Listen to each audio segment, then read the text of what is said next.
And that's how I feel about people who don't subscribe to my Twitch channel.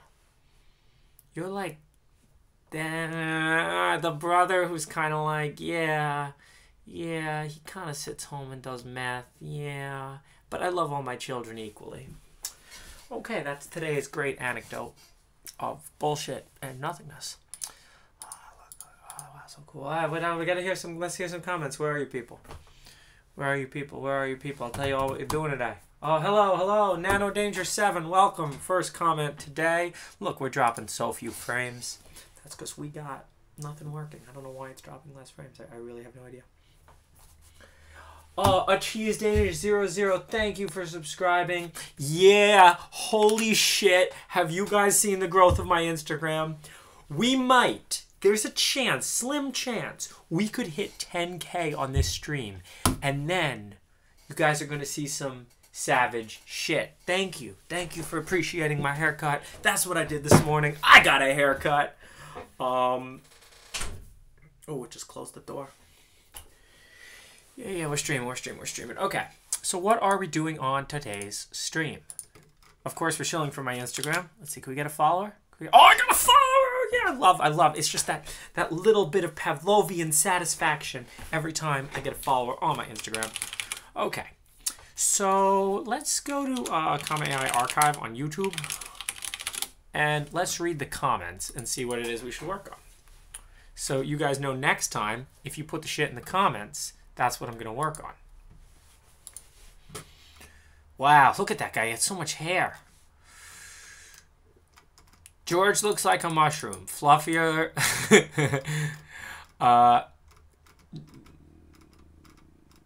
It seems that he looks sad. But hoping for a better installer. This is the comment. CL Anubis. Thank you for subscribing. Thank you for subscribing. Make sure to follow me on Instagram, guys. We're going to hit 10K today. This is the fastest. Holy shit, we just got 3 new followers. This is the fastest growing Instagram. You guys got to check my IG Blade. Y'all got to check my IG Blade. Oh, let's see how we doing here. Oh, holy shit. Holy shit, that's the follower, you know, I don't know, man. What's a big increase? The follower, the deluge. That's the word I'm going for. Yeah, we got a new chair, DX Racer. That's our sponsor for today's video. Sponsored by DX Racer, hooking me up with this chair for only whatever I paid for it on Amazon. None of these people ever give me free shit. There's a chance someone bought me those followers. That growth does seem a little bit, non-organic, but I don't know, man. We do love organic growth, inorganic growth, growth that we can justify to the board, growth that we can use and bring to, look at this, growth for the next 6 months. We are going to bring this number to our investors. We are going to show them our growth projections, and they are going to be like, damn, I want to invest in that Instagram account. So we'll talk about, you know, doing a Series A for my Instagram account. We can, like, you know, sell some of it. I'm not buying my followers, man. I would never do that.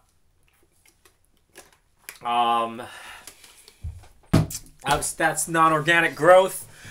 There is no click farm in India faking the growth of this corporation. You guys see it's business. George Haas is a business. That's right. Okay. Hi. Hello. Welcome. Follower wave. Oh yeah, wave. I like that. Wave. Like Google Wave. Bye-bye. What are you working today? Dorkmo, yeah, I got a haircut. All right, let's go. So let's work on improving the installer. Make sure we're not on no branch. We're on master. So I think a good place to start is with, like, let's just improve the installer in Docker. How much of this shit is not really needed? We're definitely gonna need to, we can't fetch Kira until we get Git. So run apt-get update, run apt-get -y install Git. We're definitely going to need Git. That's a minimum. What are the odds this is going to work? Probably pretty low. Did you pay for college? Is Calm AI still alive? I don't know, man. I don't work there. I kind of work there. I kind of show up sometime. But you know what is alive and popping and showing insane growth is my Instagram account. So make sure to follow me on Instagram. That's right. Oh, my engagement rate's down though. Yeah, uh-oh, we got to work on getting my engagement rate back up. Advertisers like to see that engagement rate. If I really want to be sponsored by the way, guys, this is today's Pure Leaf tea. This is yesterday's Pure Leaf tea. And this is the Pure Leaf tea from the day before. And they all have some amount of tea in them. So hopefully for this stream, we're going to... Waget, command not found. Is curl built in by default? That's a problem. Should we use curl? We should probably use curl. I think it's actually more common. Who uses Waget? Waget's pathetic. Waget. Yeah, don't Waget. So if I want to use curl, it's like that. Am I using curl right? Am I curling? We be curling.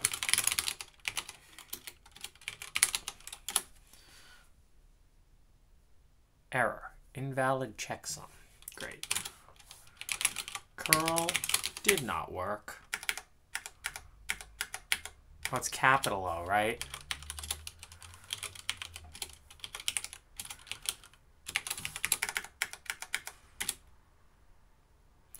Oh, the document has moved. Well, that's kind of concerning in and of itself. Curl follow links. L. Might I'm in sync. Might I'm in sync. Just low at the end of Lindsay Lohan's name. Let's try that. Oh yeah.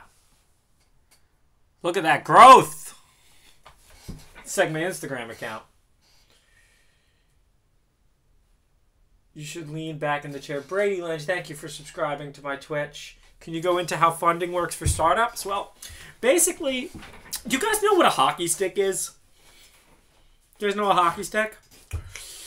You show up and you tell your venture capitalist that even though there hasn't really been much growth of your company, don't worry, there's going to be hockey stick growth. And we're still in the flat part of the hockey stick, and we're not at the stick part of the hockey stick. But you're getting in on the flat part of the hockey stick, so when the stick part of the hockey stick happens, everybody's going to get rich. And that is how venture funding works. Okay. Switch QEMU build to curl. Now we have a little problem where it's not actually gonna refetch that in the Docker. So I don't really know how to do that. Run cat swag. That's gonna hack it, right? So that's gonna like cat swag. Oh, oops, can't cat swag. What can I cat? I can touch. Oh, definitely we can touch.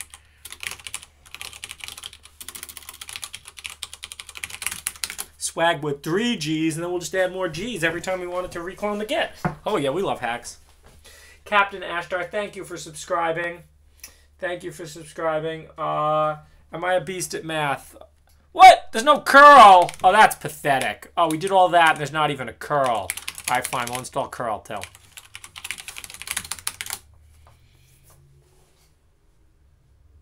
Perl.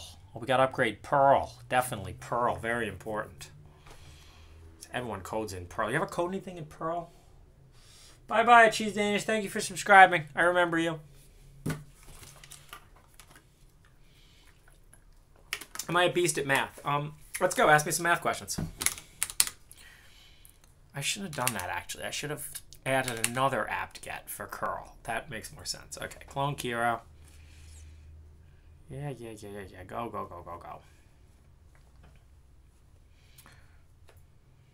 Okay, so it curls that. Oh, you gotta be kidding me. There's no bzip 2?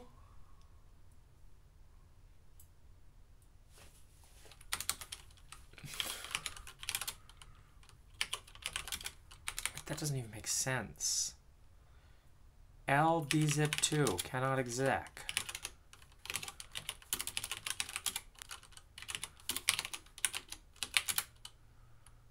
I don't even have that. Wait, what? It was probably installed because of something else.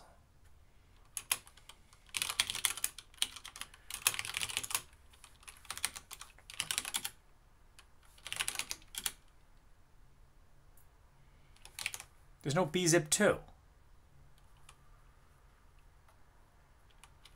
Well, that's a joke. Well, let's try that.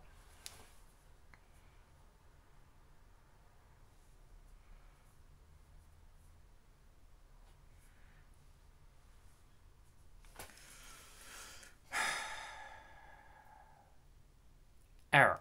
Python not found. Use Python path to Python. Oh. Well, we're going to need Python eventually anyway. Python dev.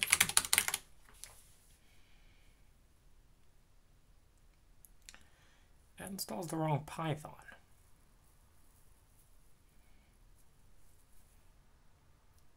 We're trying to figure out the absolute minimum we need to make this thing work. And then maybe, maybe the right way to do this is with like pip install Kira. I think that'd be kind of cool, right? Like, what if we could make Kira a pip? Because that's the way everything gets installed, right? That's how you install Pwn tools.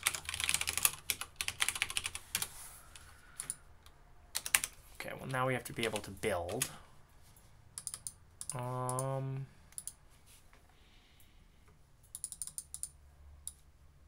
Yeah.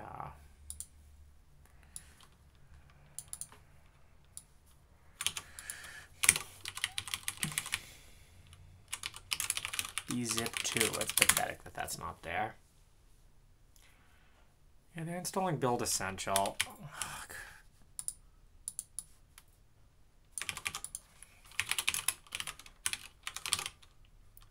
Maybe it just requires the same shit as Pwn tools. I don't know.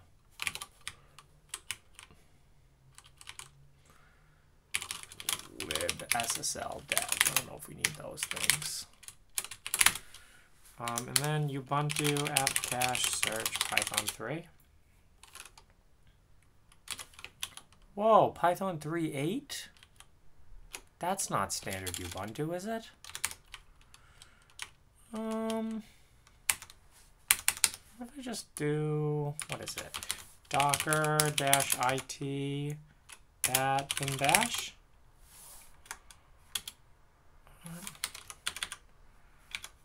Knows how to run a Docker container. Run Docker container. Oh, we got a Docker run it. Yeah, we got bash. App cache search grep.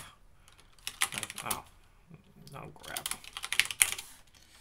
Apt-get update.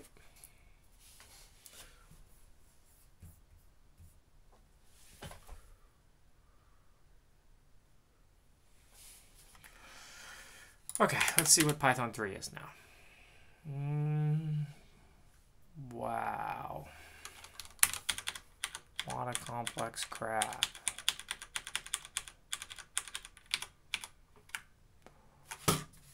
Only Python 3.5.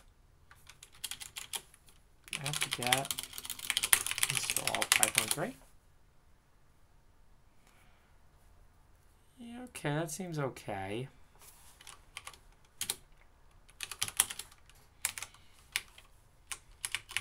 What if I don't install Python 2.7? What if I just install Python 3? What if I don't install any of that stuff either? Not bad. Okay, curl bzip2. We're going to figure out what the absolute minimum we actually need to install is. And then it does look like the Pwn tools. That's for installing binutils. Yeah, okay. Is there a Python 3 dev or something? Maybe that's in recommended?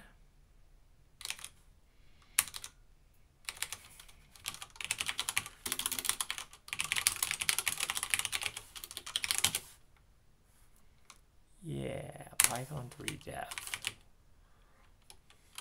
Probably going to need that one too. But I don't know, let's see. Well, no, maybe not, because... Well, okay, I don't know if pip install Cython's going to fail. Okay. Installed Python 3.5. I'm not sure if that one's going to be good enough. If you want absolute minimum, you shouldn't be using Ubuntu. No. Everybody's using Ubuntu. What I'm trying to do is I'm trying to get a minimum install for people who are already using Ubuntu. Right? Because, like, this install script is an absolute nightmare. Python not found. Use Python path to Python. Well, let's figure out what... You know what else I'm tempted to do? Like, right now, it has, like, a janky QEMU patch. I really don't think I should do that. Does QEMU have a GitHub?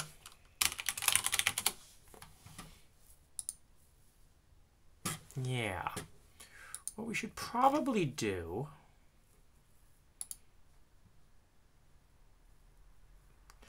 Yeah, okay.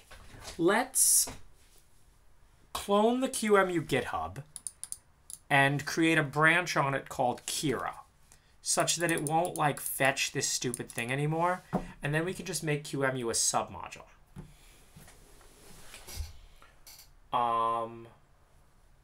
It's pretty easy to do submodules, right? And that way...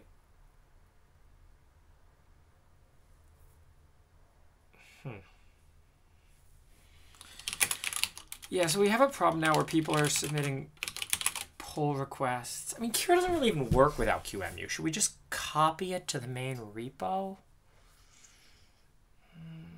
Probably not. I think we do want it to be a submodule.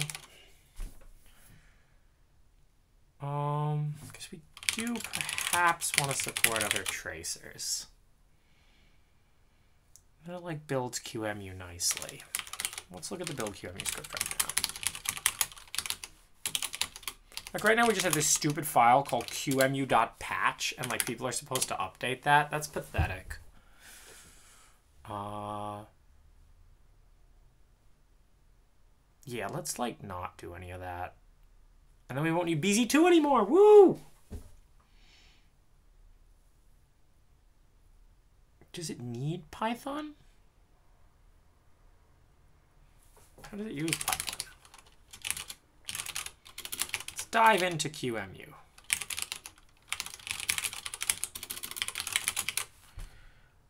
Python.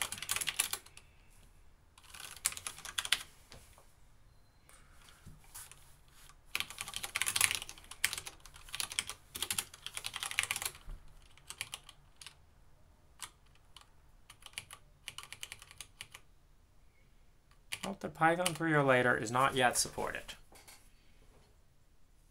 Great. I mean, maybe that's fixed in the newer QEMUs. We could probably try to upgrade this to a later QEMU as well, but yeah, I think the right way to go about this is not to have, like, a janky qemu.patch file in our shit. Because people still have to download that anyway. I don't know. I was, like, obsessed with the wrong things when I wrote this. Okay. I'm going to go fork QEMU on my GitHub. Then I'm going to apply the patch. I'm going to create a Kira branch. I'm going to apply the patch. Because this wasn't developed... This wasn't developed well. So then, yeah, this QEMU here will just be not exactly that QEMU. There'll be a submodule in there, and we'll get rid of the QEMU latest stuff, and it'll just be called QEMU in that folder. Those symlinks can actually be committed. There's no reason to need to create them, right? Yeah, like right there, we just, like, create a bunch of symlinks. That's super jank. And then apply that patch. Yeah, so this will become a lot simpler. We'll just do a submodule update. I didn't move Kamehameha to San Diego. You guys, I'm not CEO anymore. I work on Kira.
Okay, we should have GitHub QEMU. Bro, let me tell you why not CEO. Do you really want to do that shit with your life? You ever want to herd cattle? Is that like what you want to do? You want to figure out how to like get cattle to walk through a small gate? You ever try it? Actually, I've never tried herding cattle. Maybe it's actually really fun, but probably not. It probably really sucks. And like, maybe it's fun at first, but then it's one of those things where it just like, and there's like one stubborn cow. I'm like, I don't think I'd make it as a cowboy, guys. I really don't. I don't think being a cowboy is for me. Okay. So we now have GeoHot QEMU. That's not what I want. Git remote-v.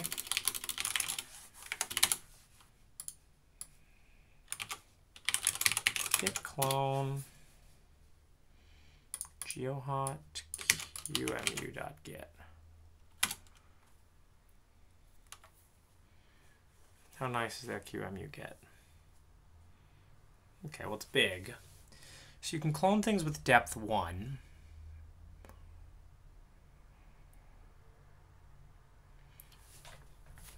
It's probably already in the git ignore. Do I have a git ignore here? Git ignore here? Wow, this is a lot of shit. Do I git ignore here? No. But something's git ignoring that.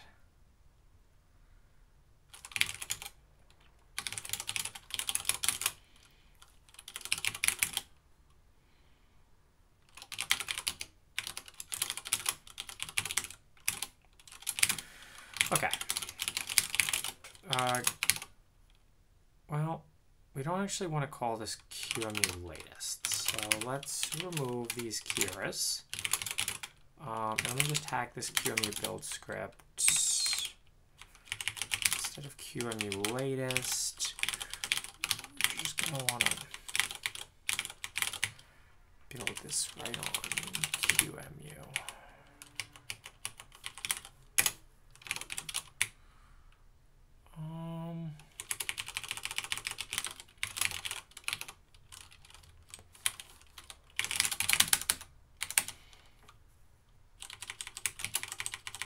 I just want to run these and then exit.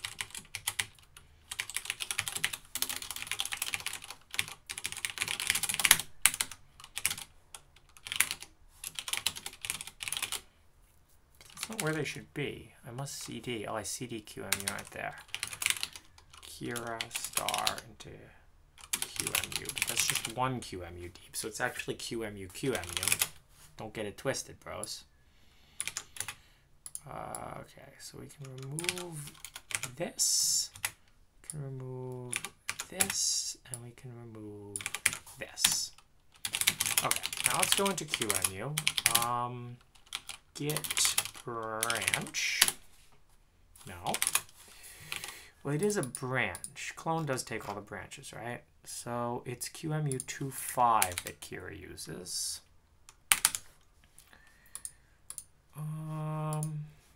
Get check out dash B stable 2.5. Okay, we're on that branch now. Some file called version. No. A branch named stable 2.5 already exists. Great. Get branch dash dash rm stable 2.5.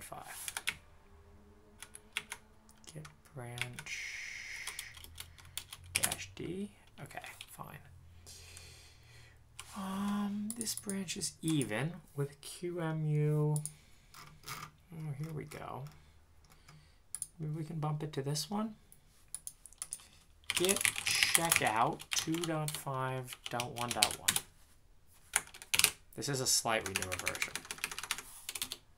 Let's not do that. We can do that kind of stuff later. I wonder what changed. Changelog?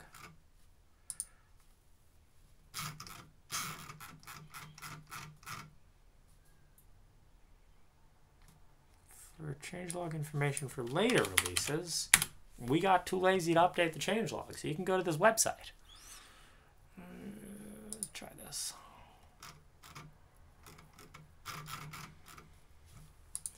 I mean, I don't know. Let's see if the patch applies cleanly to that one. Okay, so now our head's detached. That's fine. It's not that bad to have your head detached. Let's apply the patch. Patch seems to apply cleanly. Did I create a new file called library map? What's in here?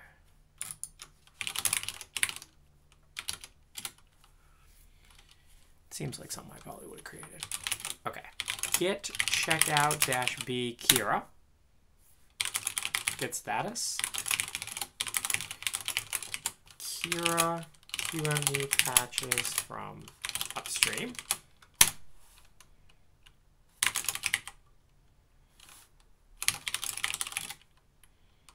Git push. Okay, now there's a branch on GeoHot QEMU called Kira.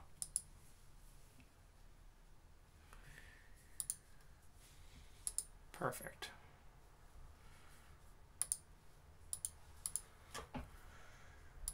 Which has the Kira QEMU patches from upstream. Cool. I probably should have made sure it like built before I did that, but we can always push over things. So this is all crap now. Because when we do push to Kira, we're going to actually push those symlinks, assuming that it builds.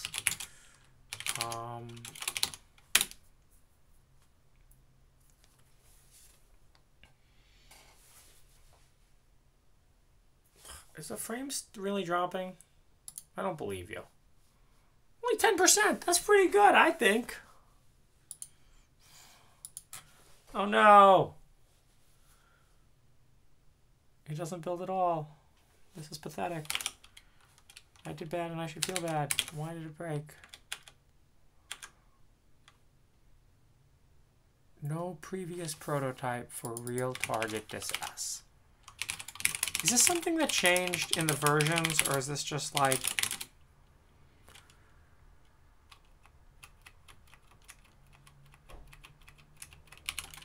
No, that was a bad choice. Made a bad choice. Okay. Git checkout 2.5.1. Okay, now we're at 2.5.1. Git branch dash D Kira. Let's reapply the patch.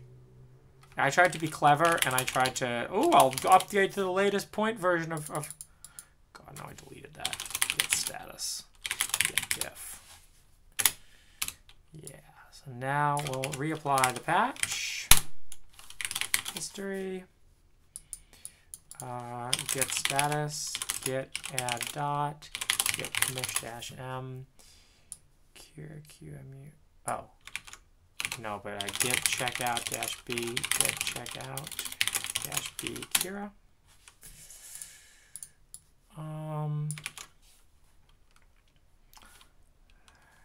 Git add dot, git commit, Kira Kimi patches from upstream, git push, set upstream origin Kira, but it's going to complain. Oh, it's not a fast forward. Okay, so I'm going to do a fast forward. Great.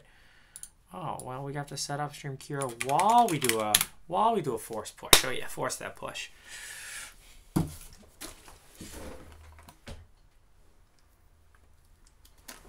Okay, frames are dropping. Okay, I hear you guys. I'll plug the wire in. Look, okay, we have a wire. All right, we're going to go plug the wire in. Is that going to fix shit? I don't know.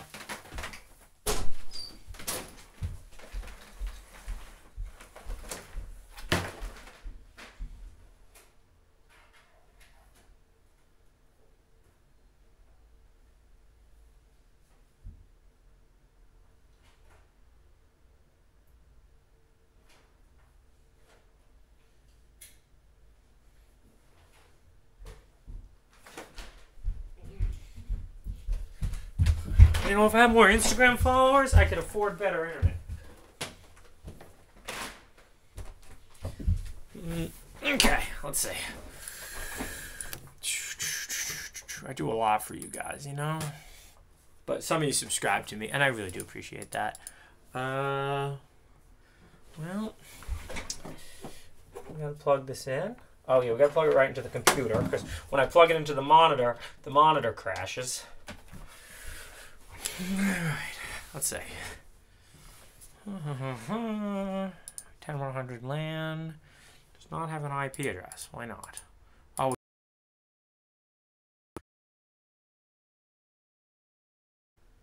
how's this looking? How's this looking, guys? Are we back? Why am I dropping so many frames? Does my internet, like, not work? Is this really an internet problem and not a computer problem?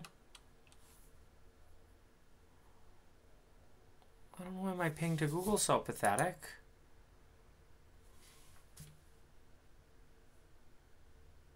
Oh, it's back. Oh, okay, I think we're back. I don't know. I gotta refresh Twitch to get it to come back. Play, maybe? Come on. I mean, my GPU does suck, but that shouldn't matter that much. Is it less laggy now?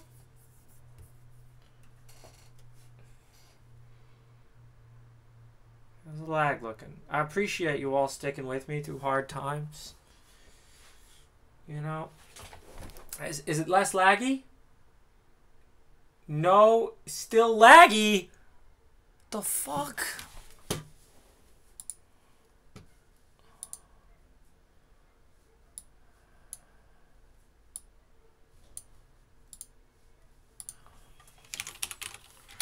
Well, it's not the internet.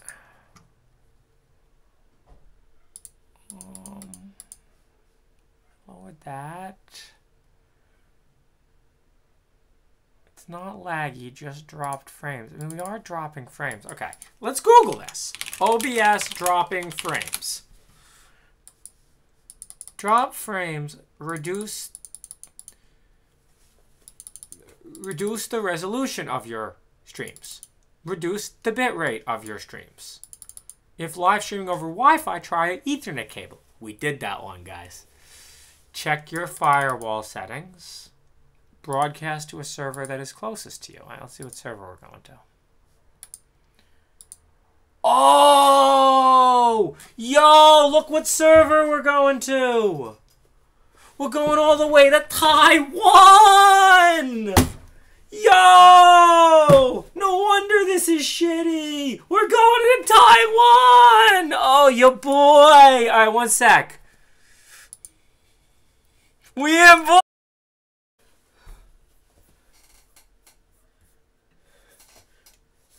Yo, I'm so happy you guys are all here with me for this. This is so legit. Look at how many drop frames we got now. Oh, yeah. 0 drop frames. We back, boys. We back. Oh, this is so exciting. Oh, man. Look at where we're streaming to now. San Francisco, California. Oh, yeah, buddy.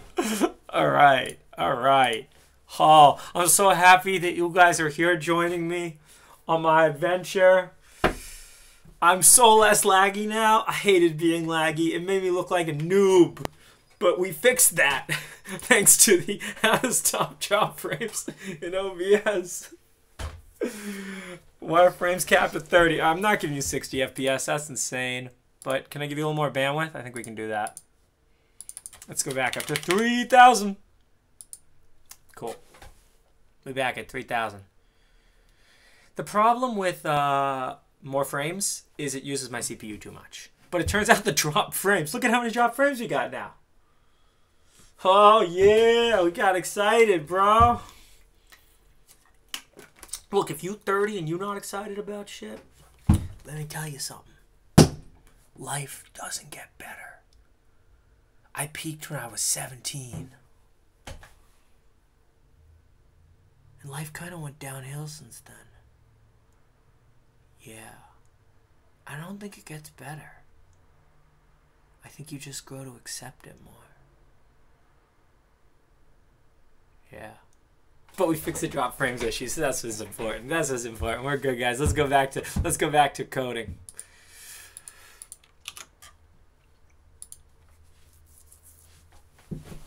Yeah. Oh, I'm so happy to stream to you guys in high quality. By the way, can we give a shout out to how good Twitch is?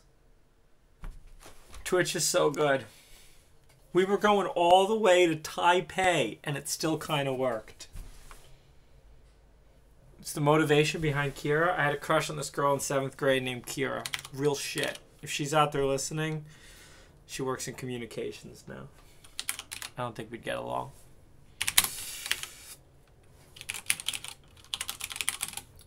But where were we?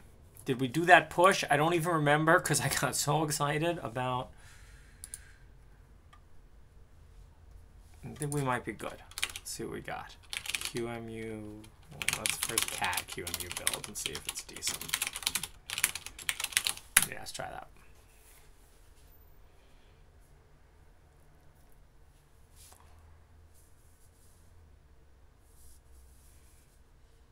Okay.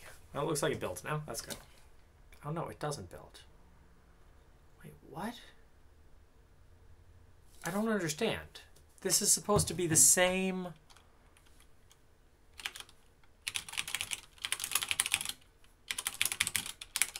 I applied the patch. I don't even understand how this is different.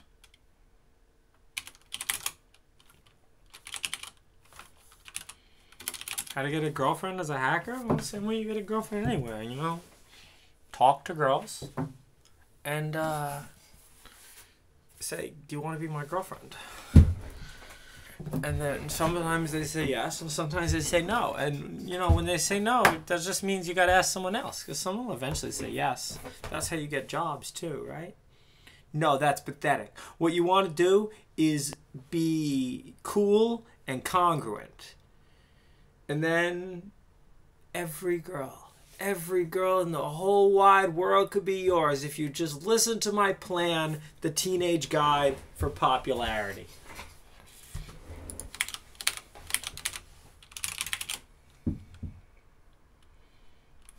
Okay, well, I don't really know why this doesn't build.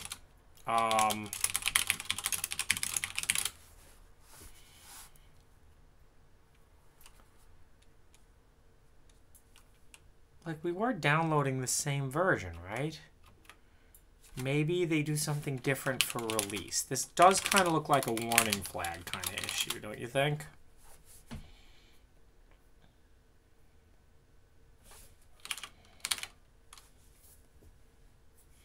It's got to have lots of money and skills.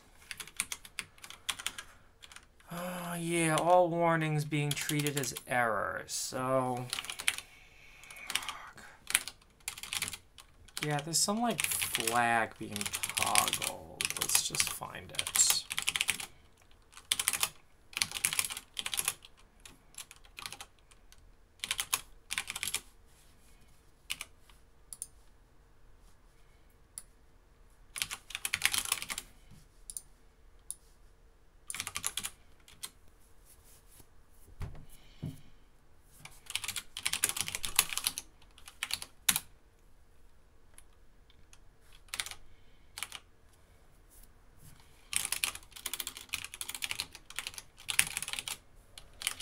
The other alternative is we could actually just fix all these warnings. Should we fix the warnings?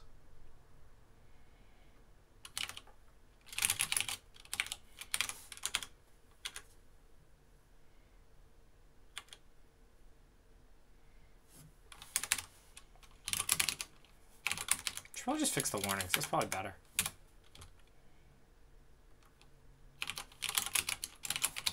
We don't need to do that over and over again. Let's do make until it works. No previous prototype for real target disass. Disass.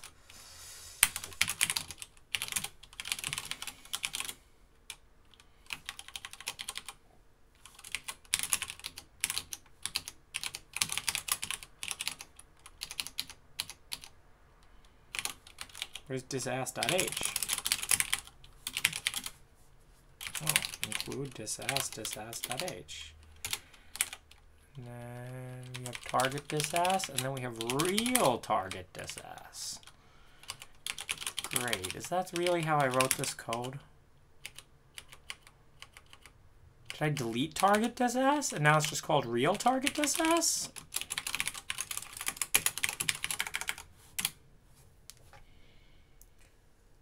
Oh.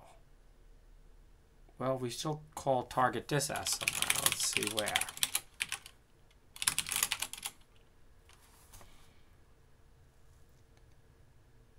TCI.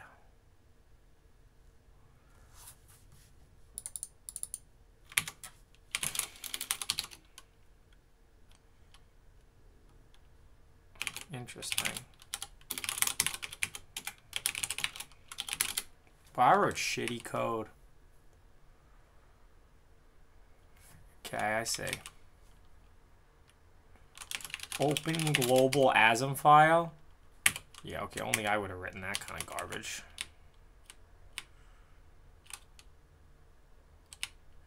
Fix this is filtered address. Wow, okay.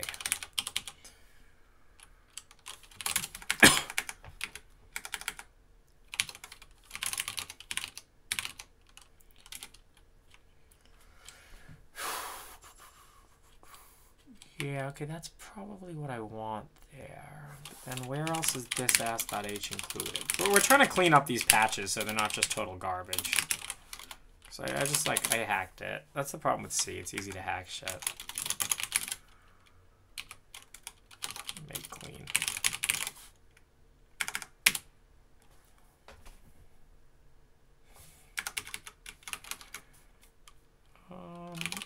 Alright, fine. So we're gonna go here.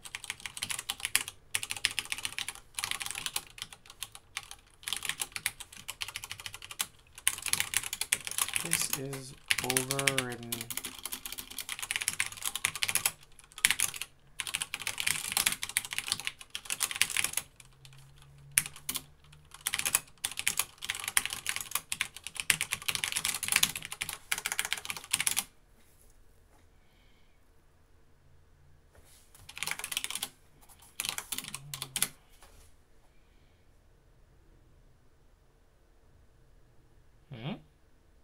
Oh, build so good now. Okay, cool. Nested extern declaration of library map shit. Redundant redeclaration. Okay, well that's fine. Real target disass. Yeah, that can go.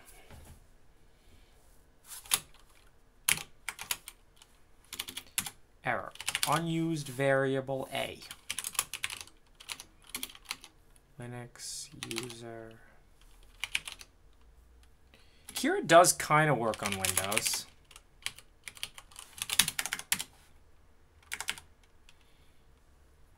$278. Okay, well, I had some weird variable named A. Didn't need that anymore.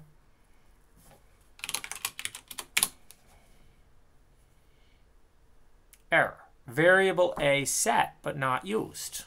Oh, okay. Well, we have more A's elsewhere. By the way, who names a variable A?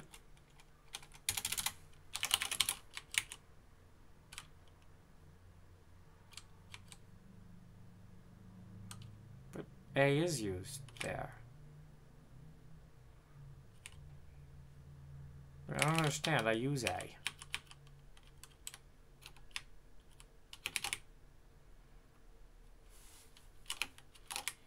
A.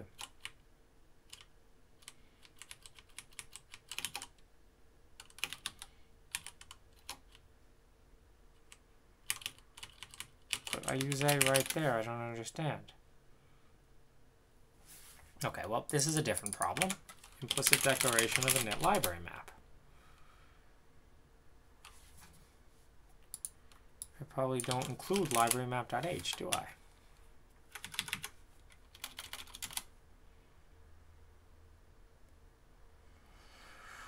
It's probably designed so you don't include library map.h because library map.sh actually has code in it because I was too lazy to.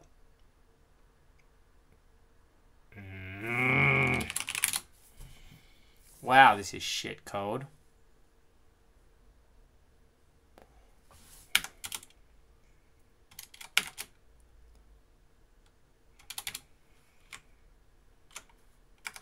Where is the actual include of library map.sh? First off, what is TCI?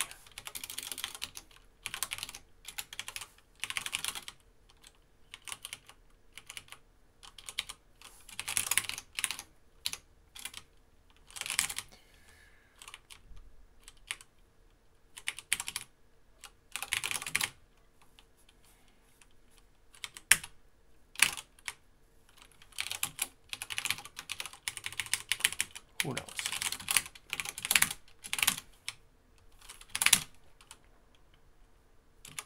Now it's in there. Okay. Now we can go to Linux user elfload.c and we can include library map.h.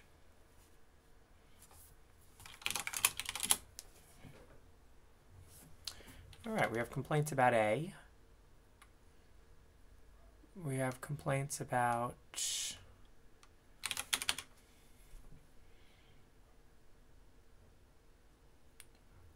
long, but it has type long.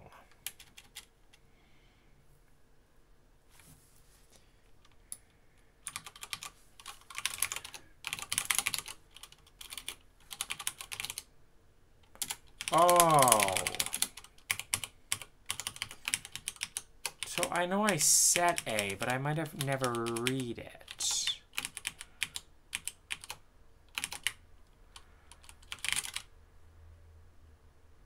A.data. That one does read it. These two do not.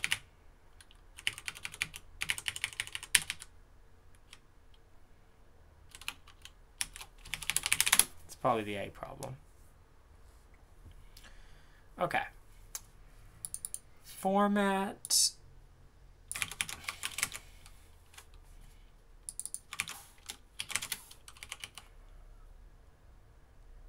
Format LX. Is that not right? ABI long. That should be right.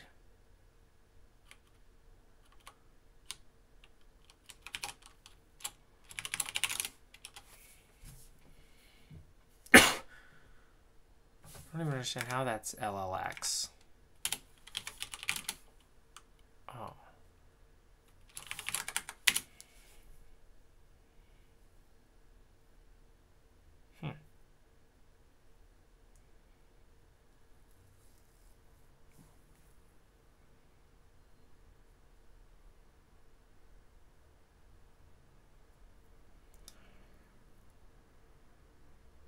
Oh, it's not unsigned.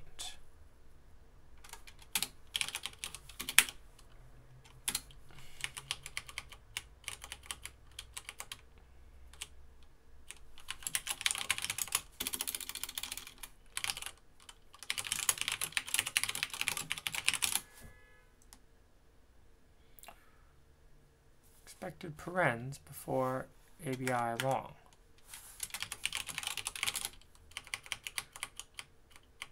How is that even defined?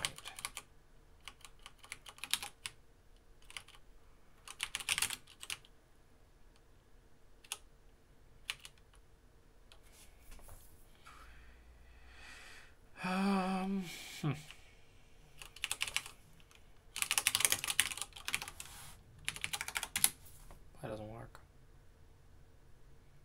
Does work.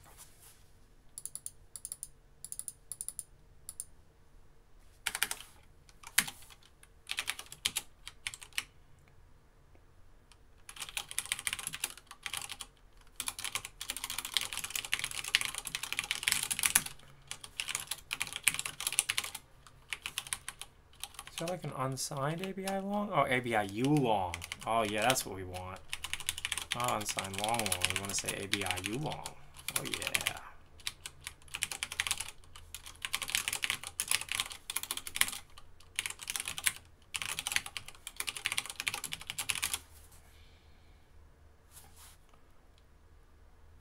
Oh, not on long. Who wrote on long? That was bad.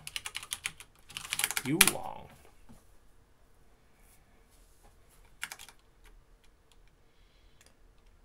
Okay, well, it's at 234, 304.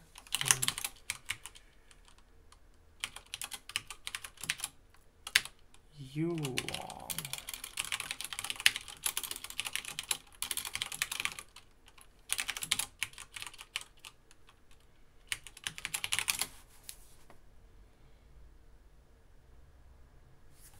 Wait, no, it still has a problem?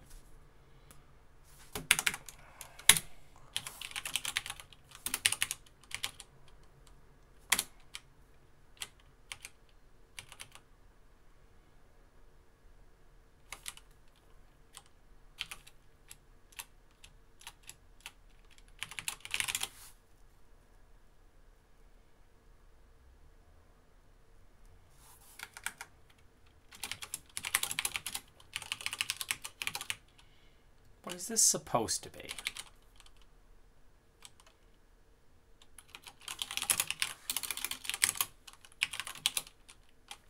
Yeah, long. Unsigned. Long. It's not right though.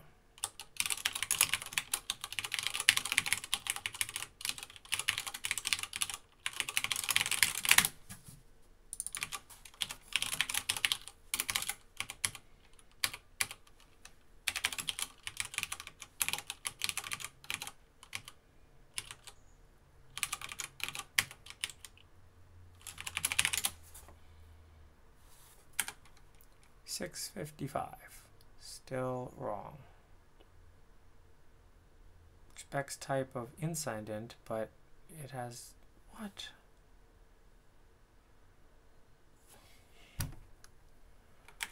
Long unsigned int. Okay, well.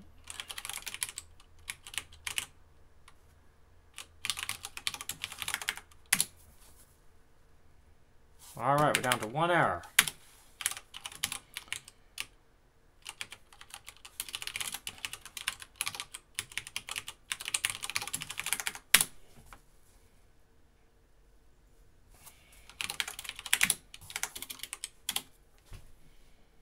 Cool.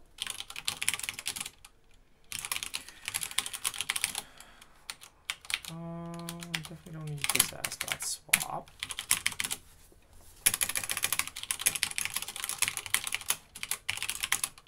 Make it build without warnings.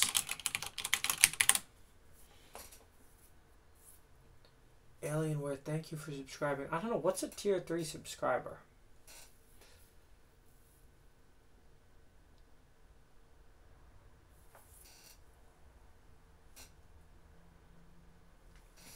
Okay, well, we got that fixed.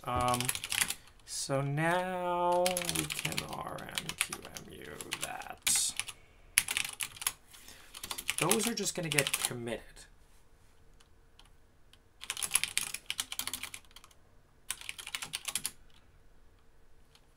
Where are they being ignored?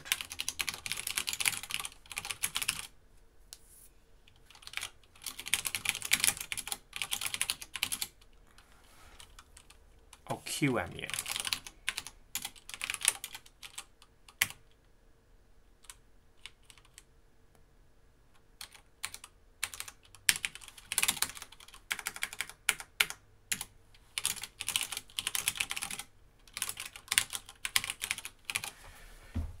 Okay, we have to be a little bit careful now how we do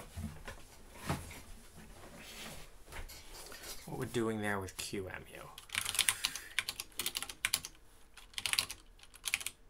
Let's just, you know what? I'm not dealing with submodules. Let's just git ignore it.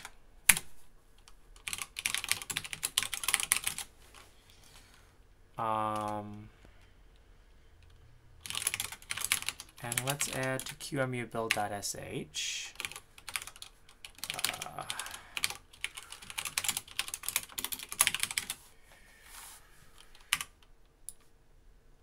If it's not a directory,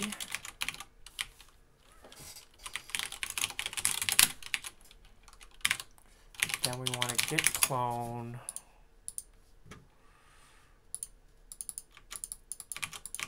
QMU depth 1 branch Kira.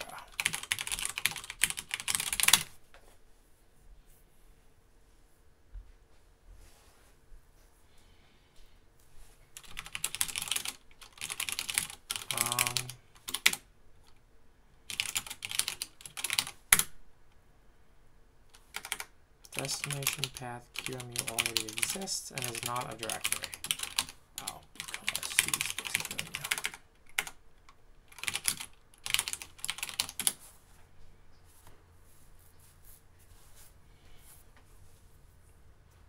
cool.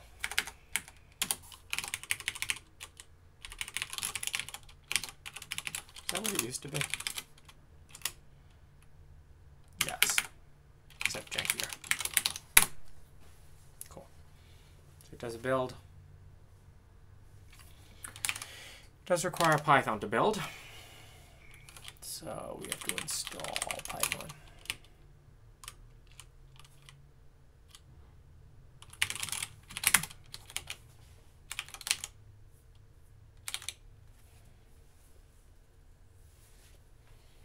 Twitch Foxy, thank you for subscribing.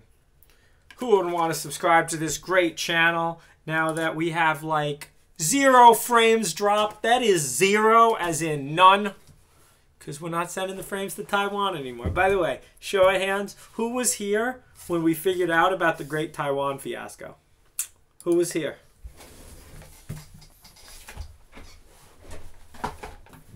Yeah, counterfactual regret minimization. We should go back to that one.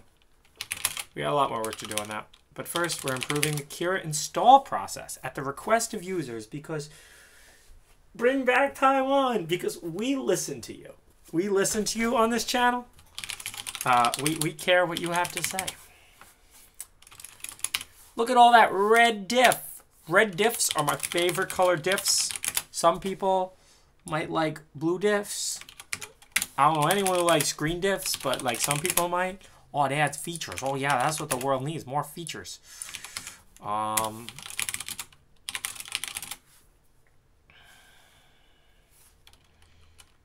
we should actually test Kira. Does it still work? Yes, still works. It still works.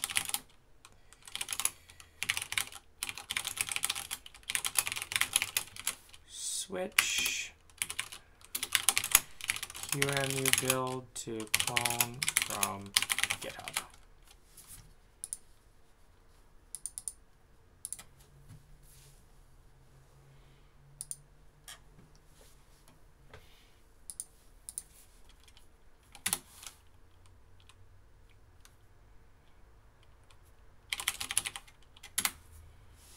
Cool. And guess what we can get rid of now, guys? Guess why we did all that? We don't need curl or BZ2 anymore now, do we? Oh, so exciting. All right. We are going to need Python and Python 3 because QEMU requires Python to build for some reason. I mean, we can look into that, but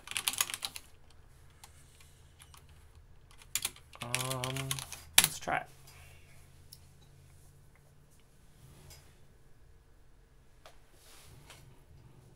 Why didn't I need those anymore? Because the QEMU build script now like just does a git clone, so it just uses git.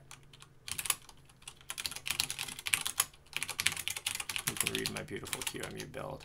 Oh, guess what else we can remove? We can remove the patch.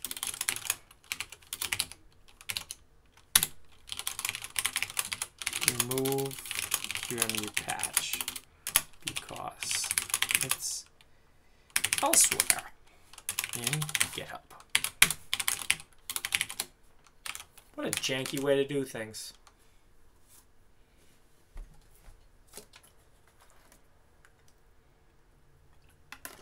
I mean, so the QEMU is not that custom.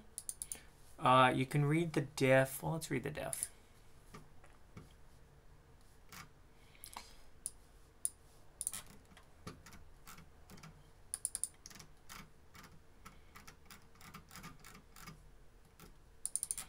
It adds a bunch of Kira options. It adds a bunch of tracking. And then here's the big diff. Yeah. So it just tracks all the changes.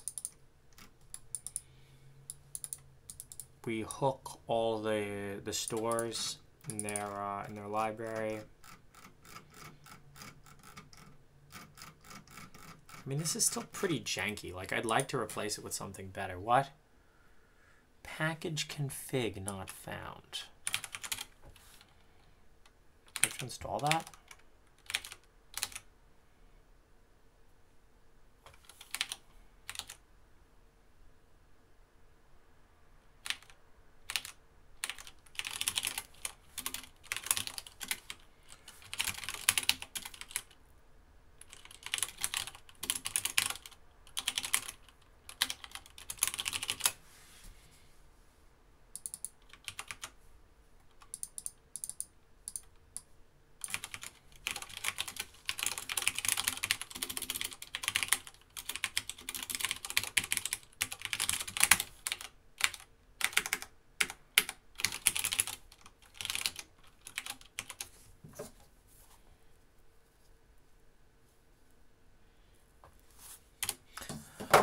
My mom just texted me and said that what the family did today was they went birding. QEMU does not have a recording layer. No, it does not.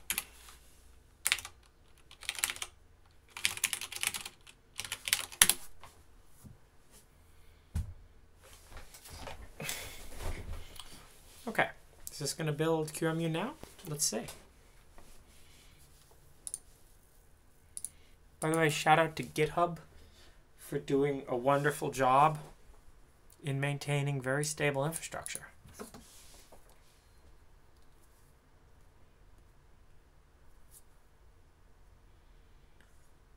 Oh, we don't have zlib now. Oh, we gotta get zlib. This is kind of annoying to go through these one at a time, but we'll end up with something that's definitely minimal. zlib1g-dev. Let's look in QEMU and see what it actually needs.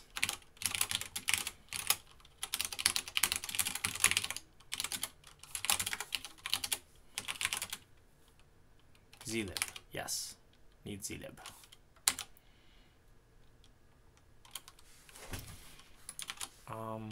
QEMU build Ubuntu.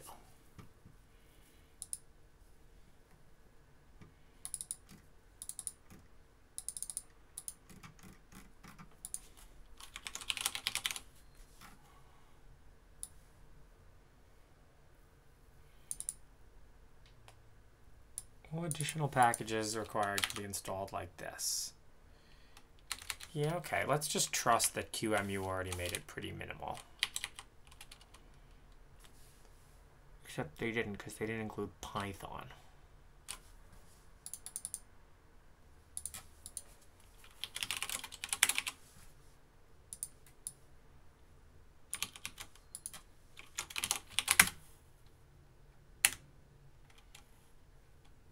glib was always there. Was Pixman always there? Is Pixman actually needed? Maybe not. FDT actually needed? Maybe not. We definitely need glib. Okay, well now we're just back to where we were then. So we'll just put that at the end.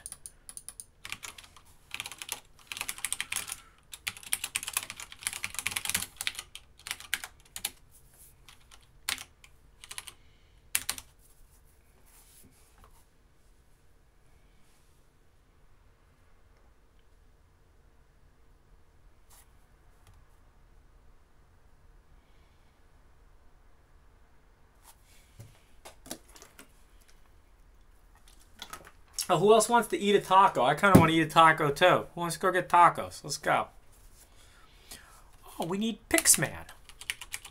How did Pixman get installed before? Who knows?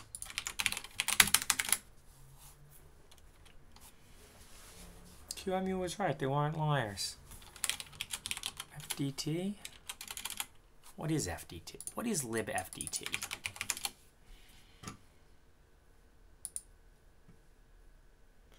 Device tree overlays. I don't think that's really needed. What's Pixman? Pixel manipulation. Well, seems very important for QEMU to do.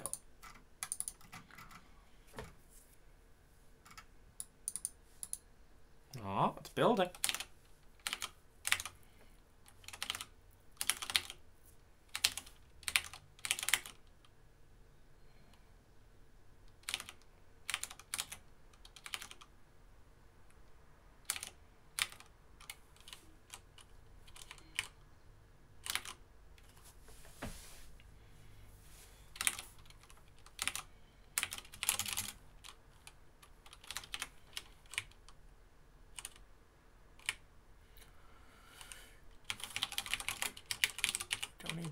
Well, we'll delete those later. Okay, so that's enough to build. Now virtualenv is not found.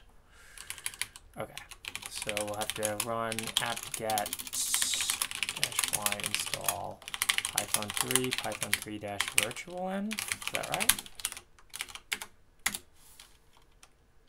I don't know if there is a python 3 virtualenv. Value install. Oops, I tried to install.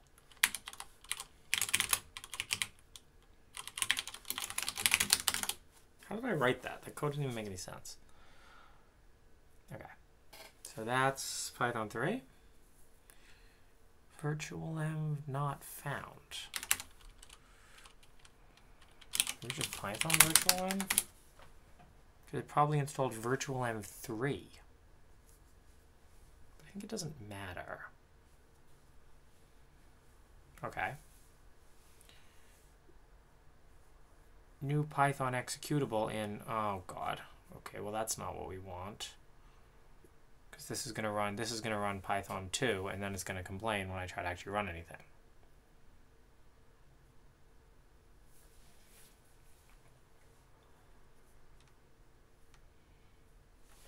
But yeah, I mean, I know it built, but now the problem is going to be when I run the tests.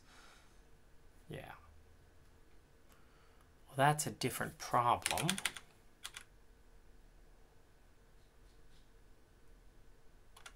I don't know why it's running. I thought I changed the default over to Python 3. I did.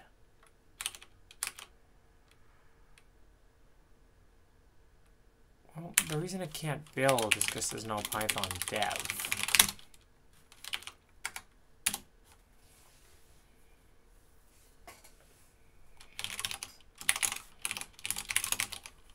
Build should probably include test as well, actually, the more I think about it.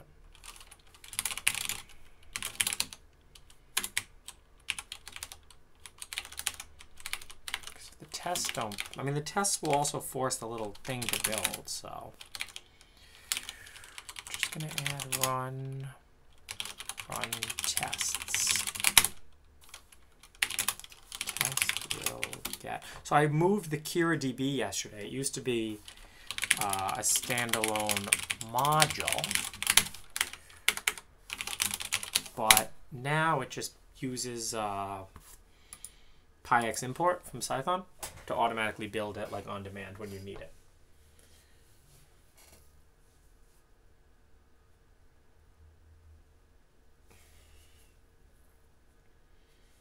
How did I fix frame dropping? We just moved out of Taiwan. Okay, so it installs this crap.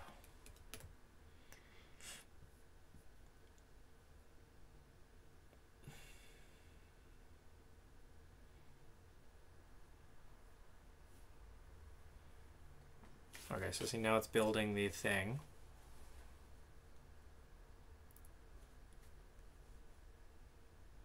No module named IPadder.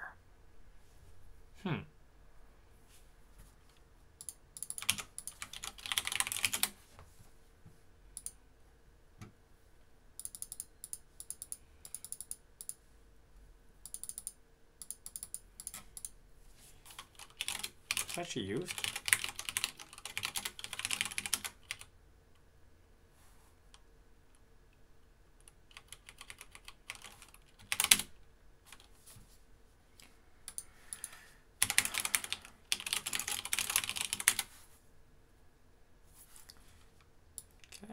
That's a new requirement.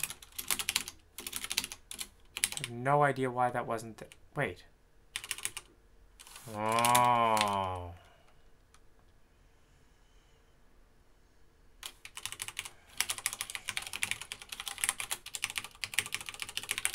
don't know. Let's just try all this stuff and see if it works.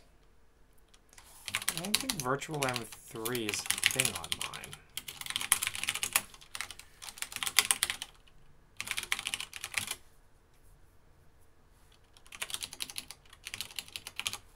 Doesn't even work. I did change the installer though to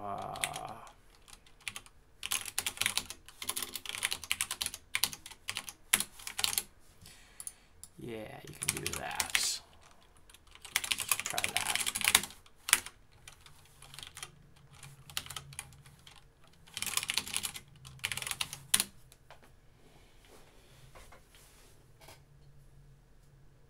Already using interpreter, user bin Python 3. Yeah, okay, now it's installing the Python 3 versions of those packages.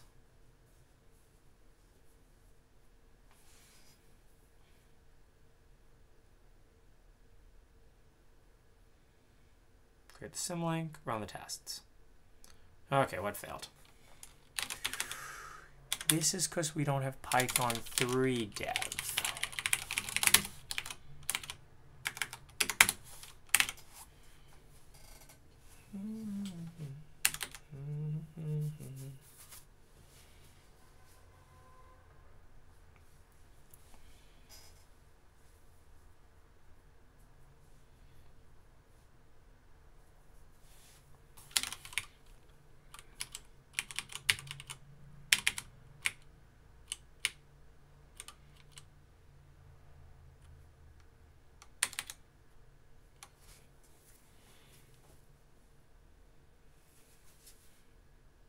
Okay, now.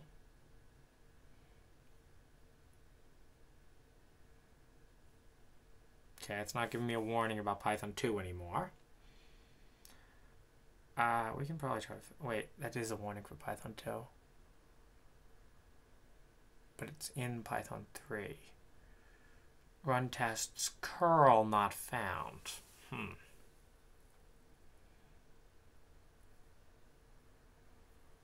That shouldn't... Okay, we'll just install curl.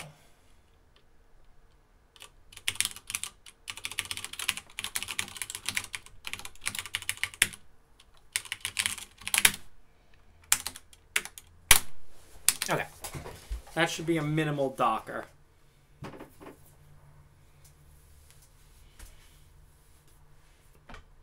Be more minimal if we didn't use Python 3.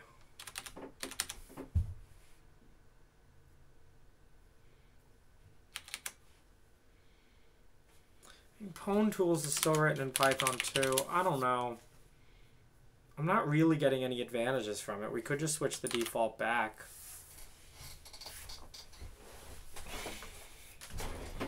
Like, some stuff works, but it works. It's just compatible. I don't know. I'm switching it back.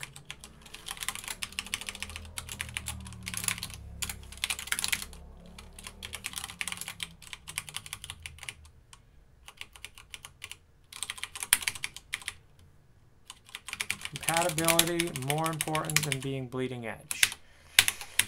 This shit's all garbage. Well, QEMU build's not.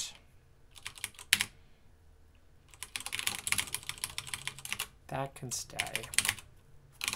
Pin's not even really supported anymore.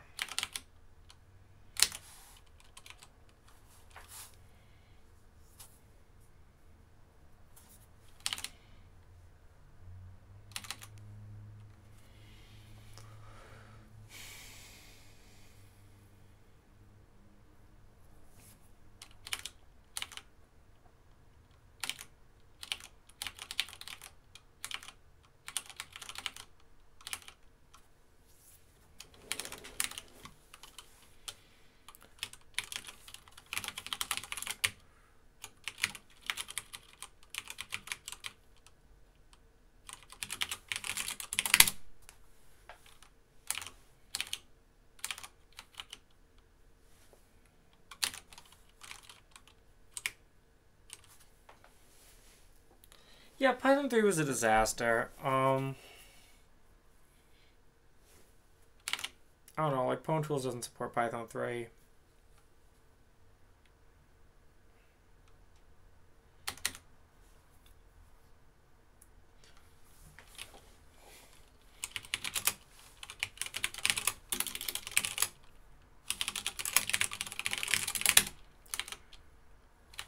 Should we try to build statically linked QEMUs? If we can build statically linked QEMUs that aren't like nightmarishly large, then maybe we can just distribute them as binaries. Okay, cool.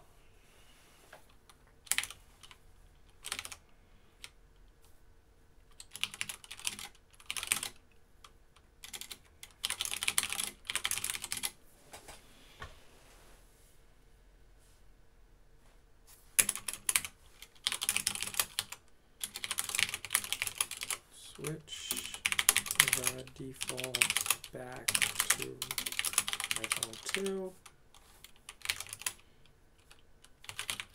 Minimal Docker.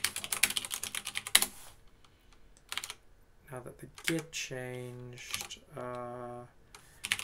Docker prune Docker initialize prune.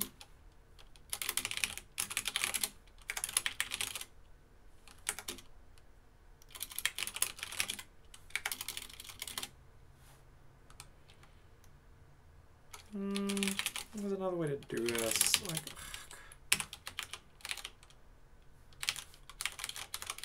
problem is right now, see, I changed the Git, but this isn't going to do anything. I don't know, that did change that at least, but do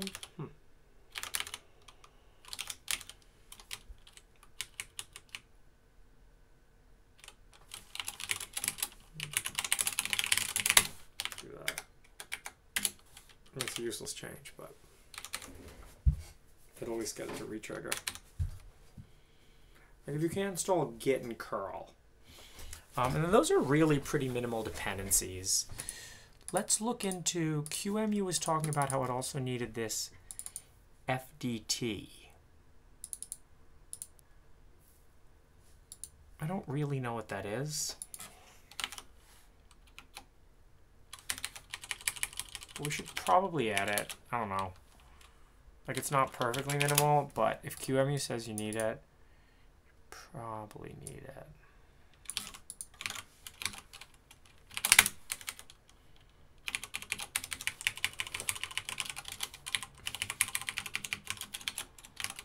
I'm going to consider Python to be a system basics as well.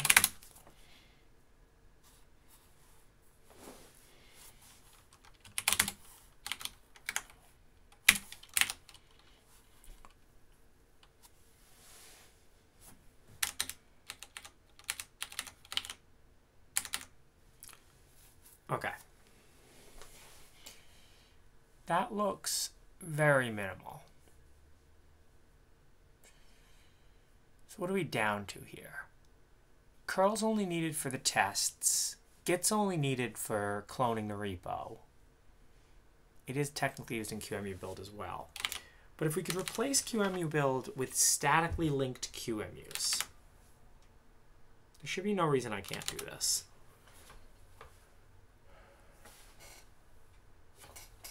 Still not Instagram famous. My ass, I'm not Instagram famous. What are you? That's right. No, I'm not really upset by you. You're right. But that would be more... You're going to get a timeout. That would be... What? You talked again? Oh, no. Bans are never used for revenge. You'll get a timeout. Just a small timeout. Bans are used not for revenge because someone else wants to ban you, but they're used to keep order and serenity in my chat. Not using start page anymore. No, and I'm even using Chrome. I use Safari. I keep my stuff logged in with Safari. But Curious only supports Chrome.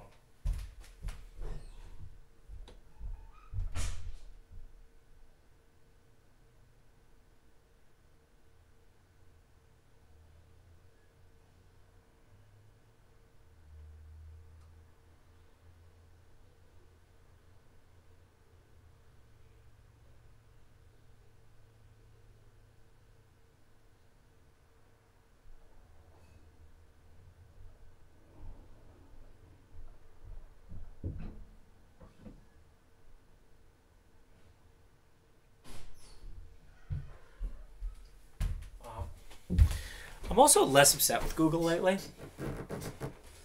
Like, I watched their Super Bowl ads.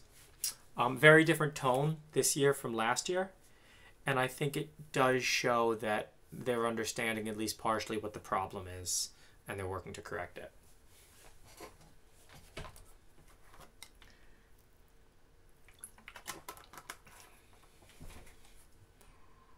Why is that installing Python 3? I didn't tell it to. Did I? I removed that, I thought. Oh, I guess it just installs it anyway. Interesting. Well, it didn't even matter anyway.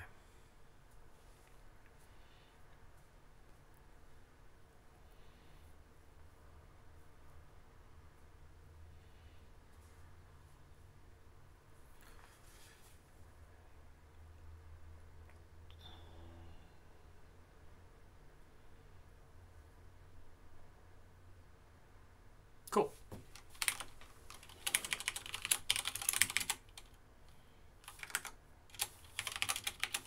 If I get rid of that space, was it going to rebuild things? No, it's not.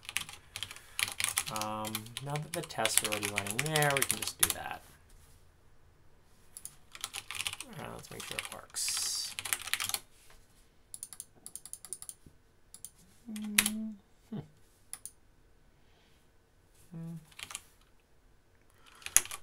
Because I didn't forward. Detach, exit.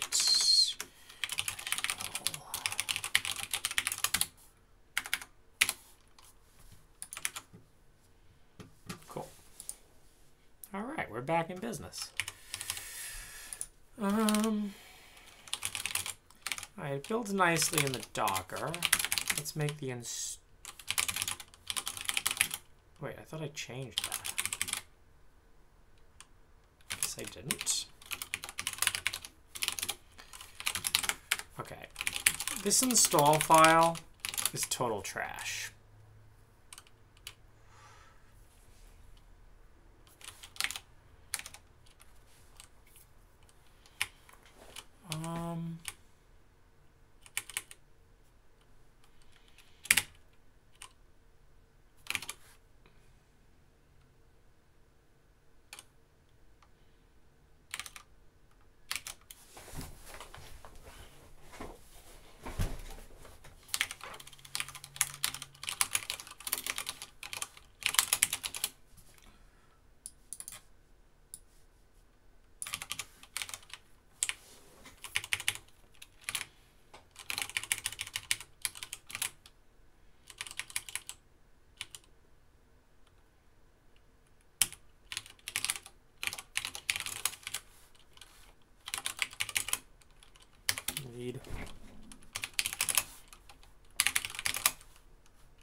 right.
I wish it actually didn't call apt-get update every time.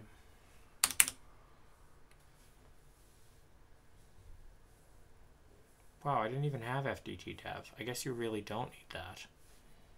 It must just be for some QEMU feature.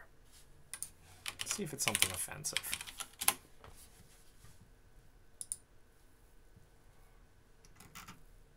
Yeah, I don't think you need it for QEMU user, actually. I'm going to take it out. I know I waffle about this. You see me waffle. Let's see if it builds on QEMU 1404.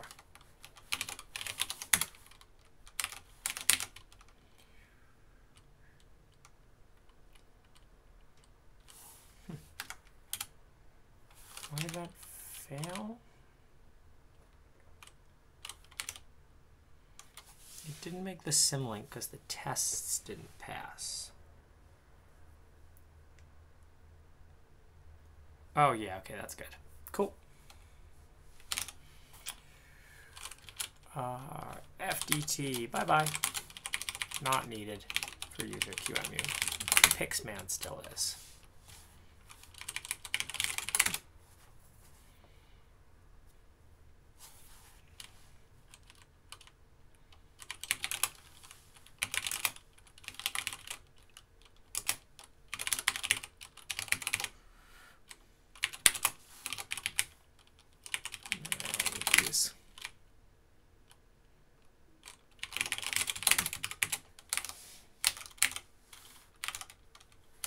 See if it works on 1404.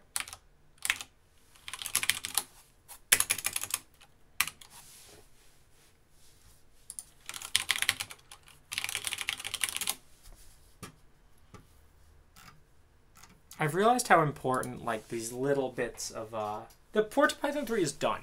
Kira all runs in Python 3. I hate it when it runs an update. Yeah, that should be the system owner's decision. Okay, I agree.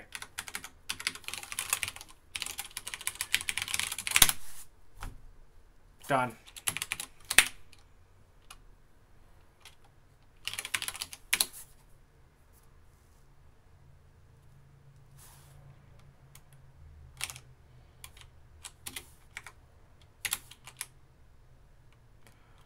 I think we're even gonna do if that file doesn't exist. Like, what happens if you run virtual env already having virtual env there?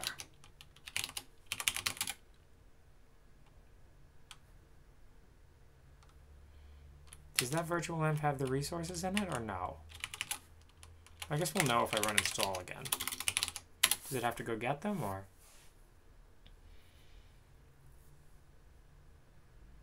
No, the requirement's already up to date. Okay, that's fine. Looks like virtual env is already pretty safe with that. Test pass, making system-wide symlink. Cool.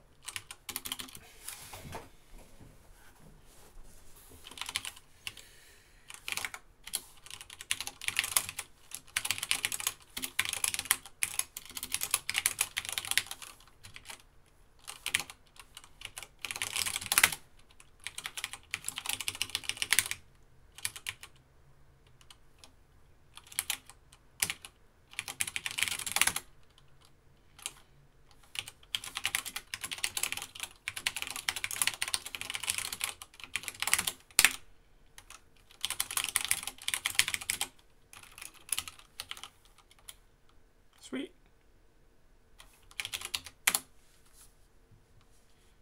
Works with 1404 as well.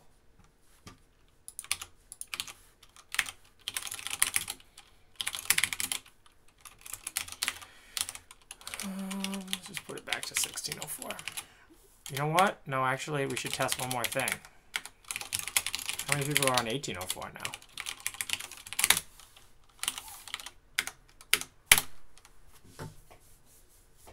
I don't even have that. But we'll commit 1604.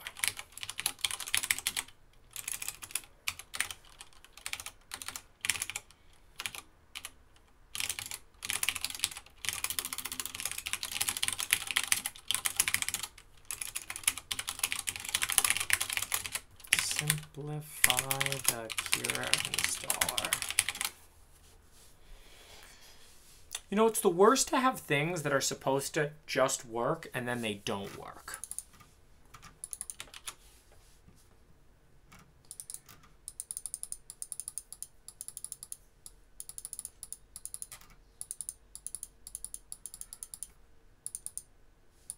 I'm actually going to update the trunk instructions. Because, like, this is great if you have, like, if you want to do, like, one-click magic. But I'm actually going to update the installing trunk instructions to more reflect what the Docker does. So then users will understand how to change things for their own system. Let me read the Pwn Tools install instructions. They talk about apt-get update.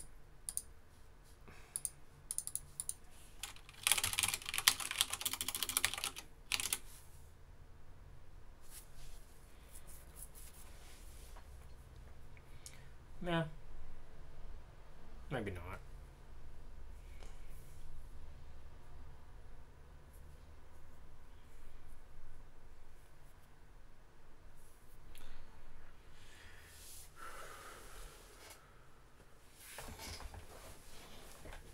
It is based on QEMU patches I wrote.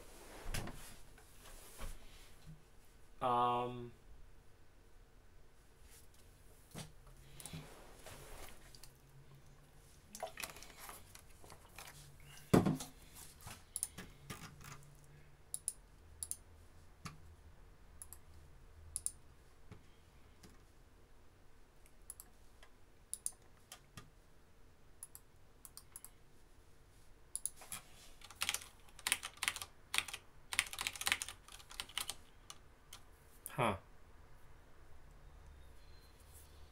Yeah, so this is someone actually... Oh. Docker stages... Ooh.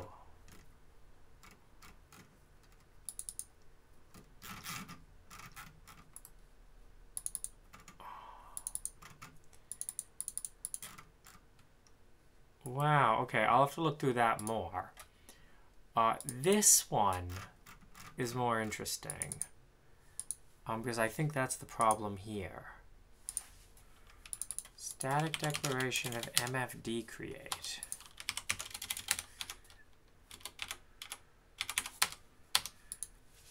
It doesn't build anymore with the new GCC.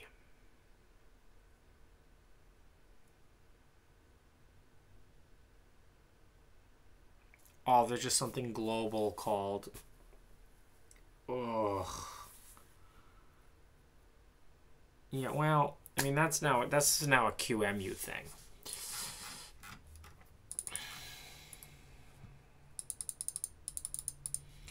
Well, if someone wants to submit pull requests to the QEMU to fix it on 1804, I'd be happy with that.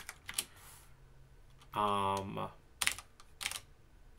it doesn't seem to work on 1804 right now because the QEMU build fails. But actually, that's why we probably want to go static link. Let's see what we can do. So right now, so just so you guys know what static linking is, right now it's a dynamically linked executable, so it requires these system libraries. These are really some of the most inoffensive system libraries ever, though.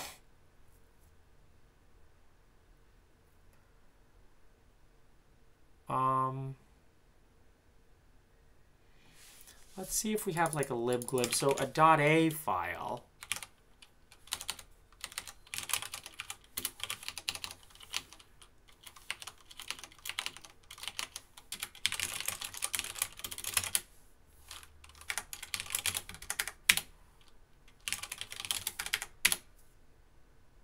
Yeah, it has a .a file right there. All right, let's see if we can mess around with QEMU a little bit and get it to build static.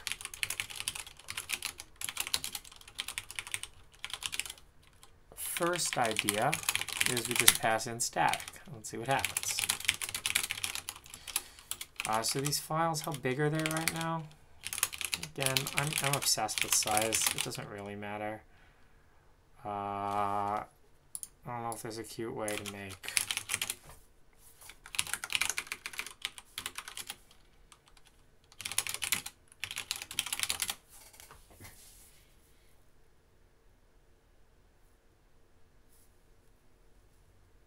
There's a dynamic to static converter. Cure is relatively small. I don't have to, but I don't think that takes long. I could do depth equals 1 there as well, but just work. Oh, also, did I take that? God, I don't need to do that.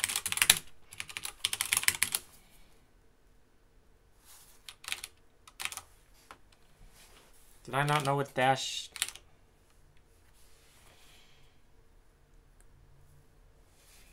Did that work or no?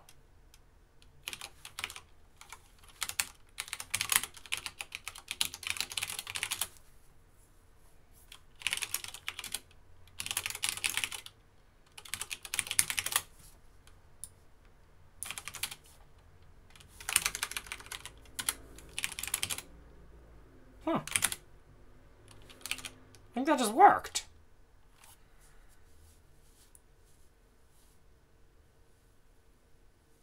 Using get ponemr in statically linked requires the shared libraries. What?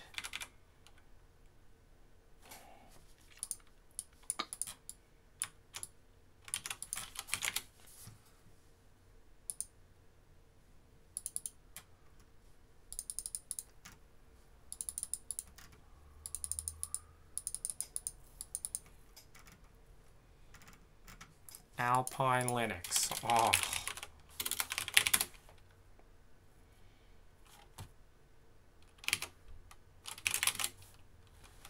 I don't know. Actually, maybe it's better to not even statically link them and to just, because the things that it links to are so inoffensive.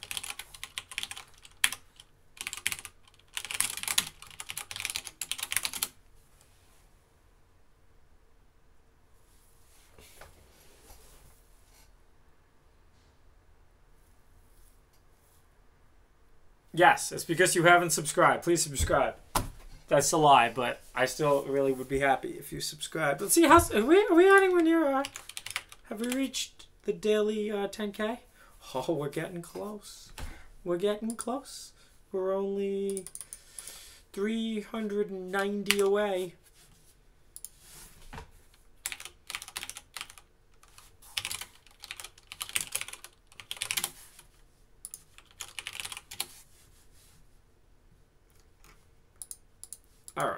I mean, I kind of think that's enough for icing of this.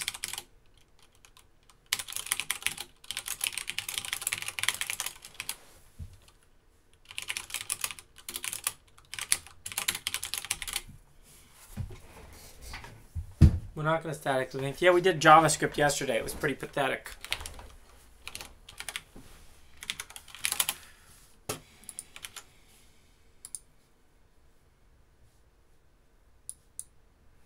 See, almost lagging. Lag, lag, lag, lag, lag.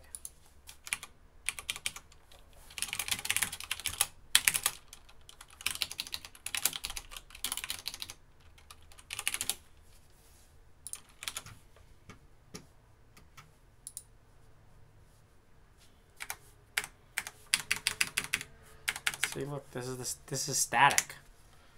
We got like these guys here. Take a look. It's pretty beautiful, right? Okay. Well, I kind of think the installer is at a pretty good place right now.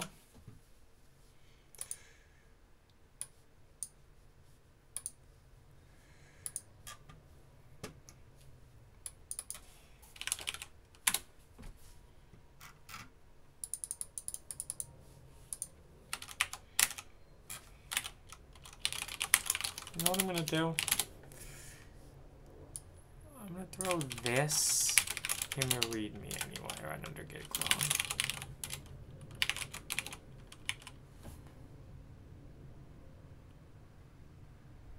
Is that what I want to do? It don't look ugly. I don't know. Can you guys try? This is great. I have 200 people here. Can you guys try to install Kira? Can you guys try to install Kira and tell me what the problems are?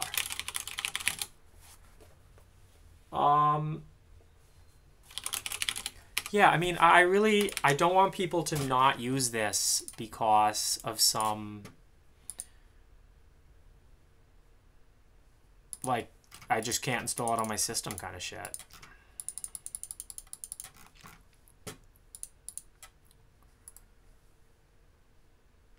I should have some pre-built versions of QEMU somewhere.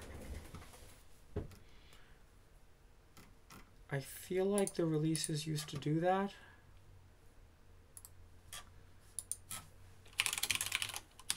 Because that would really simplify what needs to go here.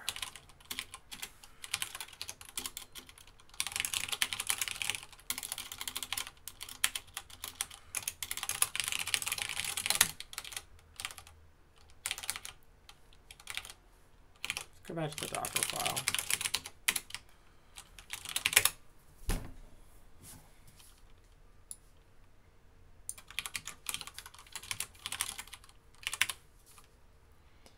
You need build essential here no matter what.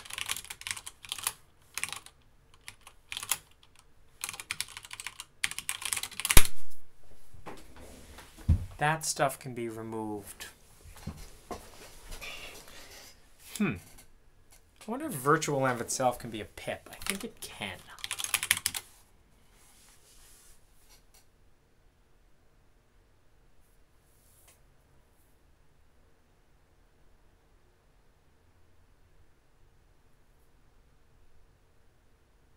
You donate to my church.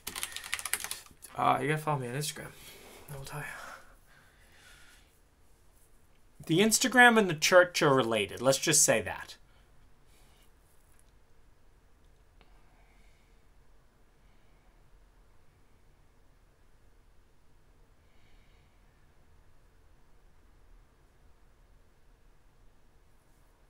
I don't know. Is there a better way to package this kind of stuff?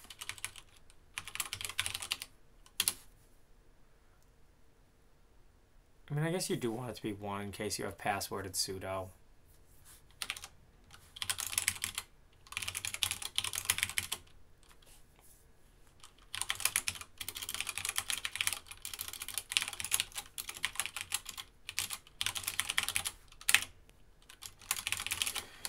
The only thing I'd like to do is figure out how to...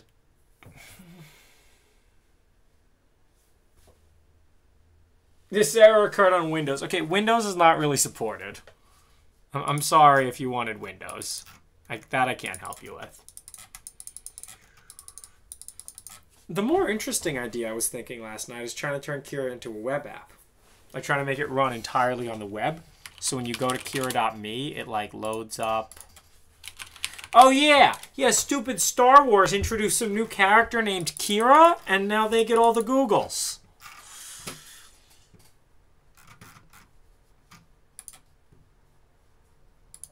This should be a GitHub page too. This shouldn't be a...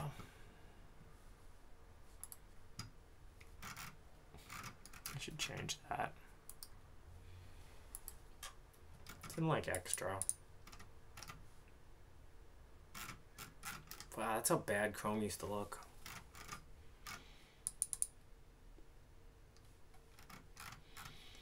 And the IDA plugin should be deleted and moved. Oh. You got an error. Alienware, which, what computer are you on?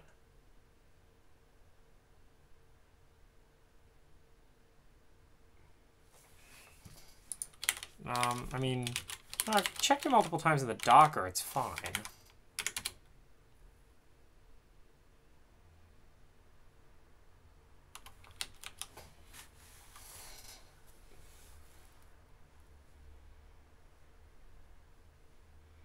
Oh, doing a shallow clone in the Docker? I guess we can. We'll do a shallow clone in the Docker.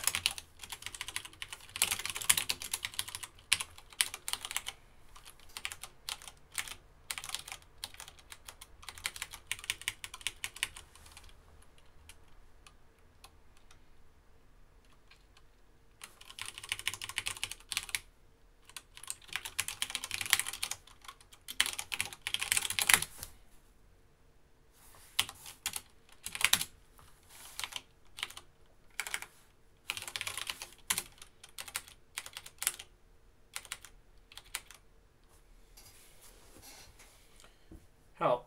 Trying to convert RDB into a usable format. Oh, yeah, it doesn't work on Mac. Linux only. I mean, parts of it work on Mac. Not QEMU, though. QEMU fundamentally is never going to work on Mac. QEMU user on Mac. Because QEMU user is just proxying the syscalls.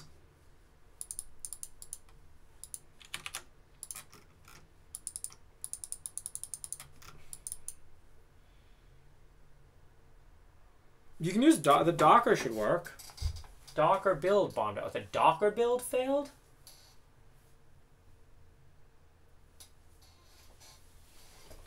No, like QEMU is not going to work on Mac. I don't know. Okay, you know what? Let me just add something in about that.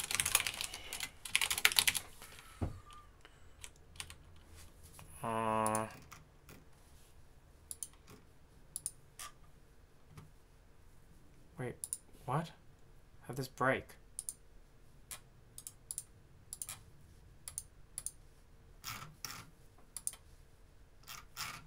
I broke it in Travis. Okay, we have to fix that.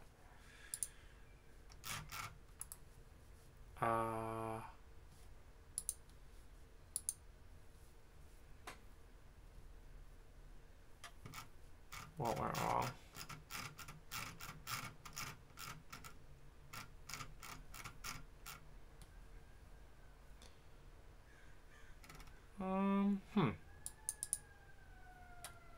That's weird.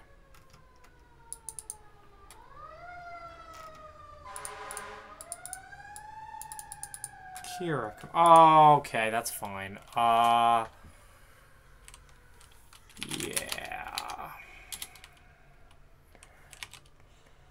// Because it will always run from right there. I don't know why that wasn't caught by the other thing, but that's gonna fix that.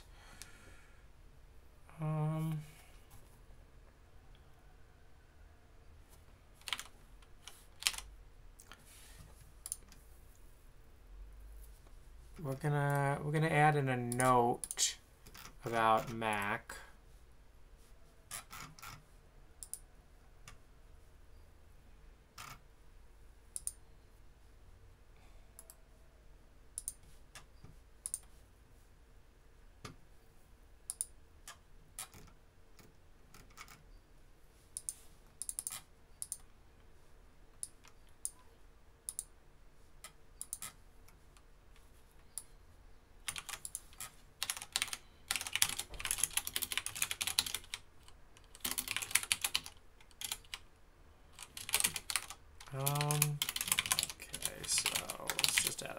install.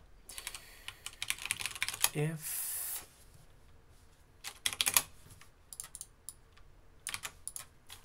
uname equals Linux, then this. Else, QEMU user only works on Linux, while the rest of Kira will run. You cannot run binaries. This is due to QEMU user forwarding syscalls to the kernel. There are still other backends that I haven't deleted in tracers. See other backends in tracers slash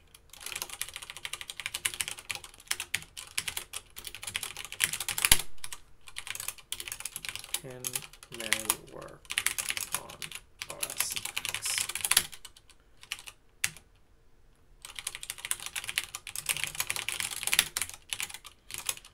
I think that used to work. I don't think Anger is going to work on either of them. Let's see what pinbuild says. It's a nightmare.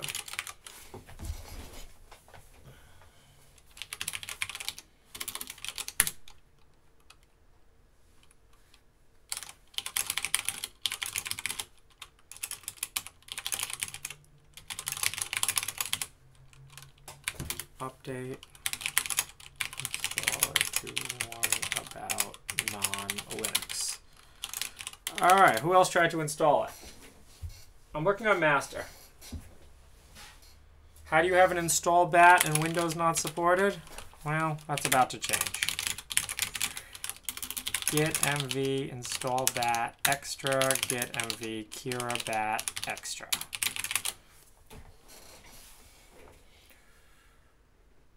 Those all work. Move probably broken bat files to extra.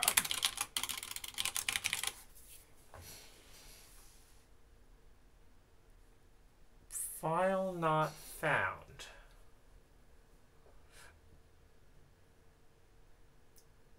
Are you trying on Windows still?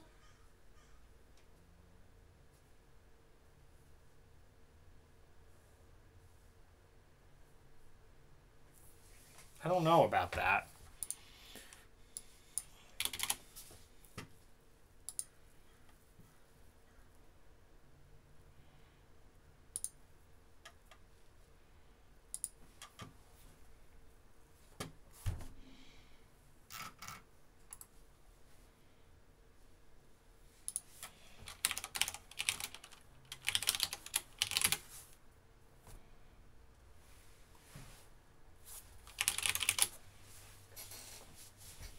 No, you're on Fedora.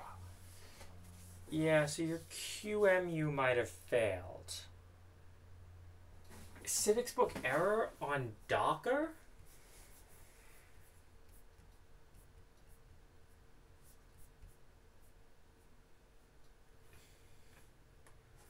Started up the server, but nothing shows up.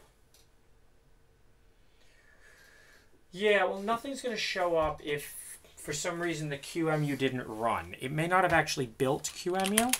It should have errored out, though.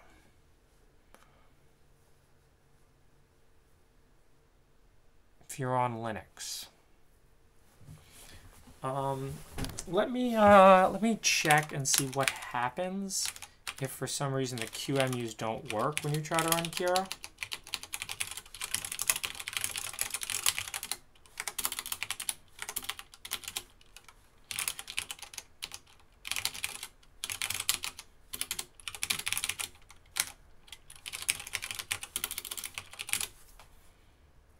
Yeah, okay. All right, so you're getting this error here. Let me add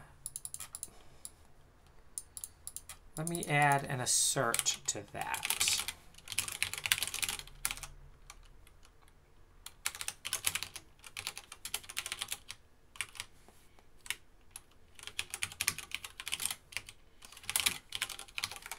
It's in your program.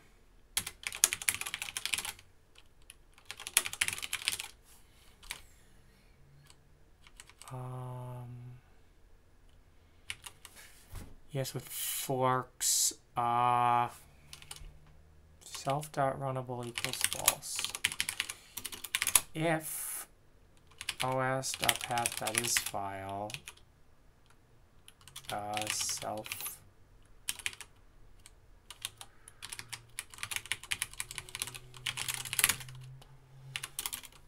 if os.path.isFile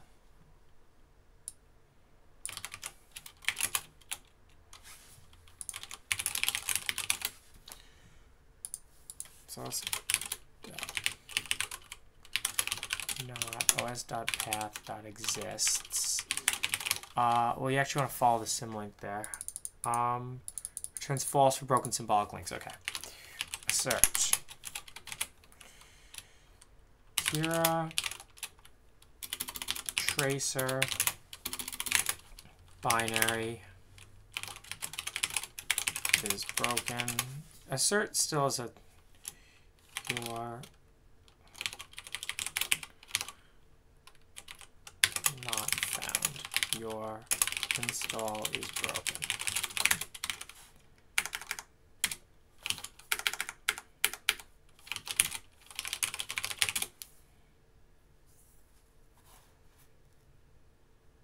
No such file or directory still.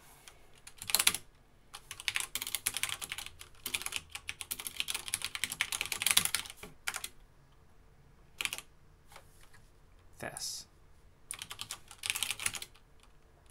No such file or directory. So that should fail.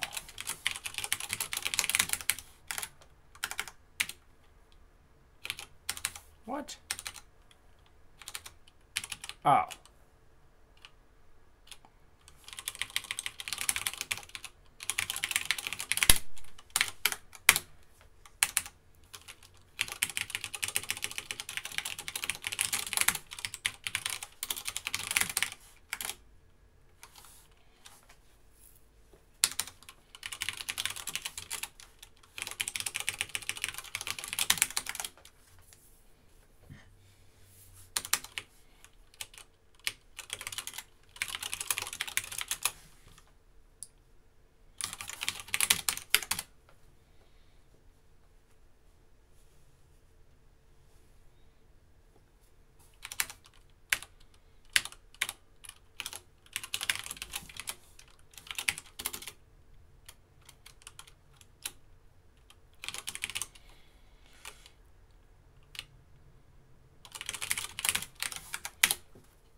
Fours on Ubuntu can't install.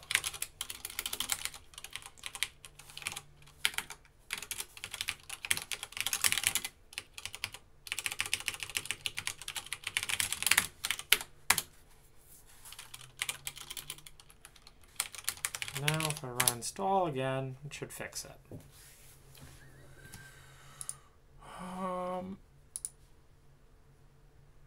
Still running. Okay, so cloning into QEMU, I don't see that error. Yeah, okay, so Ubuntu 18.04 is broken right now. This is a problem with QEMU. So maybe I should just add a note in the README about this.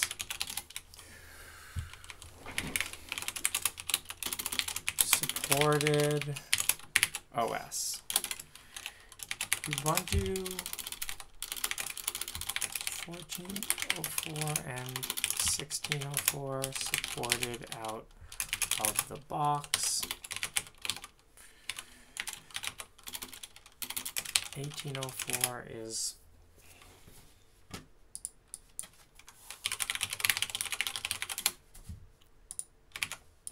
having a problem with building QEMU.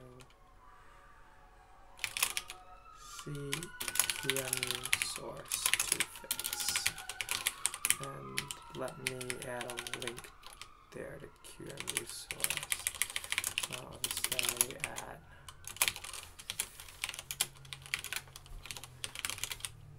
one.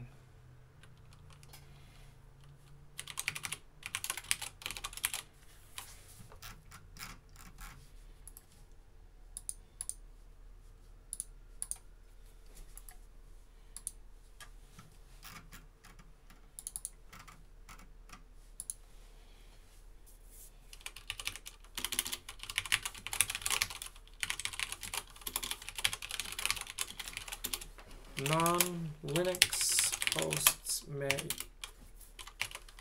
run the REST Jira, but cannot run QEMU tracer, so there's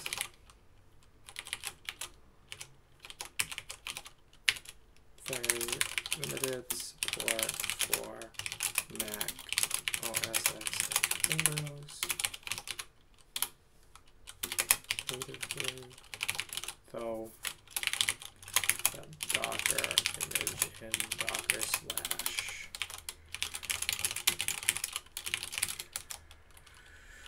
should work. Error message plus readme.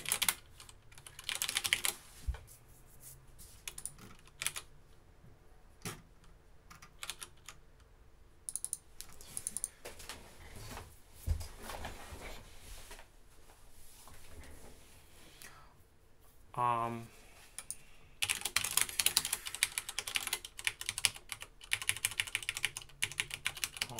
branch Jira.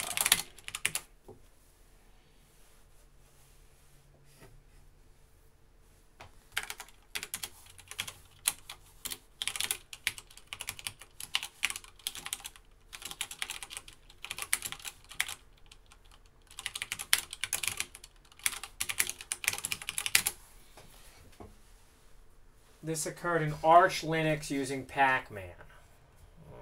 Okay. Let's see what's going on. Virtual M not found. Yeah, so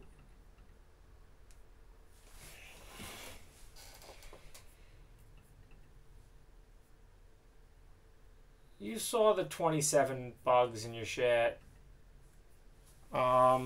The Docker thing should work, yeah. I think I also want to add, hang on. Yeah, let me bash -e here, and that should get this to return failure.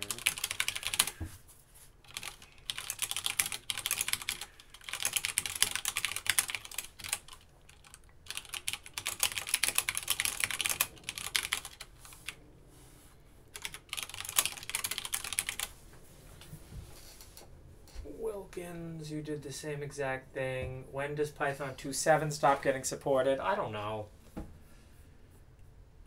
Yeah, I mean, the Docker, if the Docker doesn't work, I don't know what to say.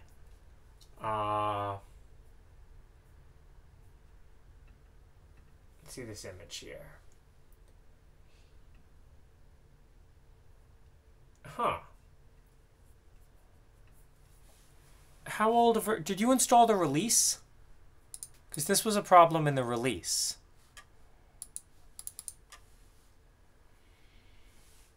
You're also using Firefox, so I don't know about that.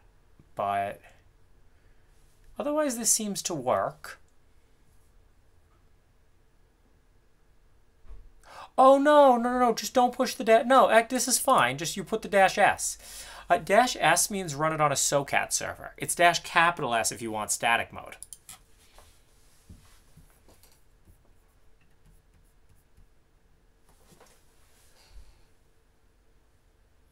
To check if -E... I don't understand what you're saying. For the QEMU symlinks. So there are no more QEMU symlinks. I removed them. They're not symlinks anymore.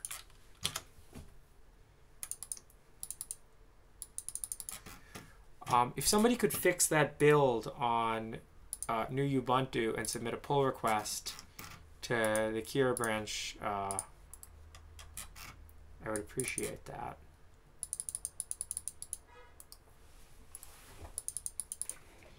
In fact, I'm just gonna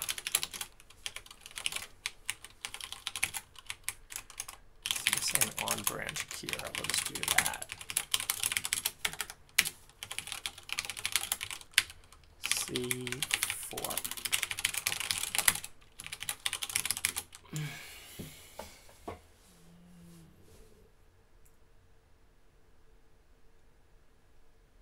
Oh, you mean when is that going to be supported? No, I don't want any food today. Took the hat off. Yeah, okay, it should. I don't know what you're saying, though.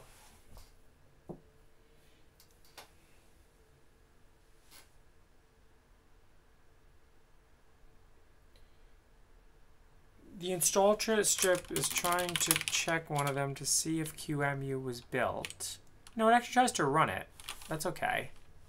It's not going to check if it exists. It's either going to run it or it's not.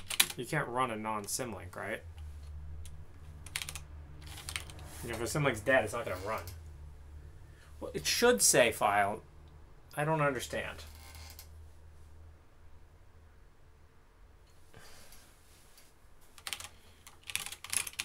Like, if I remove that, and then there we go. So yeah, it should say no such file or directory. That's exactly right. And then it should try to build QEMU, right? To make the symlinks actually work. No, oh yeah, that's not a problem.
Fiercely at the world around me, what went wrong? Oh yeah, I was trying to listen to that, but it wasn't on Spotify.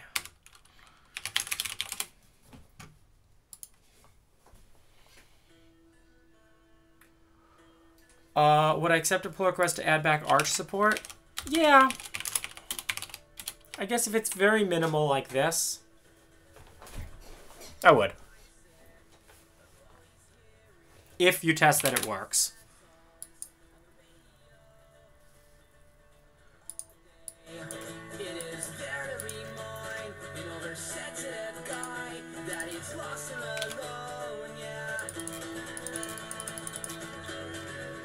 Can you tell me what version?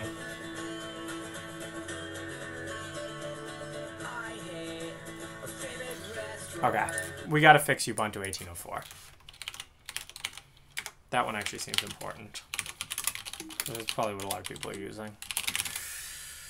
So, the reason why it doesn't work, unfortunately...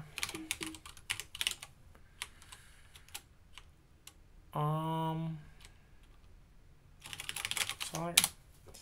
It doesn't build, thank you. It doesn't build, you know my thoughts on copyright, guys.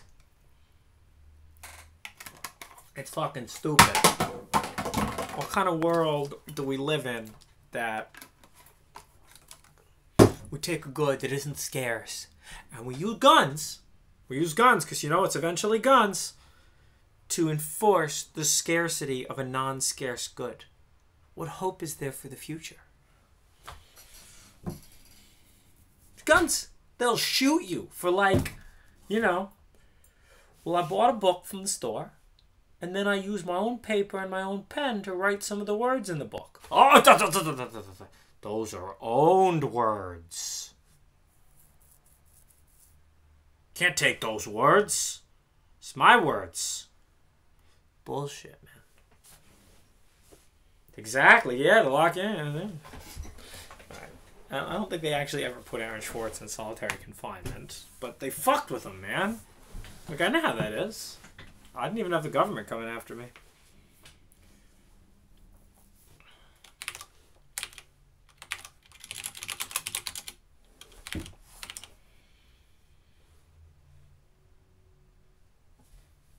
I only know Let Her Go by Frozen.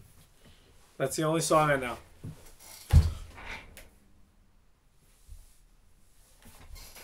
Yeah, man. Got that flight to Dubai booked. Guys, you know, if Cody Wilson went to Dubai instead of Taiwan. I mean, to be fair, I'd rather be in Taiwan too, but... Also, don't fly China Airlines. It's the most dangerous airline. Okay. I mean, they have to fix this. I should be able to just... I'm sure future QEMU fixes this. So there should just be something I can cherry pick.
No.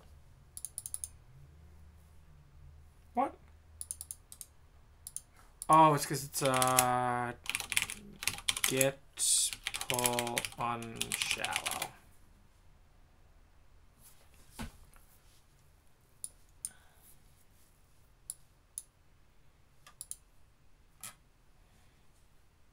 I mean, I should really be doing this inside.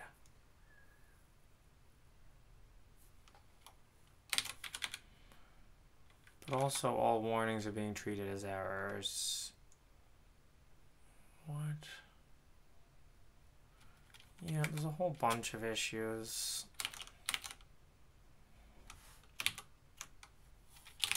Okay. I don't know what we should actually do here.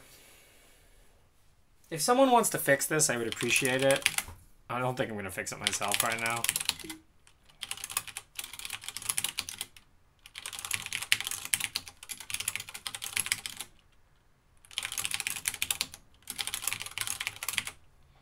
Better.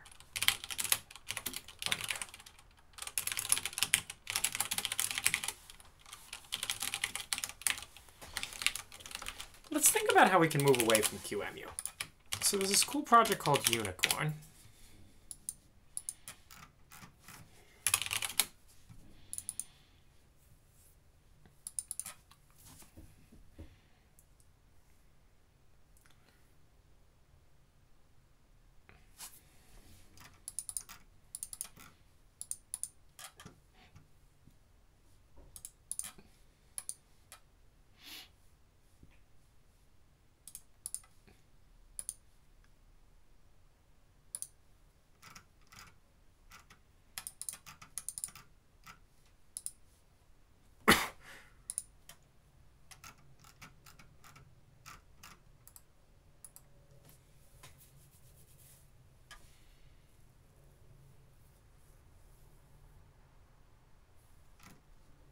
Do I think the simulation is using spatial locality to save space? That's a subscriber-only question.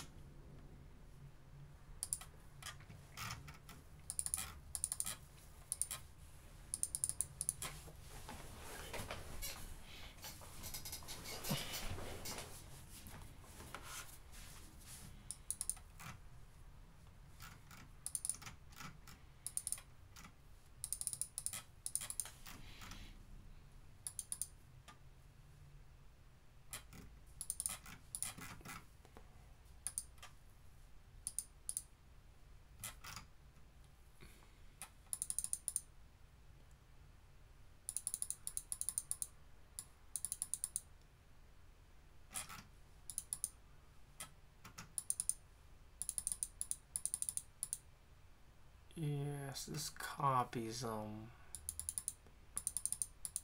I don't know what this does.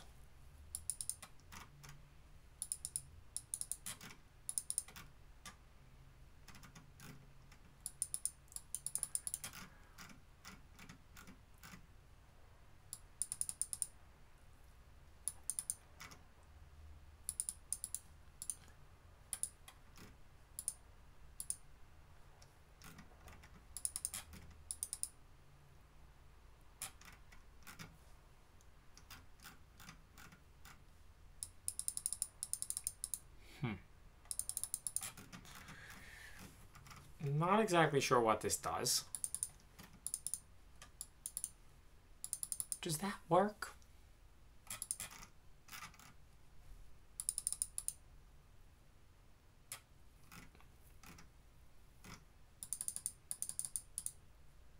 Volume. Kira.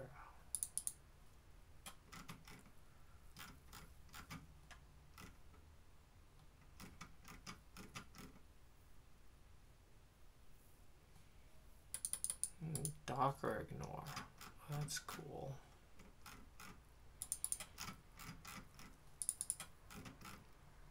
I sort of follow this.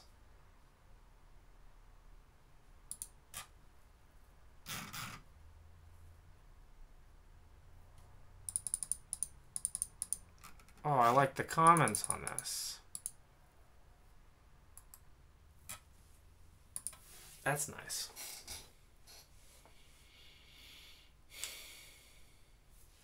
Thank you. Let's see how my Instagram's doing.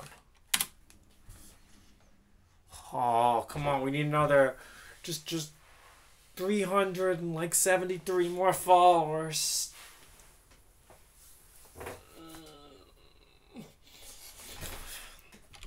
All right.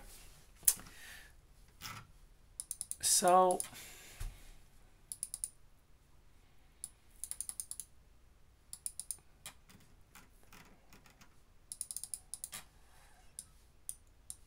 the Kira trace format's very simple.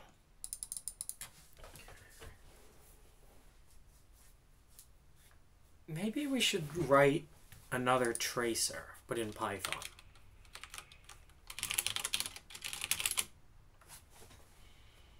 Well, there's also Anger. Let's see how they're doing.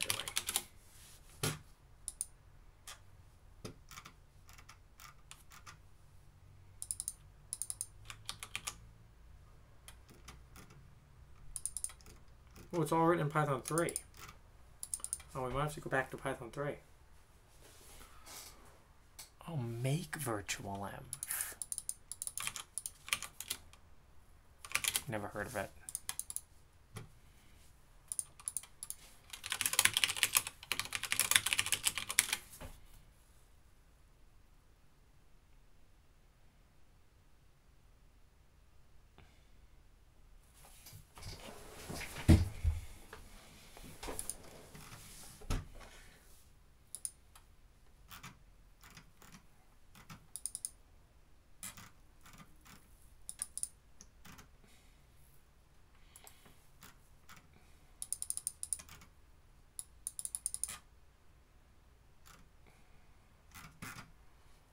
Still being maintained?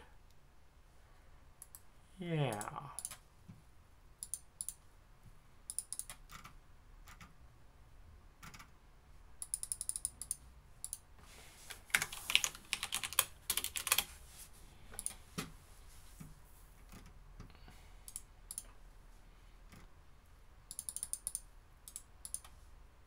There's a GUI they built on top of it too.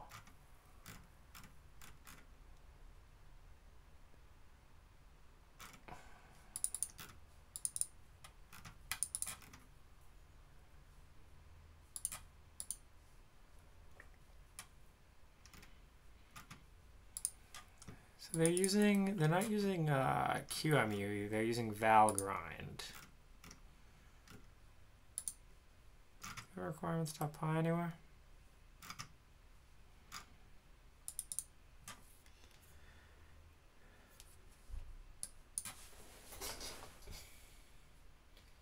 Well, no, it definitely wouldn't be straight Python.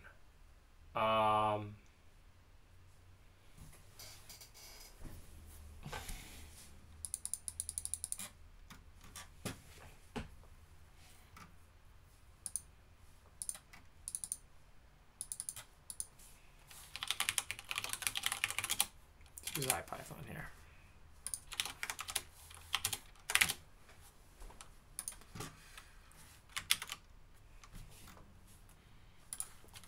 Import anger. Your version of Capstone doesn't support MIPS groups. Great.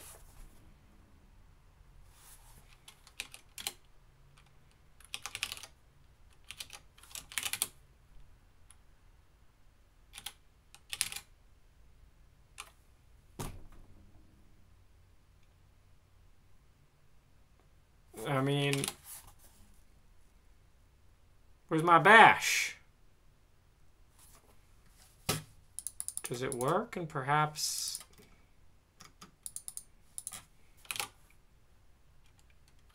put shit somewhere else? Let's try something simpler.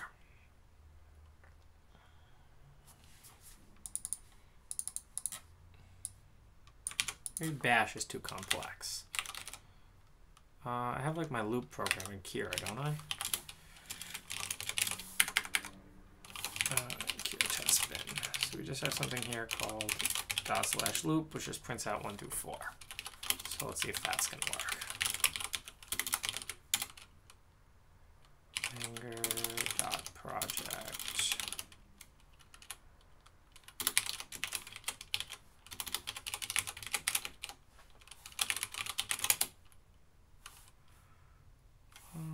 Project with a capital P.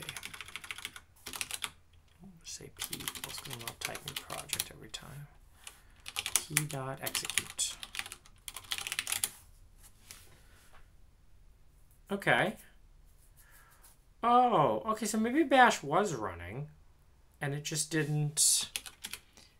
Simulation manager with 1 dead-ended.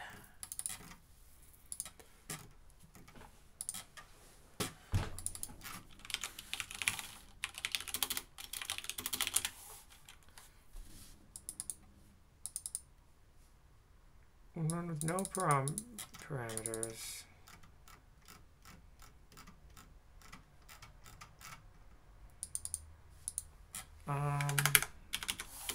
Does it support, like, what if I do this?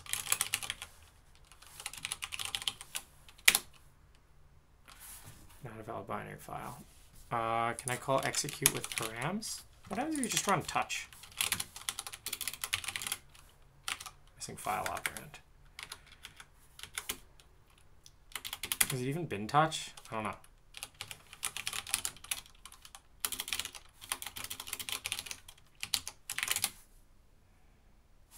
It's not too bad.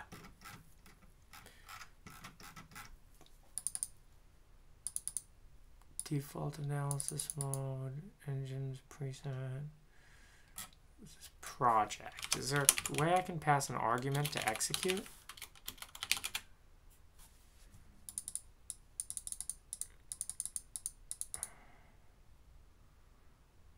Arbitrary keyword arguments.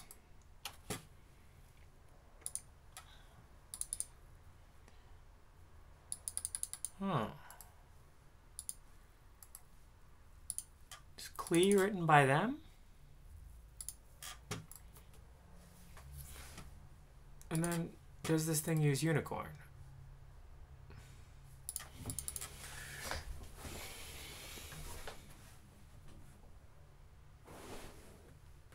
And produces an address space.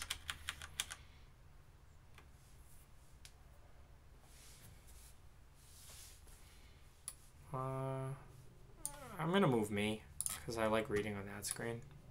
Oops, not that, sorry.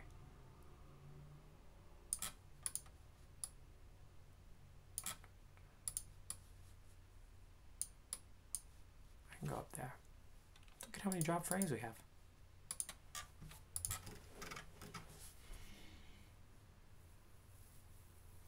Do I accept questions? Only from subscribers.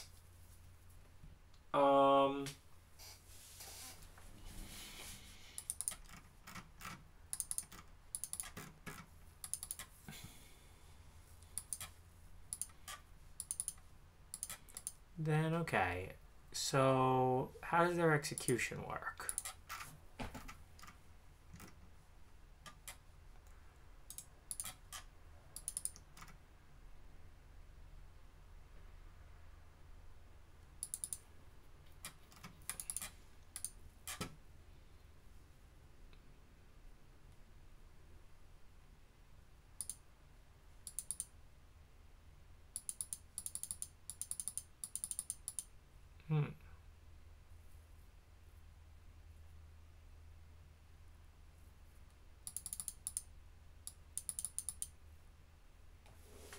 Everyone's going to Python 3.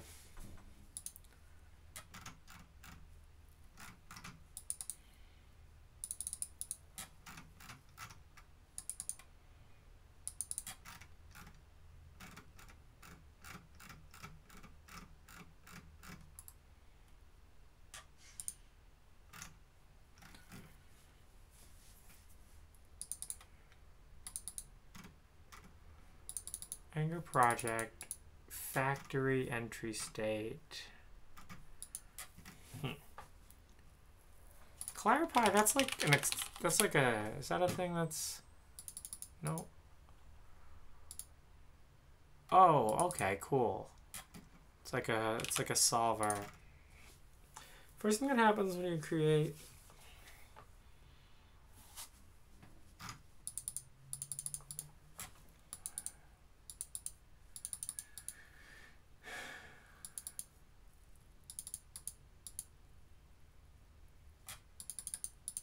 yeah, like, Kira has shitty versions of a lot of these things. I can show you what they are. I bet you Angers is much better. Hearing, like, Kira program, like, yeah, we, like, guess the architecture, right?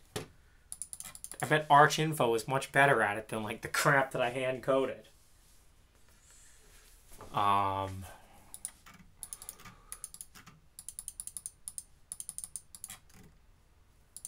I mean, either way, like, I think we can start using some of this stuff and start ripping out big chunks of Kira.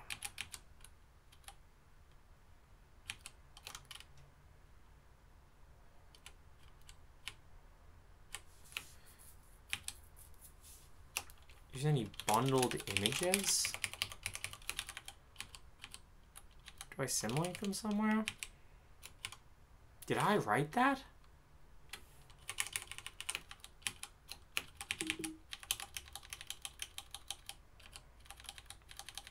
Like, this stuff used to work on, like, every architecture, it looks like. Who knows, though? Like, who actually used this ever?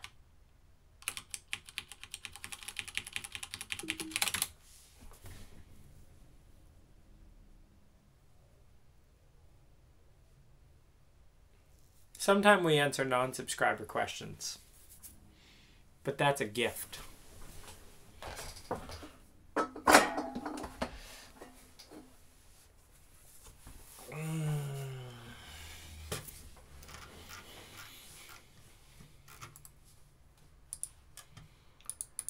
Okay, so what concrete questions do we want to answer here?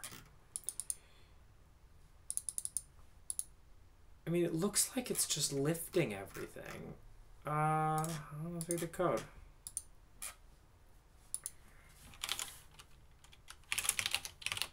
What do we use to read code, guys?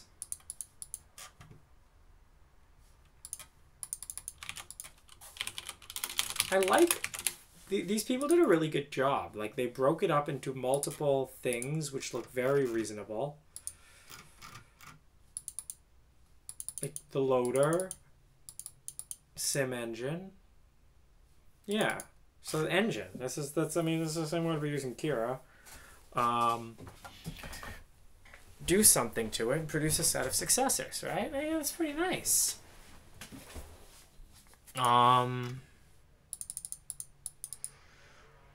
Okay.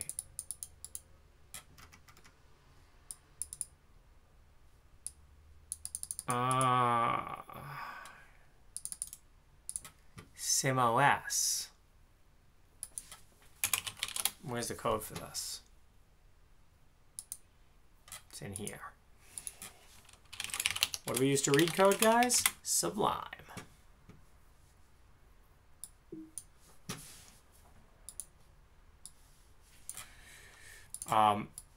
Sorry to put you guys on. Sorry to put these people on blast, but I wish it was better.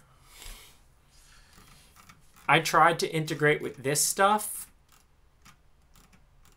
and this stuff's kind of the opposite of what's good about Anger. So they have this API called R2 Pipe. You look stupid in the cap. Don't ban me, please. He said please. That's all right. You can have, everyone's entitled to their opinion. Some people's opinions are better than others, and some people's opinions are really bad, so they get banned. But no, that's an opinion. That's not a ban-worthy opinion. There's definitely ban-worthy opinions, but that's not one of them. So then you talk to this thing, and it turns out the API is this thing called R2 Pipe. And you're like, oh, what is R2 Pipe? They didn't build an abstraction layer. They just cat their weird-ass commands to the Radari process.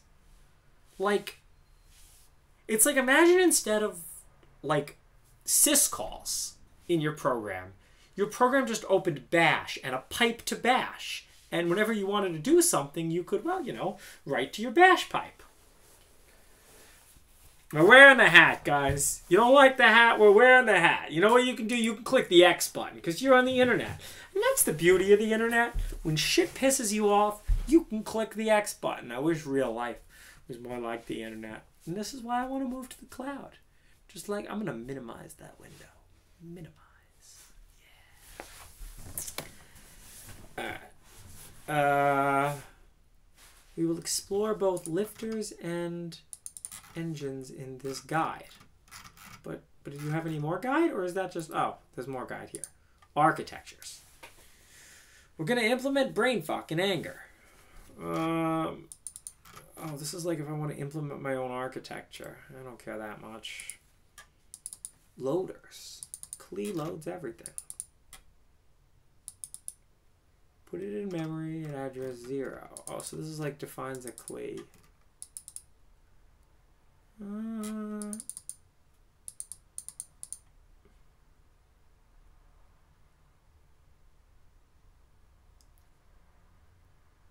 Huh.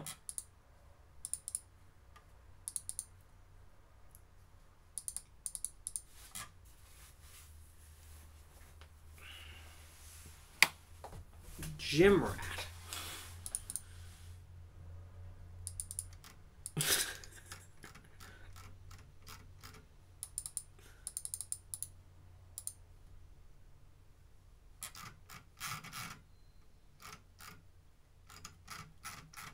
This is a complete lifter?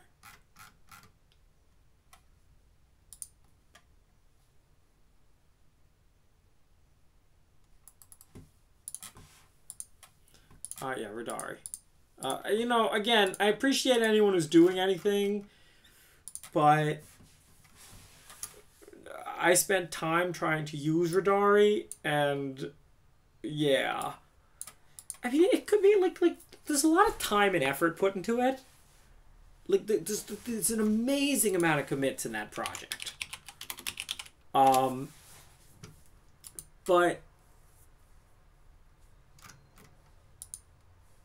like the amount of effort that's put into this is insane. But it doesn't integrate at all with like other ecosystems, right? You could see, like, look at all those green and red things. You know, it's built for like every platform. It supports everything, but like it's not usable because the main API to it is R2 pipe. And then it's not like the thing is a GUI, although I'm sure it has a GUI in it somewhere. There's a book. Rodari is the Temple OS of analyzers, right? Yeah.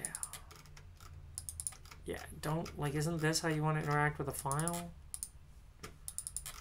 Oh, yeah. Oh, that's so intuitive. Oh, just like P, capital C, D. Oh, cool. Works on Linux, man. No. No, QEMU is very similar. So it's very similar to Valgrind. So they're just using Valgrind on the back end. So QEMU has their own, I think it's called TCG.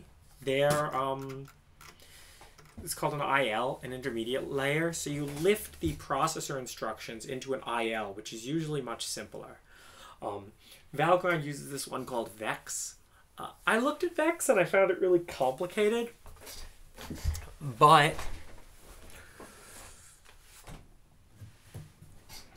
what I'm more concerned about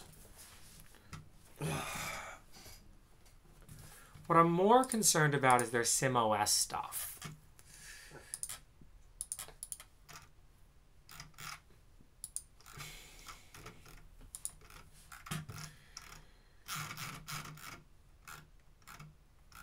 Like, how does it do syscalls?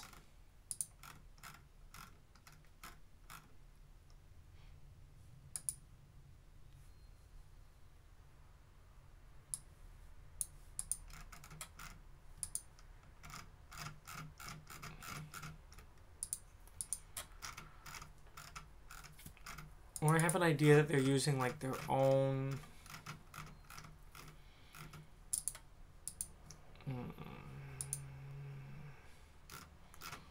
This stuff's all okay. For any SimOS that wants to support syscalls. Yeah, like somewhere in here. I mean, I think the only way to do this kind of stuff. The beauty of QEMU user is it's actually sending the stuff to the Linux kernel, your local Linux kernel. Whereas this, I mean, it's a real sandbox, but here, self.syscall library.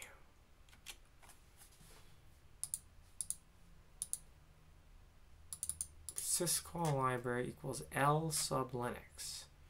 From procedures, import sim procedures, import sim libraries. Oh, here we go. Yeah, so these are the syscalls they support.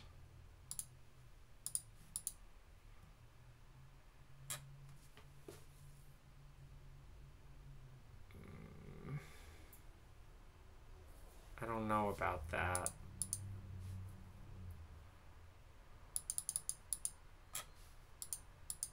But what if I have other syscalls? Okay, I mean, this can't be all of them because I don't even see open and write. Oh, but they're just hooked by libc. Yeah, so then they wrote their own versions of all the libc libraries. This is a rabbit hole.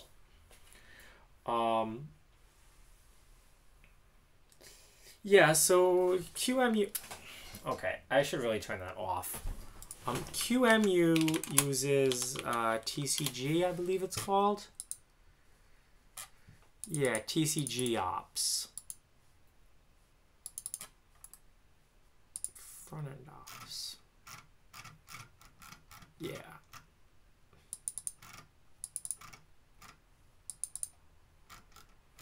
So this is basically the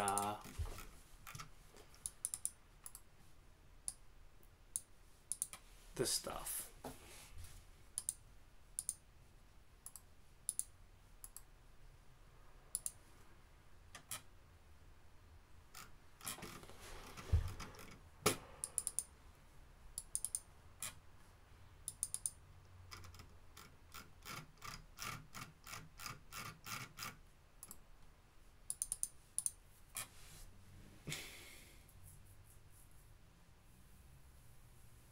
Gator, that's definitely a subscriber-only question.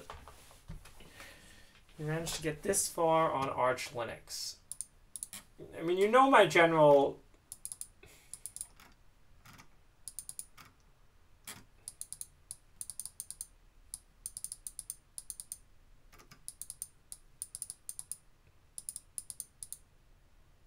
I don't even know what this is.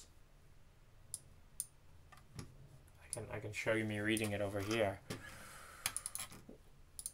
Cure test program runs. Oh, yeah, okay. So the problem is your QEMU didn't get built, and unfortunately the tests didn't print that nicely. Yeah. You know my thoughts on Arch Linux. If you like your life to be like just a little bit more difficult so you can experience that satisfaction at the end when you make things work yourself, try Arch Linux. So that's my thoughts on Arch Linux.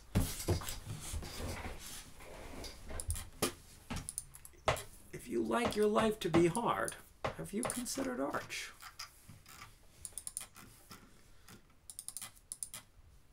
Let's see what's like their branding.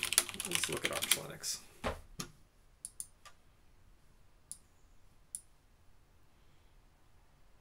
That tries to keep it simple.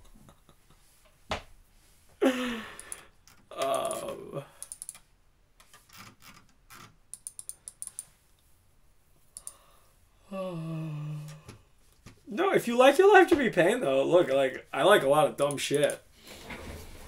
Like this Taylor Swift hat.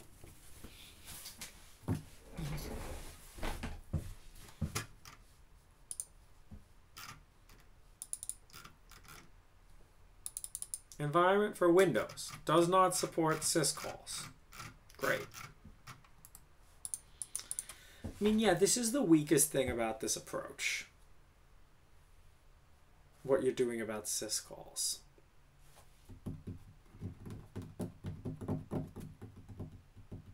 I'm not sure how QEMU user deals with it. I mean, what you could almost imagine doing, the thing that you really want to write. Oh, I'm tempted, guys. I'm tempted. Oh, I'm tempted to write this. Oh, I'm tempted. The thing that you really want to write is QEMU user using... Okay, there's this thing called usercorn. But again, they're going about it, I think, the wrong way. It uses Unicorn to load your stuff. And it's nice. It can do, like, you know, rewind and stuff and record everything, and it's all nice. It is written in Go, which, I mean, if it was written in Python, it'd be more usable, but the problem with it is this. I only have maybe 20% of the POSIX syscalls implemented. What you're basically doing is writing your own kernel at this point.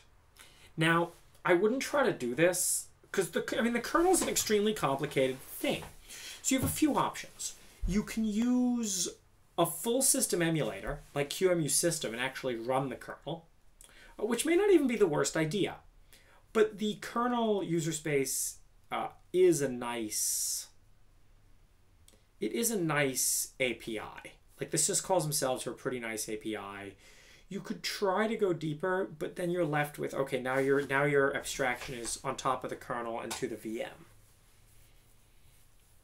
All right, should we start coding it? I'm tempted, guys. This is gonna be kind of fun. Like, what you really want to do is you want to take something like CLI and have it load a binary, and then you want to execute it out of band using Unicorn, but you want to mmap all the stuff. So I want to create like a process space, right? And then I want to mmap all the stuff in, or can I just use the loader? What does QEMU user do?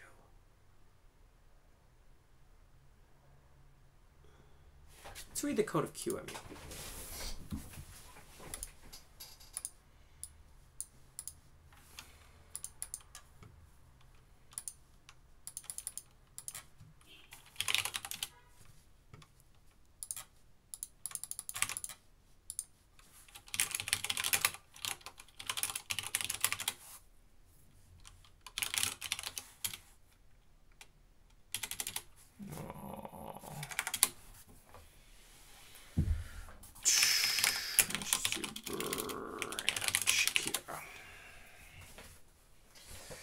Like you're building a code it with write it in Go. No, I don't.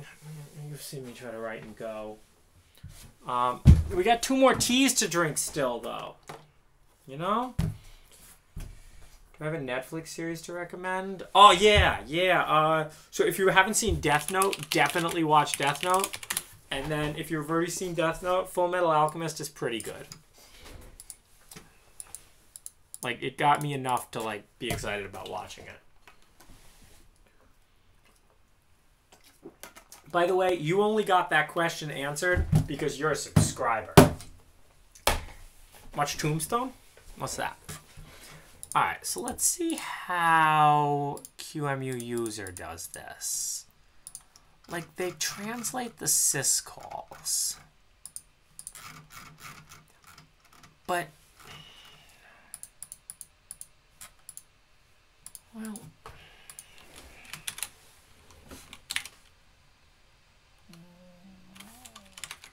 processor spinning up. What's my computer doing?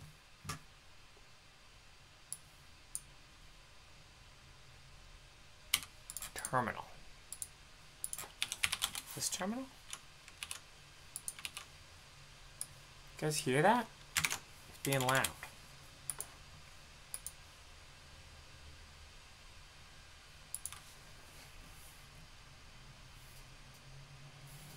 Comments are long. So, like, Apple doesn't do comments.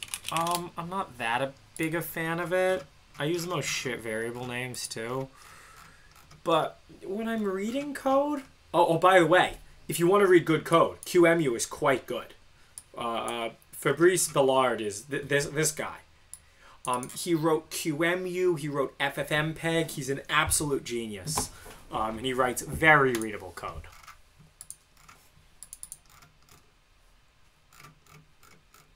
This is very readable.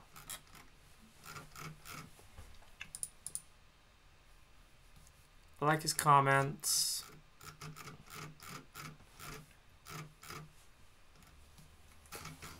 And like, yeah, his function names are good. Okay, target mmap. Like, I already know what that is.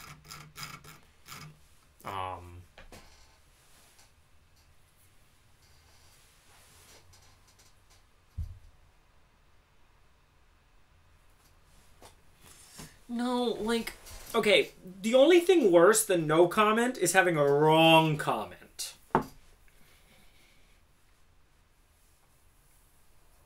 But yeah, like, I could sit down and I could read this code. Whereas, like, I can't say the same thing about the font config code.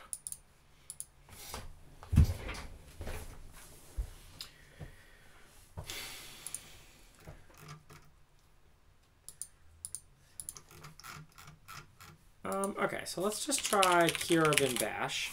By the way, if you haven't seen this, you know you can Kira something like bash.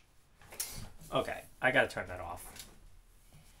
But I'm not going to. And then like when I run ls, look, it's gonna extend.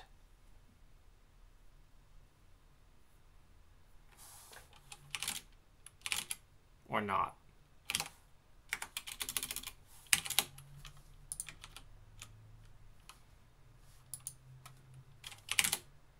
There you go. Look at that. You see this? This is a fork. So a fork ran there. Why did it do that?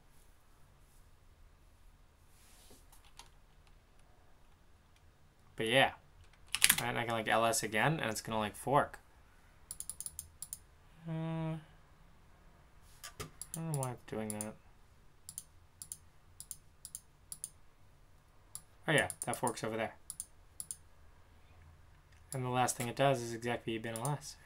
It's actually pretty nice like that.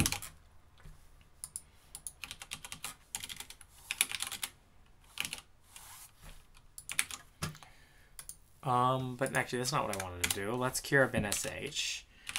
Now let's psaux. Let's grab QEMU.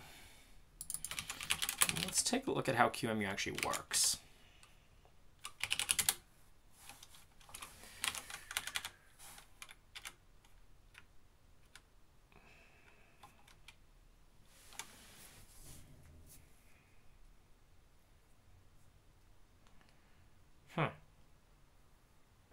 Alright, so it's mapped here. It does map it into its own space. Like it doesn't create a new space. Which is probably what I would want to do.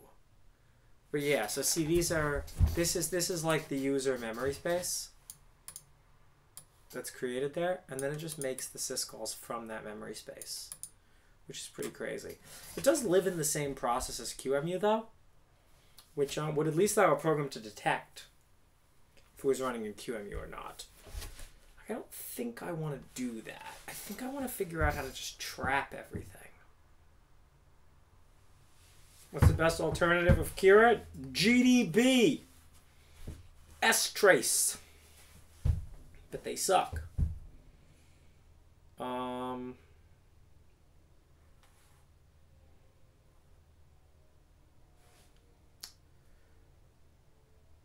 Yeah. No, like there's crazy shit you can do in Linux. This would all be Linux specific.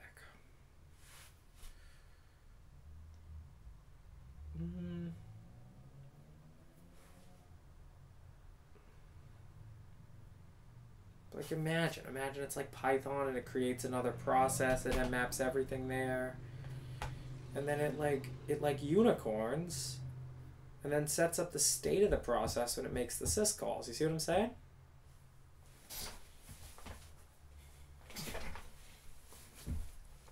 And the user state wouldn't actually live in the kernel context for that user.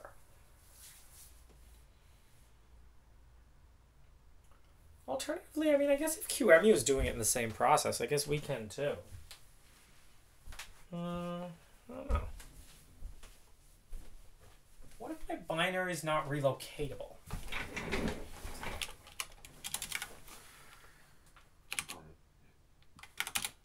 Well, I'm gonna halt though. Is bin dash relocatable?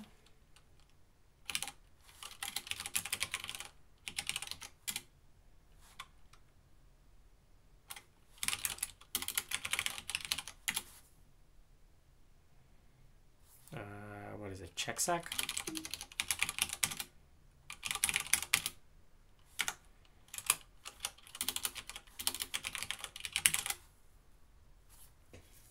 It's full RelRo. Well, that's not full RelRo. I guess all the system binaries will be. Oh, here, no PIE. The problem is bin touch isn't going to loop. Bin cat? Yeah, good. Alright.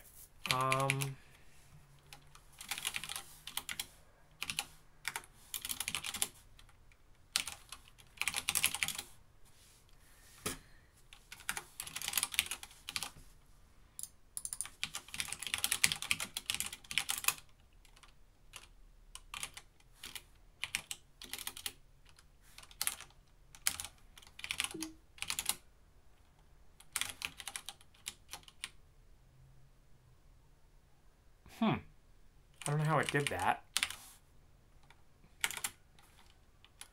I mean, if it's not relocatable, maybe QEMU just did a bunch of hacks.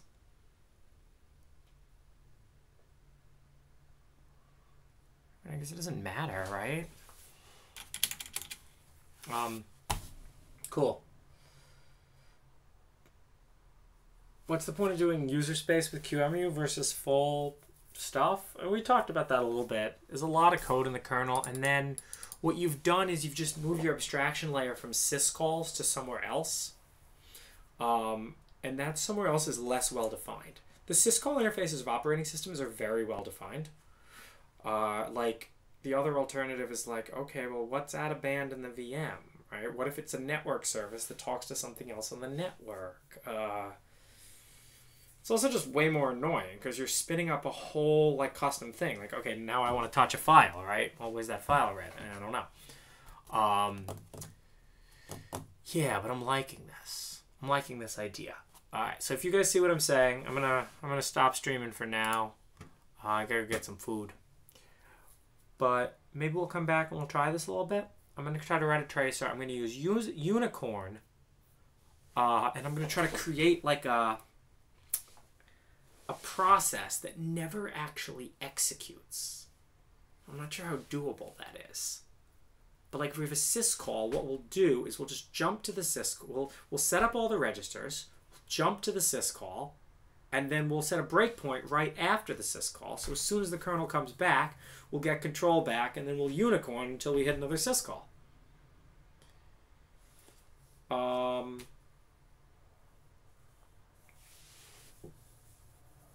Yeah, you don't need full emulation of a syscall. And yeah, I'm wondering how much translation there is also from architecture to architecture.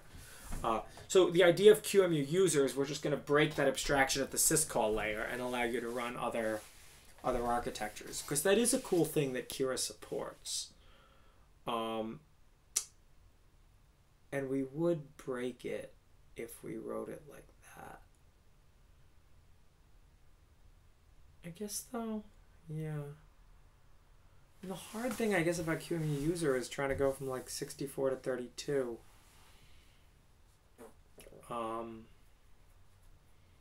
Yeah. Alright, cool. We'll stream more later. Thanks for watching. We'll try it. Maybe it'll work. Bye-bye. I'm going to try my best to make this work.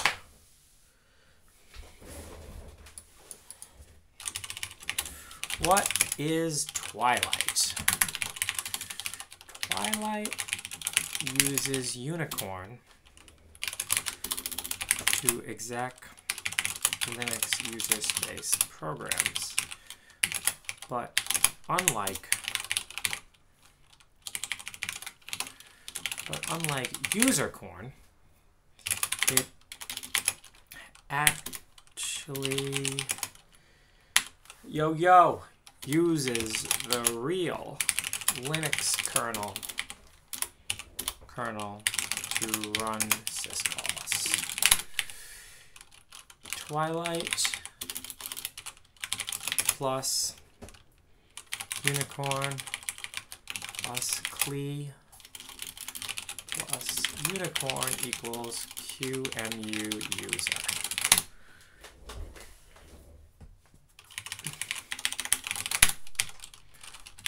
Alright.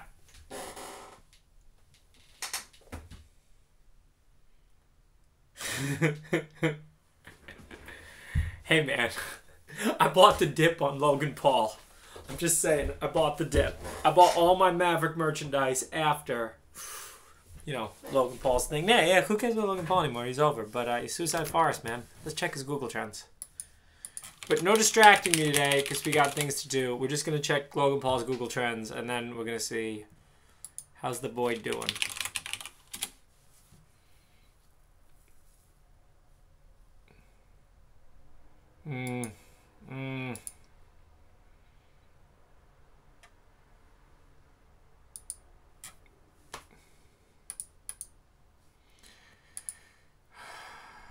Yeah, the world reached peak Logan Paul.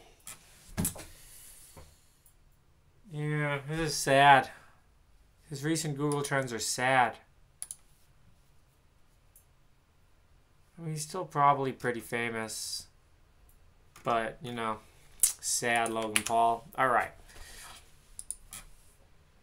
Short Logan Paul. So we're going to write a new executor for Cura, a new tracer, called Twilight. What is Twilight? Well, that's what Twilight is. If you don't understand, then I can't help you.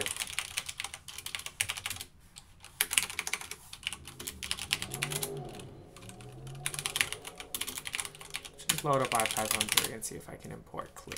No, I can't import Clee. Clee's probably not a... Oh, I guess it is. I can pip install Clee. Pip 3 install Clee. Oh, it's because I was in Python 3 and I didn't install Anger in Python 3. Okay. So the goal is when I do this, when I do run py bin cat etc local, it should actually... Actually, I should just actually be able to do run cat, and we'll do that lookup quickly. Tracers, Twilight, run cat etc local. So basically we're going to run which cat. Cura has a way of doing this. Let me see what it is quickly.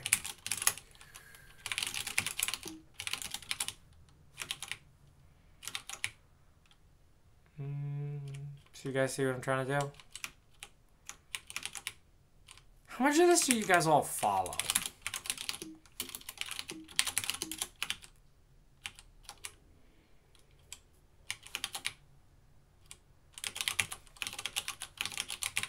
Which...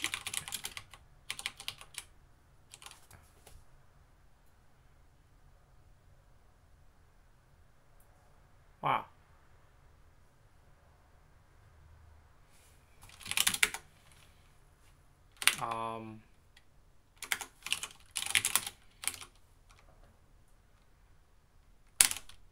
Meh, whatever.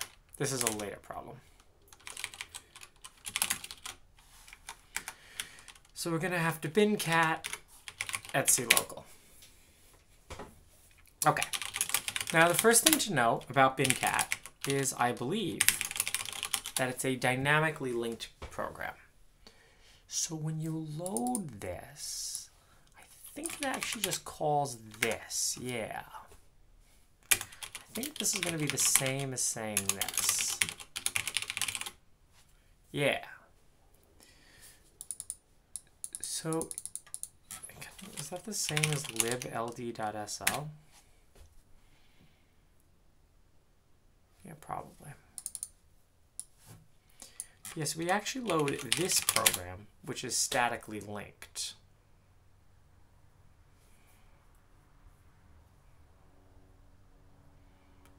And then it's what gets passed into there. Interesting. And special directives in ELF programs. So let's just trace this quickly and see what's going on. Yeah. So that sounds good. So this is a relatively small program. This program's called the Dynamic Loader. Oh, what happened to the DX Racer? You're right. We need the DX Racer back. Let's go get it. Let's go get the DX Racer. We can't have a crappy chair for this wonderful stream.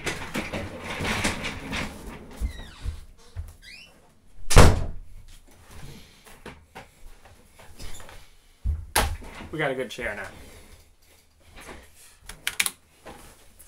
Okay. Also, make sure to follow me on Instagram. Just a shout out, you know. Oh yeah, good. I like them followers. Thank you. All right, so let's import Clee, Clee.loader, sys.argv1. We gotta import sys and put that import up there because it's a generic system import.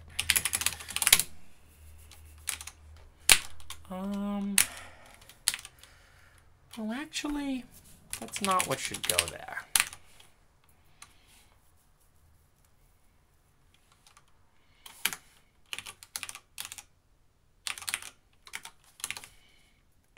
should go there is this.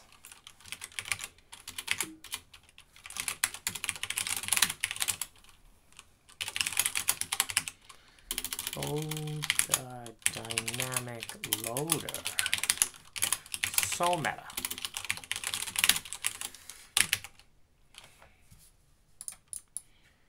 Okay. Let's just get an IPython window up on this.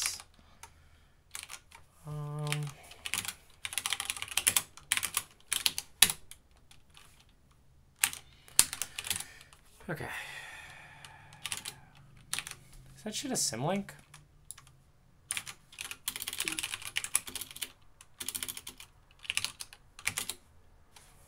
Symlink to that. Wow.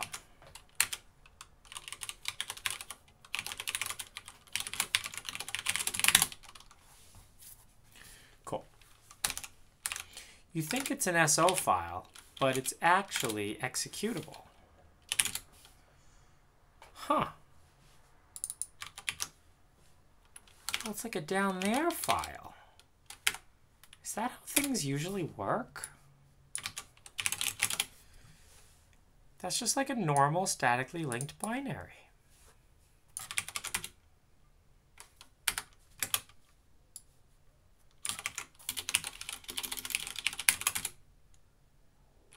What if I ask trace bin.cat? Does it load that?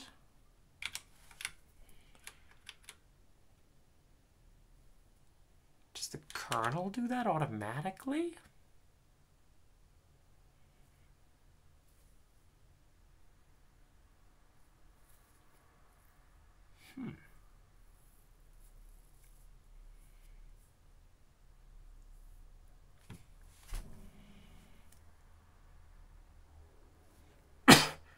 See, like, I do not know these things. No, real followers. We only like organic growth. If it's not organic, the GMO people are going to be like, this Instagram account needs to be banned. And they have a lot of power now that we all learn global warming's real. So, you know, there's that.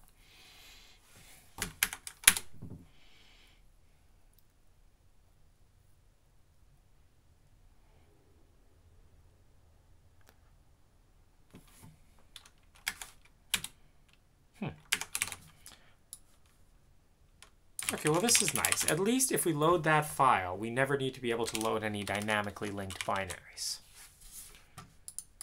So this shouldn't have any shared objects, even though it supports them.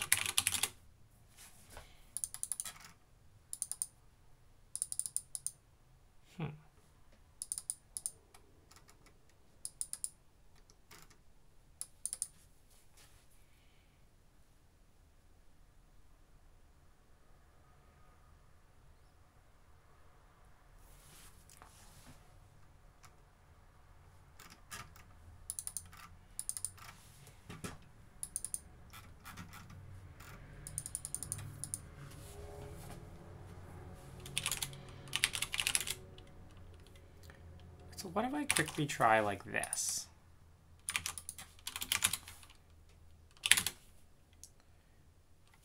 Yeah. Is this Relro? Check sec on this. It's PIE. I actually don't know what Relro means. I just know it says it sometimes. Relocation read-only. So this is relocatable. I can put it anywhere. I don't know if that's what the kernel does.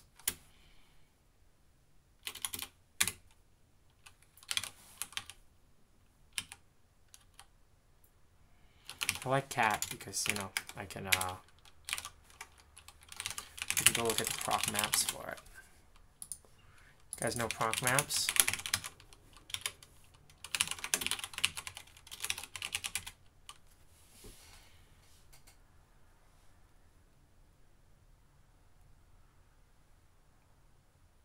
Yeah, I know what did happen to my blue check. You know what happened? It melted because of global warming.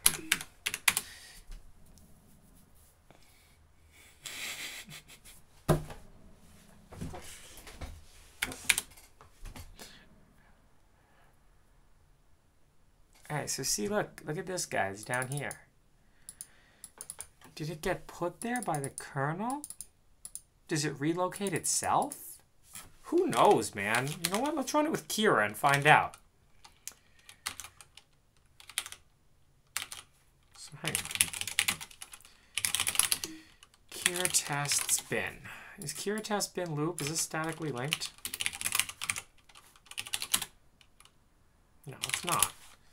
So what if I Kira?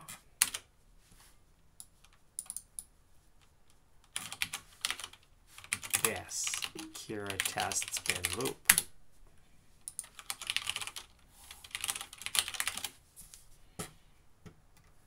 What did it do?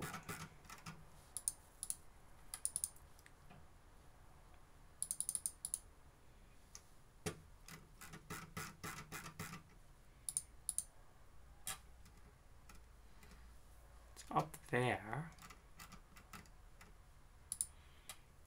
and then that maps it in after calling brick. You guys know about brick? Who remembers brick? Who remembers brick from a few streams ago?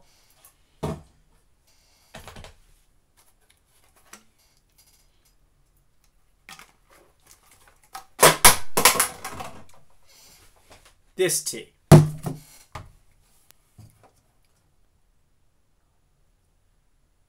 Oh, some guy wants to rap battle me? Yo, I'm down. Is he famous? Only if he's more famous than me. I only punch up. No. We got things to do. But I am down to battle if he's more famous than me. If he's some noob, then nah, man.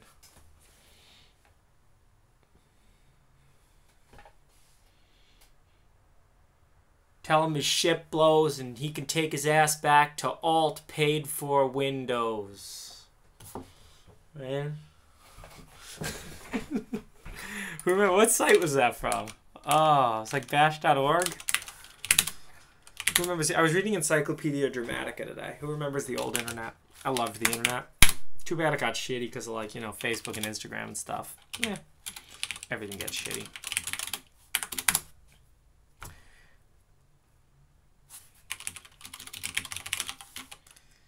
LD.memory.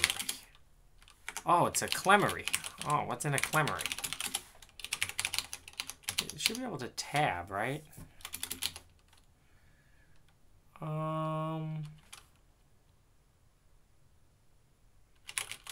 Min-adder?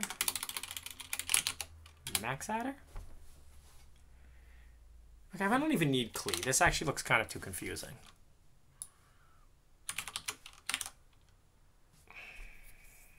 You can just use the ELF tools.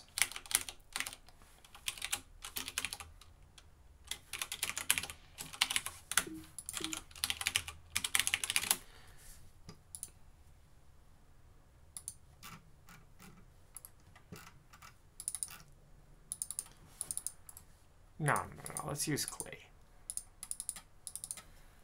Loader shared objects, projloader.main object.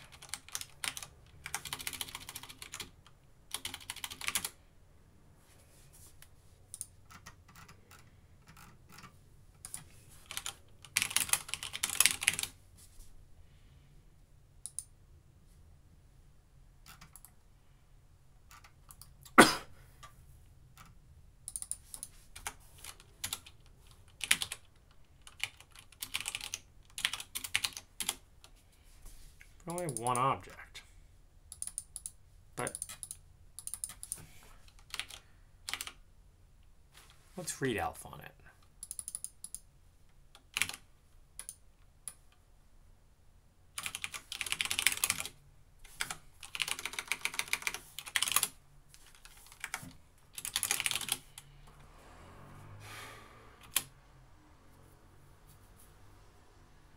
Yeah, there's actually two sections. There's an executable section and another section.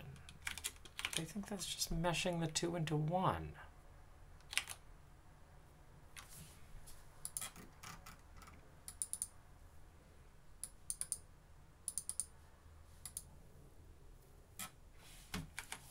Oh. Well, at least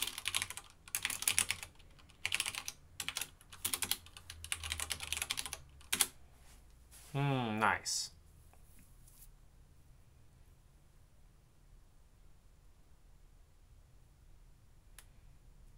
Then what doesn't have a v-adder? Is it off the screen? Oh, it does. Was this shit off the screen? Maybe I just can't see.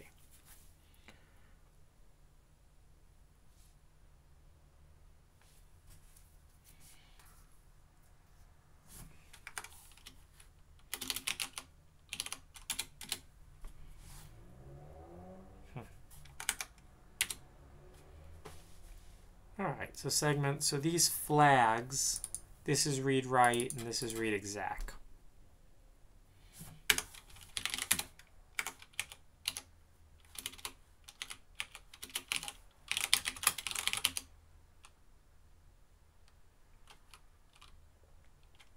How do I get the data?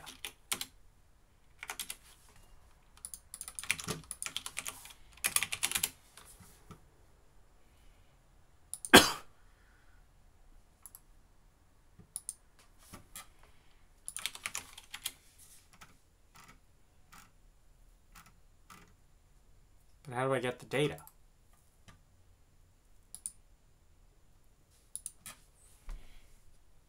File size and offset's good enough. How does it have a different mem size and file size?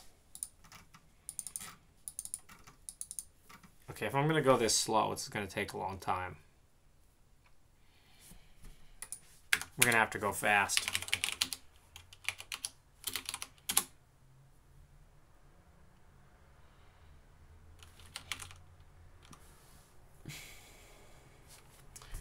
How does it even make sense? The file size is that, yet the memory size is that. What does it do with the rest of it?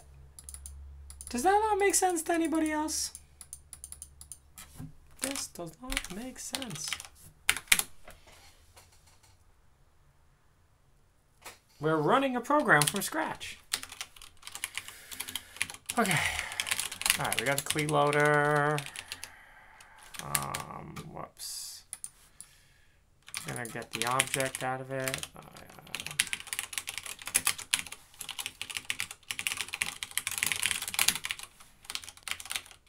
And then for seg in obj dot segments and seg dot who remembers that? Don't forget your little parenthesis thingies. v-adder seg dot offsets. And then we only really care about seg.files. I don't know, we also care about virtual size. Seg.mem size. Just so that runs in Python too as well.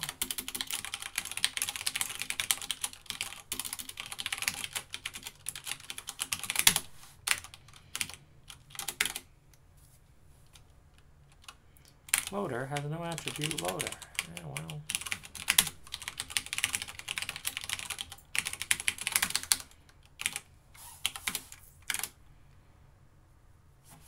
Beautiful. Except for the fact that that sucks because, you know.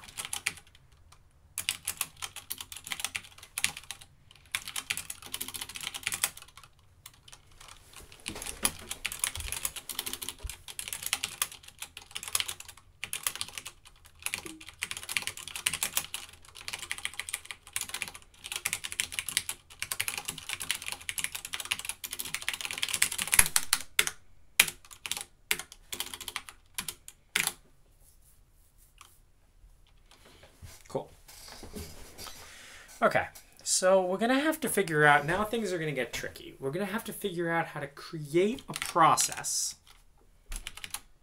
unmap everything from it. We might be able to use clone. So traditionally, the way that you create processes in Linux is through forking. We could perhaps fork and try to unmap everything. But I'm not really sure that's what we want. Let's understand how Unicorn's memory model works first.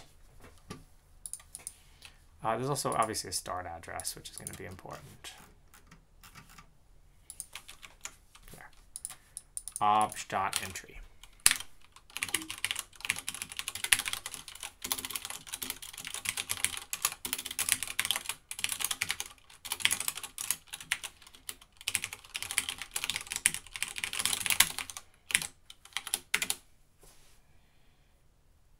Loader has no object entry.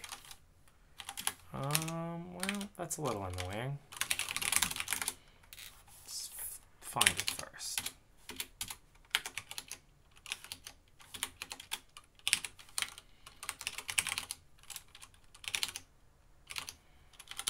Main object on entry, fine.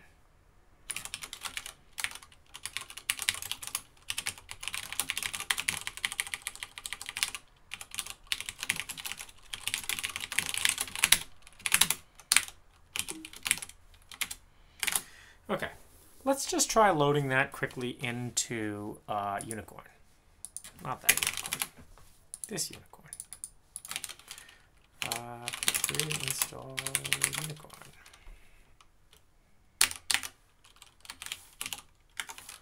Bro, you gotta sudo that shit, you know? Always sudo. If at first you don't succeed, sudo.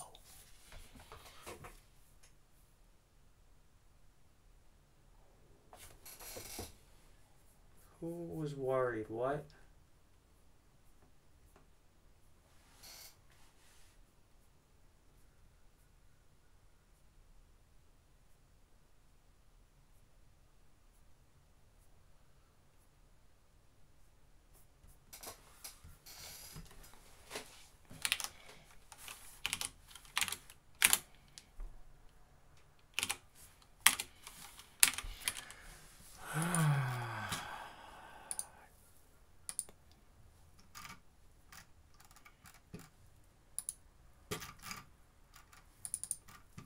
Okay.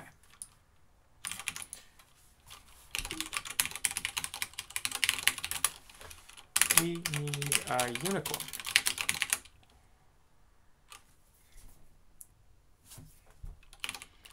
And not gonna want UC mode 64. All right. And UC is not defined. Gotta import our unicorn.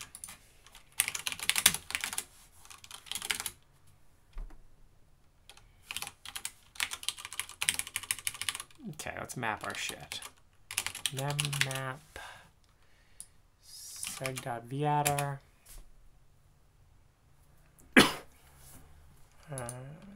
seg.memsize. Now, is there a way in CleLoader to load? What?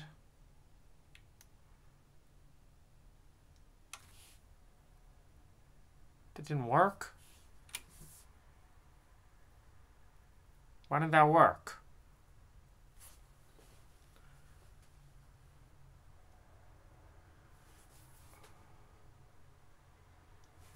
Oh no, don't tell me I have to like pull a Cardi B to offset, you know?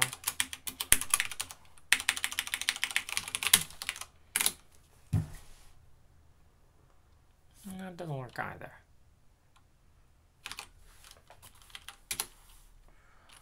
Oh, it's probably because M size round up.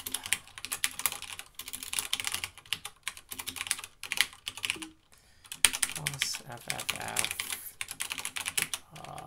integer divide 1,000 times 1,000. Instead of set size, it's mem size round up.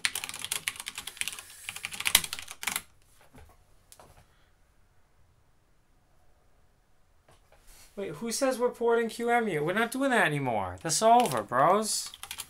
Why is my arguments invalid? I only like valid arguments. Oh, did it make it to the second one at least, though? Yes, it did make it to the second one. Okay.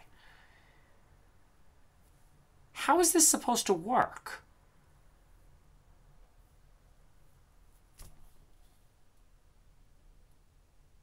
Like, you can't just map that kind of shit. I don't know. What if I just print out LD?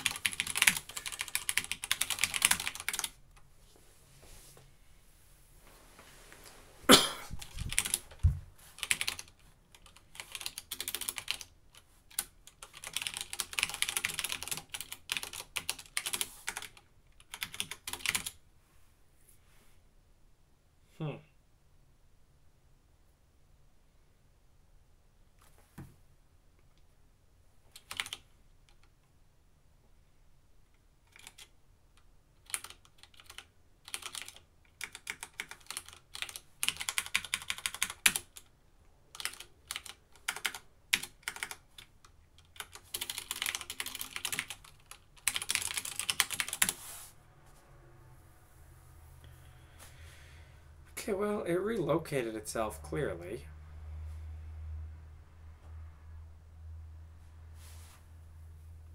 It's here.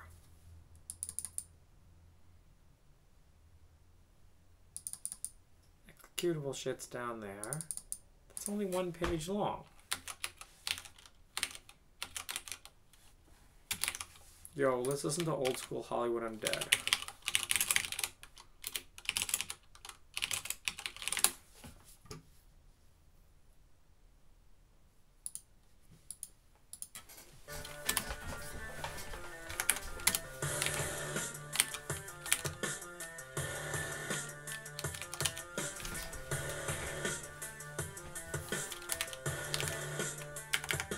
Well, the riff is from Crazy Train.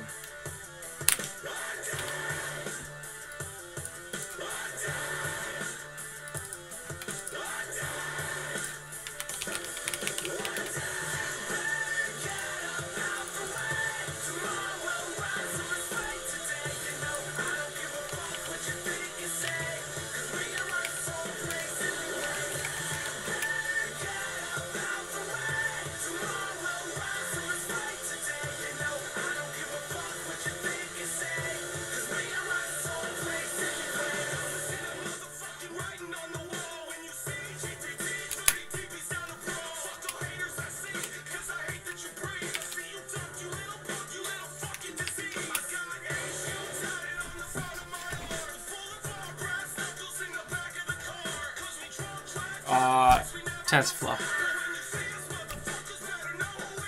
Wait, I regret answering your question. That's a subscriber-only question. Ugh. Disgusted with myself.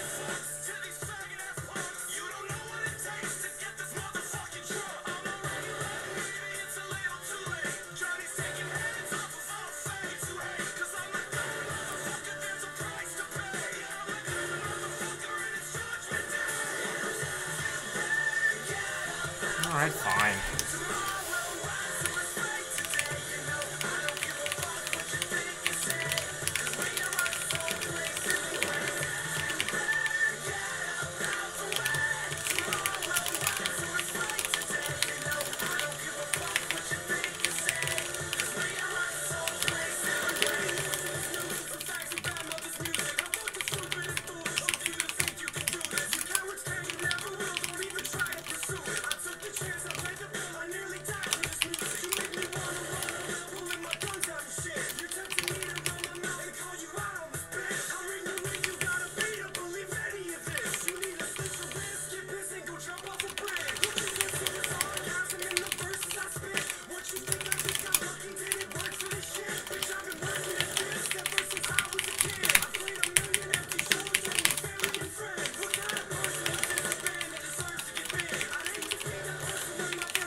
Say 0 here?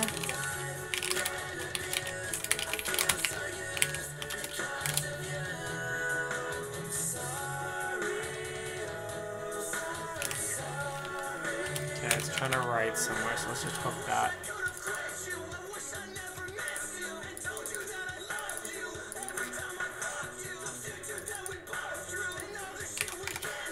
Okay, so my code's allegedly running. Let's hook the code.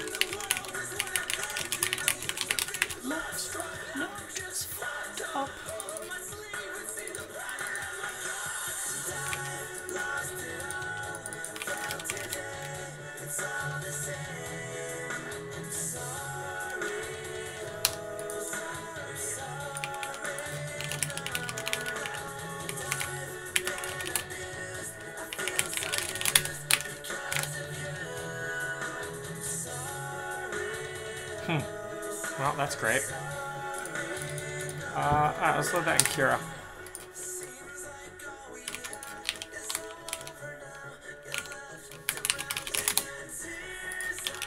We're gonna use Cura to debug why this shit doesn't work. Okay, so...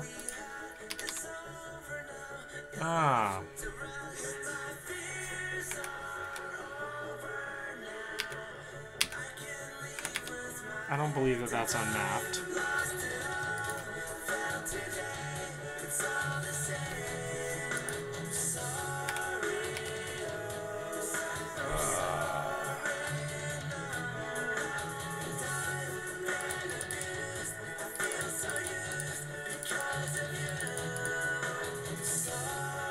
Let's throw another project in here. It's called Capstone.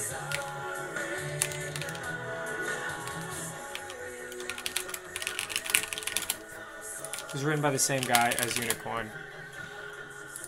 Again, like, I build these things. In a way, this is a lot like, you know, Twitch Slam, where I just used all that stuff. It's one guy who wrote both Capstone and Unicorn. Real heroes, man. Real heroes. Let's look him up to give him a shout out.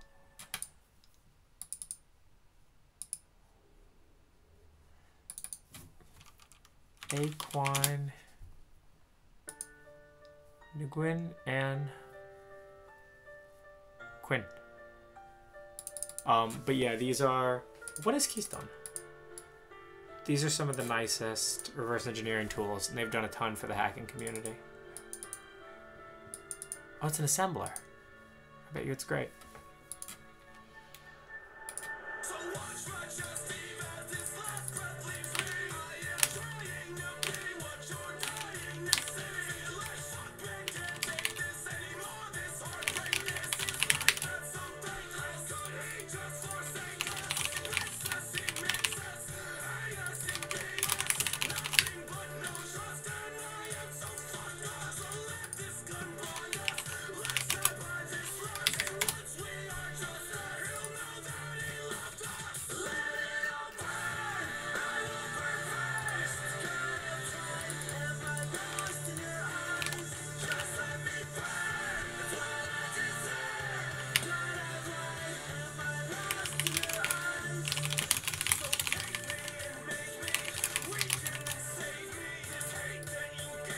That looks familiar.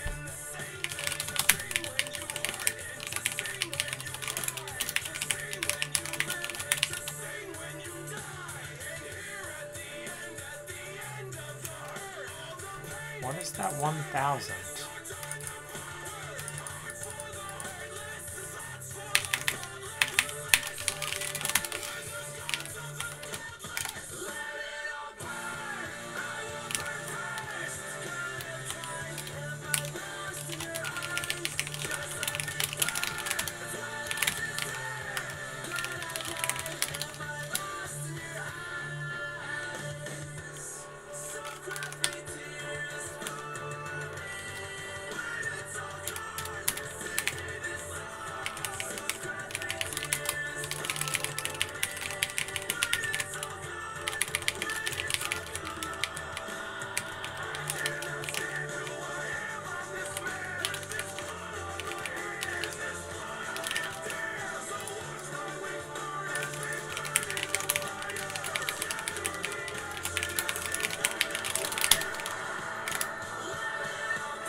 that work?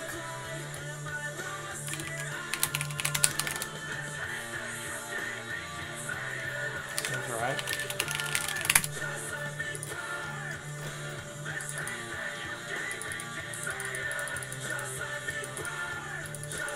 Oh, it was the address of the first instruction. Makes sense.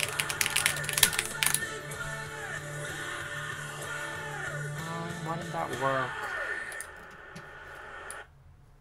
Alright, the music can chill for a minute. Why did those disassemble? Should be right.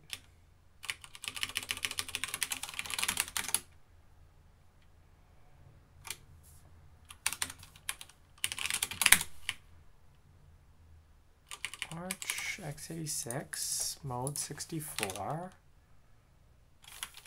Are those, for some reasons, not the right bytes? We can check that in Kira. Where am I? I'm down there. Okay, good. 48.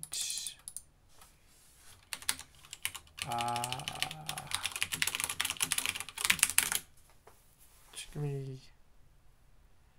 4889E7. Yeah. All right.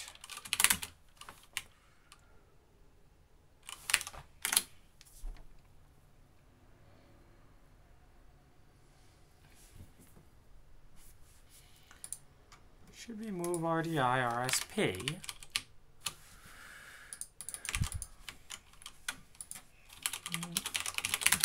Just in case. No.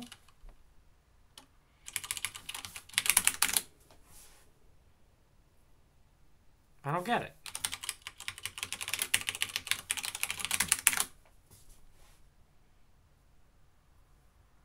Why does it think it's LD R7?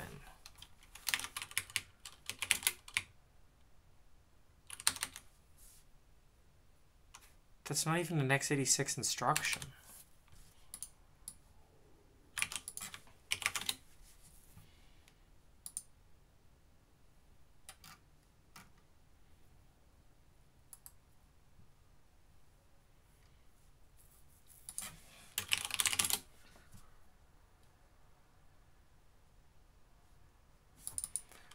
Oh.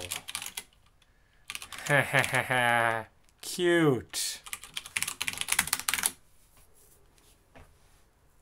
Okay. Well, that's fixed.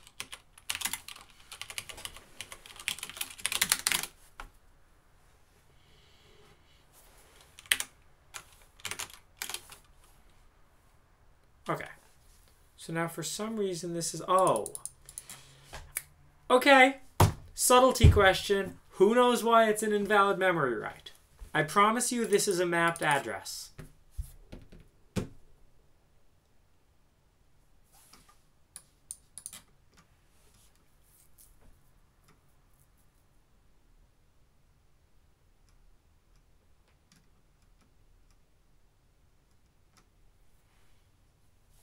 Who knows why?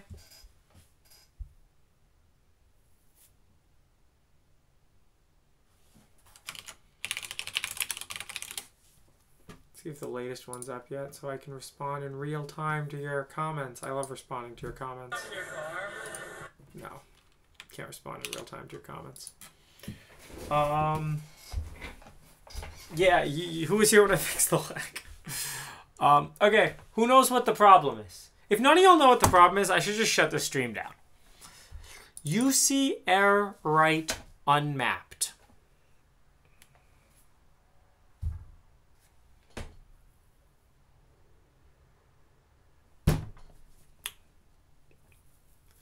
I'll give you all a hint.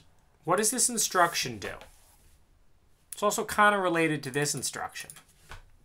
And I was clicking around in Kira if you were paying attention as well.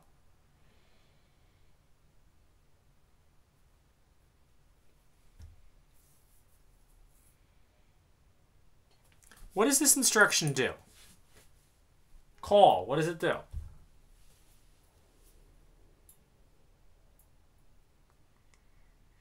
No, this exists. I promise you that exists.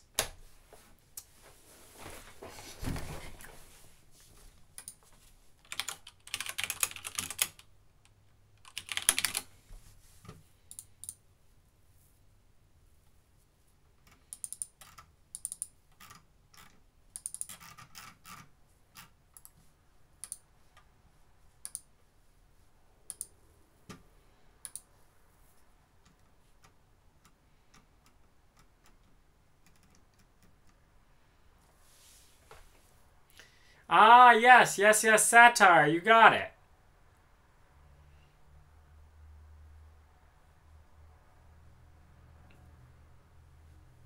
The first thing you were saying.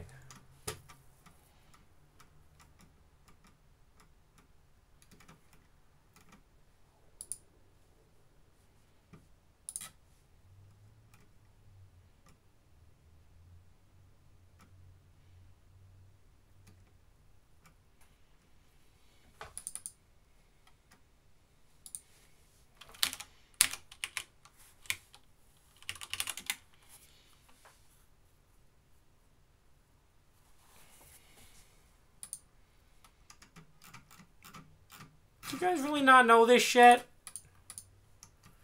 What does call do? Why do you watch these videos if you don't understand what I'm doing?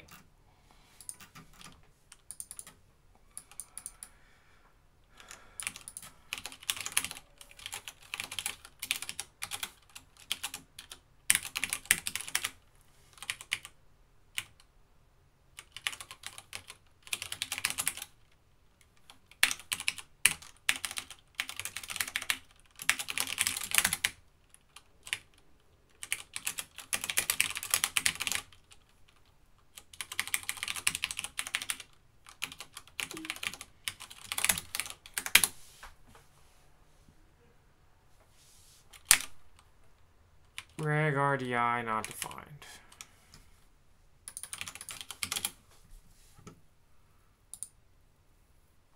What? This guy's using reg RDI. Does code not work?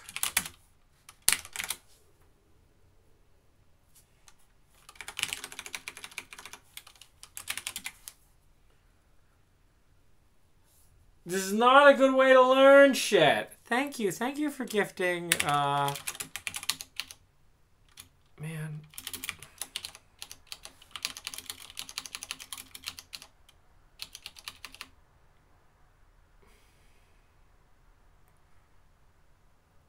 If there's no UCX86, did the API change or something?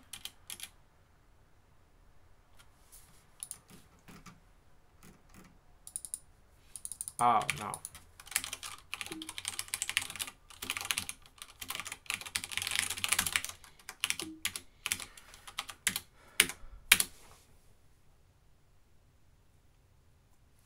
Now I don't understand.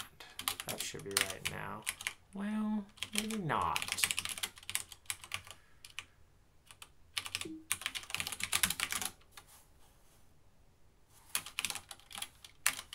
Oh, no, I'm dumb.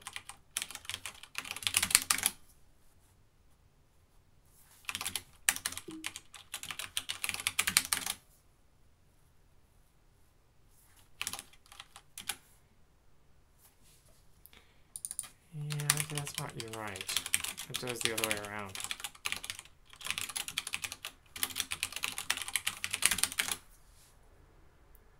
Boom. Look at that. We did it.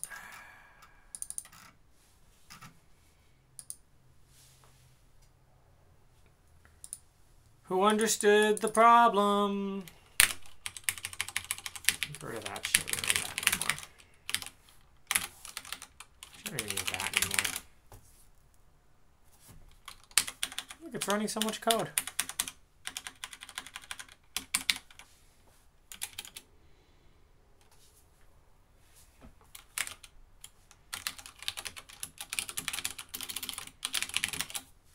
Okay, let's find what that is in Kira and see what's going on.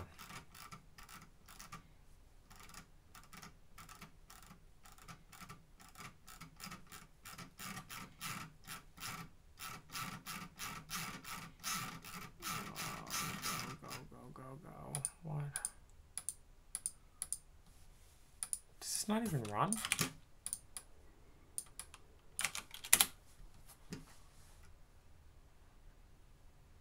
Okay, so here we are. That's what's in RDI. Where did that come from?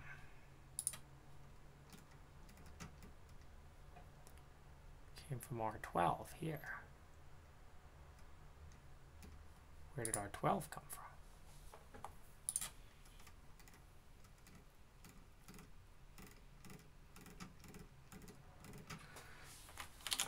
Linux exec start register state.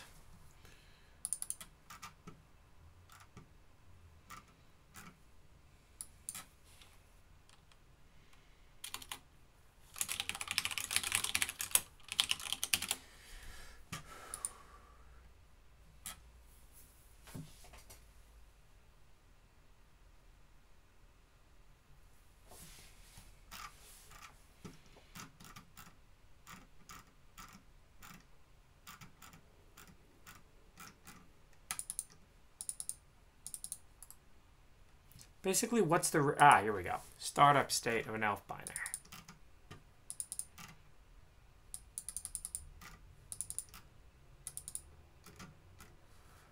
Oh, that's an interesting thought. Stack probably... the stack has shit on it. Yeah.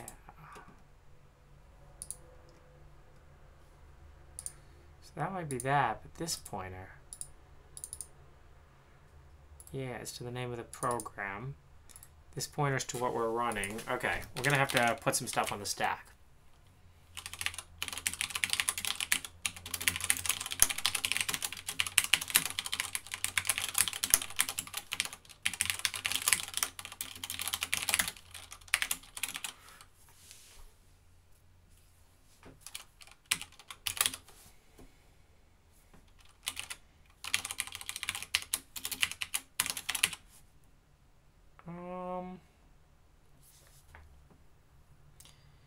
Yeah, so it actually has to be a pointer to...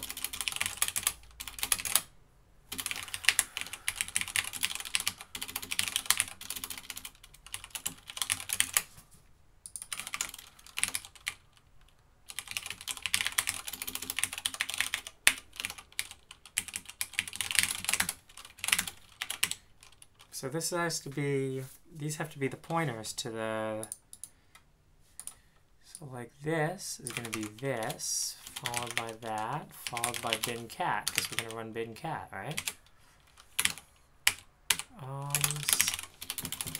So this is interesting. Stack dot index.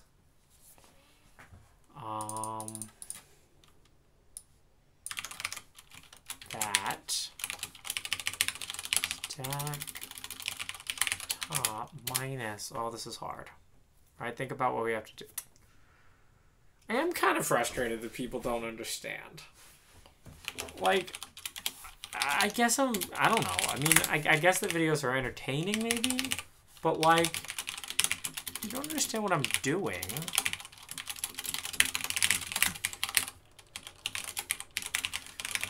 Okay, so can anyone explain this? Like what it does?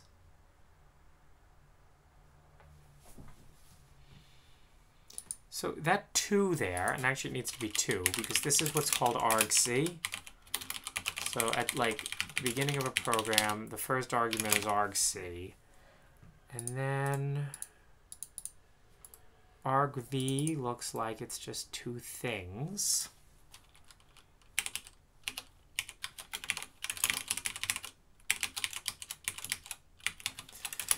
So argv, which is 2 pointers, 0, and now we don't really need an environment, so we'll just go with 0 for this. This is mp. I believe it's called mp.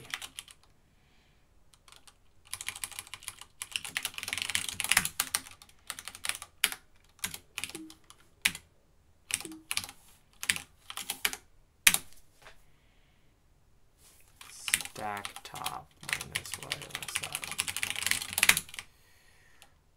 so then when we set this here, we want to set this to stack top minus length of stack.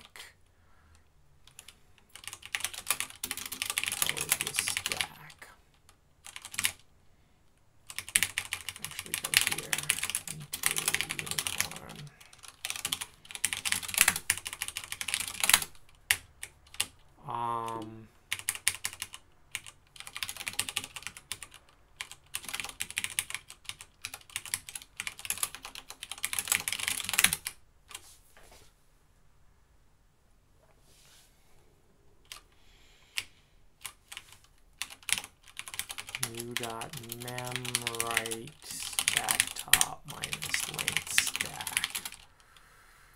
The address I want to write it at. And the data I want to write is the stack.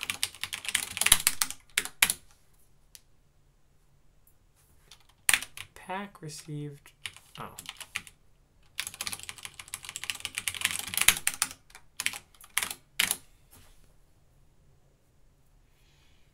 New error. Add a new address. Let's see what it's reading here. You might have to translate it into these guys.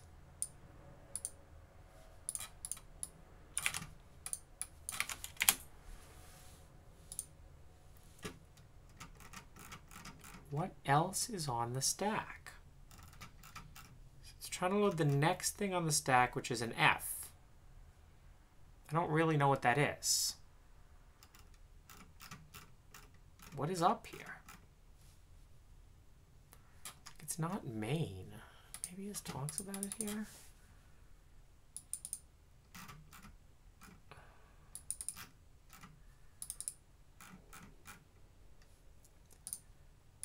Okay, so something's up here.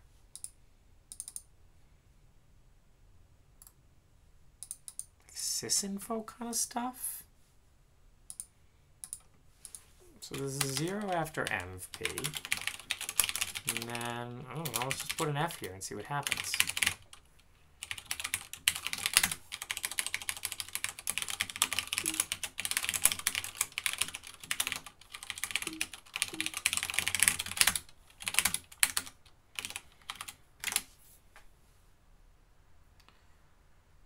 Okay, now we're at a new place.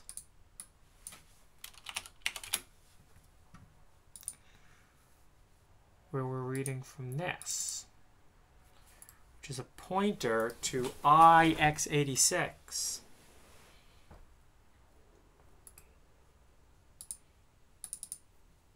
What is this stuff?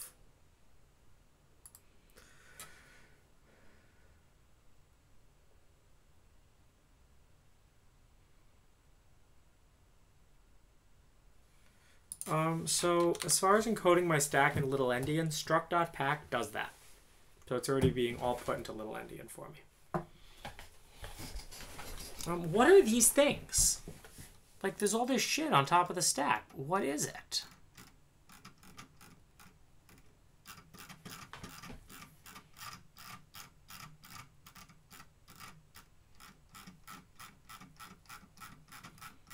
How does Klee do this?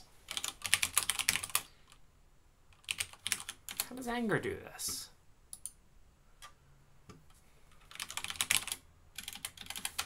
Whether it has an executable stack.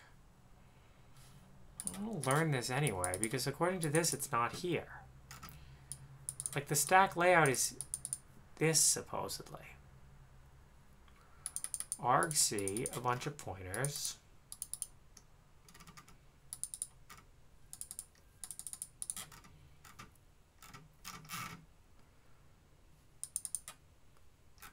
Well, so these are obviously pointers, so they didn't think this, like, this isn't everything, because Linux kernel initial stack layout. This is how you get, like, really good at, like, weird hacking stuff, too. Ah, here we go. The ELF auxiliary table.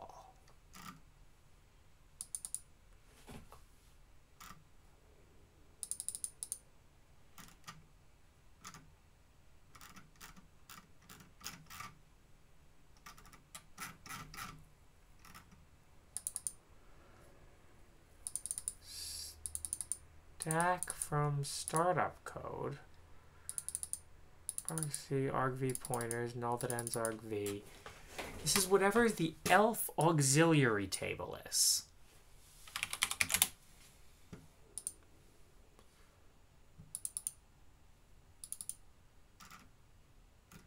Whoa!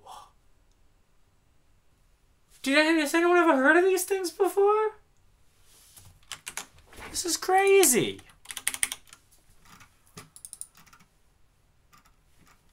Elf puts an array auxv of elf auxiliary vectors. I don't know, let's just say we don't have any.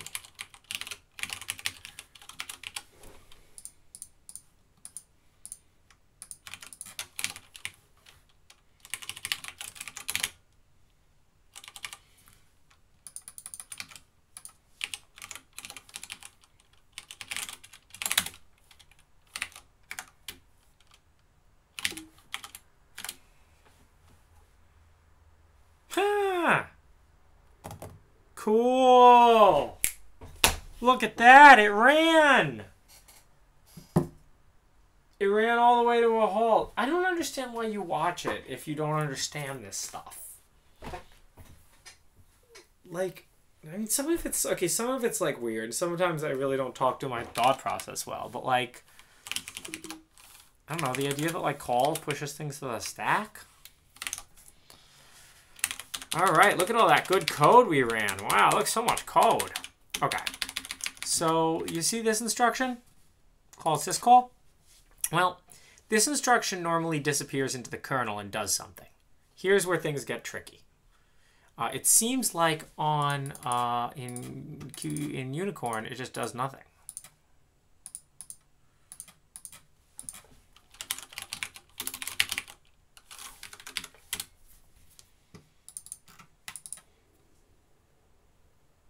No, I don't know if I want you to leave, but like,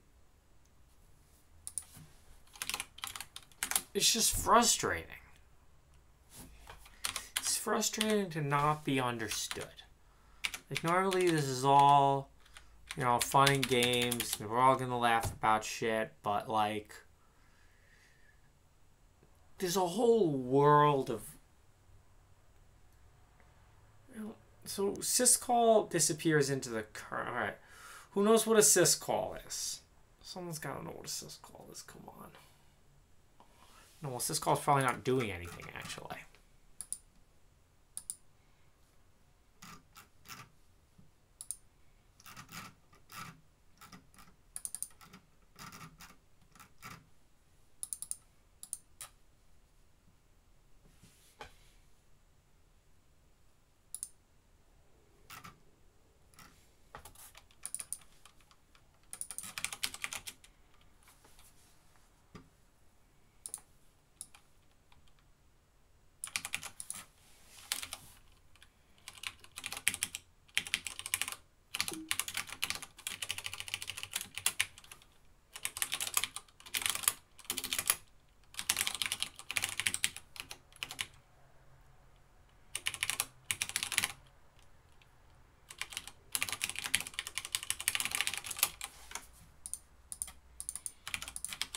Yeah. So we're context switching into the kernel.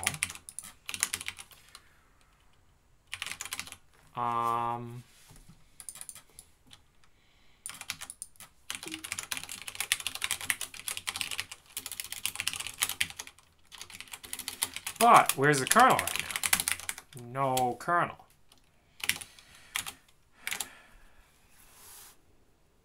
Syscall 20. There's got to be a list of Python list of Linux syscalls. Does Anger have one of these?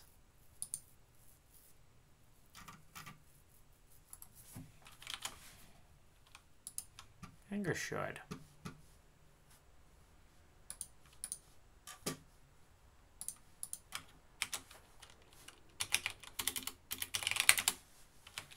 Just like search for a weird syscall like mmap2. Here we go.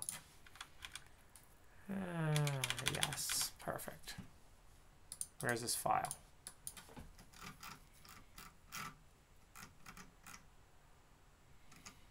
Linux kernel.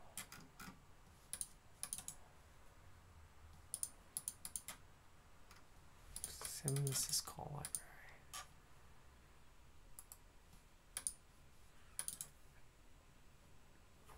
Anger, procedures, definitions, Linux kernel.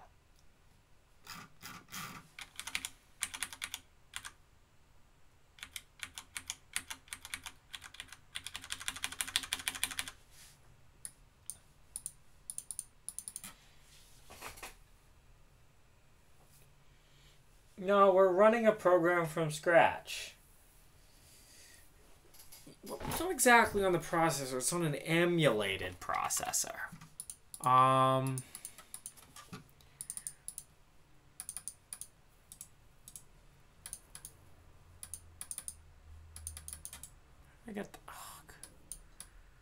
I get that before.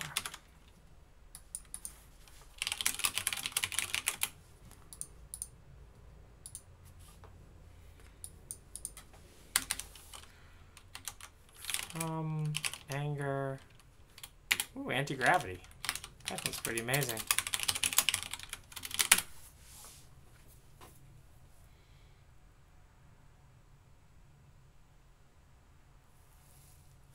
Let's see that.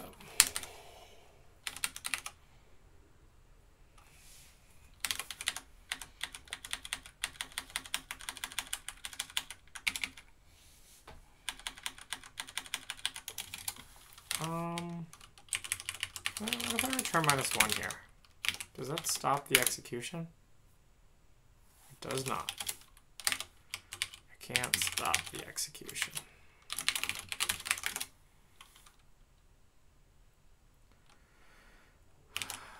Okay, well. Return false.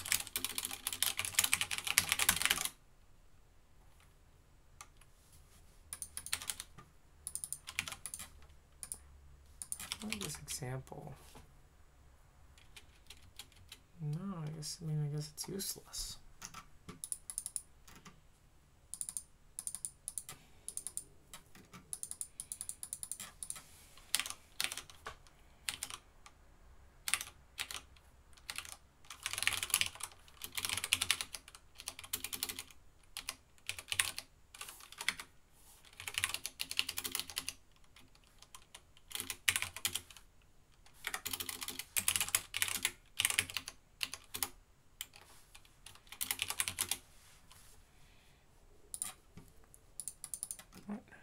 But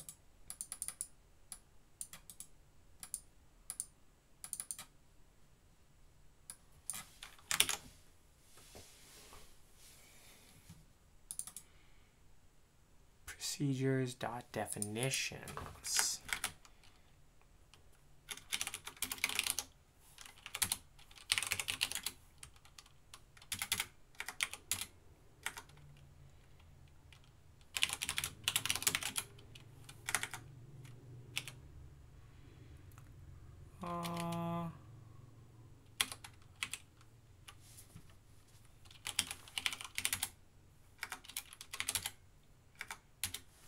Syscall library object is not subscriptable.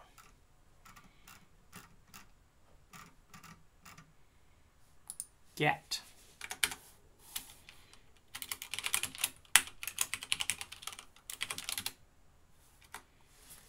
Syscall stub. How do I just get the name?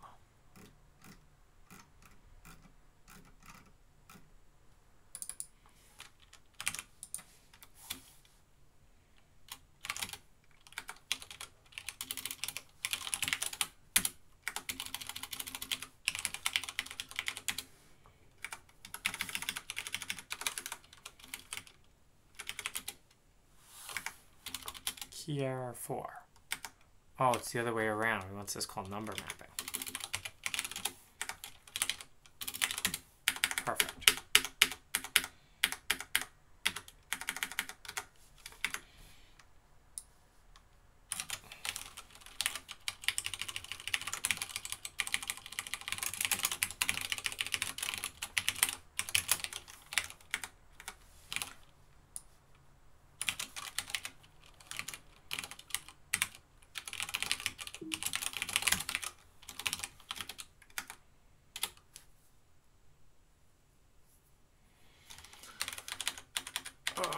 Okay. I actually don't even need this. Let's remove that debug for now.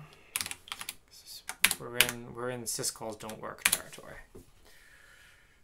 Cool. Okay. So brick, open, fstat, close. Even though none of these are actually doing anything, these should be pretty much the same syscalls we see over here in Kira. Okay, cool. What is the syscall API?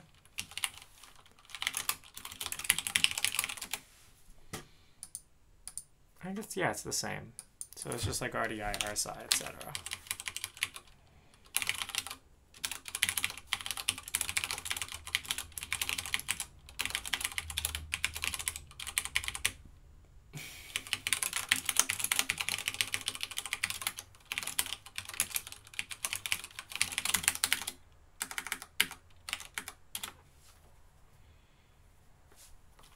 Clean this up a little bit. Say something like minus 20 hex. Pretty nice.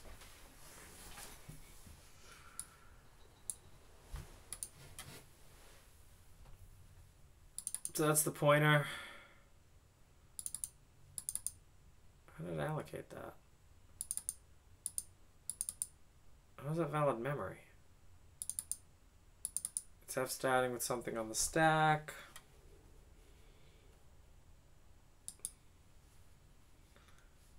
Just the open failed. How did that work? How was that valid memory? I didn't map that, did I? Well, I guess I did. Huh.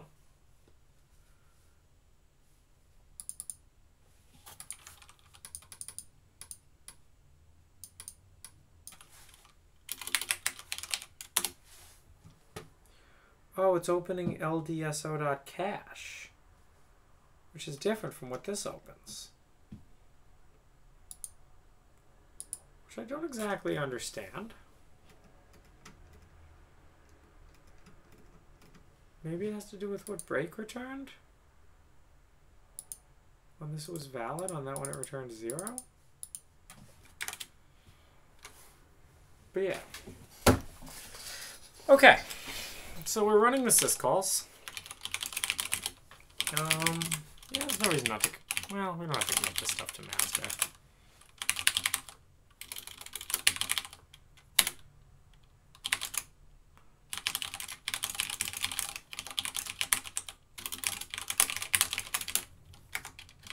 Running loader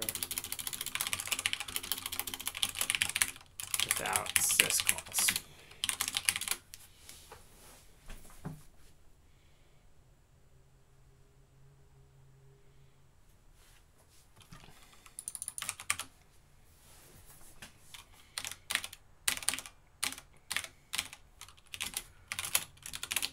Okay. So we did this. We did this. Now we have to do that.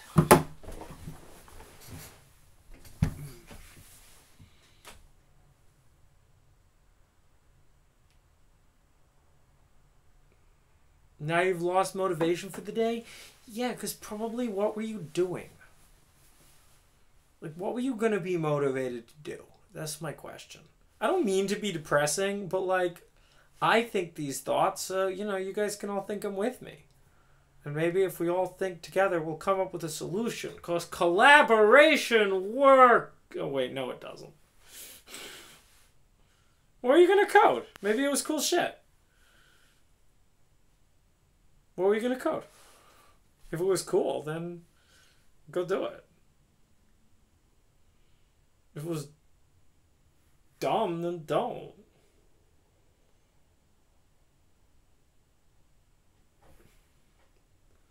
Is your day job cool?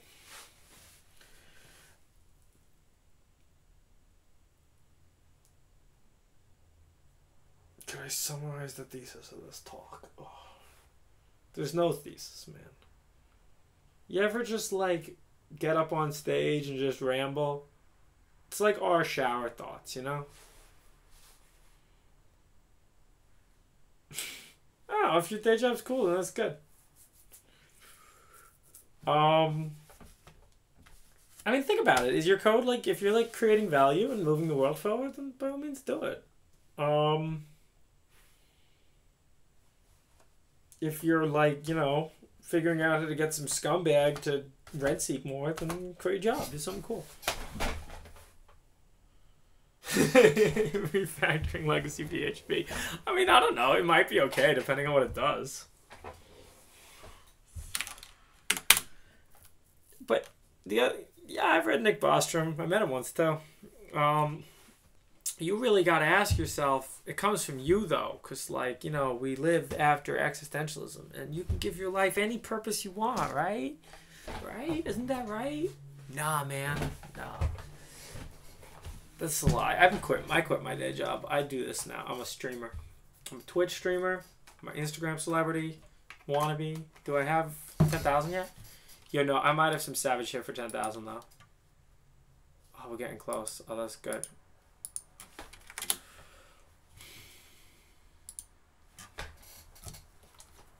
I'm not deleting Instagram, guys. I love my Instagram, okay? It gives me a purpose. I wake up in the morning and I check my followers. Okay. So, it's time to make shell process.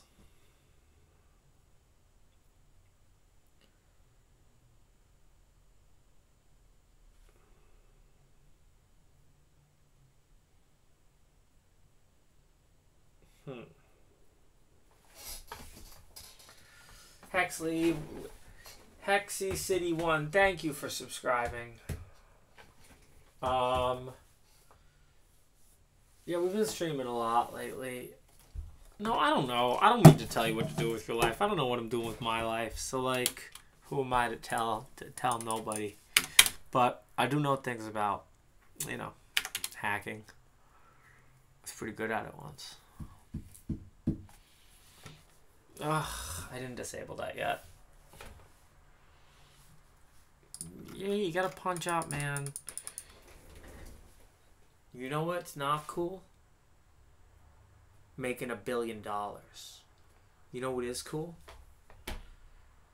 The look on someone's face who used to have $1 billion and then realized their empire has just been open sourced. That's cool, man. That's cool. You see what I'm saying? Risky Banana, thank you for subscribing. Alright. We gotta go get some Spindrift. We're not brought to you by Spindrift. They didn't renew their sponsorship contract, so I'm just putting that out there. This is just a Spindrift that I paid for.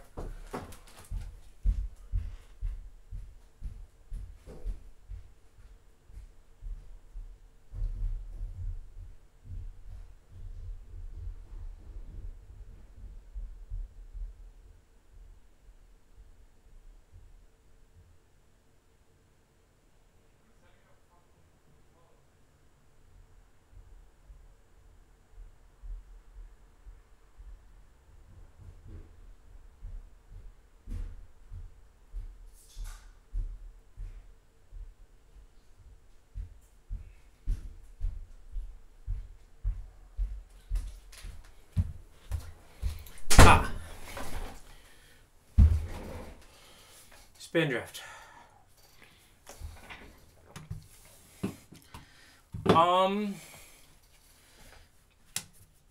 Yeah, I don't really reply on Discord. We used to say to companies, you know, back when I had a job, we'd say, if you want to talk to us, you can come live on Periscope. I definitely don't take Pinterest contracts. The problem, like, so this isn't like, okay, I'm going to make $1 million and give it to someone I love. I mean, this is, it's noble, but the question is, can they deploy capital? I mean, the answer is usually no. So, I know we live in a twilight. I know we live in a world today where a lot of people don't tell you the truth around this stuff.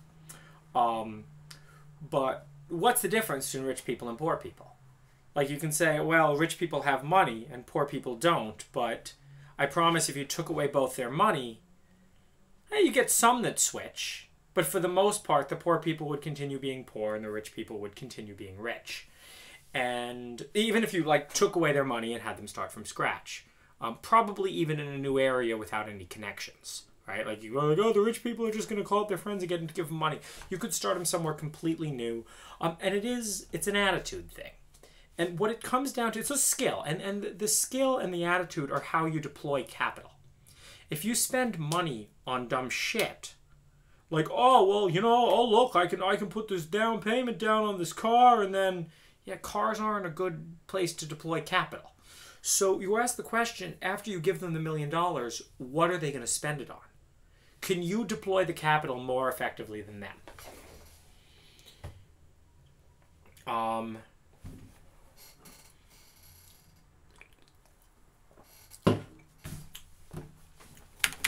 No, it's not just how they spend their time. It's about like what they do with. So they earn money, right? Like both of them go get a job and both of them earn money. But then what do you do with that money you earn?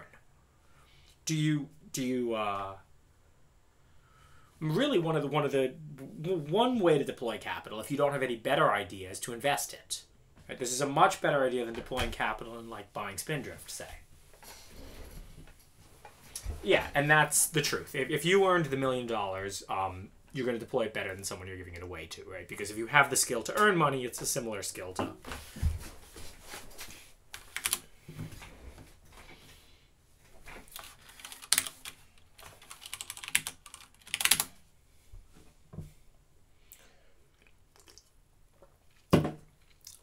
hopefully you have enough money that your food is not a serious cost in your life.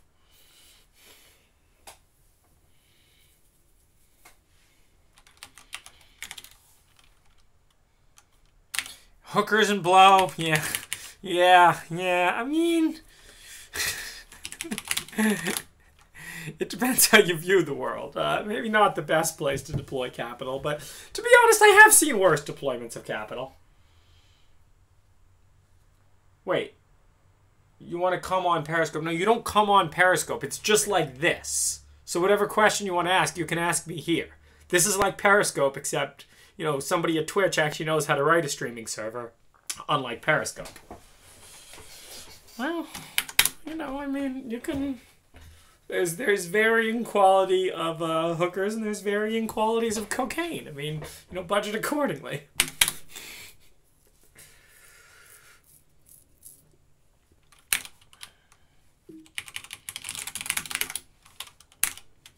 This is the same thing as Periscope. Like, we used to do the Kame AI Periscopes, but now we do, like, these. Wait, okay. Do I have a Skype? I don't have a Skype. If there's a website right now, I'm kind of bored. You can come on here and chat. Well, it would be public. Like, that would be the whole point. Because, like, most things said in private are stupid. I watched a little bit of that show. Like, most things, like, oh my god, people are just like, oh, could we just, like, have a meeting to discuss things? Well, what do you want to discuss? Well, we'll have a meeting. But, like, what do you want to discuss? What's going to happen at the meeting? Well, we have to have the meeting to find out. No, we don't. You could just, like, tell me now. I mean, I think more the meta lesson there is, like, you don't have a good idea has no value. An idea has no value. Only an implementation has value.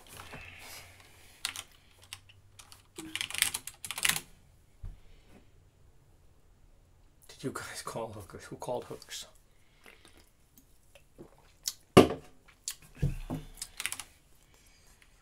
Okay.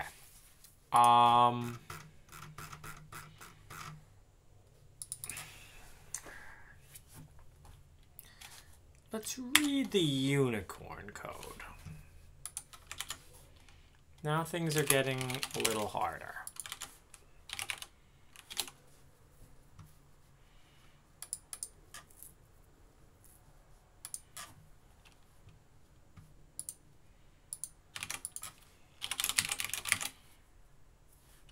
Unicorn only exists.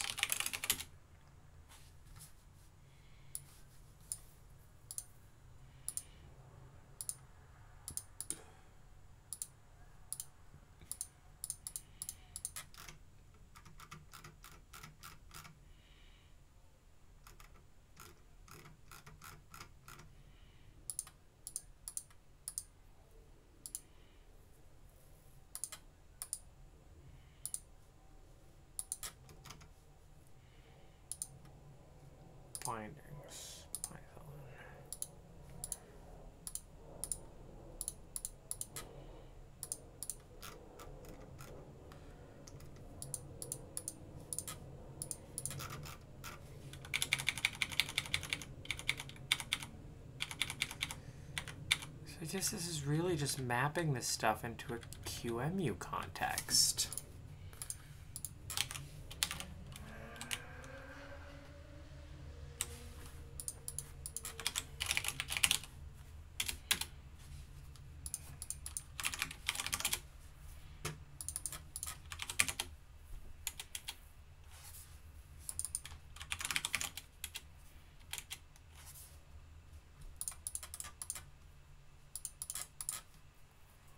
Very readable code, by the way, too.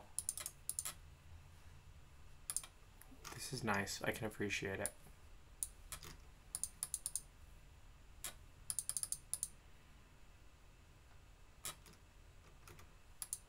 Oh.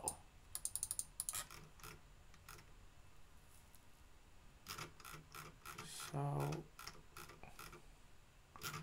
I mean, it looks like it's just malloching shit.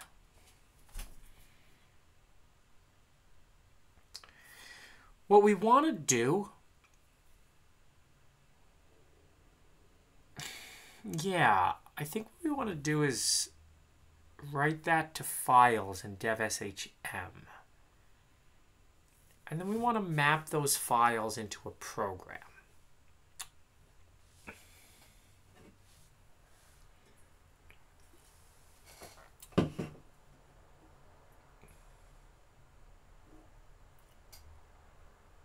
Oh, you guys have to watch in 1080p because I'm streaming in 1080p.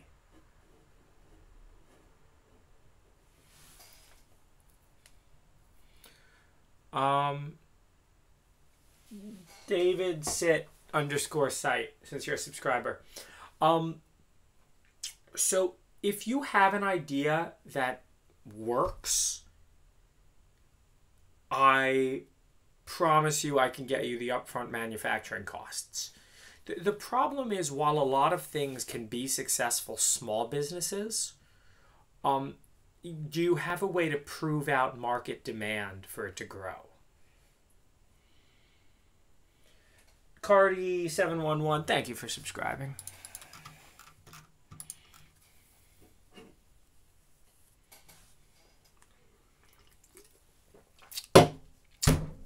Agnosticism is, I don't know, and I don't really care to find out. And it's the latter part where I might differ. But we're not here. This is a new banned topic. The Jailbreaking the Simulation talk is a new banned topic from this Twitch channel. No, I mean, you don't even have to do Kickstarter, right? There's other ways to prove out market demand. Kickstarter, I guess, really proves it. I mean, I guess that's kind of what it's invented for, though most Kickstarters are kind of scams. Where's my lily drone? Where's the lily drone? Lily drone. Lily drone.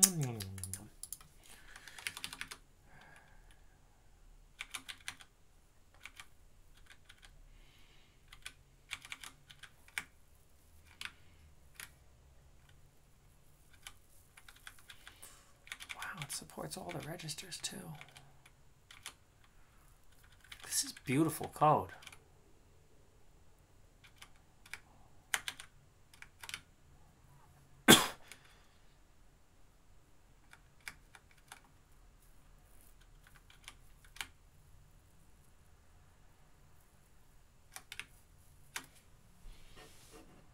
Smart juicers of the future. Aziel, the GOAT, thank you for subscribing. Keyboard questions have now come to that point where, like, they were banned for long enough that maybe it's time to unban them and see if there's still a problem. Like, maybe, you know, Singapore can unban open containers after 10 p.m. It's been a while since the Little India riots.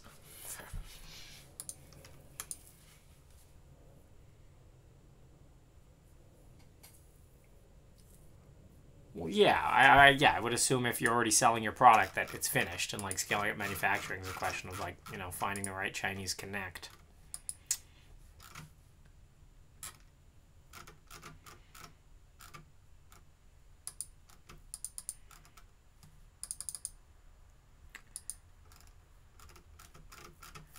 Yeah, builds libunicorn. So cool. It's good code. Okay. So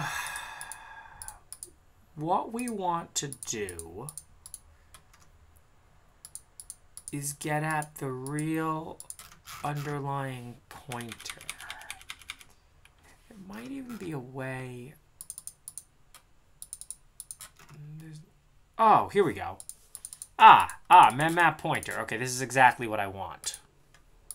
Oh man, this guy thought of everything. What a winner! Yeah.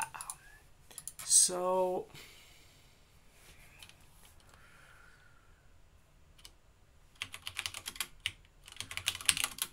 let's write a quick wrapped memmap address size.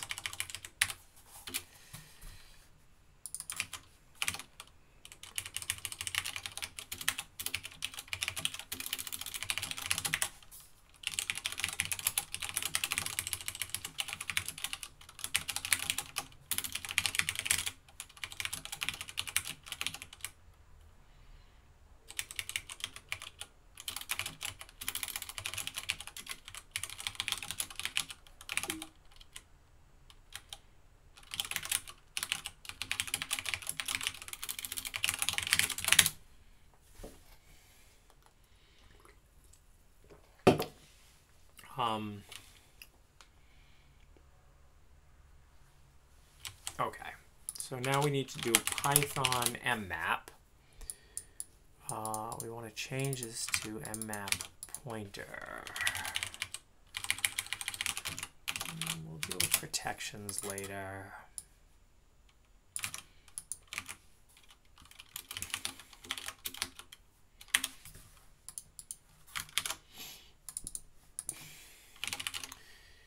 mmap.mmap. So I should be able to do an anonymous map here, right? Maybe this is not even what I want. Maybe I want to... So you guys know about DevShem? It's a shared memory device like that.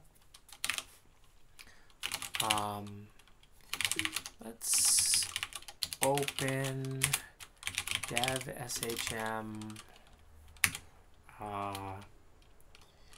Twilight address size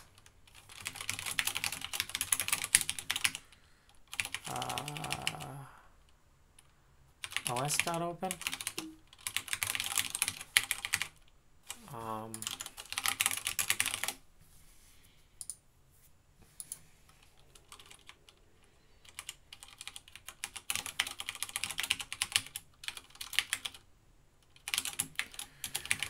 os.f truncate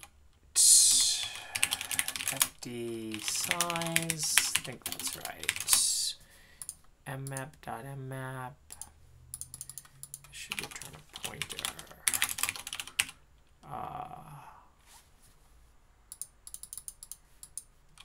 Size. I don't know what flags means.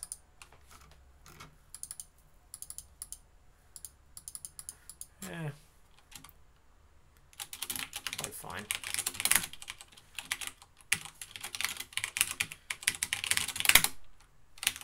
See if that still works. Okay. So what we did was create basically shared memory files. Knows what we need. os.ocreate. Map's not defined. Import map. UC is not defined.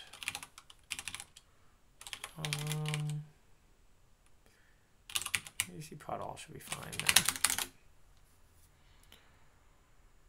Argument 5, wrong type.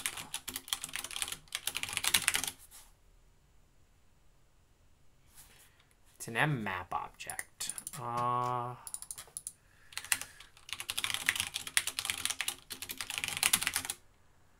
sure it has something like that, right? How do I get the address?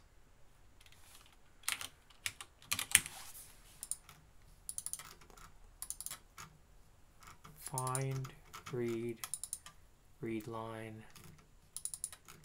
No, but like I want a real address here. Python mmap get address. Support the writable buffer interface.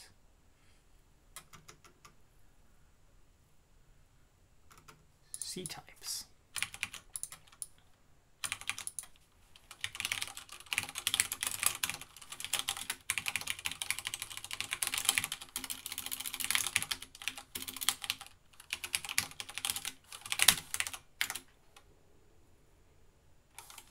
Types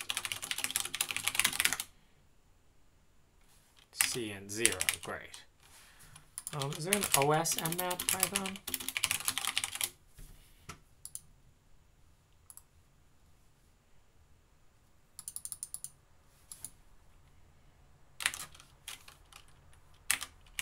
I'm sure there's a way to get the address out of this. And you all know.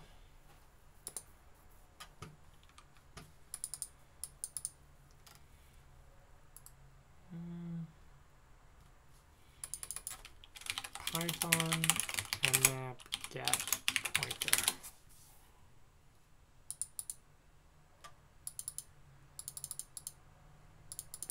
Cint from buffer must be read write pointer.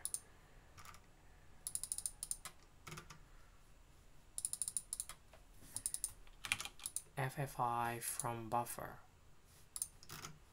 It's not what I want. It doesn't even work.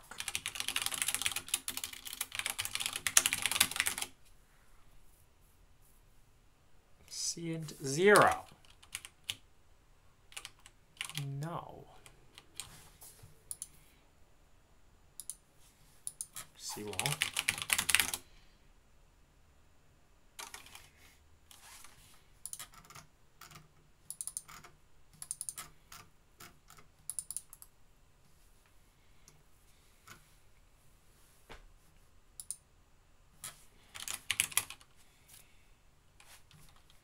Is there an OS.mmap?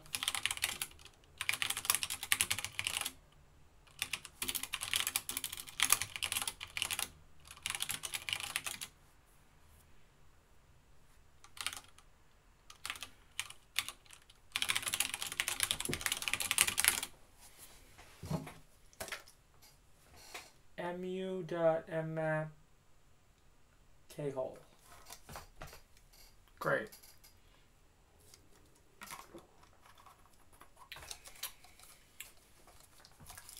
We're done with this tea too. Killing the teas today.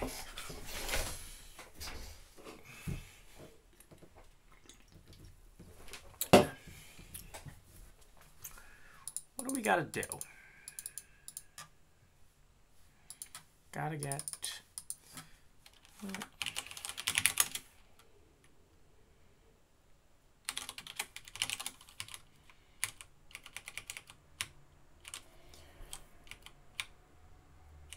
I mean, it is M-mapping it. I just need to somehow figure out how to get that number.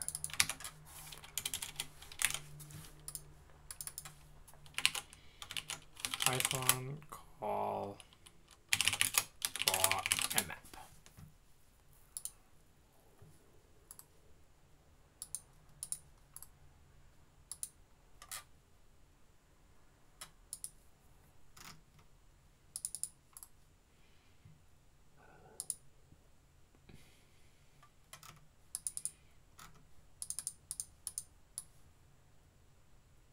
Now create an int in the memory mapping.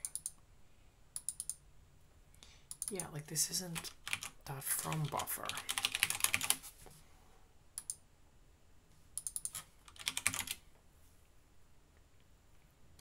C-types instance that shares the buffer. that's not what I want. I want to dereference that.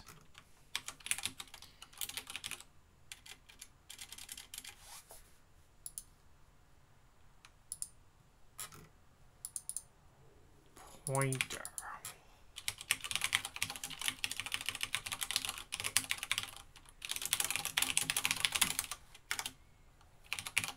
Just trace.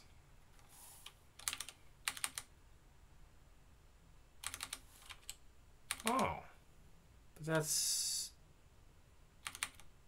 unicorn, no. I doubt that's right.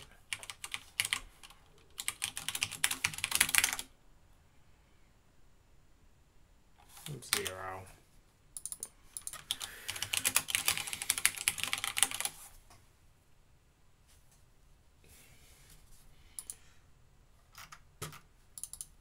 It's not here.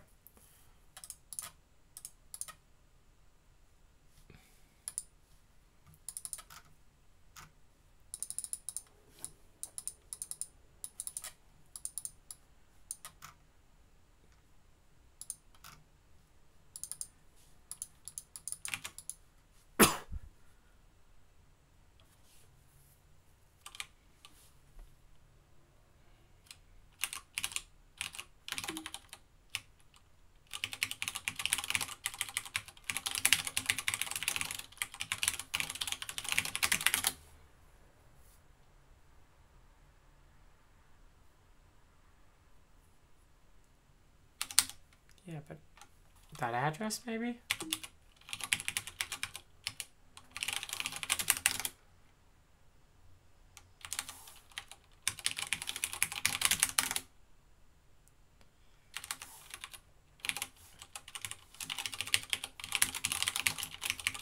I think this is actually right, but we just need to figure out how to get the address out of that.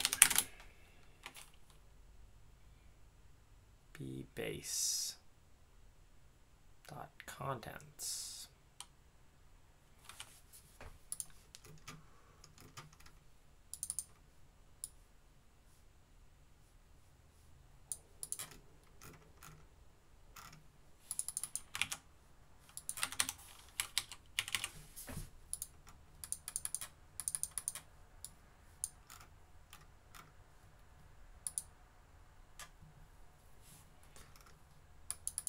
It's a buffer object.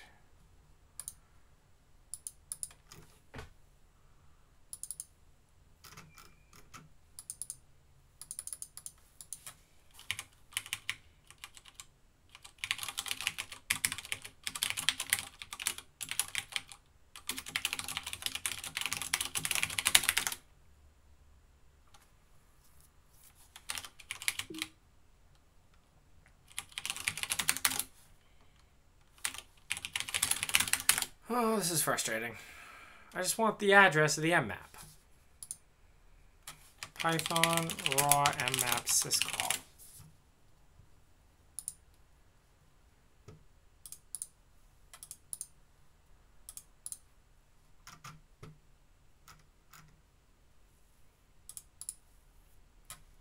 Oh, here we go. Using mmap directly from...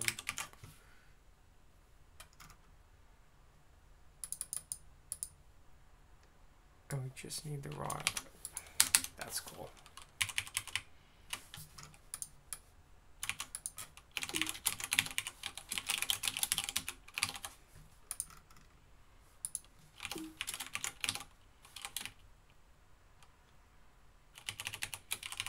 This is really the best approach to this.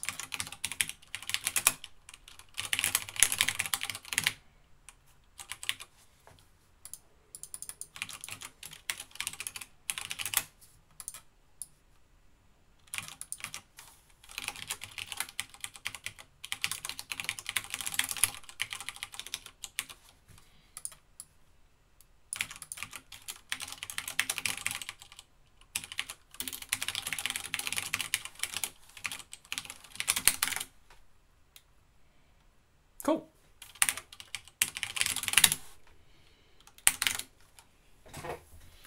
Okay, so the difference now is the memory lives on the file system in DevShim.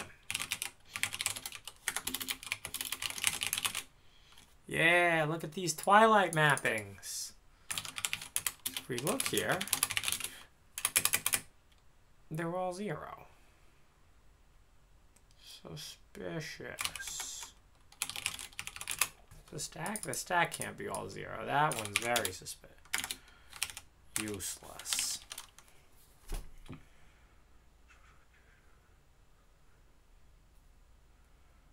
Huh.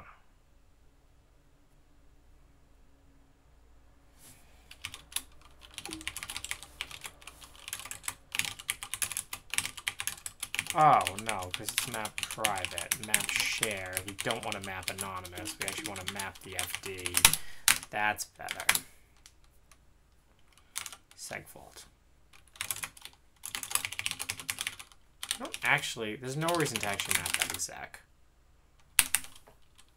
And I don't really understand what map...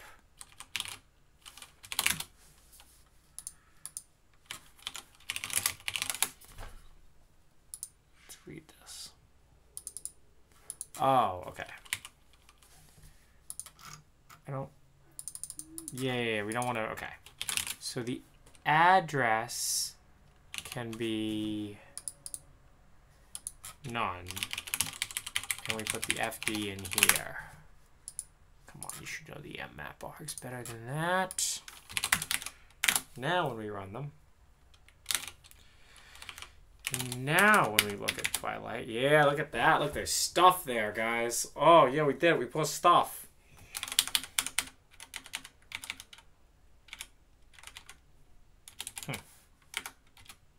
That stack doesn't look very big. I need a bigger stack.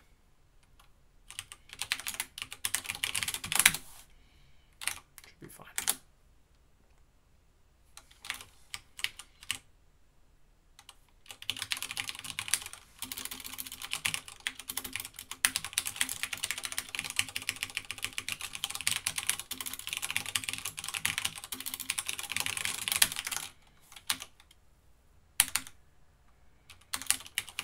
Oh, and for reference, we really shouldn't put bin cat here. We should put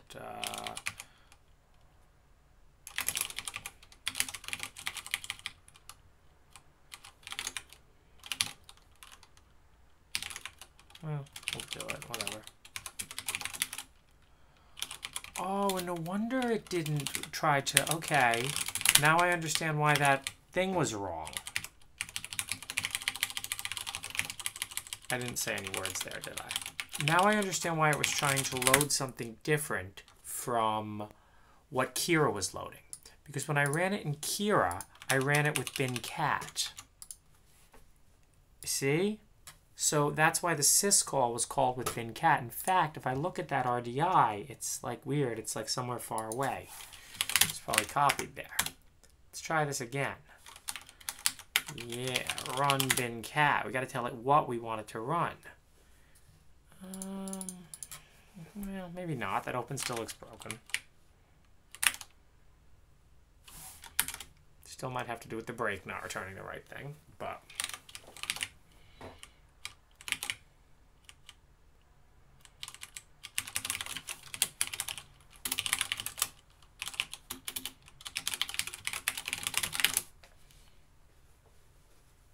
Perfect.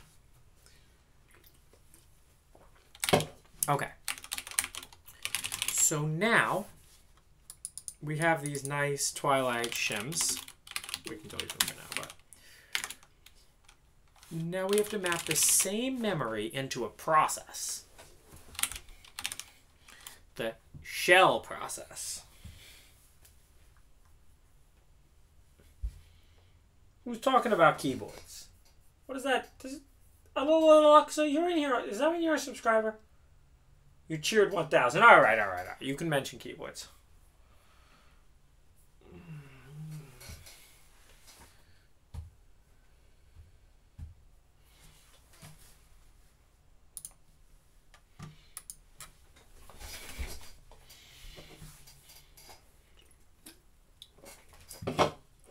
He's in the club. You're in there. It's okay to mention keyboard. But if somebody with nothing comes in, Yeah, you subbed a bit ago. Oh, Amy, sorry, I missed it. I don't always look at the chat. Sometimes I'm coding, but Amy, I appreciate your sub.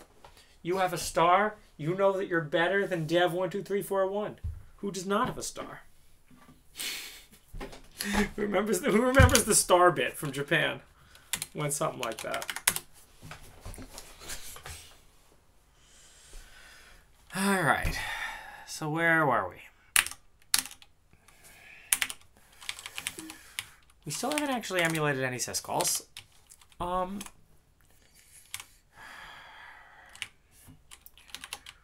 don't know how to create this. Like, we need to create a process with nothing in it and then be able to, like, mmap inside of it.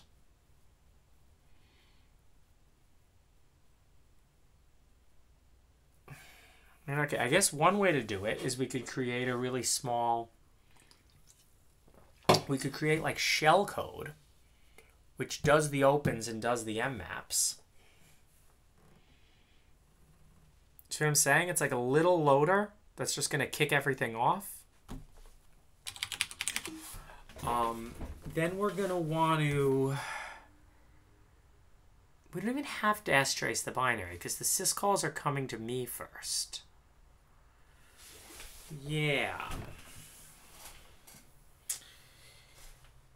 I mean, that's... I'm trying to imagine some other way to do... Okay, those syscalls, I think we can actually just run by putting them there in the program.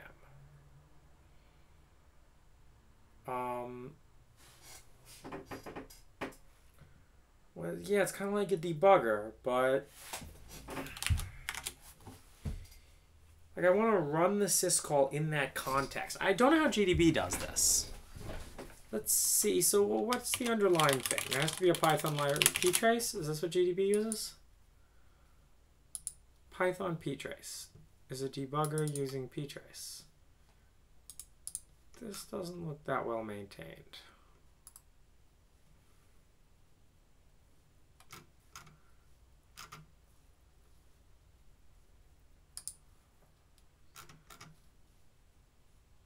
No maintenance intended. Yeah.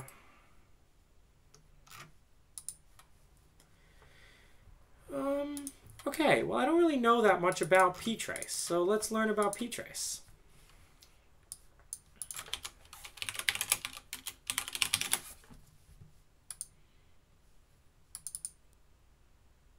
The ptrace system call provides a means by which one process may observe and control the execution of another process and examine and change that process's memory and registers. It's primarily used to implement breakpoint debugging and system call.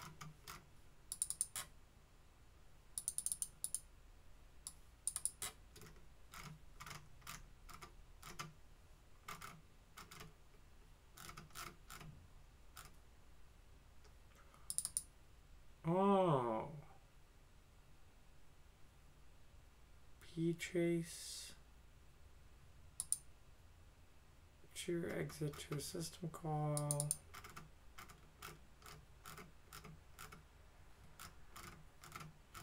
I mean, I should actually be able to call.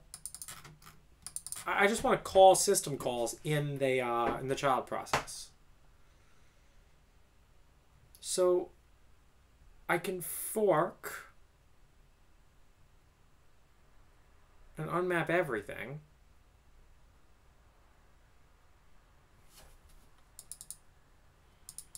Process can initiate a trace by calling fork and having the resulting child do a ptrace trace me, typically followed by an exec, but doesn't have to be.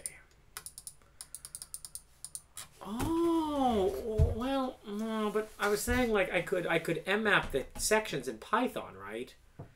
Assuming there's nothing already there. If there's stuff already there, I can't do that. Okay. Start the shell process. If os.fork equals 0. It's not actually going to do anything.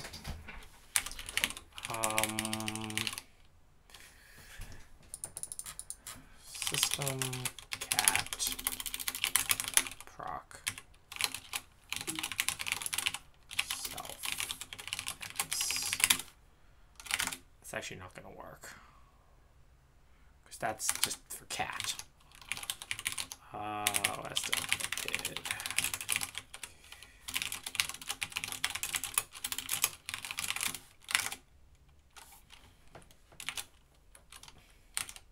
It's kind of ugly. I just do print open proc self maps read. Okay. So you can see that devshim Twilight is actually mapped to the child process too. It's just unfortunately mapped at the wrong place. But I think Python is relocatable. No. User bin Python 3.6 is exactly where I want to put my shit. Ah, that's annoying.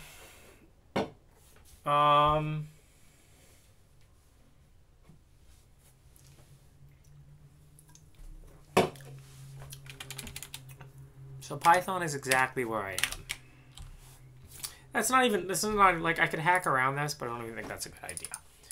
OS ptrace Python.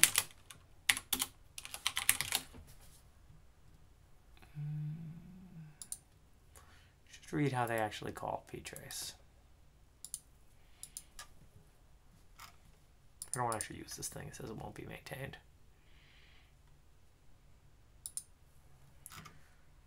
I think they just did the same shit with libc.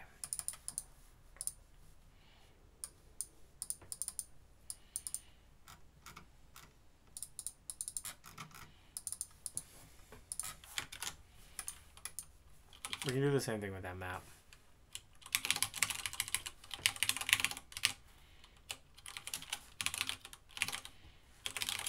Why do I call it mmap function? That's ugly. I guess not to get it confused with. Let's call it underscore mmap. That sounds good. Mmap function was too long. Oh, I'm gonna need that tab back. And this will do the same thing with ptrace. Is it in libc?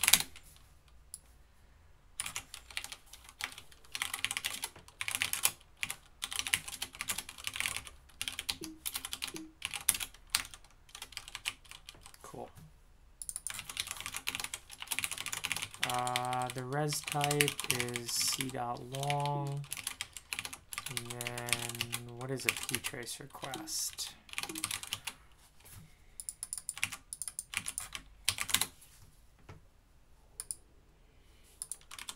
Well, it's an enum, so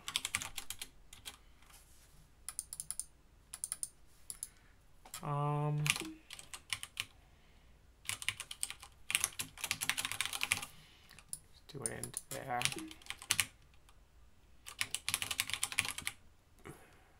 Hit is a long void pointer, void pointer.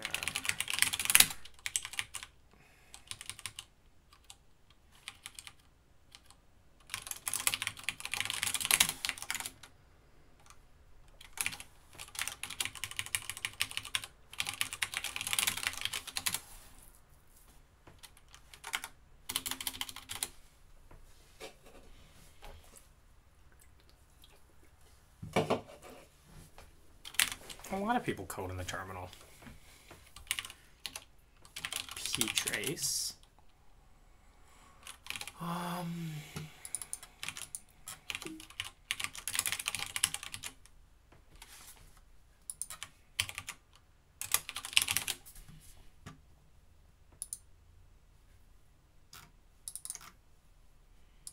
Ptrace trace me 0 none none.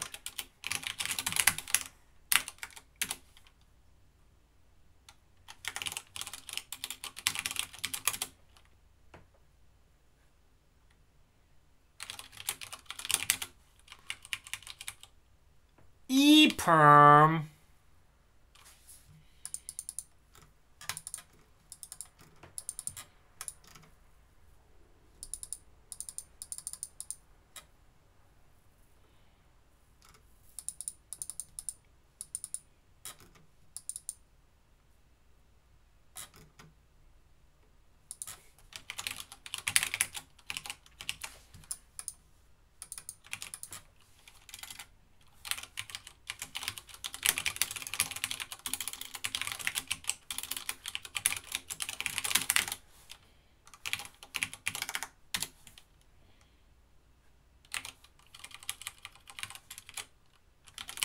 Oh, who knows why I got an EPERM? Who knows why I got an EPERM and I don't get an EPERM now?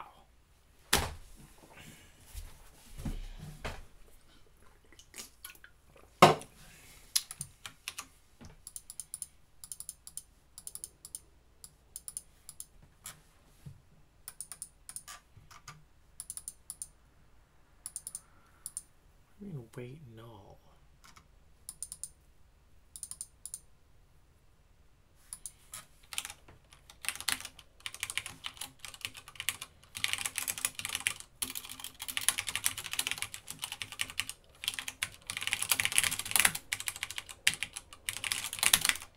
How is that thing making syscalls?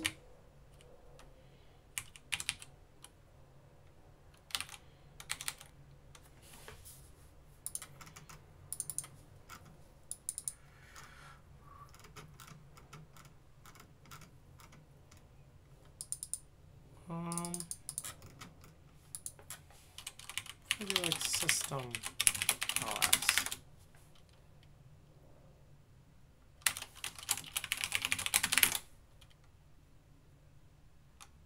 Works. But yet trace mirrors to returning 0.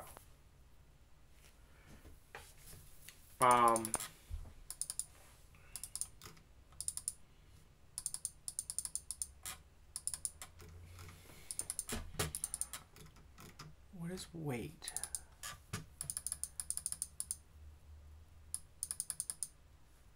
Oh, when the child calls the execv system call. I don't know. So let's just do that. Execl bin. It does nothing. Yes. Oh, yes does something. It's like a bin program that like does nothing, right?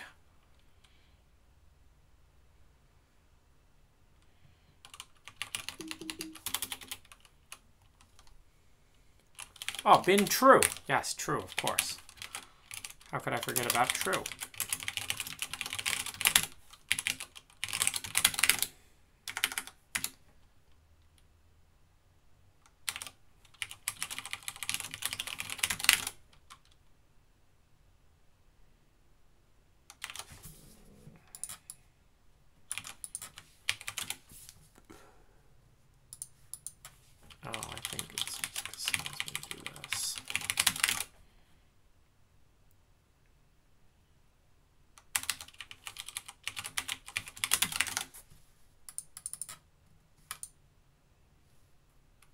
Ah, okay, notice how it doesn't print out trace me anymore. Because it's waiting.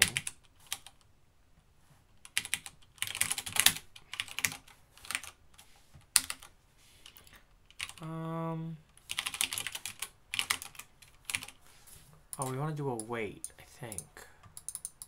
What is wait syscall?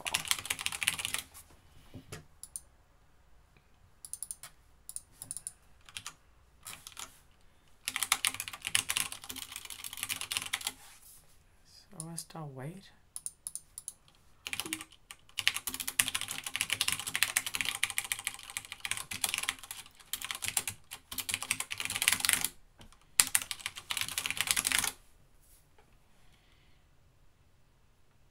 Okay, I mean, that's great. It returns something. Oh, we can also do child. Okay, so the first thing wait returns is the, what else does wait return? Wait for the completion of a child process, and a high byte is the exit status. The high byte is set. Low byte is a signal number that killed that process.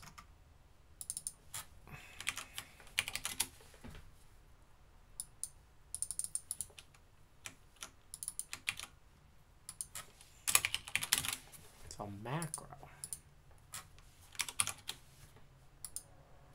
I think it's just signals. Let's just say it's signals. System cat proc maps child.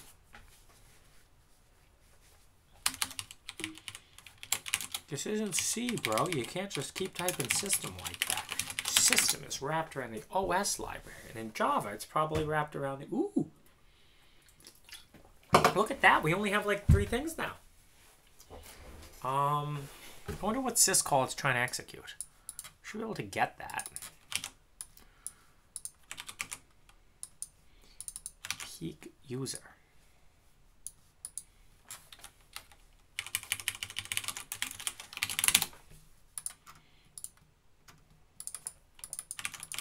Four times org.eax.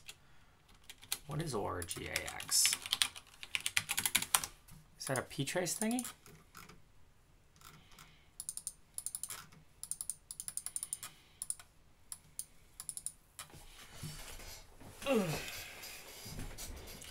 Text space, data space, user area.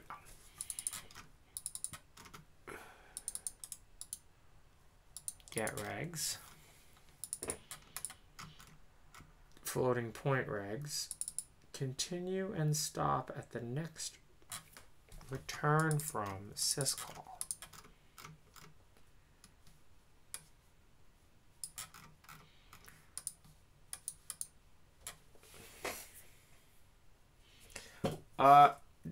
I'm not going to show you because they didn't renew my contract.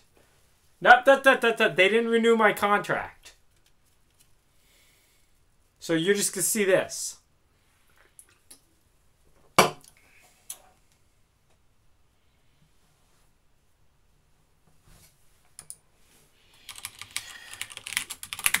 Okay, so we created a process. Now,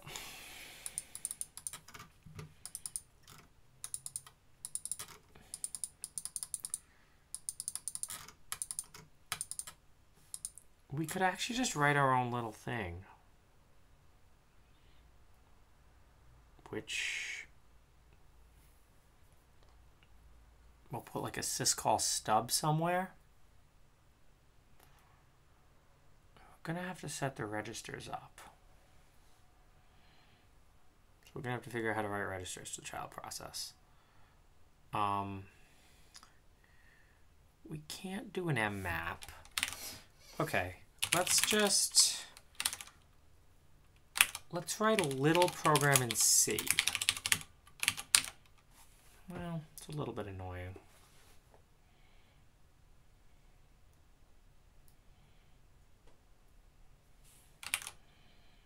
It's also a little annoying to not have anything I control. Why is this annoying? Because I have to build it? That's stupid. Okay.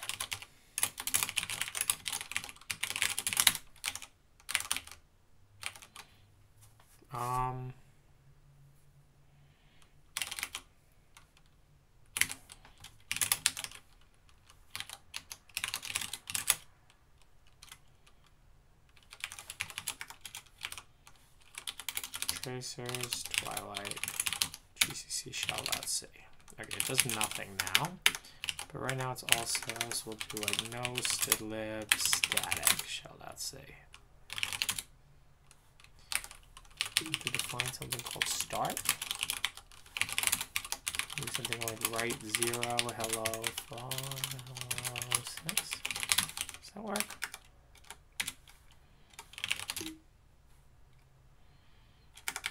Undefined reference to write. I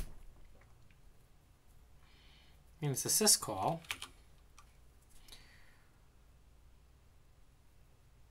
But it doesn't want to do it because it doesn't have a standard library. There's no reason I can't map the whole standard library. There's a link statically. Implicit declaration of function write. Multiple definitions of start. That's fine. I don't care.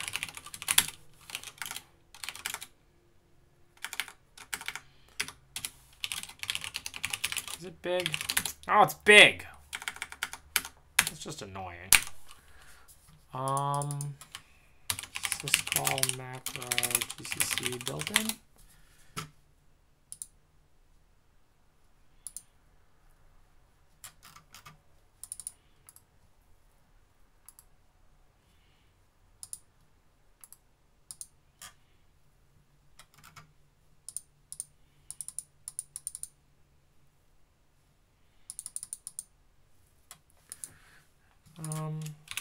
Include Linux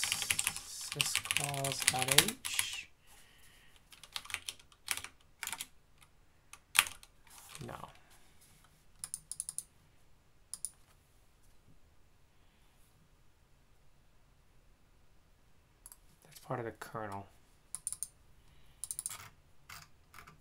How do I get that in user space? Should I just write it in assembly?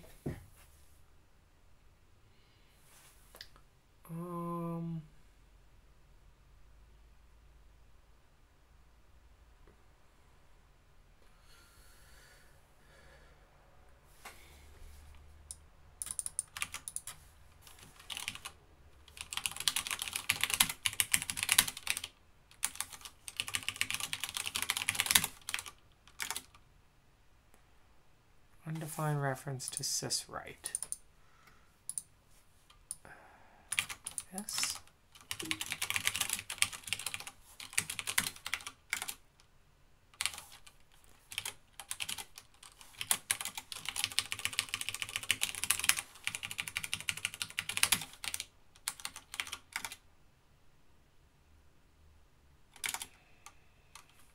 Do any includes have syswrite in them? Yeah, ASM generic.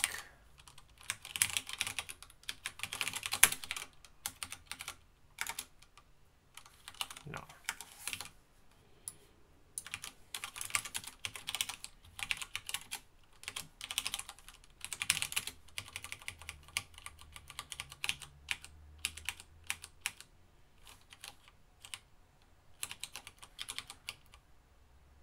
File contains the system call numbers.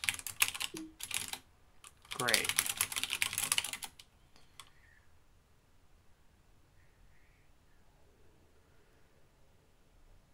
How does GCC do this?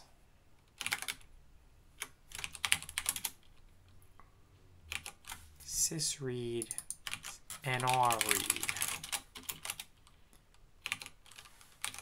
It's just a number. Useless.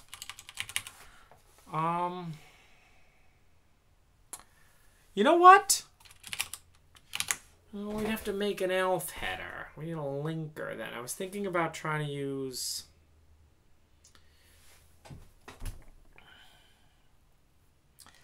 You can't...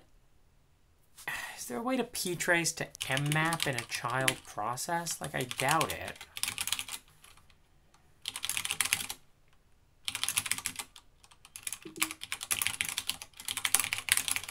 Run uses ptrace now.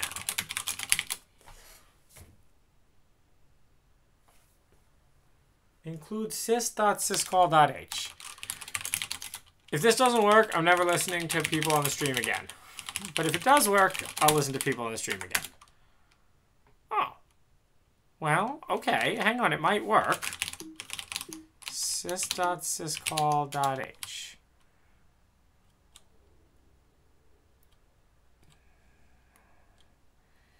Should list the numbers. The Linux kernel header file defines macros. Yeah, I don't think this will actually let me call the syscalls. At least it exists, so you guys get a pass.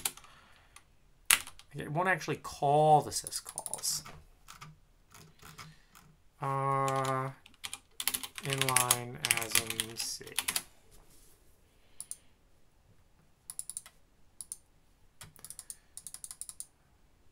Well, okay. So let's go back to bin true. Let's ignore this for now.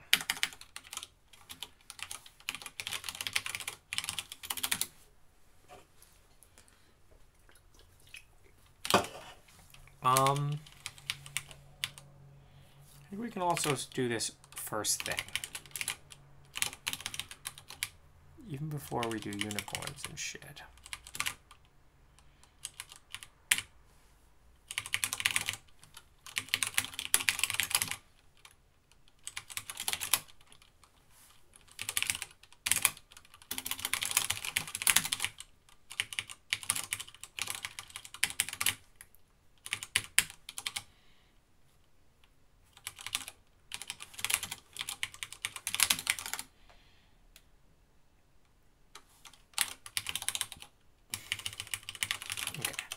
Testing this, let's just get to here. Oh, it's so fast. Oh, I love when things are fast. Okay.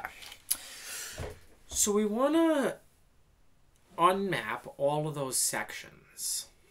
Want to go through one at a time. Unmap, unmap, unmap, unmap.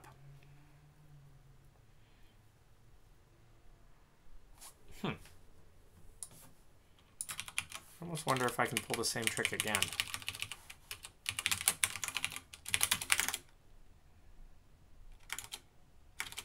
No.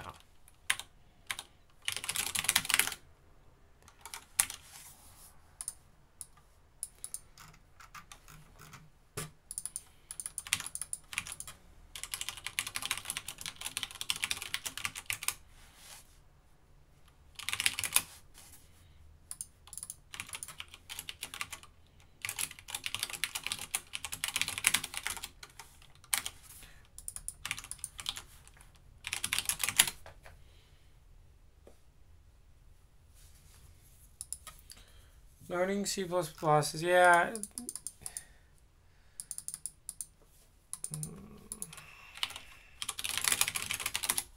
A lot of the kids today learn like these programming languages that don't really teach you how to program. If you really want to learn how to program, why is that giving me -1? If I strace just that, it should be okay. EIO input output error. Is origax not even right? Oh, we might not be stopped on a syscall.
User reg struct.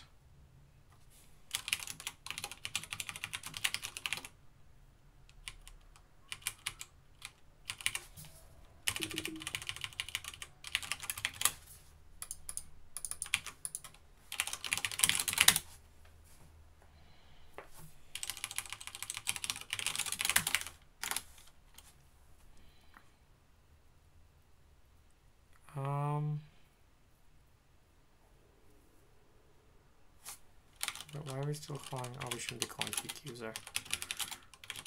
We should be calling getRegs. Doesn't work because null is a bad address. Okay, so now how do I make a buffer ctypes malloc?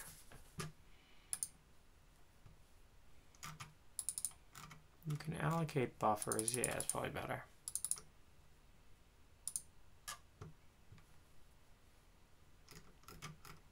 Can I just create like void buffer?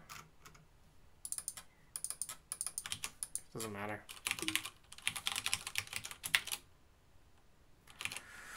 Well, okay, so where is that struct called user regs?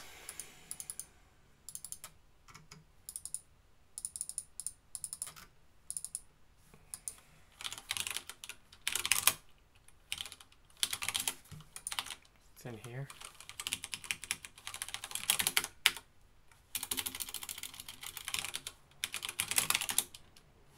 I want that in Python.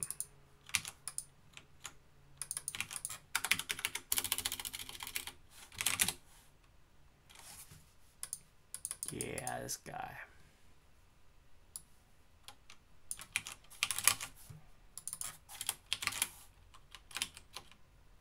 Boom.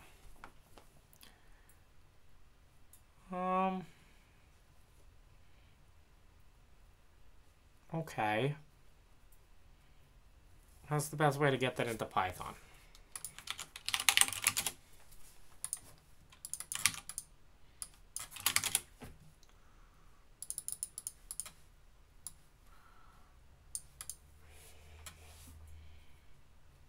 First off, how many is it?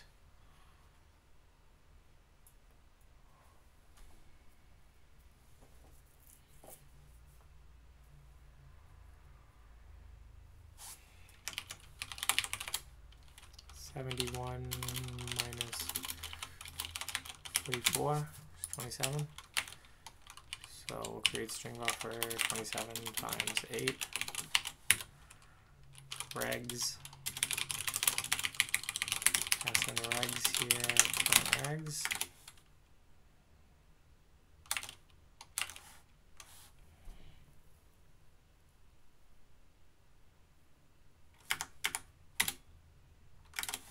Great. C-type struct.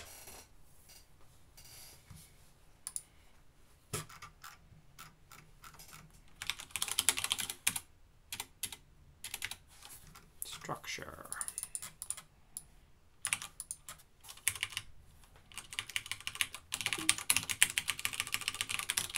Regs. C-types dot structure. Really though? This is the best.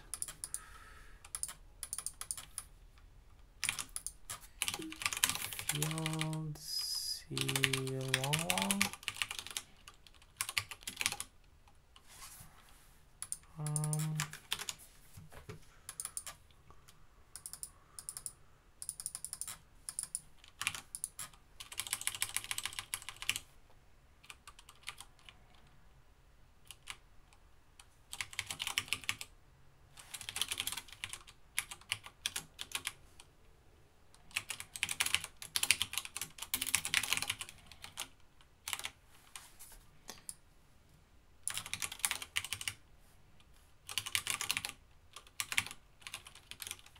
R15, R14, R15.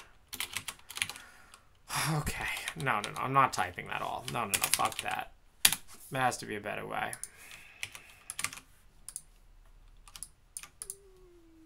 Okay, how's it gonna let me select? Fine.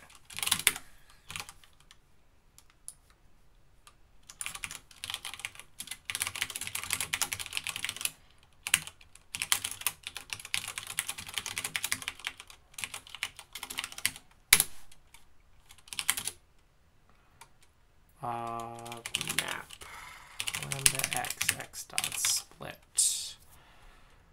space -1, remove the semicolon, dash. There you go. Thanks, Python. You're such a bro.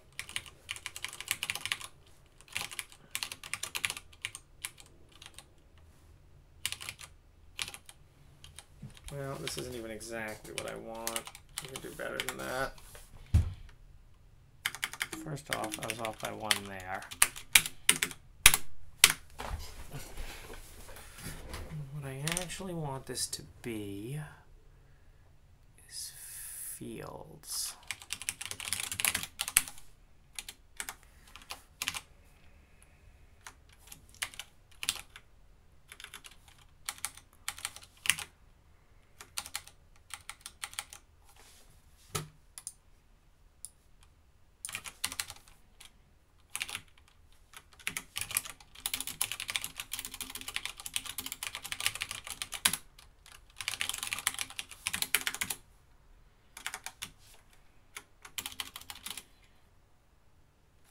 Not right though, because it says that class shit there.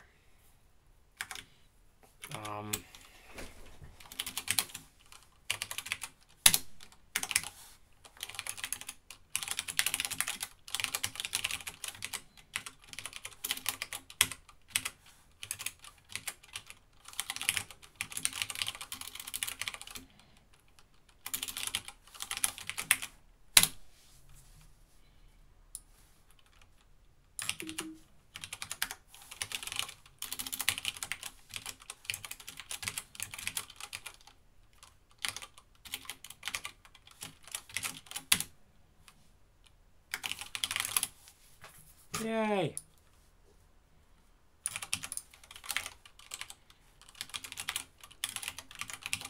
It's using Python to code in Python.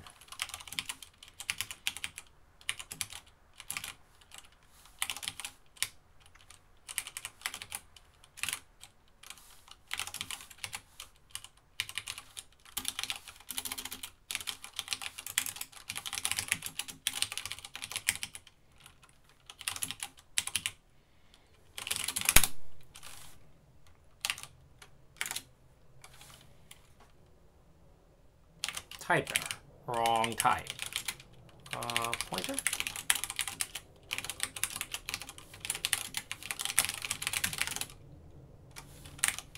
Boom.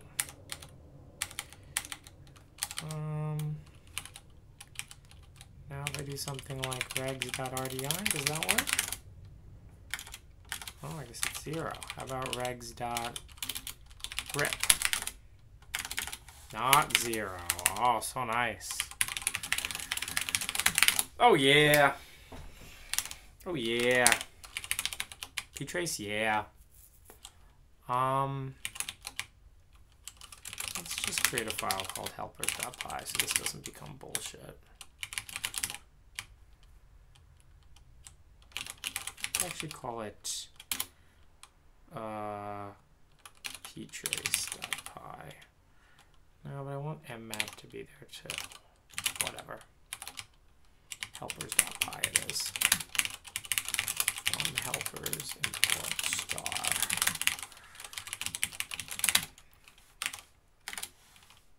C types is not defined.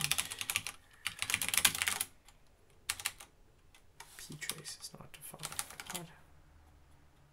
But I imported star from helpers. I don't understand. Is this not how it works in Python 3? Does that not work for some reason?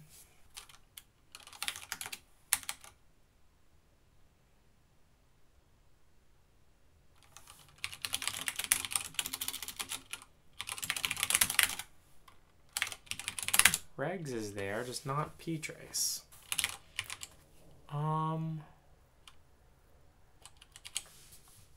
Oh, maybe because it has the underscore, it doesn't export it?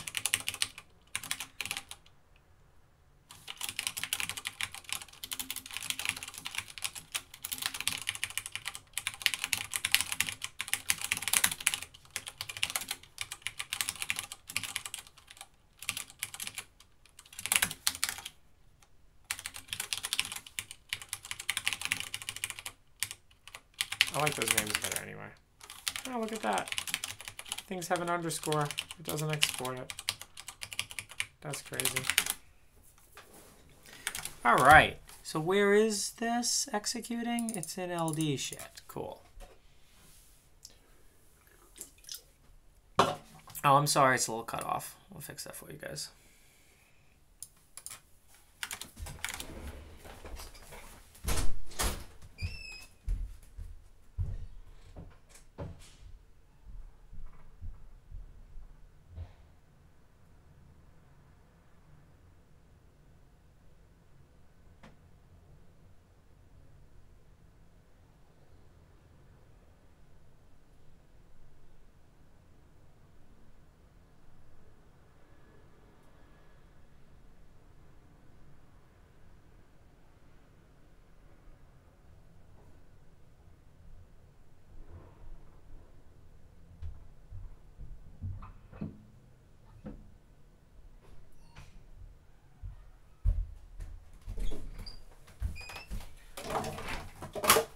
Threw these teas on the ground like a savage.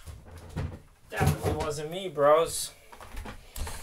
Who was in here? You saw who was in here. Okay. So we're mapped there. I don't know what's there. Where are we right now?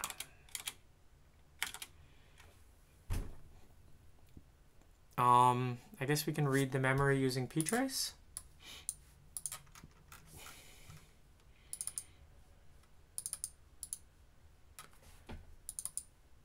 Is it text? Is it data? I don't know.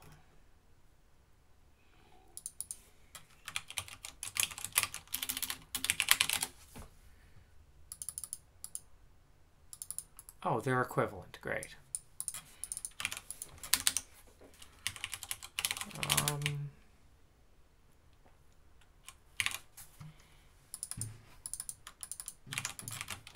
Should probably go in helpers. Rip should die.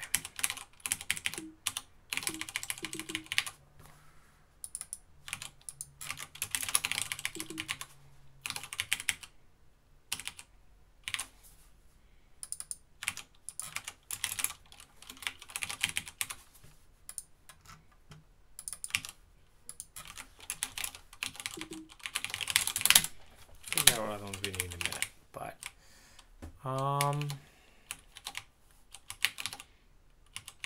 so OS ptrace. Oh, I need that create string buffer callback.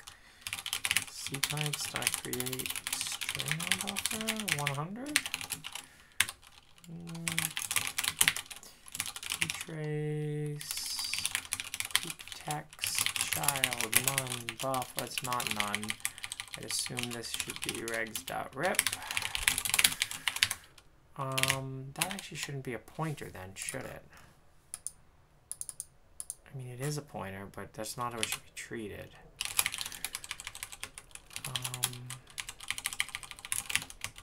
Do C long here instead. Well, actually, probably doesn't matter.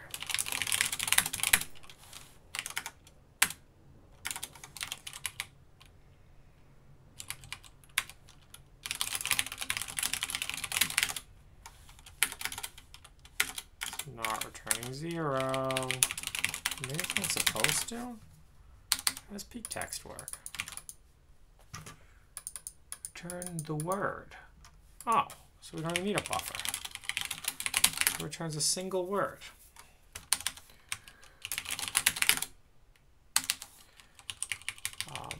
Yeah, don't actually pass none into these. It should be 0, I think. So none is actually a Python object which you can take an address of. Yeah, whatever. Sounds like a later problem. Okay. So this is something. 4889 E7. Maybe Capstone can come up here. Is Capstone fast to load? No, it's not.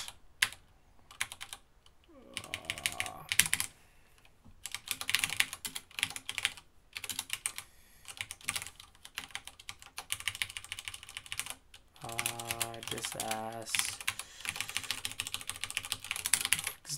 rip. I'm gonna disass struct.packqret. Who knows why that was? All right. Okay, so the callback that I'm getting is actually before the program even executed, because remember, we've actually seen these same instructions before. So this is the entry point to the same ld.so. So bintrue hasn't even exec'd yet. Ah, pretty cool, right? That's pretty cool. Who's happy about that? I'm pretty happy about that. That's pretty nice. All right. So we're just gonna need to poke a little data in there. Let's do a little poke. OS ptrace. Oh, I saw the code I needed to poke somewhere. Where's the unicorn syscall example? Here we go.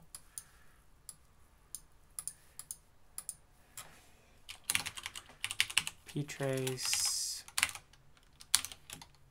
poke text child regs rip. Oh, I really don't know what the args are here.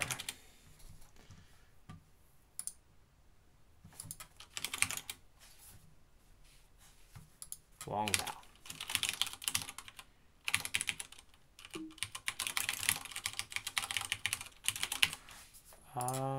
So we can just swap up the ending of that shit. Let's do 0550F like that. Yeah, okay, look, now it does syscall. We also are going to want the ptrace to come back to us, so I'm not really sure how to do that. So see the idea? We have a syscall in the foreign process, and then we're just going to call it. What's halt opcode?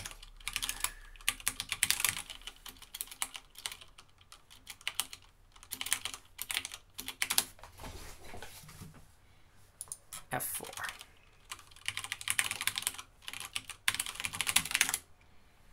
Okay, so now we're doing syscall and halt. So when we resume in the ptrace, we could also probably just do ptrace single step, but we don't even need to, because that's the syscall that we want to do. So when we resume in the ptrace, we better be set up properly for a syscall. So we're going to have to set the regs.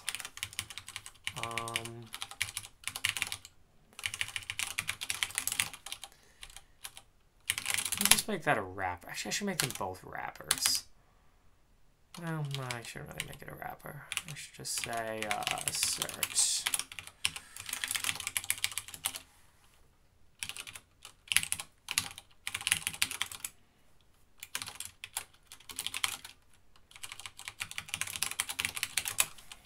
Set up syscall stub.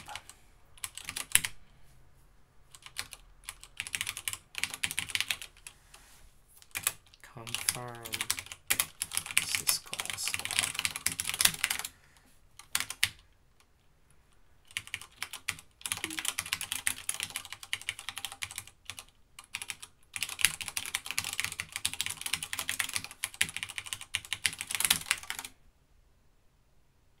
Okay. Regs dot racks. Linux syscall numbers.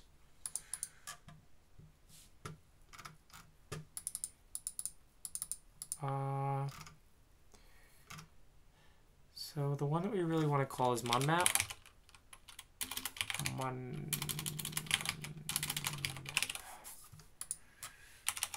Racks equals 11, and then what is sys on map?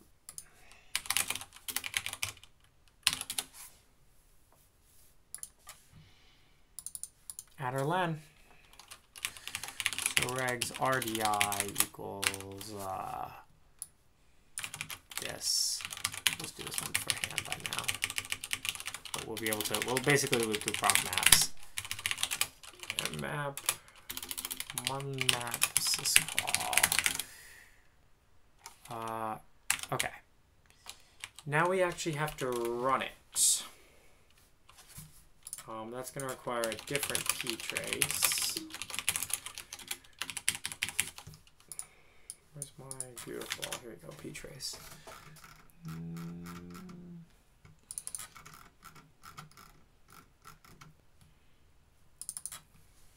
No, I want the...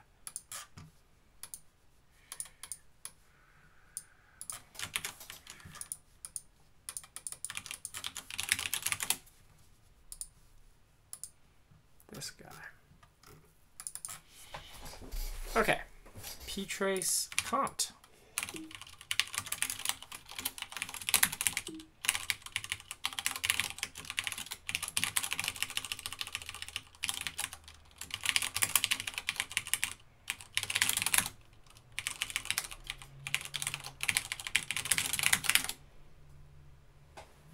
Okay, didn't work.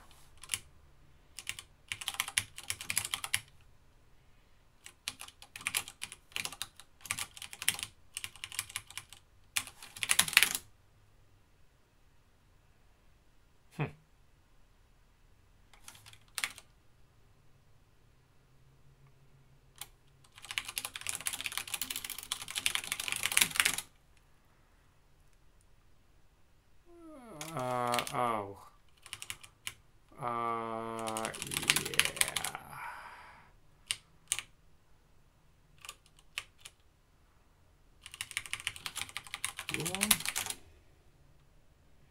Cool. So it supposedly ran the syscall. Now, what's terribly annoying is we can't strace that process to see if it actually ran the syscall. Like, it might have ran the syscall, it might have not. Who knows? It does seem like it's on the halt instruction.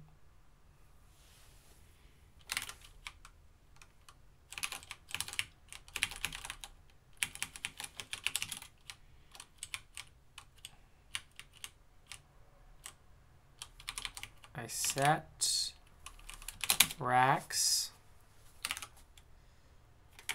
Should unmap that. Right?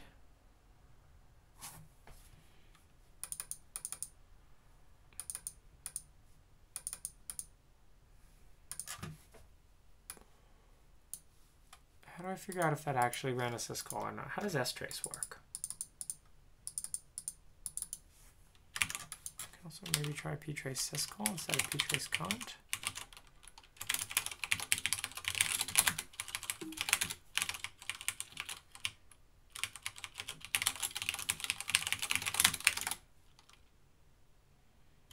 Same thing. Oh, well, we can check the return call of the syscall, can't we? It's returning 0.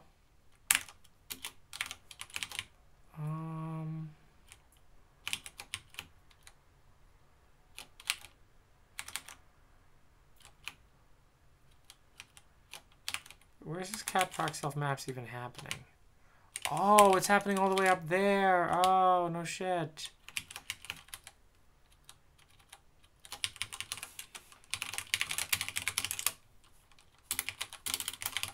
Okay, so see this entry here? It should have disappeared. Yeah, buddy. That's right. It's gone. Bye-bye. Bye-bye.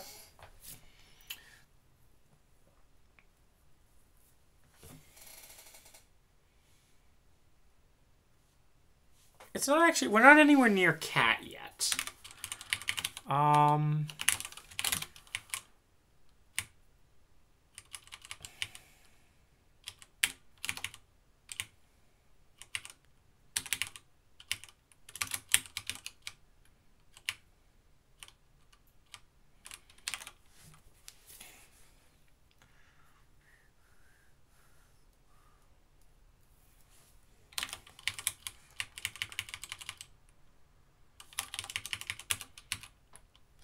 Stub location equals regs rep.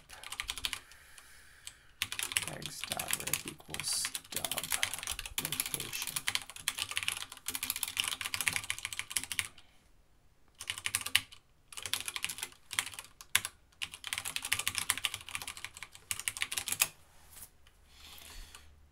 Def shell syscall.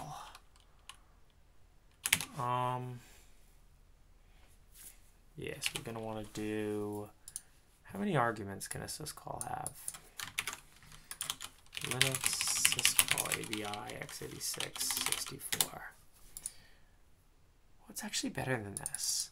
We can just set it up with registers. Because it's the same. Oh, this is nice. This is real nice.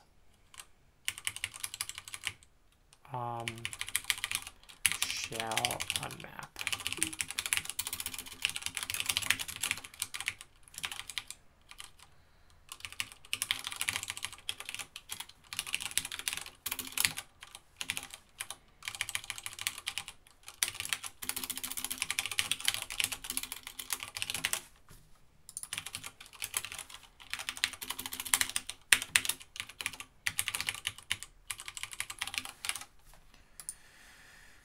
Okay, we can make this more generic later. But for now, let's just hardcode R2. Bad sections. Length.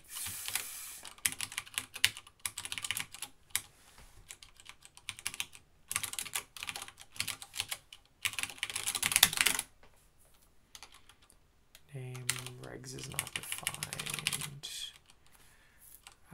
Yeah, because that stuff's not going to work anymore.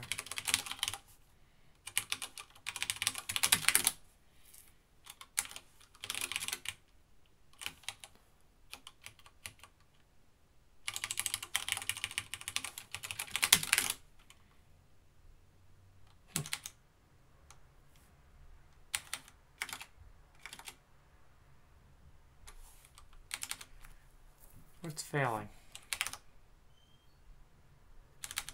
Didn't this get regs? Oh, because halt's actually exiting. I don't think we want to do that. What do we want to do? Well, can we do a p-tray single step?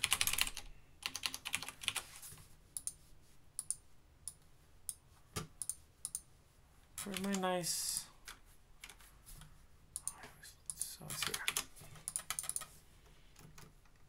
P-tray single step. But wait, no. There's an opcode for this. Hardware break point opcode. x86. Int.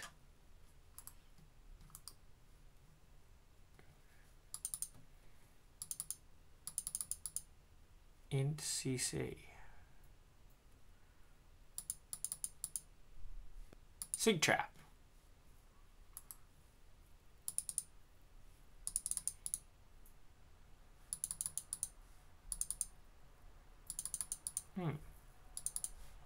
Dedicated CC opcode. Let's try a CC. So instead of F4, let's try a CC.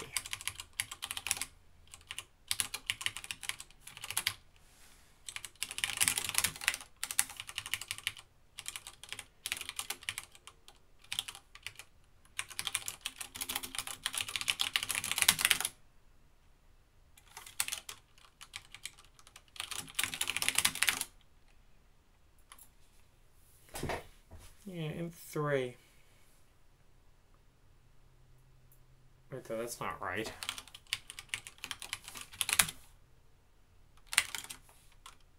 That shouldn't be where the stub is.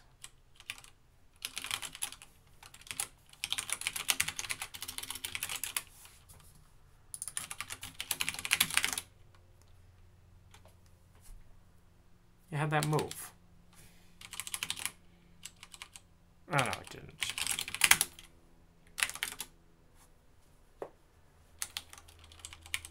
This is just wrong.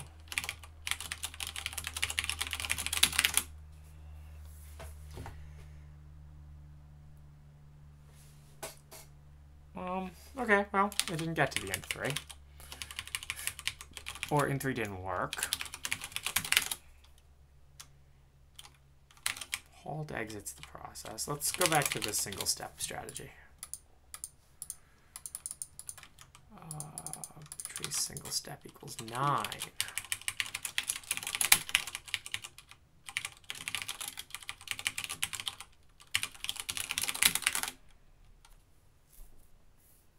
Oh yeah, no wait, no, only one of them's gone. See if we can make the other one go away.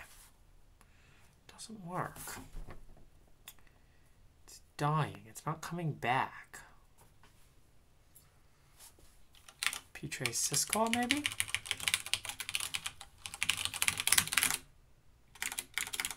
No.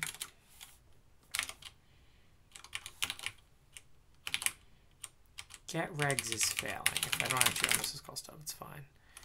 Yeah. Okay.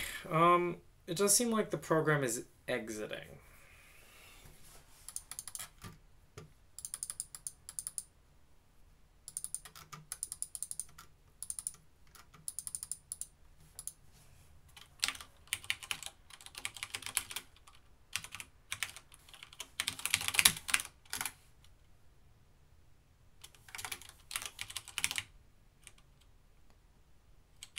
This could be another problem though, because somehow we're getting the regs down there, aren't we?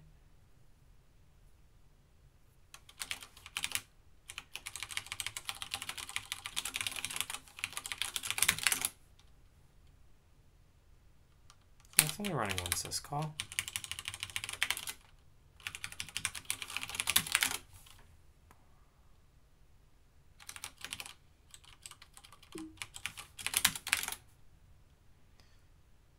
Why is that failing? It does the same thing here. Oh, it's because it hasn't finished yet.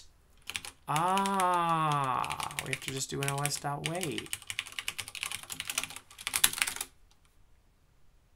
There we go.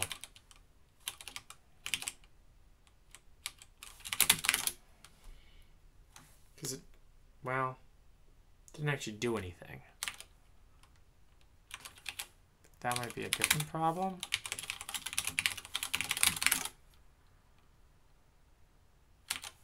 Okay, now only one thing got, oh no, that's just because that's in the wrong address. Oh, so they didn't, somehow I deleted a 0 there. Boom! Okay, both gone.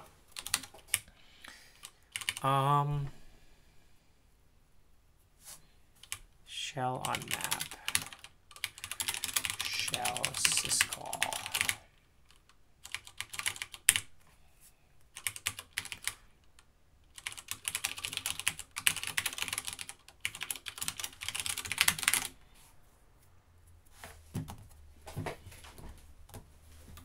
Well, actually, I don't even have to do that. The last thing I can unmap actually is the syscall stub itself, right? Because I don't need the syscall stub app. I guess I'm gonna need it to mmap as well. Okay, a little bit annoying. We're gonna need to open an mmap in the remote process, I believe. We can also try to send FDs, maybe?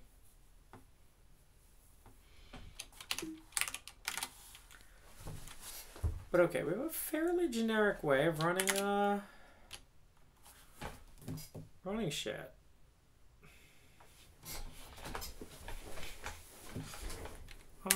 Let's try unmapping them all. Open proc dmaps childs read split /n map lambda x. Actually, I don't even need a map here. We'll just do x.split.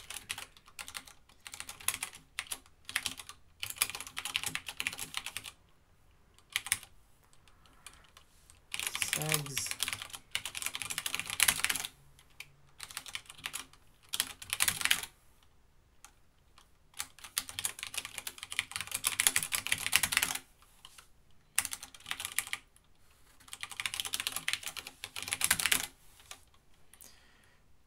Okay, for segs x.split.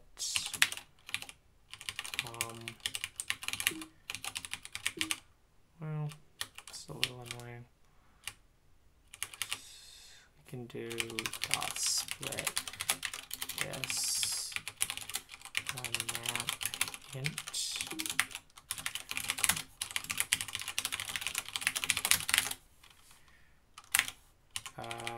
This map int.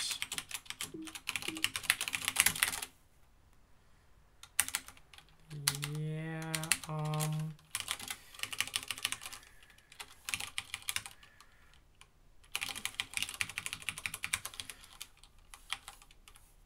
OX plus int. I guess this comprehension's still a real time in Python 3.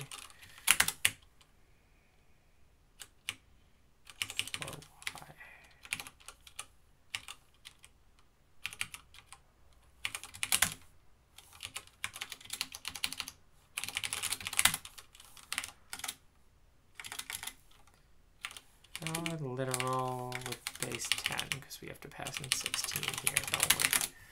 Oh yeah, okay. So those are almost the params to unmap. We'll just say ndatter.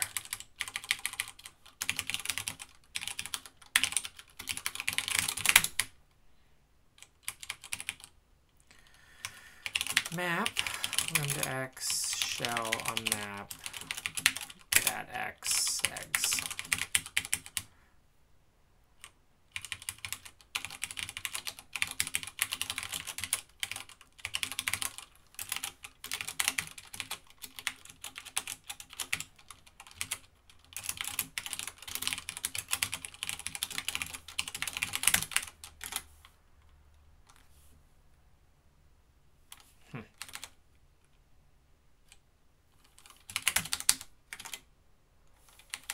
Why didn't it work?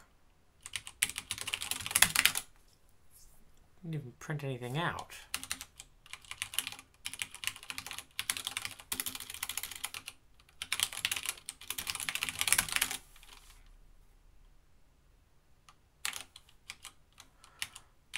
Oh.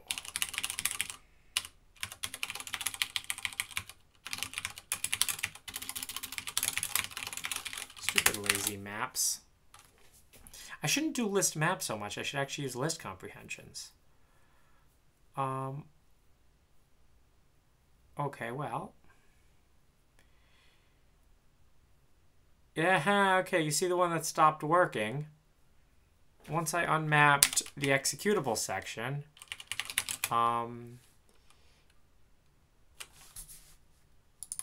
where's the stub?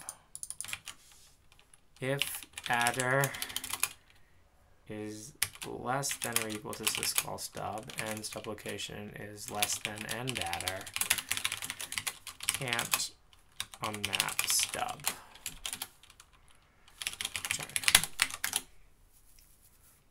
Okay. Now we have two things left. The last unmap seems to fail. I don't know what vsyscall is.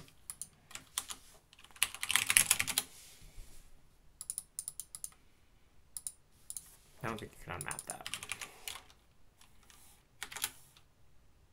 But I mean, that shouldn't really matter.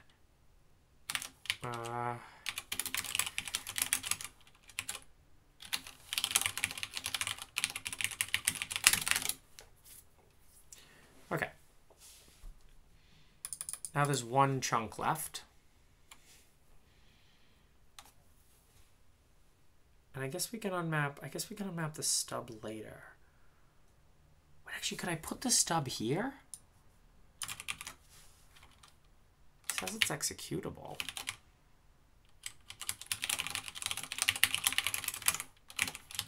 That would kill two birds with one stone, so to say.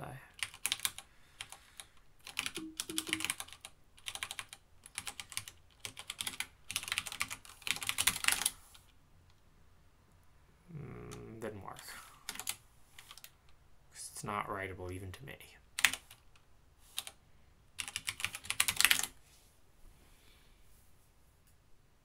I guess I could move the stub.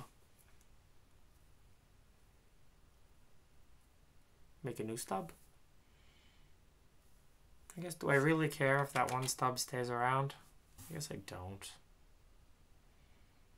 No, we'll unmap it as the last thing. Yeah.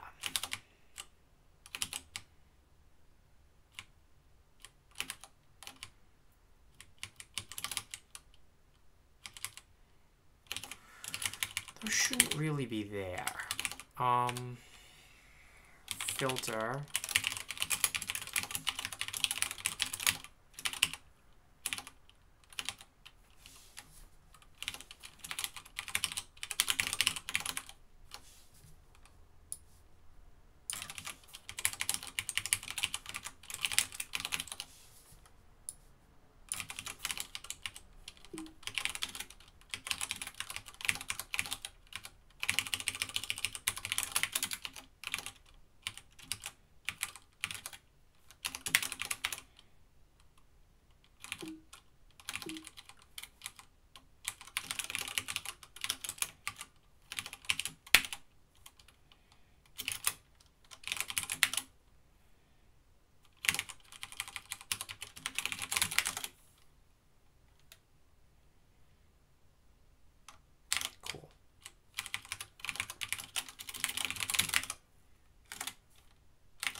I mean, I really want the stub segment so I can unmap it later once I'm done mapping in everything else. So that's what I'm trying to do here. It's not really a debugger.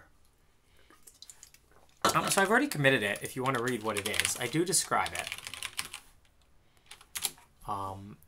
It's on my branch. Oops. It's on my branch on Kira. Oh, 1337 commits. We did it, guys. It's a tracer in Kira called Twilight. And what is it? Well, it's this.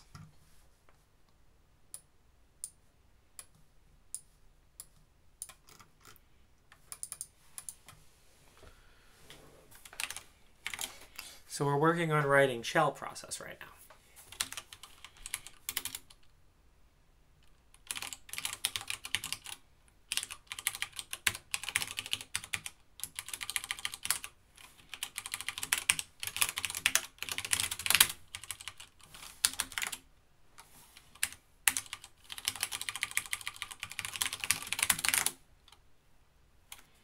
Cool. No, it's still there. Why is it still there?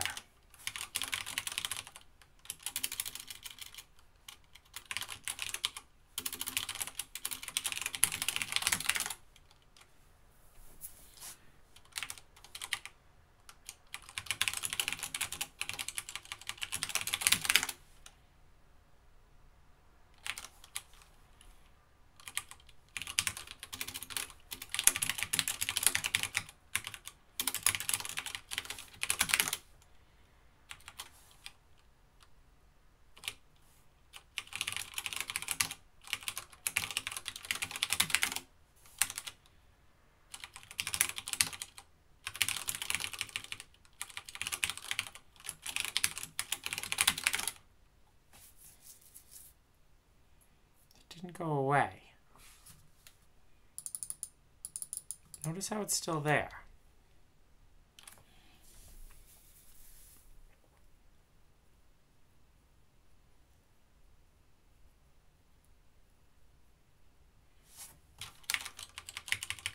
I don't know though. See, I thought when I did this before,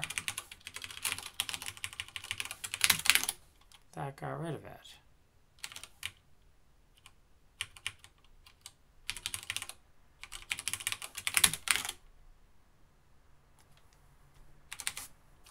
Do I still have that? I still have the check in here. Ugh. Fine.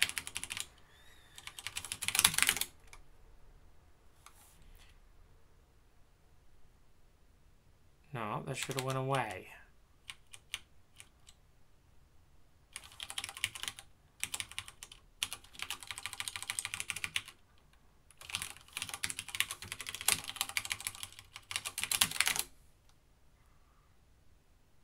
Goes away when I do it there.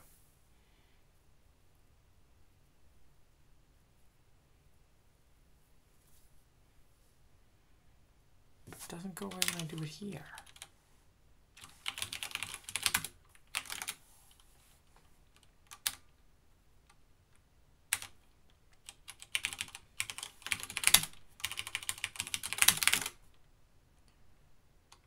Huh. Okay, well, I have no idea what changed that, but it's fine.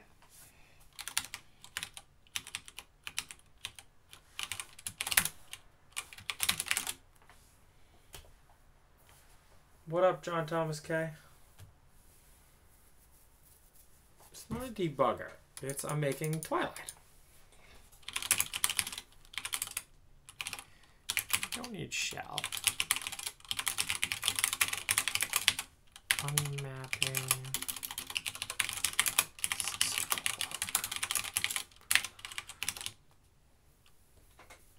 Okay.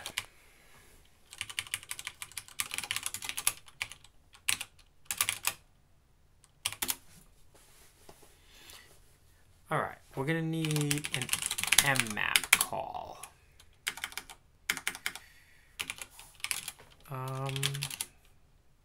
This one's going to be a little bit more janky because we're going to have to do an open followed by an mmap. And we're going to have to pass in the address like thing by thing. It's okay. It's not too bad. Could be worse. But we're going to have to call that stub, and then finally when we're done, we'll call unmap on the stub segs. And then we should be left with just the segments of my program in there.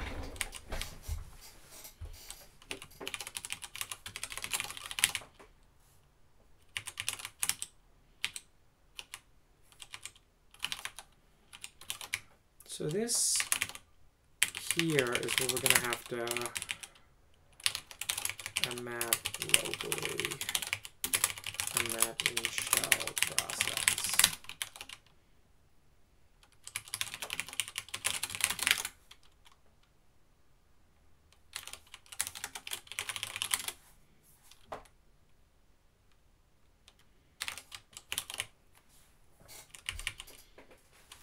Okay.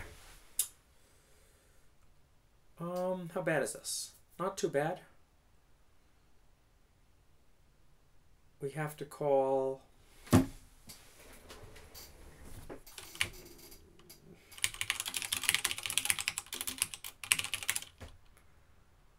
shell syscall num args. Shell syscall 11.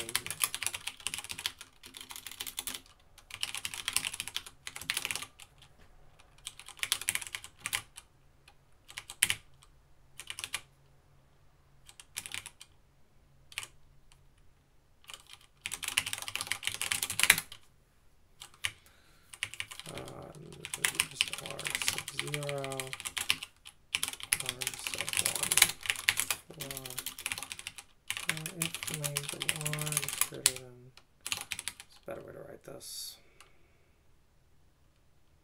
I don't know off the top of my head though. It's gonna break if things aren't right. Like I could just write a bunch of if statements, like if length of args is greater than 0, if length of args is greater than 1. What's x86 64 syscall API RDX RCX.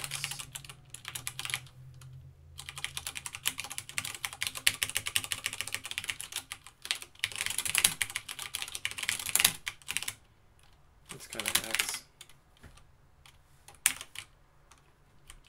Okay. Shell map file.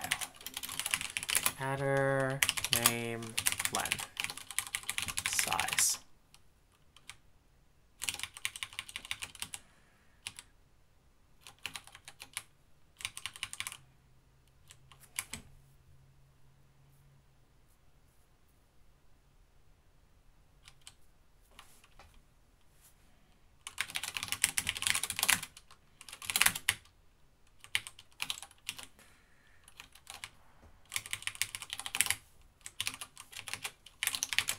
For C in name. For C in range len. Oh, this is so annoying. Name plus equals that times length of nem times 8 minus length of nem mod 8. Oh yeah, I get it. Okay. For I here, and we're just gonna do that equals struct.pack. So we're gonna pack the name that we send across. Should be okay.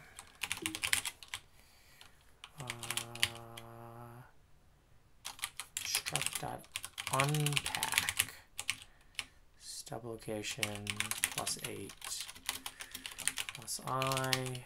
Here we're going to put in that, and this can be this. Now we want to, let's just call table. Okay, we want to open os dot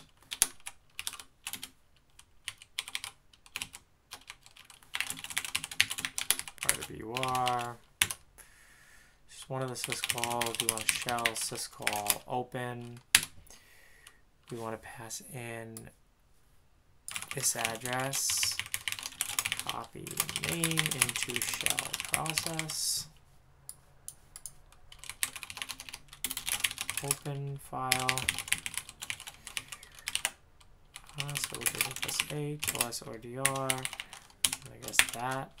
I don't think we really need a mode, do we? That's fine. Now we want to call sysmmap. Oh no, how many does mmap have? This is saying R10, not RCX. Great. So there's a bug, that's R10, if you believe this, and then it's R8, R9.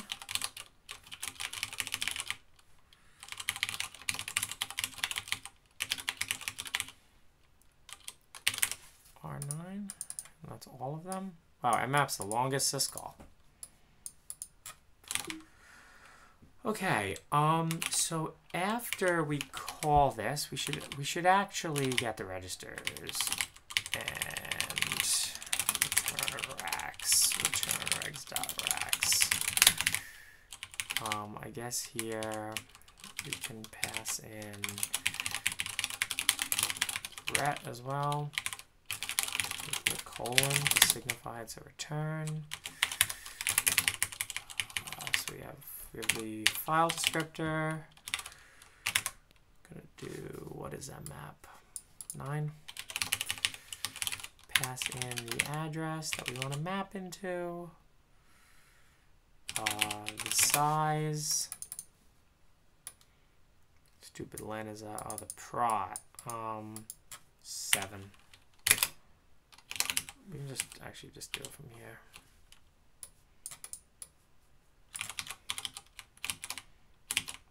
We'll do everything 7 for now.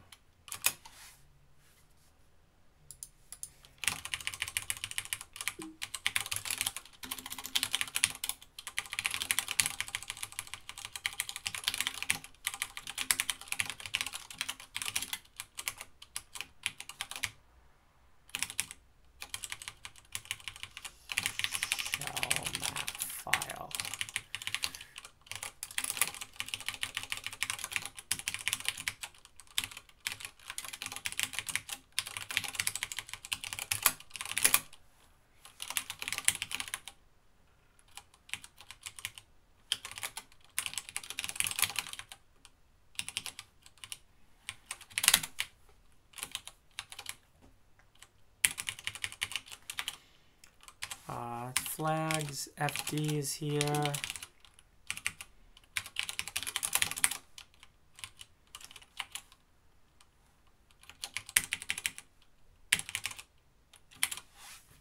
And then offset is 0. Does work?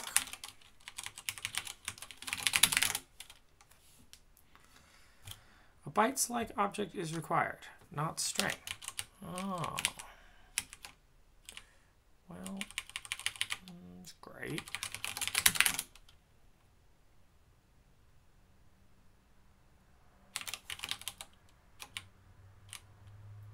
Probably filtered this one.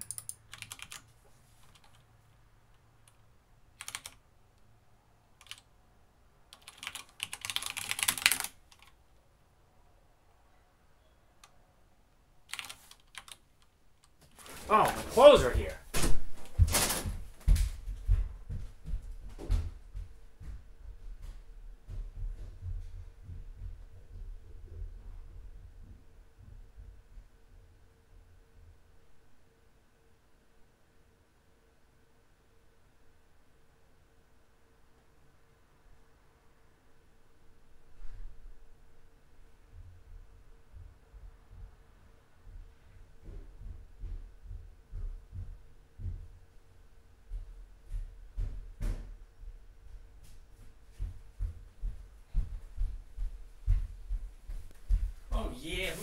clean clothes.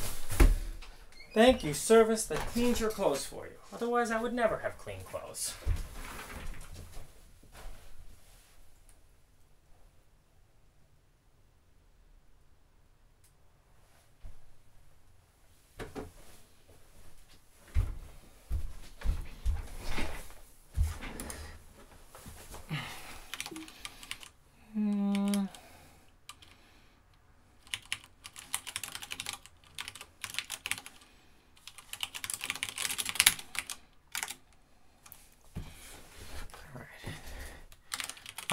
Well, that's not hard to fix.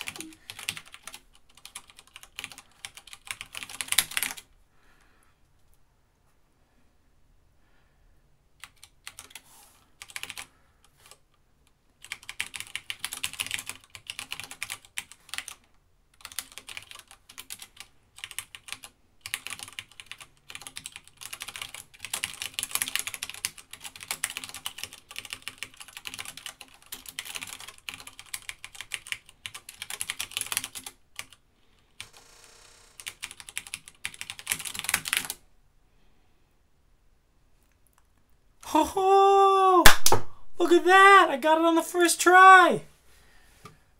Yeah! Look at that! Now those are mapped into the shell process.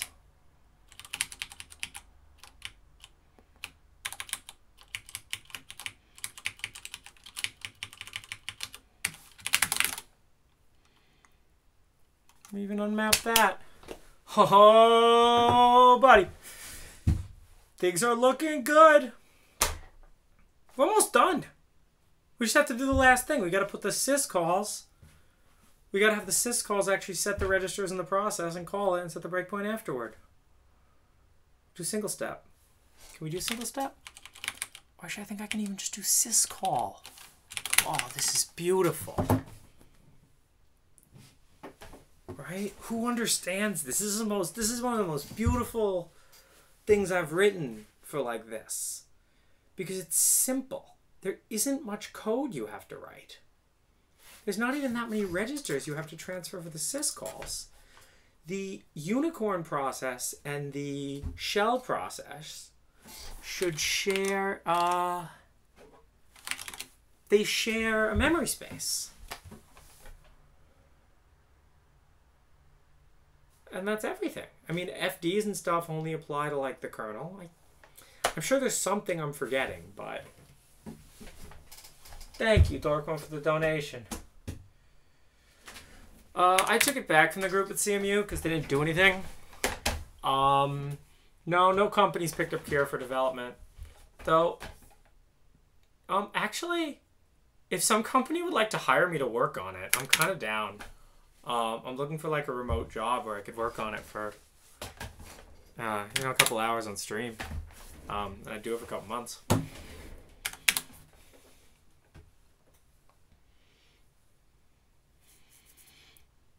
This is pretty cool though, right? Okay. Well, no, it's not cool yet. So we've M-mapped in the same region that Unicorn and, the same reason that Unicorn's using.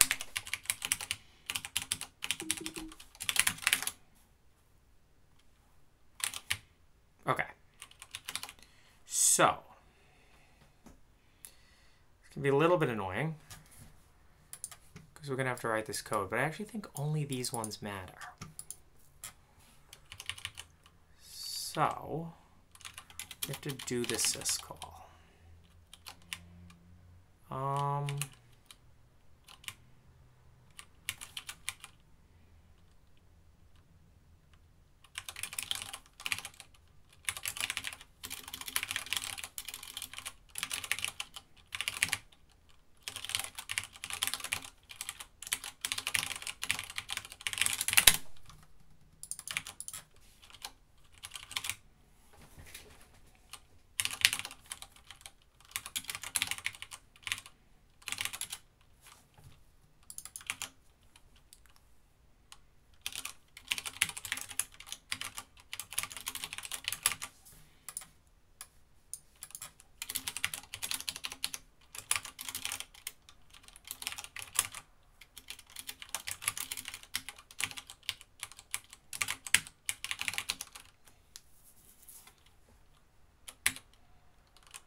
Rex is not defined. It's called num now.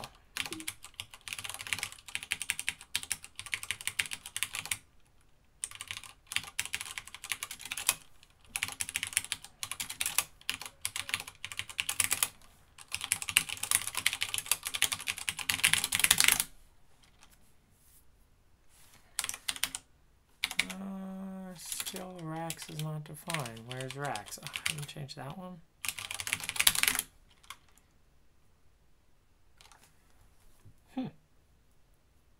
Okay, well.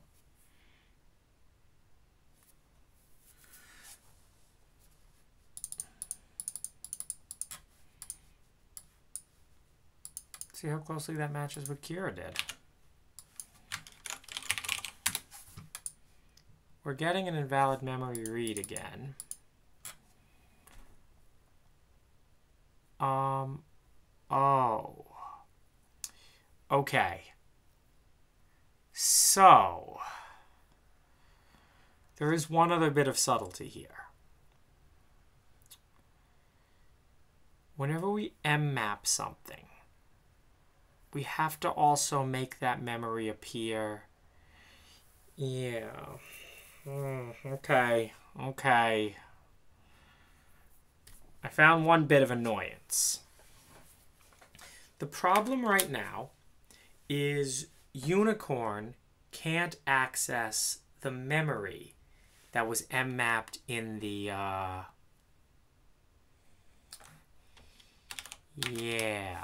was mmapped by the if num equals 9. Let's just cat prop child maps.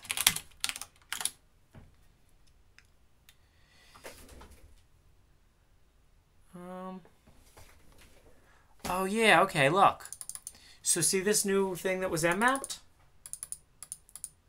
This was now mmapped. Now that one's easy because it's a file. It can do like anonymous mmaps and stuff.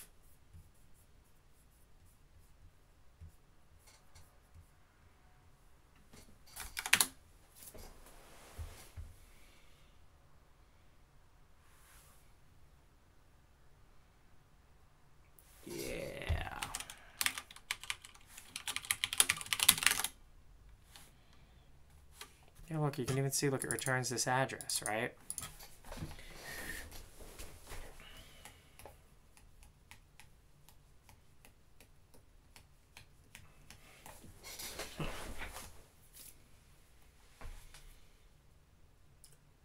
Oh, you know what? I have an idea, though. I think there's like a proc interface for this.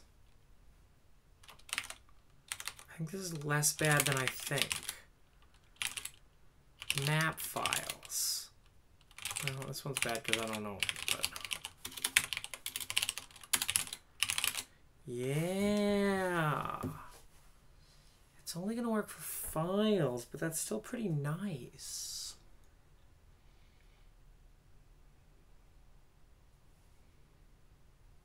These for files.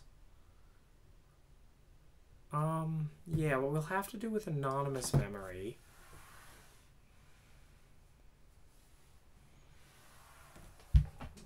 Still need a stub for that.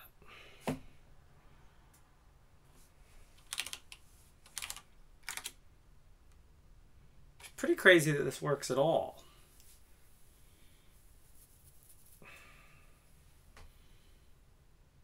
Okay. Let's os.lister proc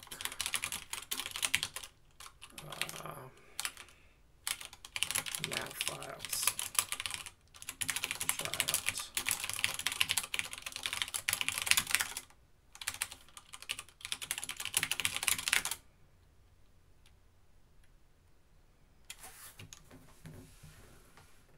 Yeah. That's good.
basically have to check if that's a valid mapping in the file.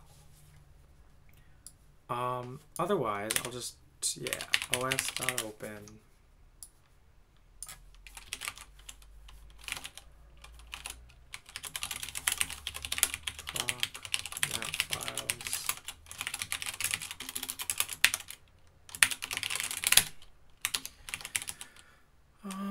Okay, so, I don't know, let's try mu.mem read.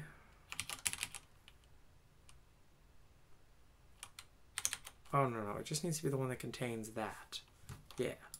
So, if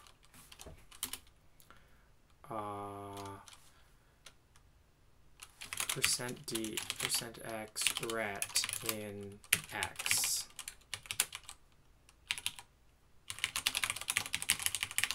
Found. False. Found.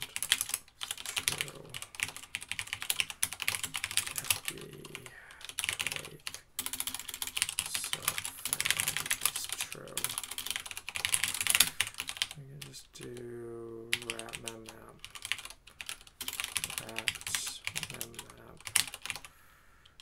Which arg is the size to mmap? Not the first, always a.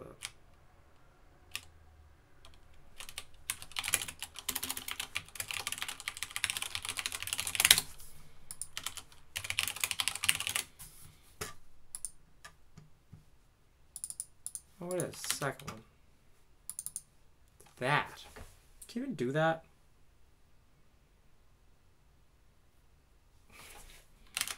Do better than this.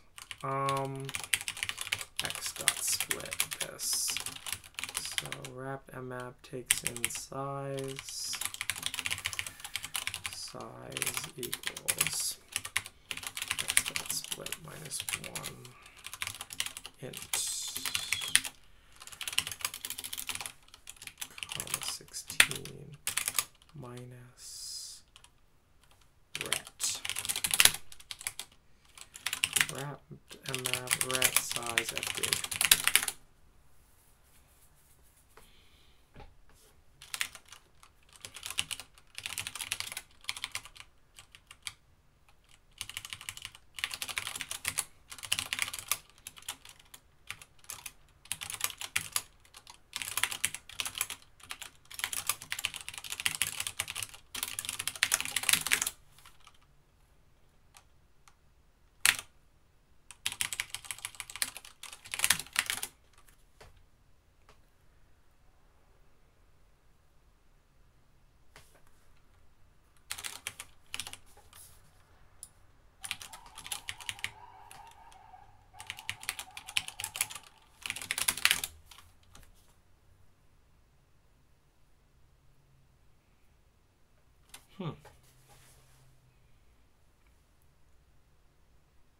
Oh, operation not permitted.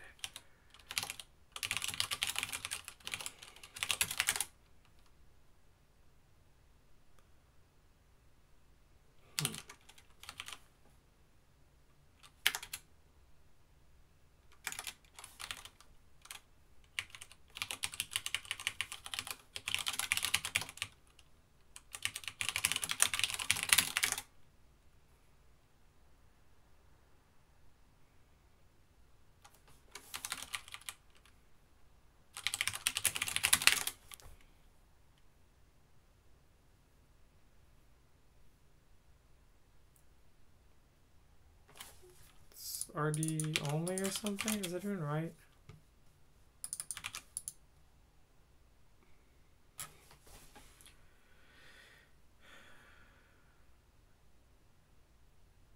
Operation not permitted.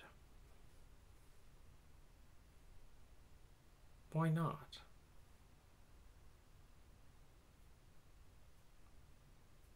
It's my child process.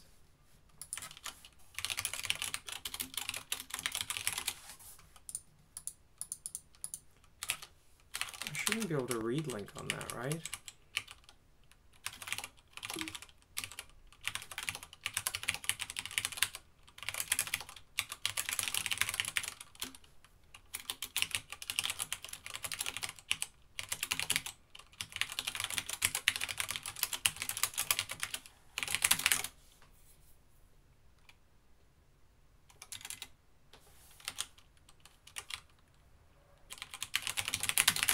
Simlink.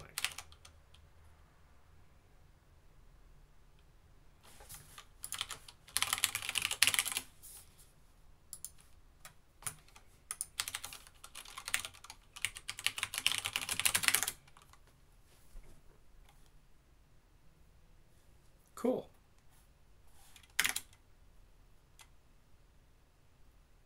I don't know why it didn't work when it was a Simlink.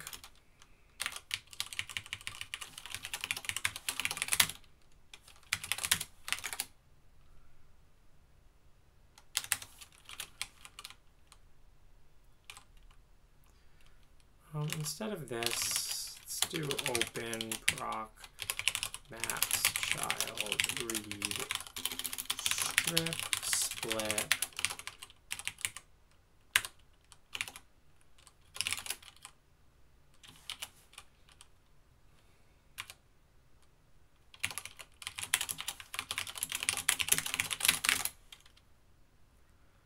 Better than shelling out the cat.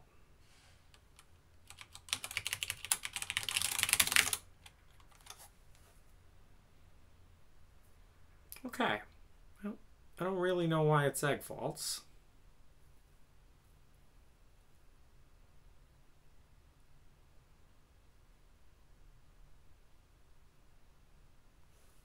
That's my Python process seg faulting.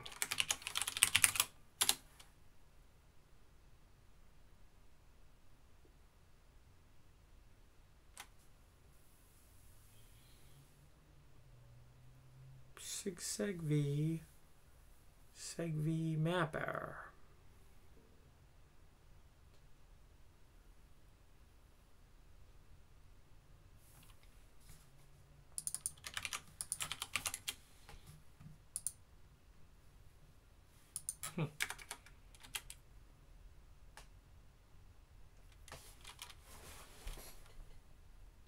Where's the cops?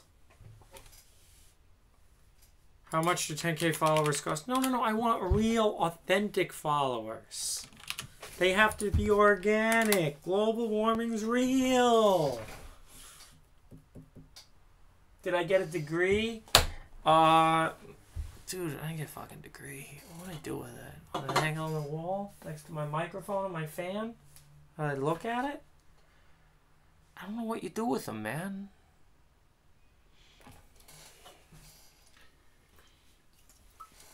Why is my shit seg faulting? Like, that's weird. Let's add back in this.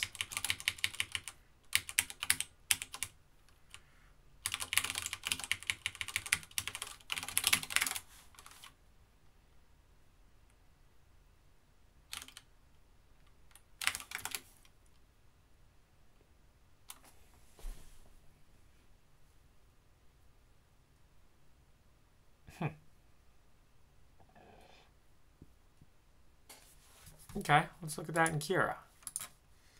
So it's extremely weird. It's actually seg faulting the Python process, which kind of shouldn't be possible.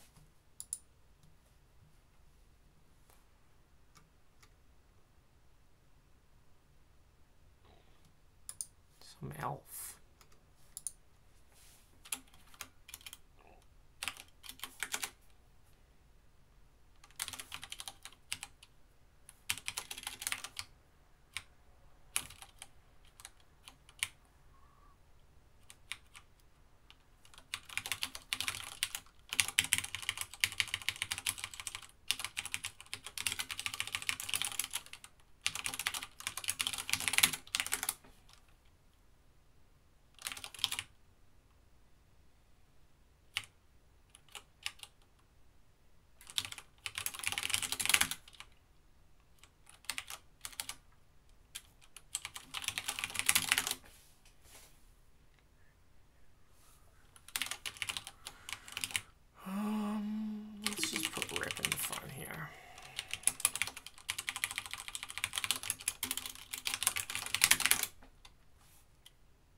Okay. That mmap failed, and I know why it failed, too. Who knows why it failed?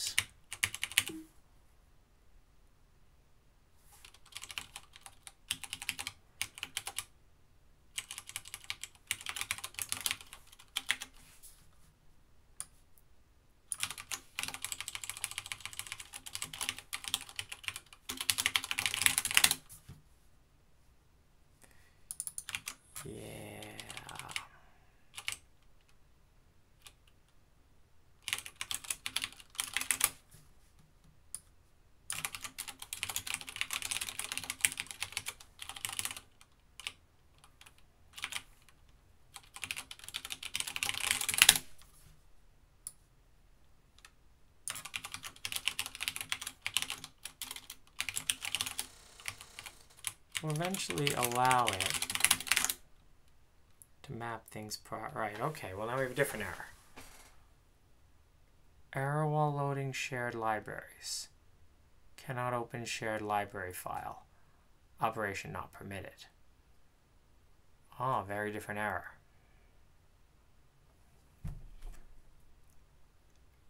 Okay.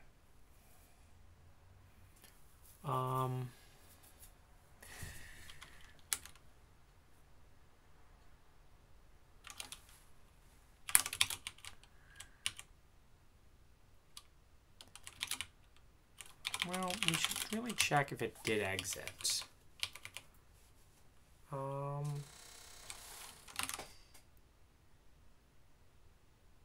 Doesn't make that much sense though. Like, how would it actually exit?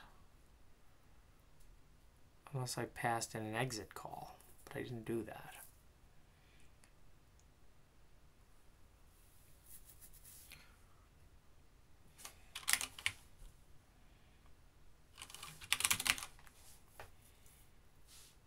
Just the get regs that are failing too, which is weird.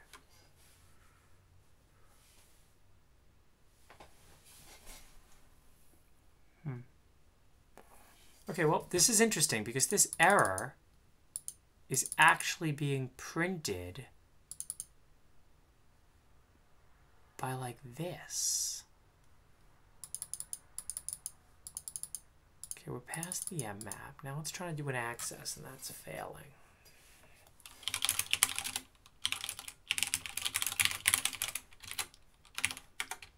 Guest syscalls are running somewhat.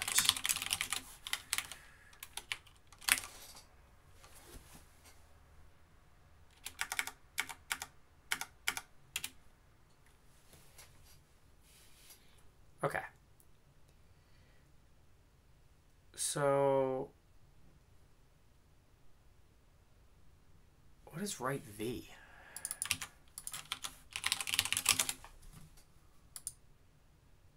Oh, it writes like buffers of shit, which I think is this error loading shared library file thing.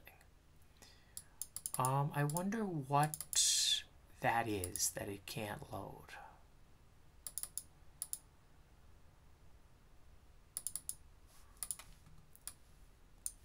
Let's look at the Kira trace of this program.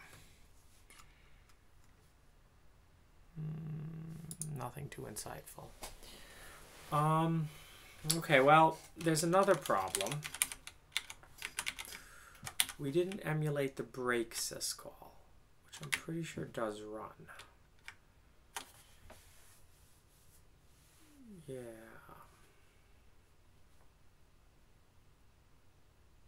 Break returns 0. So we don't actually have a heap. But this doesn't seem to be a problem yet. Access is returning -1. It's here.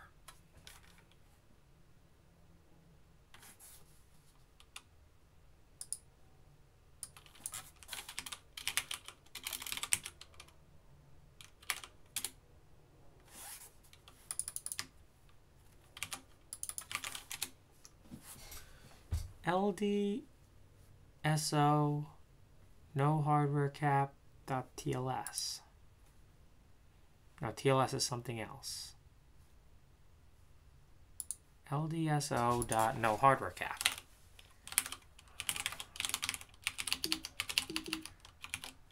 Oh, the file doesn't exist. I don't know what that is.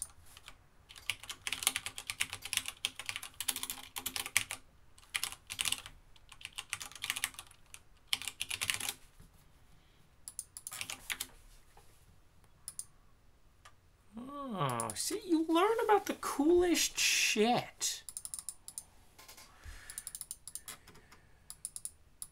When present, the dynamic linker will load the non-optimized version. Oh, it's not that.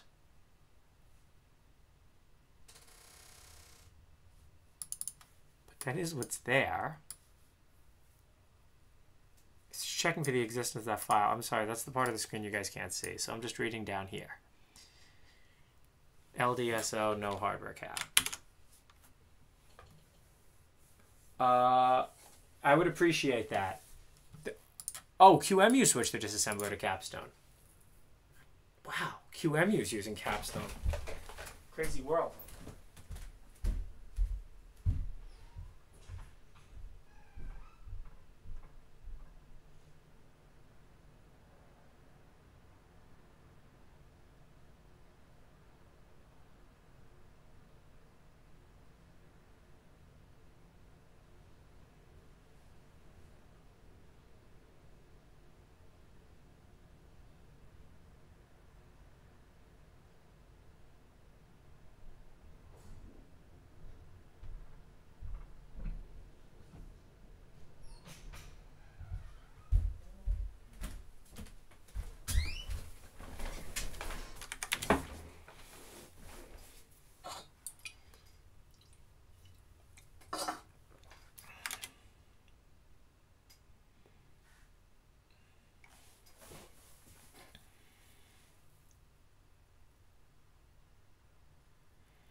That is the right V that's actually doing that.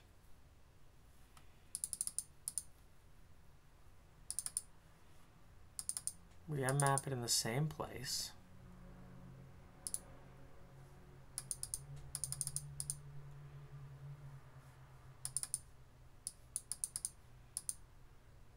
Well, it's not actually the same address, but that doesn't matter. It's the same address in the that space. Access -1, that's fine. I guess I just don't understand why this didn't also run access. Could it have to do with weirdness from the break syscall?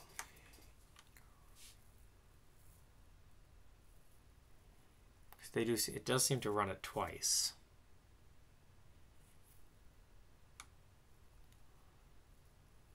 I doubt it. What is this? Oh, it could be those elf thingies that I ignored. Remember those very important elf thingies that I just kind of ignored? Things about the stack?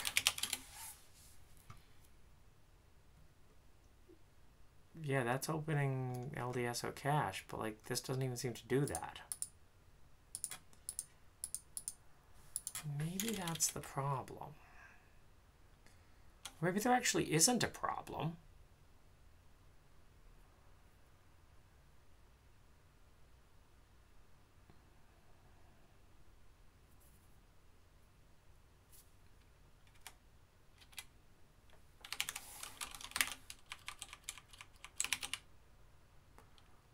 Oh, this isn't right.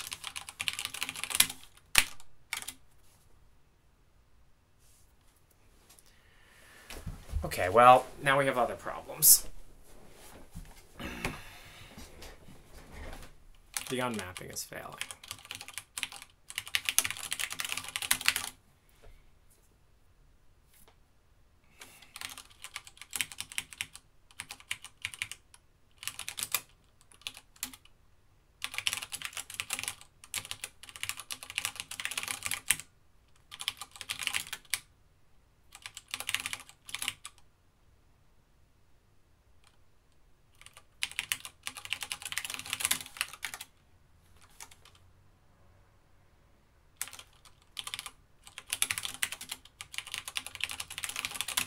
So we were just calling continue, and that was actually running the other process, which is not something we want to do.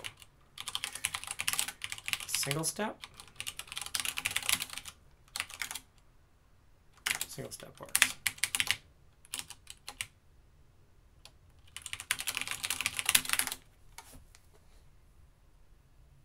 Same exact shit.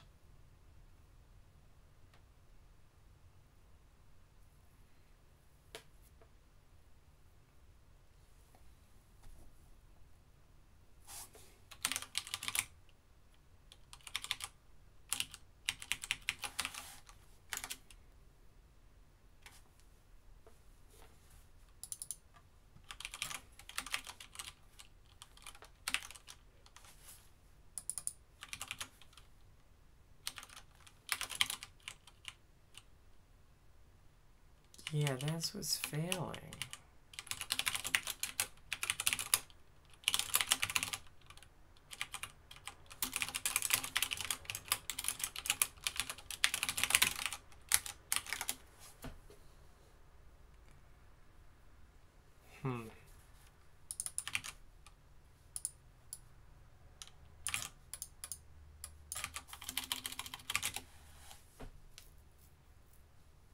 It never went there. This is this call though. Yeah, it does seem like it just never came back.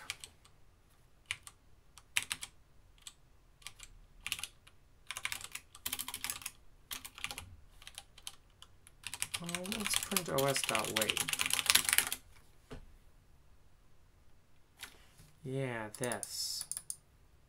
I don't know what that means.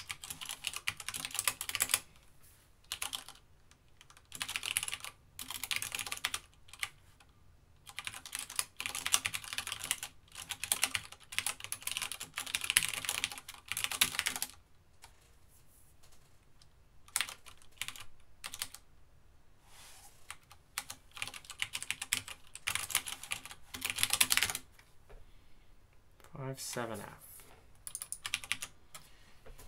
So it's exiting. I think.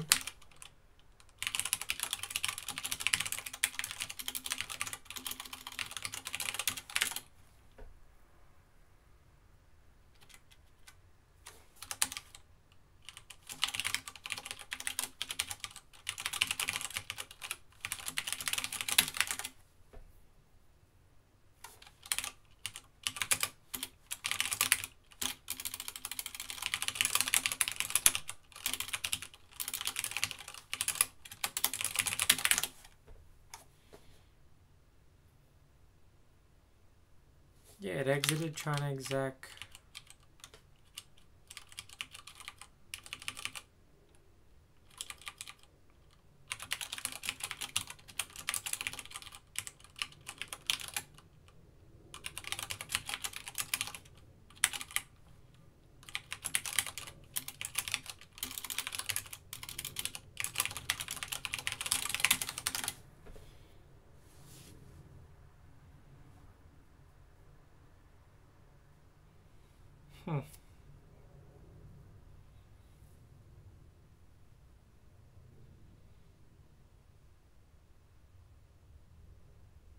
Oh, that is interesting, though.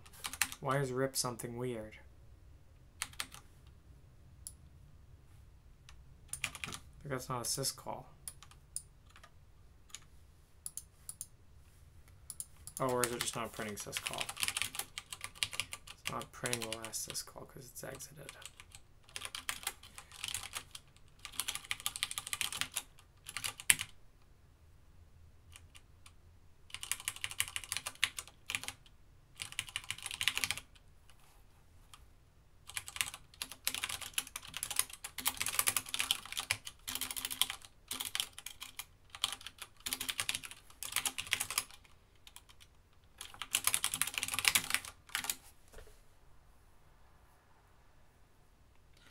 Aha! Look what it's calling. It's calling exit. Group. I've never heard of exit group.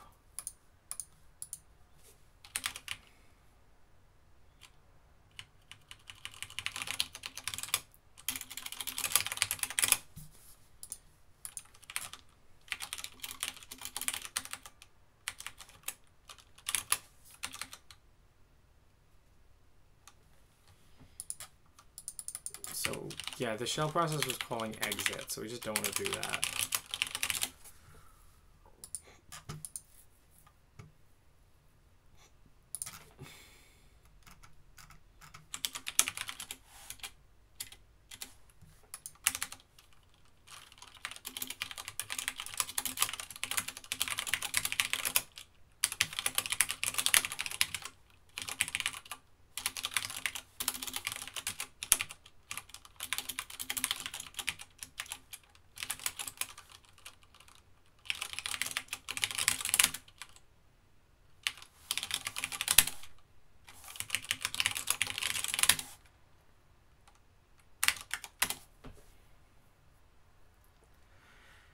Okay.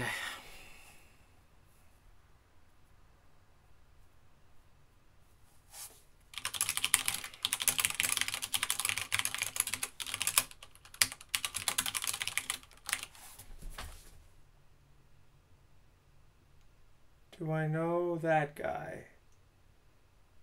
Overcame my fear of going places by myself. Do I want to click that link? I don't know.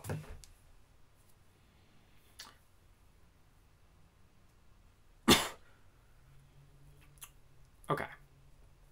So it's getting an error while loading shared libraries.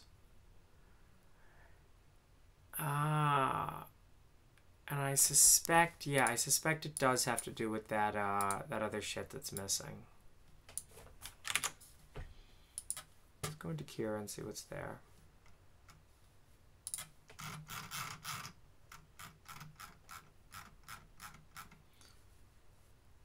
So this is an environment that I'm not passing in. That's a possibility. Is there anything I might need in here?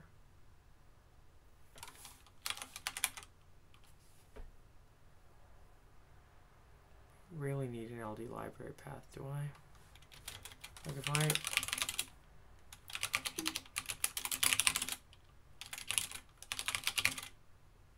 Did not work.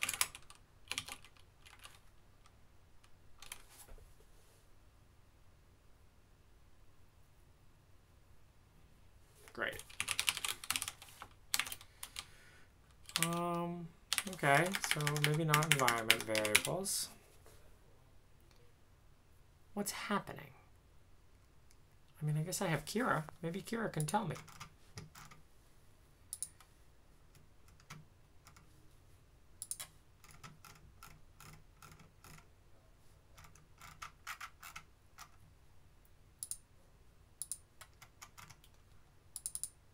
Could be these things. I don't know what that is.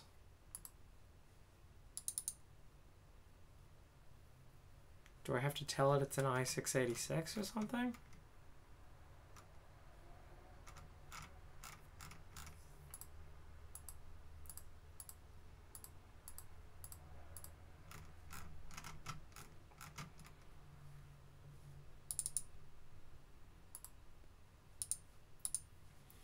All right, well, let's look up what those things are and see if any of them look important.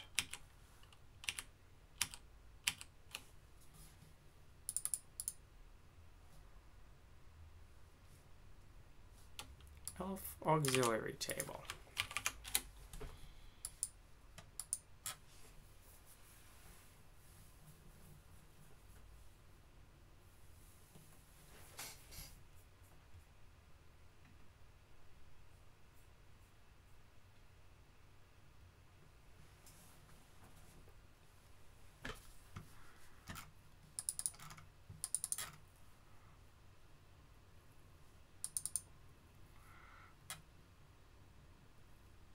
Okay, well, we go right in here to legal values for a type, and this one is 15.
AT platform.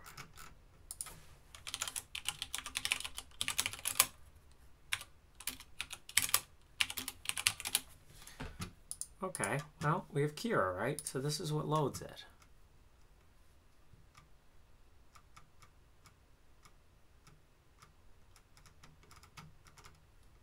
What does it compare it with?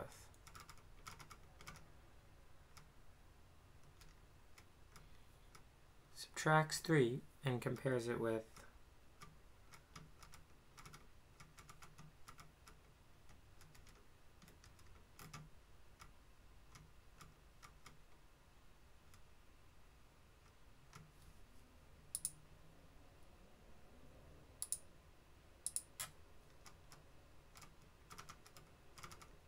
Yeah, it loads in like all of these. Does like something with them. Okay, so what we could do is write a Kira trace format for these things, and then that's probably the best way to go about this, but that kind of sounds like a lot of effort now. Yeah, so those are all the alpha auxiliary vectors. Program headers, size of program header entry, number of program headers, system page size. Like, which of these matter? I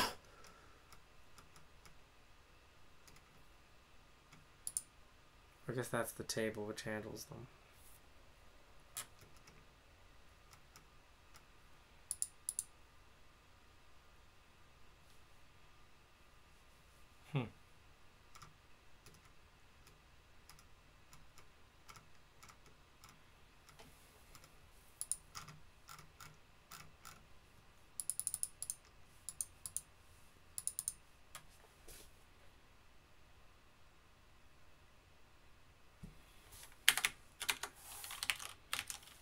Try the same file we're loading.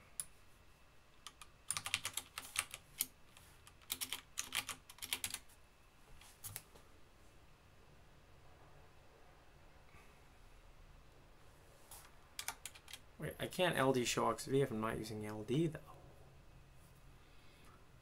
That's so meta. It's like LD loading itself. I didn't know that was possible.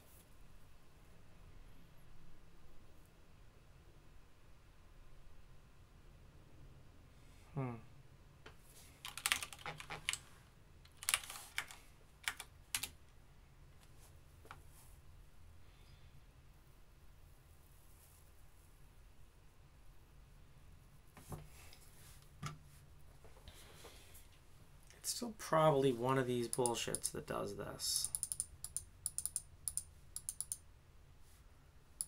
Just didn't use cache.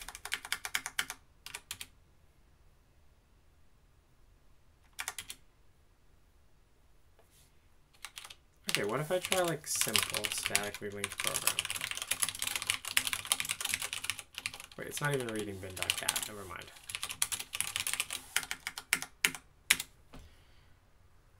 It never reads the argument I pass to it. It reads in the cache and decides that it can't get the file.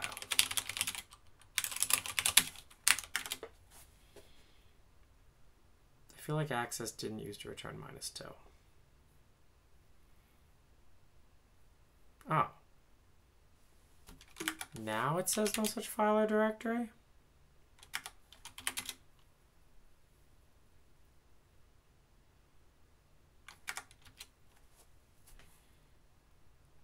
Why did it used to tell me?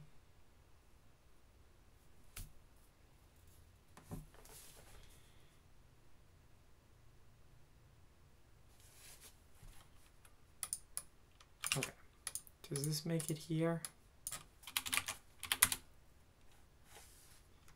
It does not. Let's make it this mmap.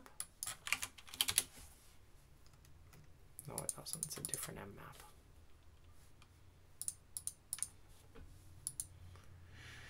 It is the same break, though. No, it is the same open. And then there's usually a read.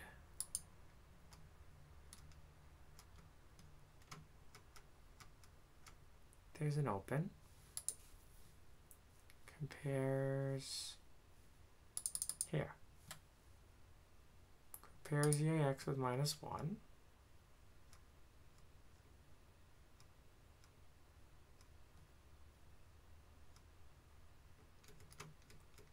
Okay, I don't understand how there's not a read, right? Because EAX should not be -1. It returns 6.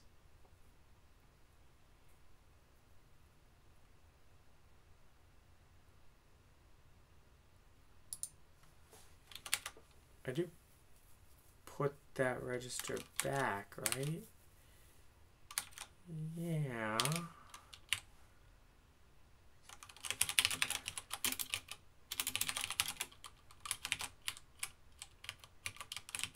Is there any other registers that's used?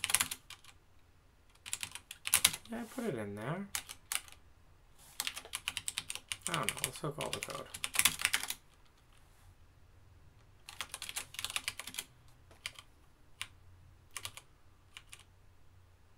Here we go.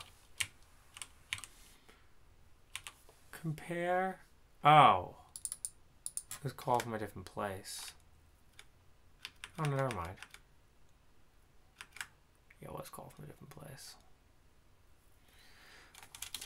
Okay, let's write a cure trace for this. It's not too hard.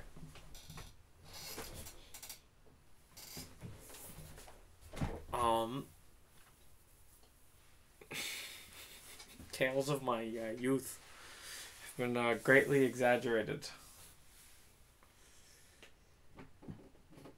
If you donate $10, would you sign my Steam Pro? I don't know what that means. Does it involve any effort for me? Then probably not. I'm kind of lazy, but if you have a product and you're an established company and you want me to shill for it, I will be the best shill you've ever seen. It's my dream in life to shill for some crappy company product someday.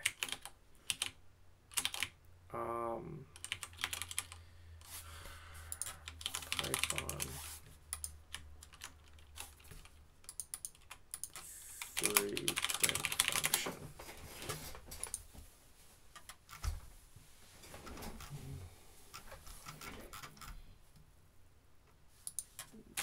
Let's say end equals space. See what happens. Oh, that's so much nicer.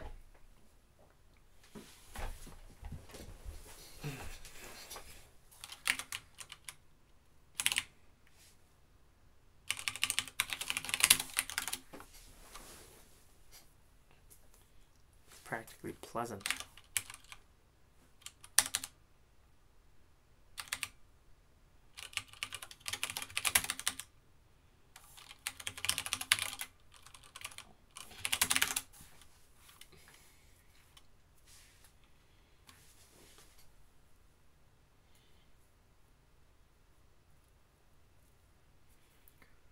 Okay, let's write a cure tracer.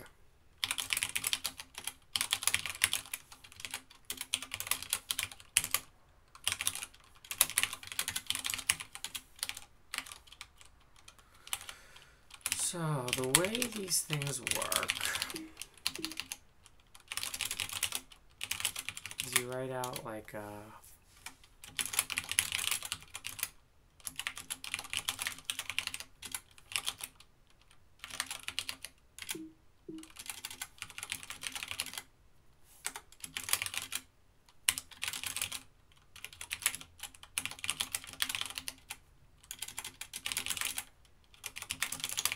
there's like a format for this, and you just write it.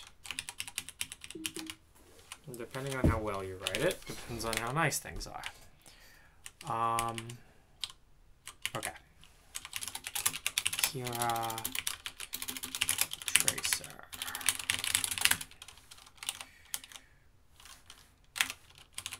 Open temp Kira logs RB.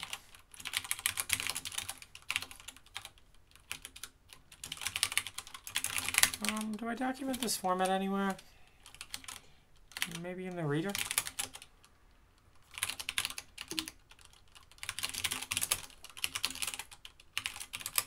So remember this? Who remembers this from a few days ago when we were reading this guy? So we're reading this. It's just a bunch of these things, basically. Yeah, address, data, CL num, which is like the instruction execute number, and then flags. And that's really all it is.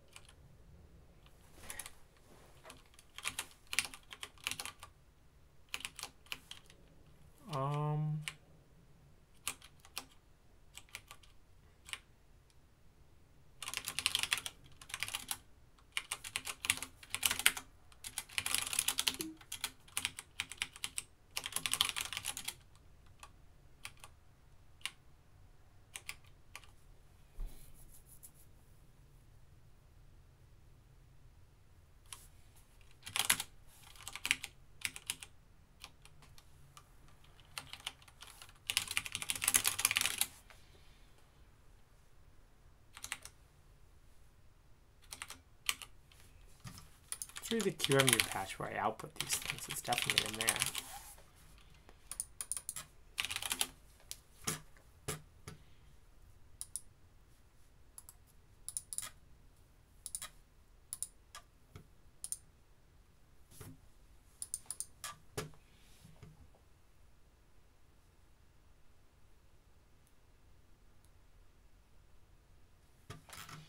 No, it has nothing to do with that. Now I'm just writing a Kira tracer. I mean, I could probably debug this without one, but I'm going to need one eventually anyway, so...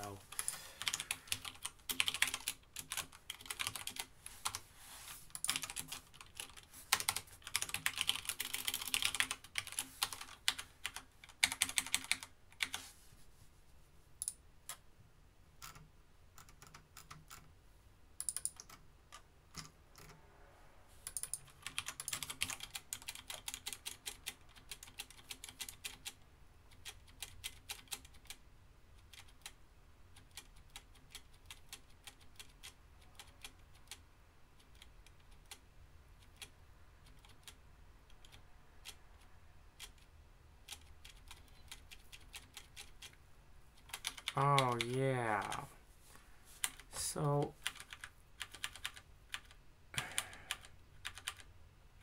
the way this all works is changes are just... instructions are just changes to... Oh my god, how did any of this work?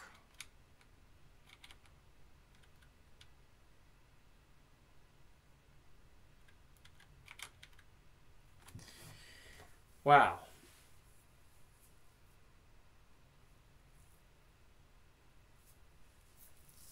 Bro, stop always asking why. 90, stop always asking why. You know what? Oh no, it's off. I already have root. You're always asking why. I hate why. If you spend your life asking why, you'll eventually end up like... is a directory error.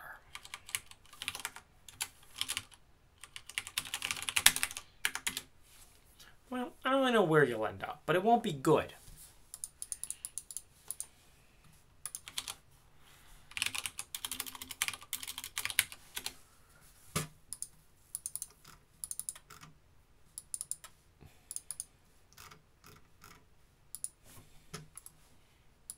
Probably need a fancier Kira trace thingy.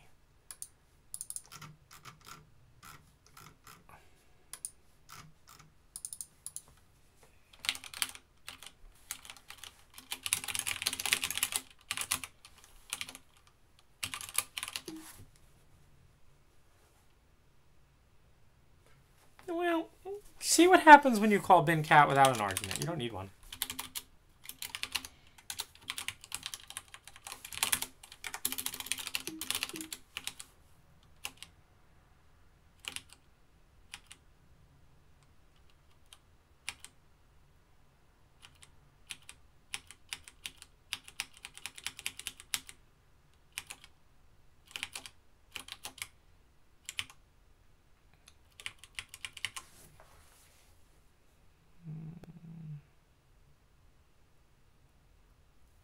self-db, fetch memory, change.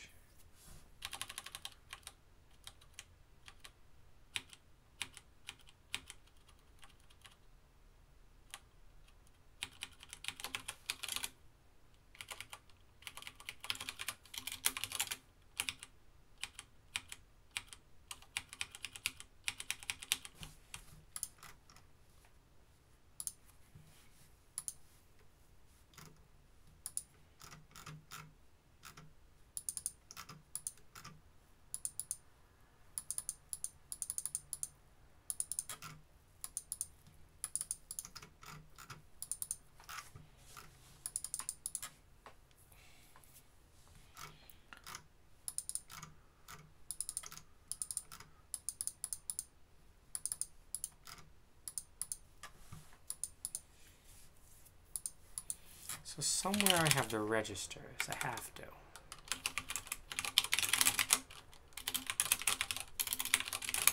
Rip.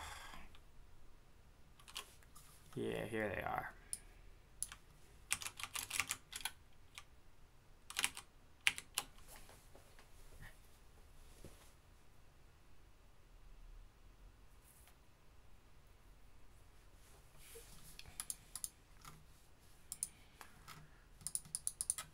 So we're going to have to read those registers.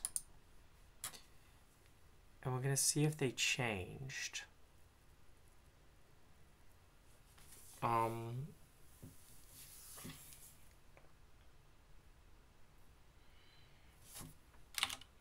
don't know if Cure maps in the... I guess this is called base. Yeah.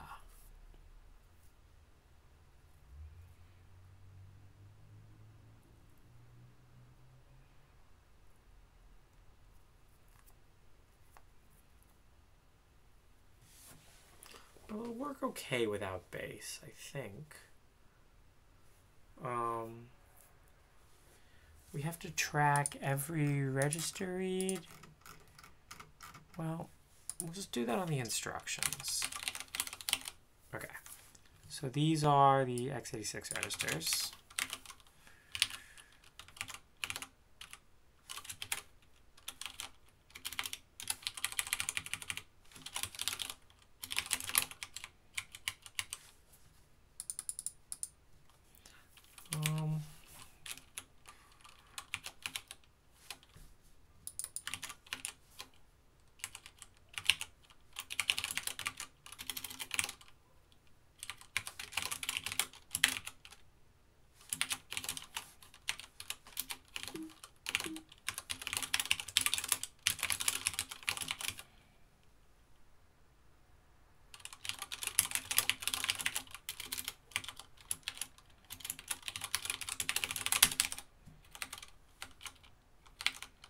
This isn't actually right.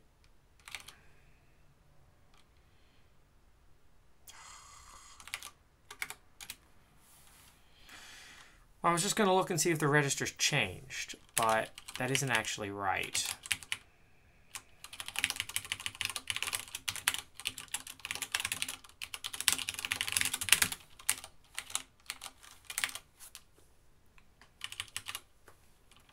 I just say they changed every time and see what happens.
QQ, so it's flags.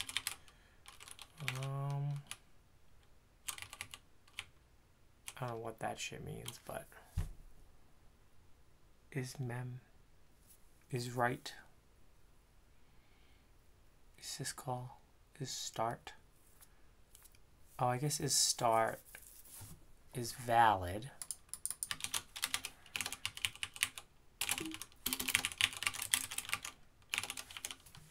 I'm sure this already exists in Python somewhere.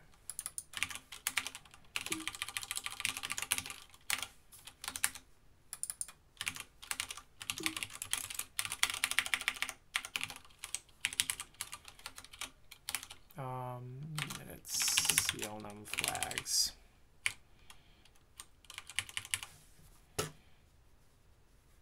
Secure starts with a change of 0. Secure starts with change 1.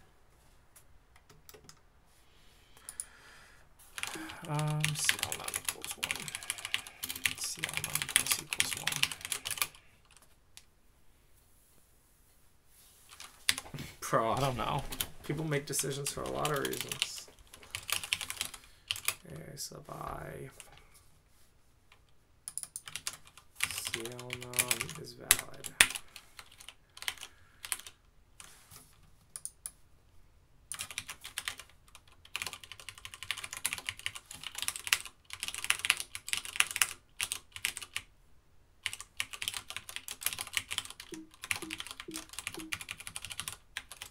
I'm not really sure if his start is used.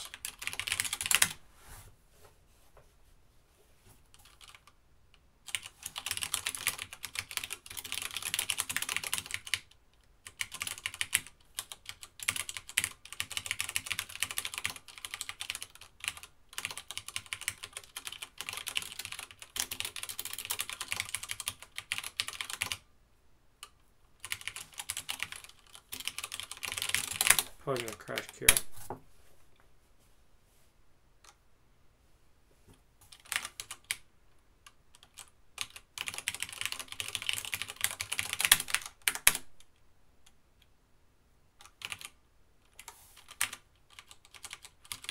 Wow, I did that twice tonight.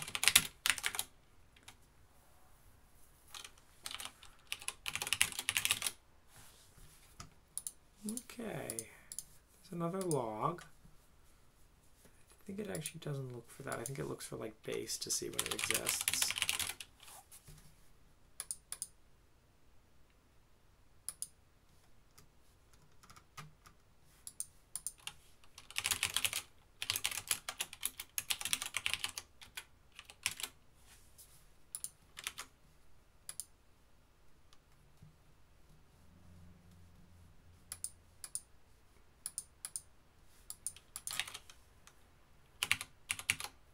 Yeah,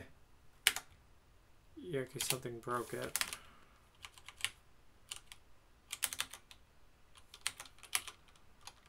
CLNum flags.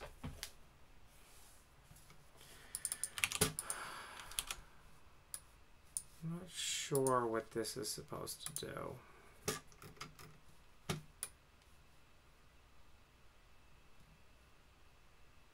Where'd my QEMU go?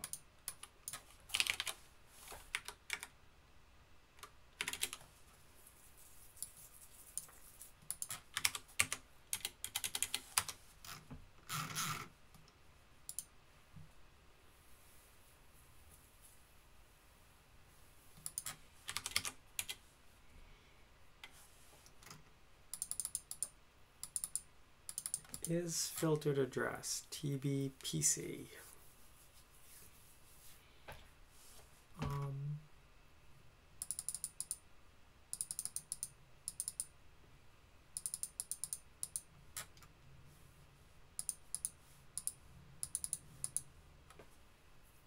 Oh, I guess the start is just PC. RIP.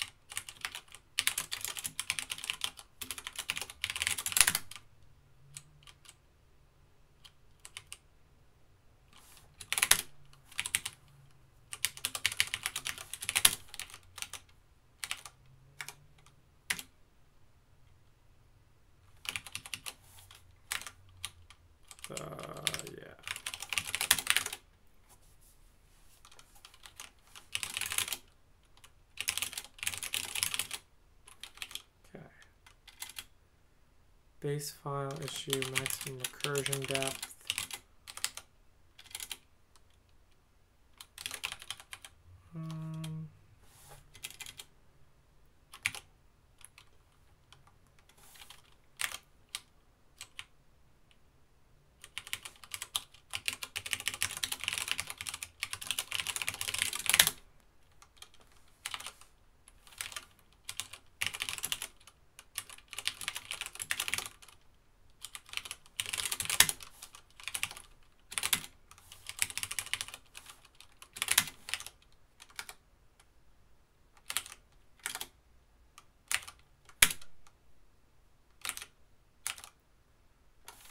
Close is not defined.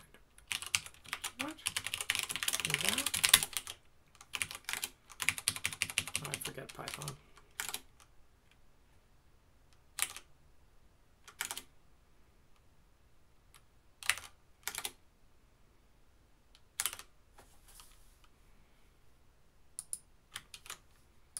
Maximum recursion depth exceeded.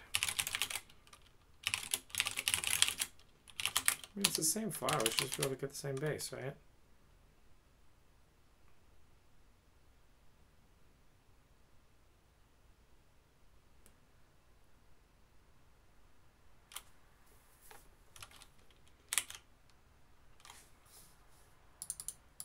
Base file issue, maximum recursion depth.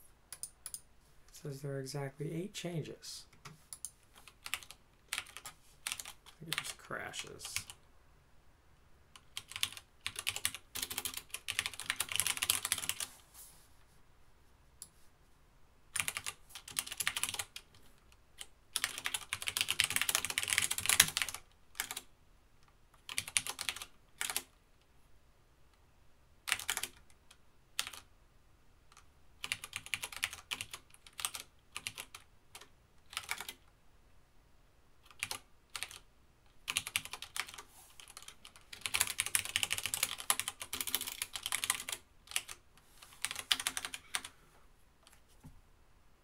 What?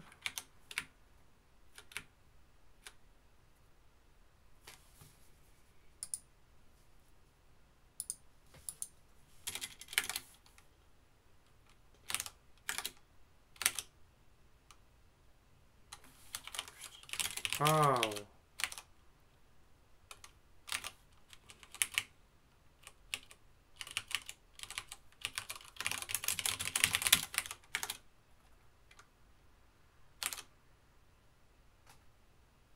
Maximum recursion depth exceeded while getting the stir of an object.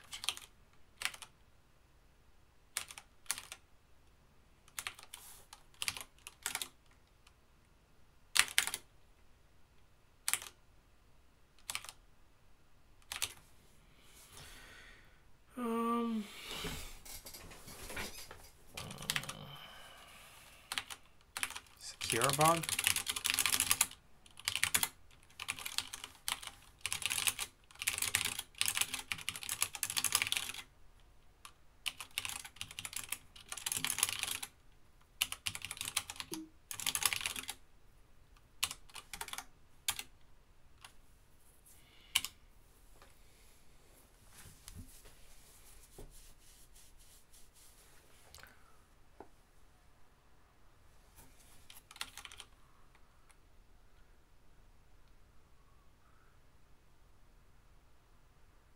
Valid is right. What if I set them all as rights as well?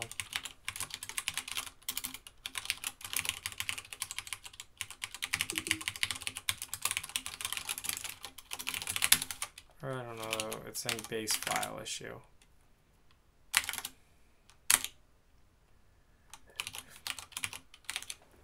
Maximum recursion depth exceeded while getting the stir of an object.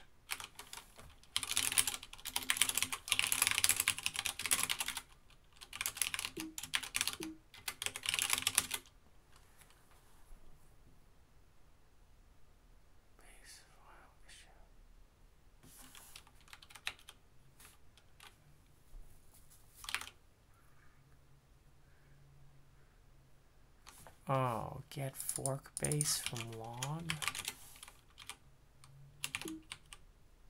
Oh, there's a header. I put some header on it that I didn't write, which would make sense.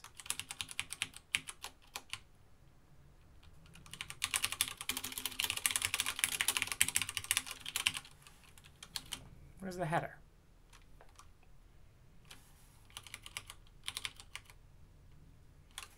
No, like, of course no one documented it. There's just janky shit like this.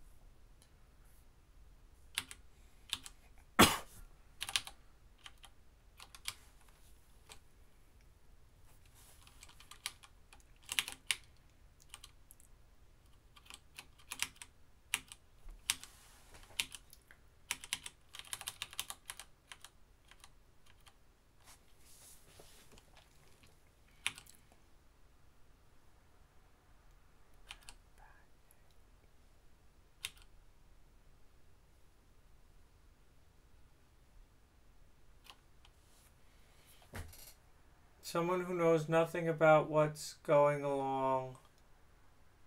How can you follow? I don't know, man. The streams aren't for any purpose. They're just like, this is what I'm doing and I'm going to stream. Do you guys, when you do something, do you always ask yourself, what's the purpose?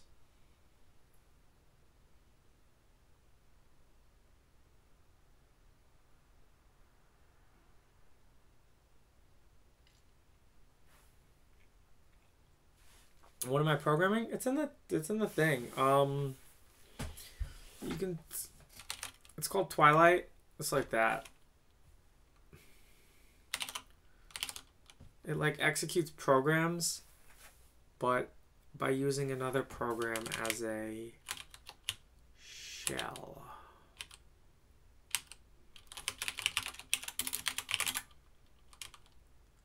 I put some header on the Kira log files that I don't remember now.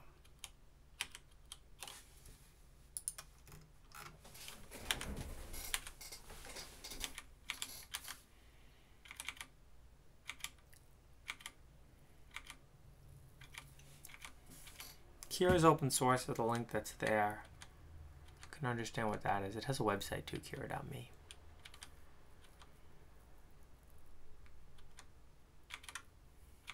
Mods.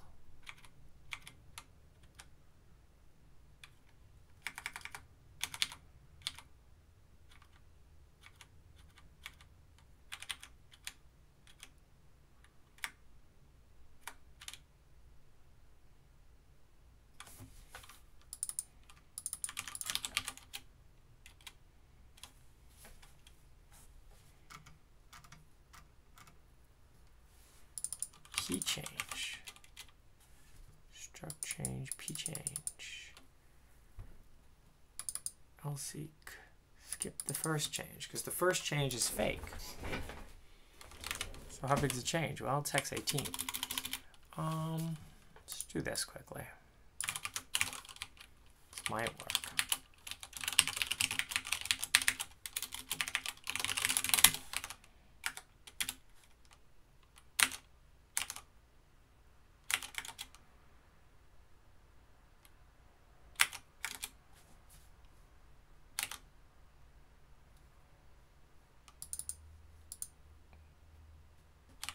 Okay, well, that's something anyway.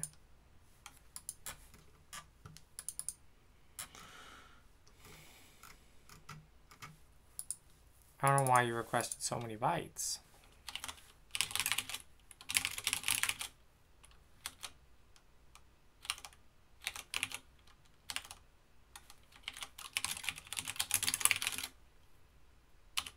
Huh? Oh, oops.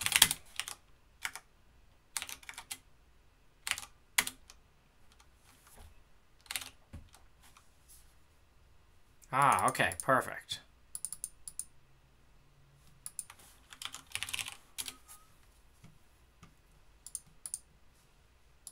Okay, well.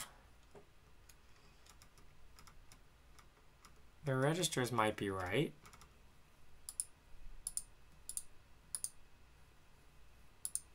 Maybe. Except none of them are ever RIP, which is always 0. Oh, the start one might not do anything.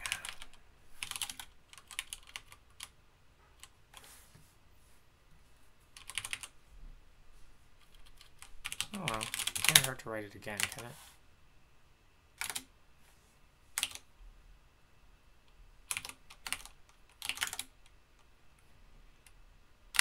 So we're trying to add Twilight support to Kira.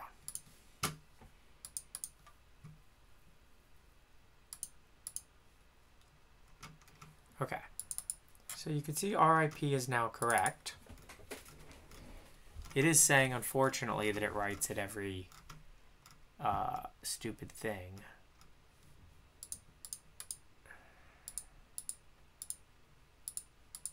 I don't know why it says all these are the same.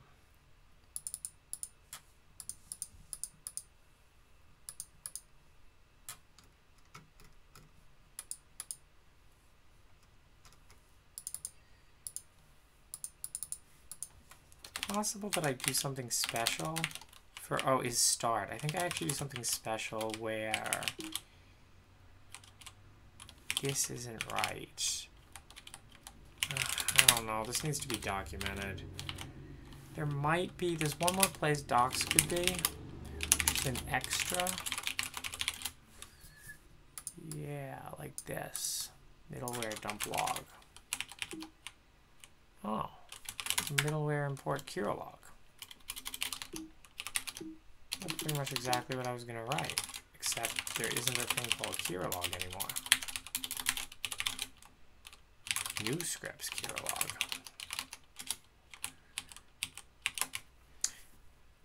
Here we go.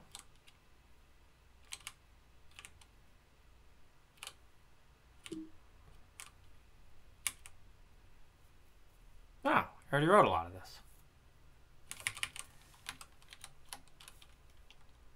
I believe on the start ones, I don't actually, it's special.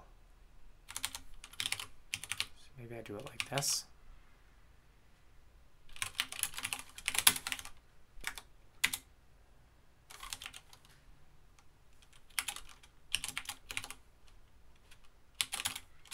I don't think they're right either.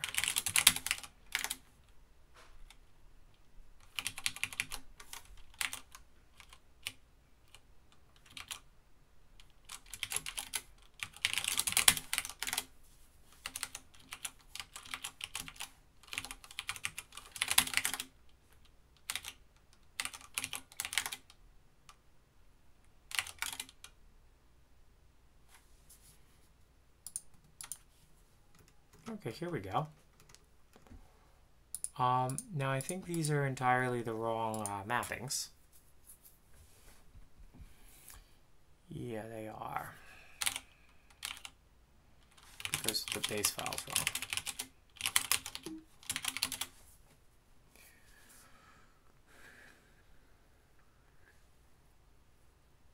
Yeah.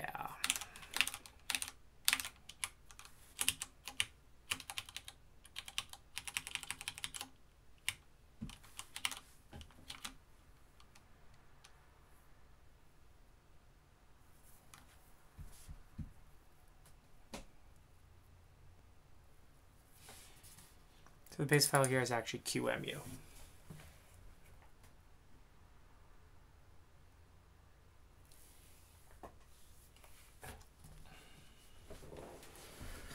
I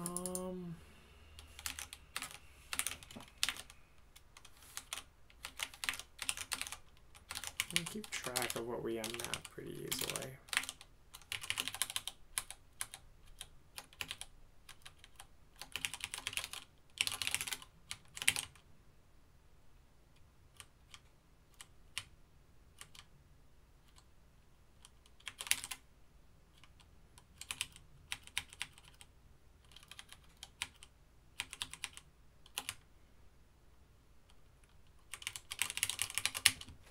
Let's do it by hand for now.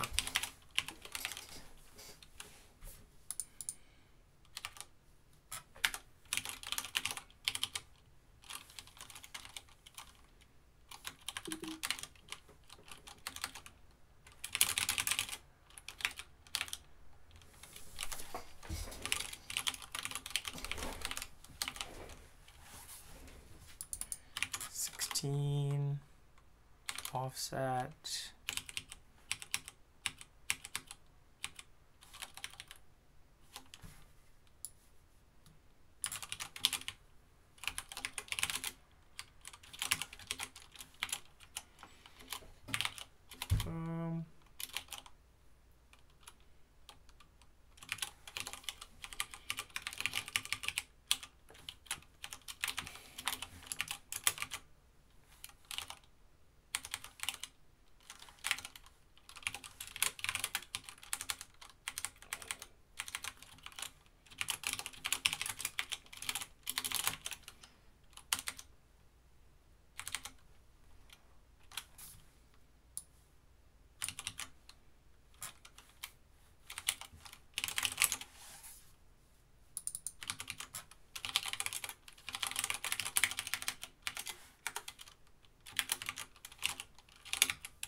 Okay.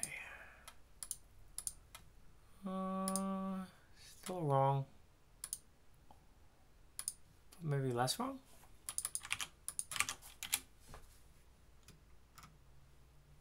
No, it's not what I want.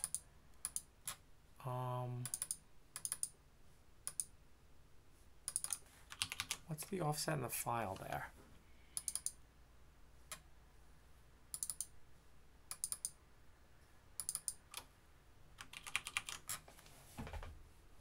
It says none.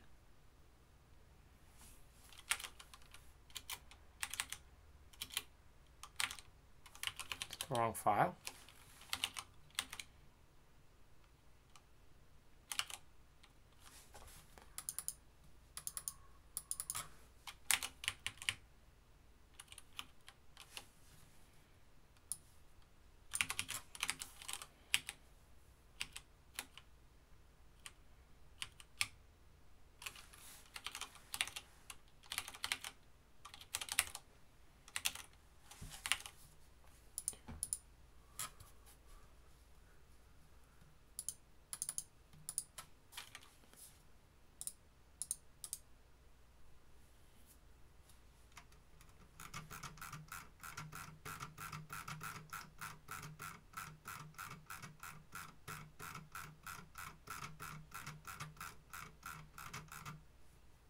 The elf there.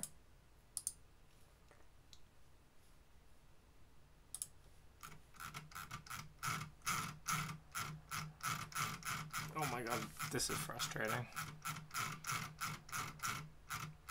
I'm just scrolling, and I know it's what you people can't see.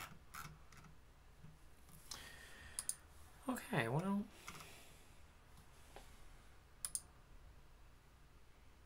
I don't know why they should be different.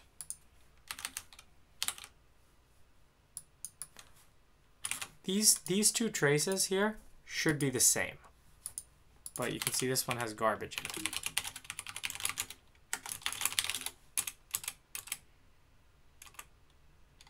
Yeah, it's just not right.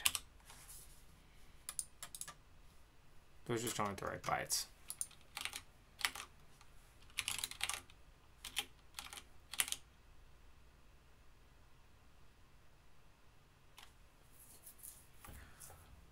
Oh, warning, changing segment.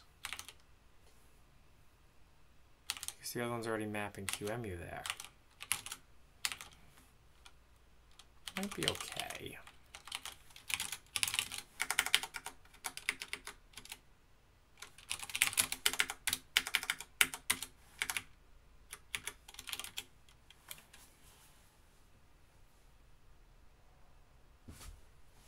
Yeah, that should be right. Maybe it has trouble because it's not aligned.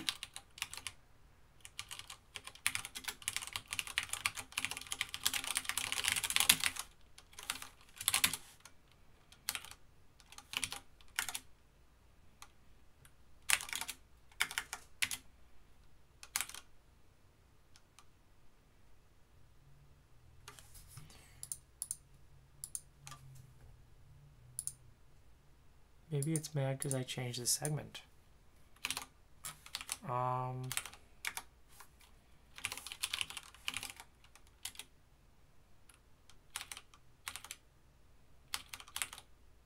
mean, I don't have a good way to hack that quickly.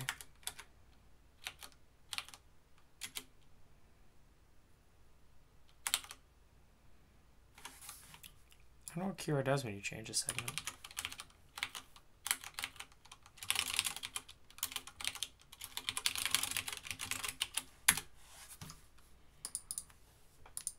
But you can see these are all still wrong. These are right.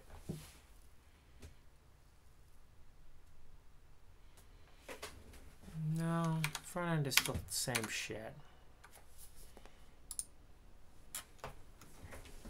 It'd be really nice if that could disassemble though.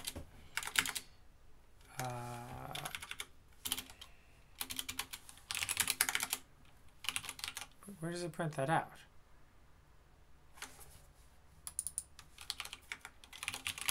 Not in middleware. That's in static too.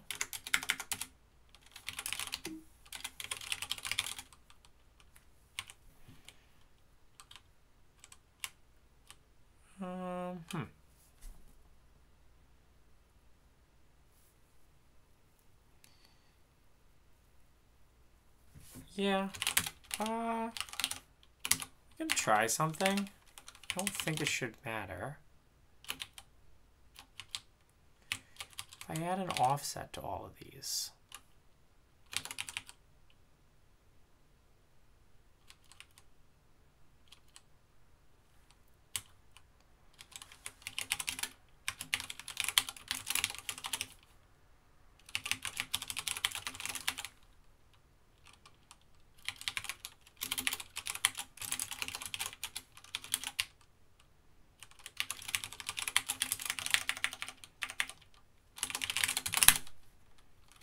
Be fun.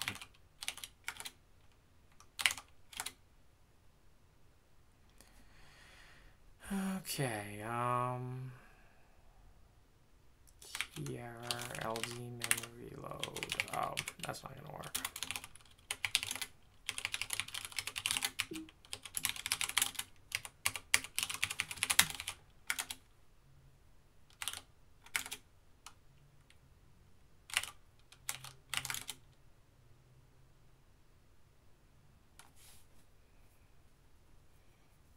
No.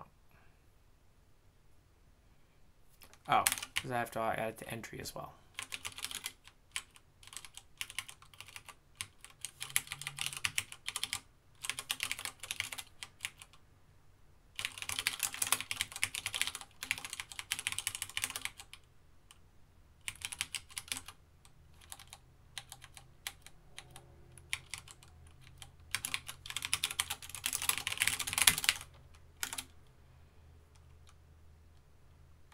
Cool.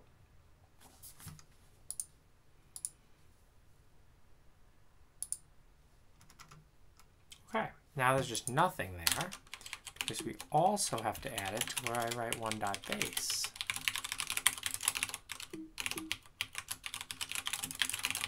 It is a position independent executable, so it should be fine. Kira should use iNotify. Did I use iNotify? Come on, work. Okay. Looks better. Cool.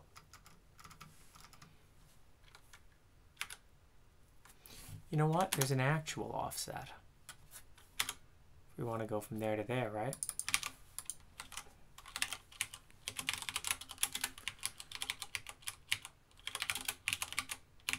Thank you to whoever made copy and paste work in Cura.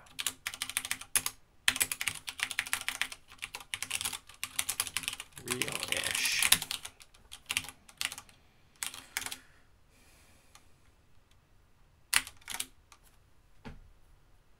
Okay. Cool. Ah, now we can see where execution diverges. Oh, that's cool, man. Cura's sick.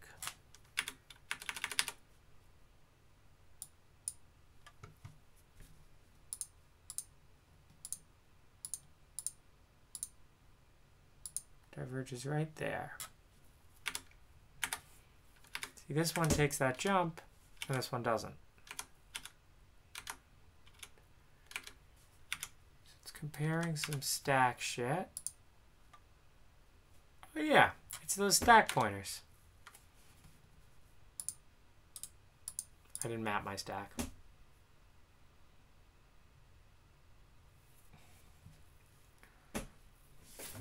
Cool.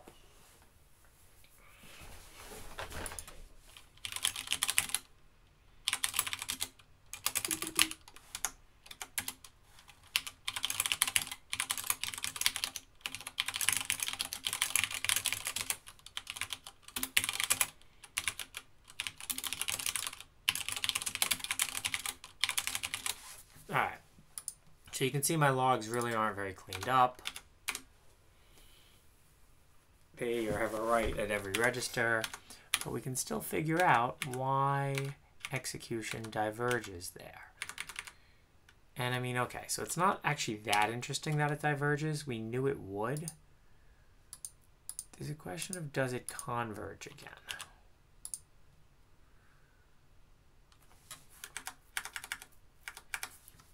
Not there, not there, not there, but here it seems to. Yeah. Those are the same.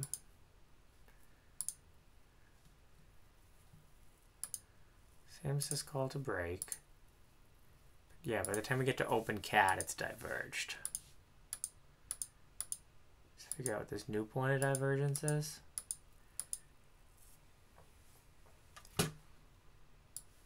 See how I'm doing this?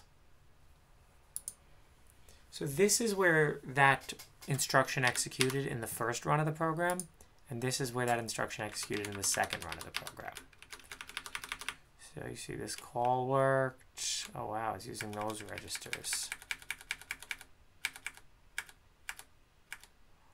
Oh no, that one's different. Oh, this is a joke.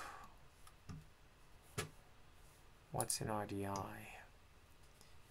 Bin cat. Oh, what's in RDI here? Something we don't know, because we didn't hook any of the shit. Interesting.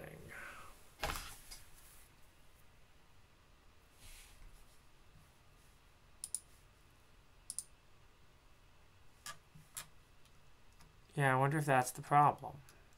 Or something like that. I mean, I am passing in bin cat, right? I didn't mess that up.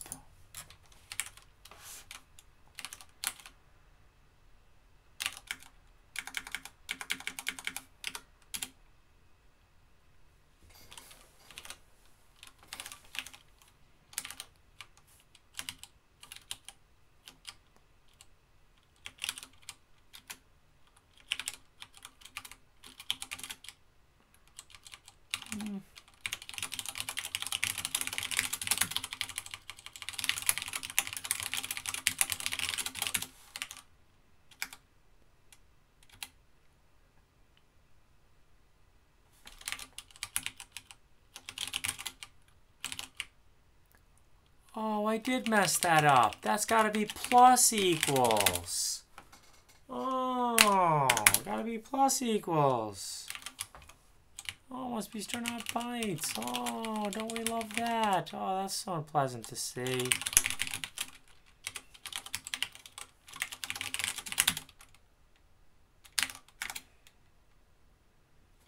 A bites-like object is required, not stir. Well, definitely not stir. Anything but stir. See? Okay, that's not even right. This shouldn't be plus equals. This should be plus stack. And we didn't do it. Oh, here we go. Right to protected memory. And you know why that is? Because we didn't map that with that. We didn't map that with the protections. So if we fix the protections... Oh, this is exciting. It was just that I forgot the plus equals. And this would have worked a long time ago. But we wrote a cure thingy anyway, so it's useful. If you guys want to see how much progress we're making, if I go here and I run this, it should run a lot closer now.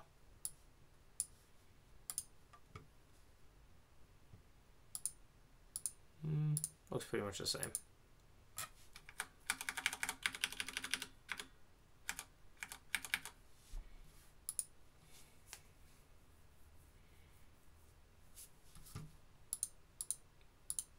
Oh, this might be broken actually. Oh, this might stop reading because, yeah, because I didn't like fill the header in correctly.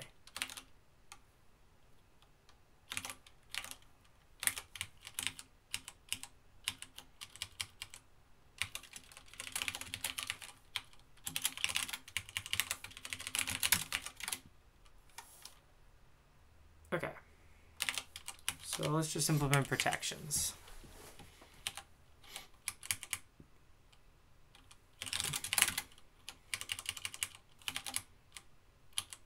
This. Which arg to mmap is that?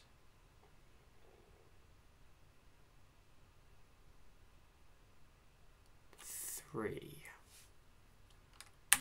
3 means read and write. If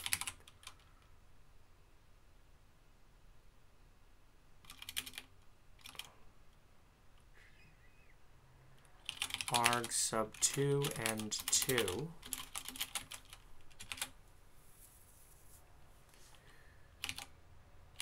in fact, I believe I can just say arg sub 2 here, and for this one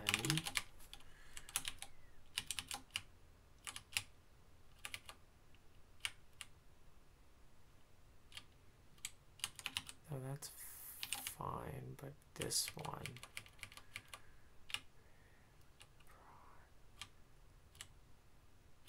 yeah, okay, that's fine.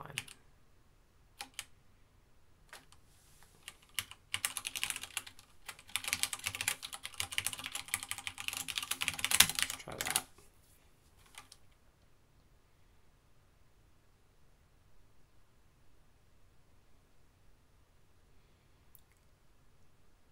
Permission denied.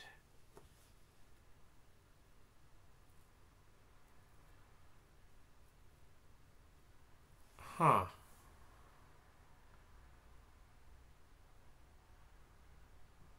How does this usually work?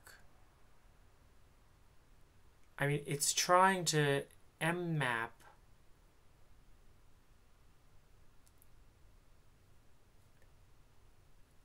the actual file. I guess I don't I guess I can always open that read only. Oh, that fails.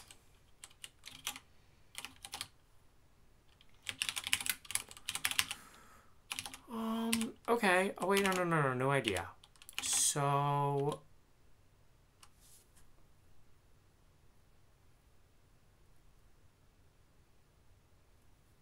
I mean, this might not exactly work because of syscalls.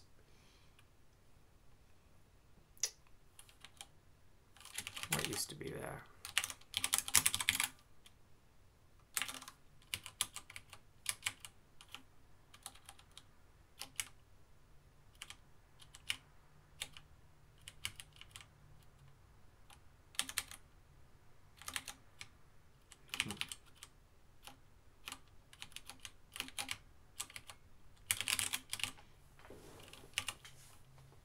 There's got to be some flag that's being passed to mmap that allows this. It's like, is it map private?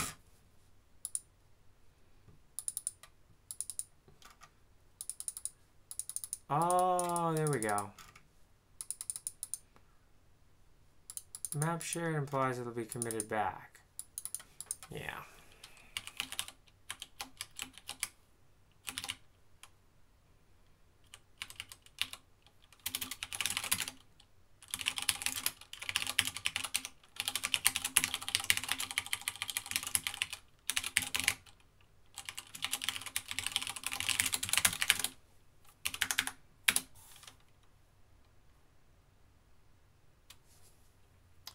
Okay, it's making it further now.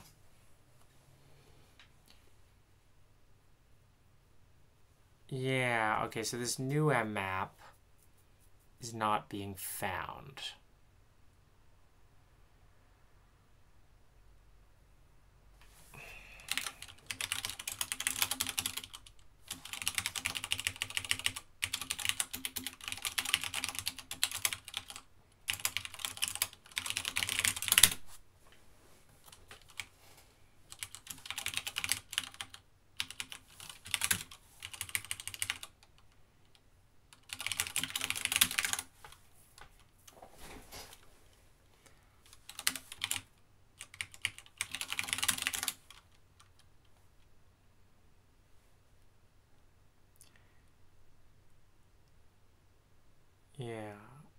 Yeah, I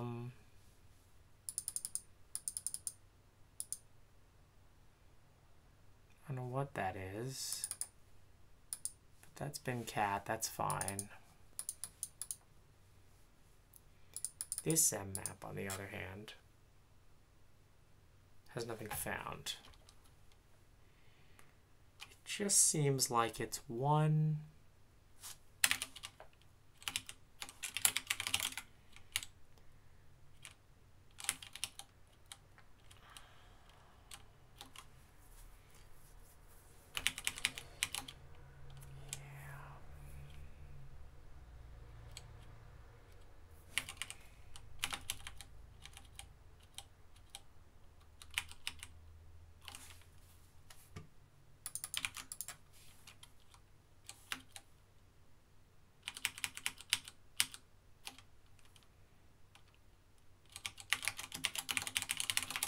Let's unmap it.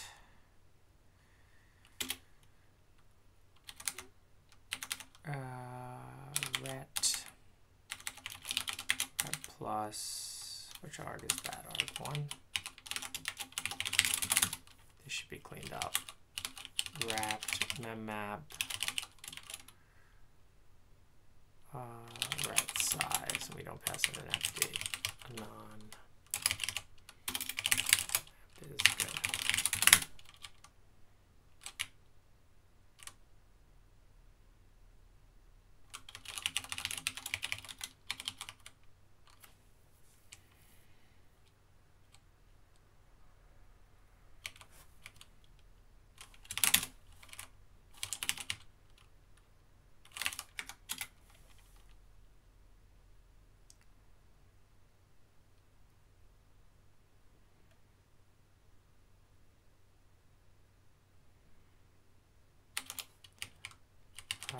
It's not size, it's rs1.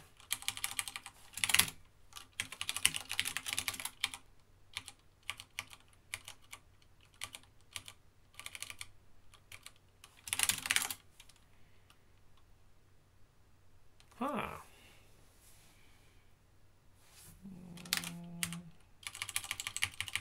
What is that?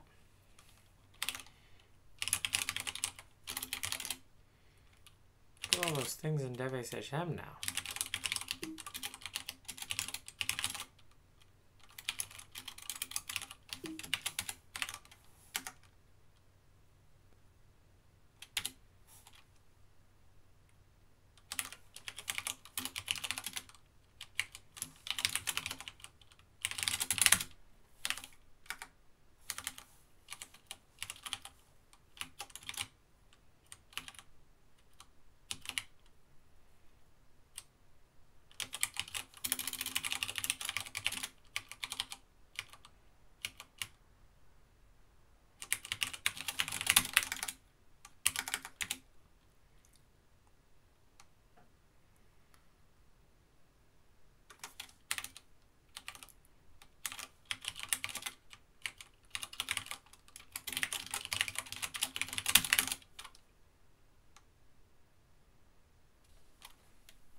Okay.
Yeah, okay, so one of those things has to be some kind of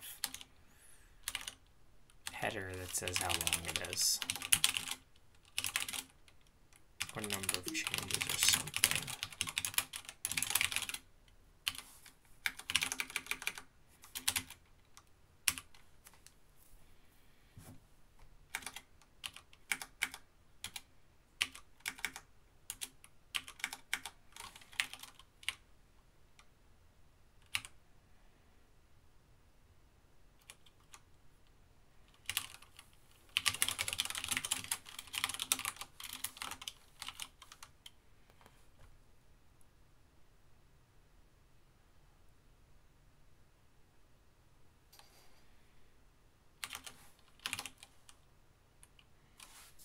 It's clearly not the whole length.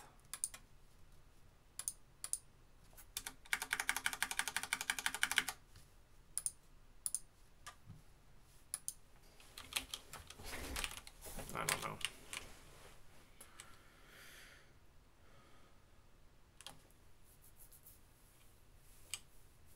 Plus equals is life, plus plus is life. Maybe I only stream so I feel less weird when I talk to myself.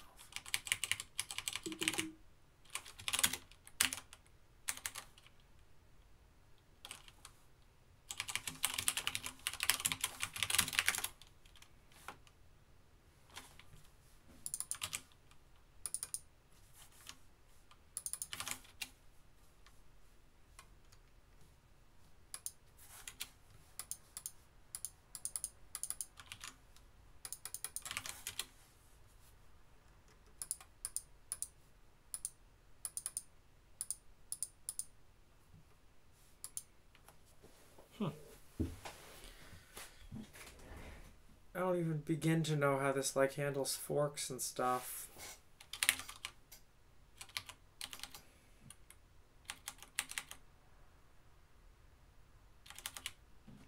Maybe we can hook the read.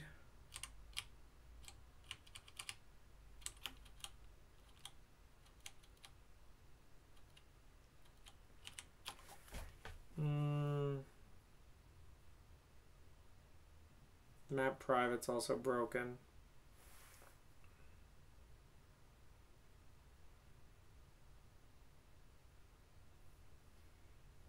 We can't actually do that. Because if we map it private,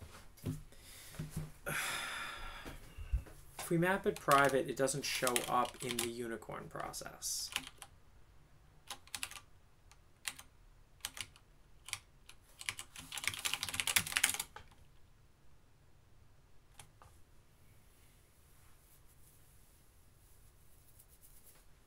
This isn't that bad to fix.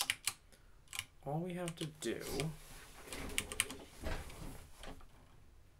is, if it's a file, instead of doing a wrap memmap there, we're just gonna open name read size.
Oh, but you could unprotect it later.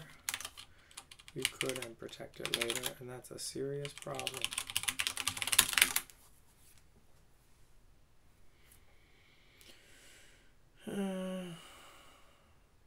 Okay, well, I thought that was going to fix it.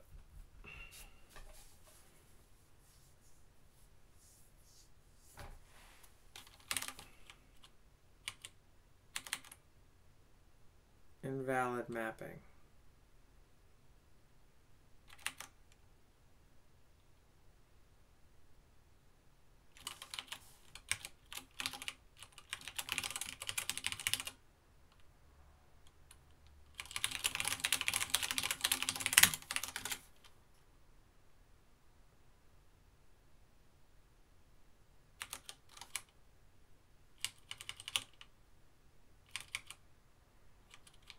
Wait, what?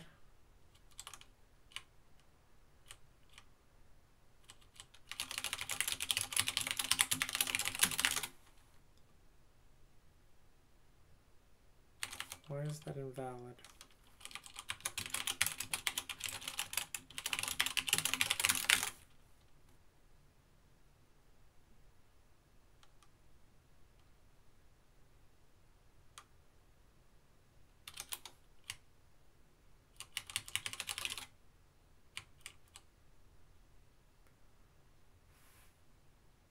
Oh, does that not take into account offsets?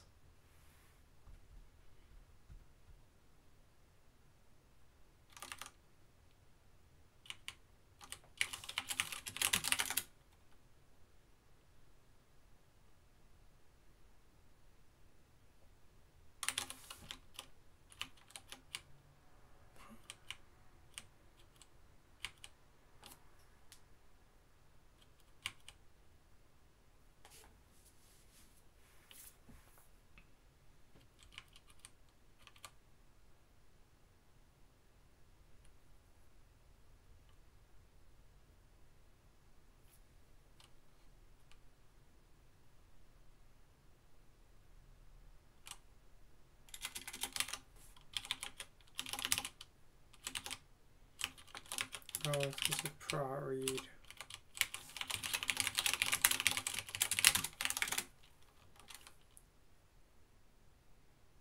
Same issue.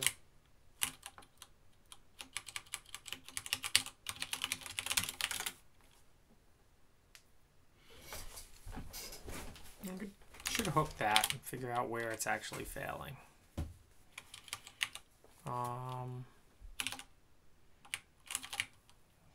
Let's just hack it for now. There might just be like one weird trick. RDX.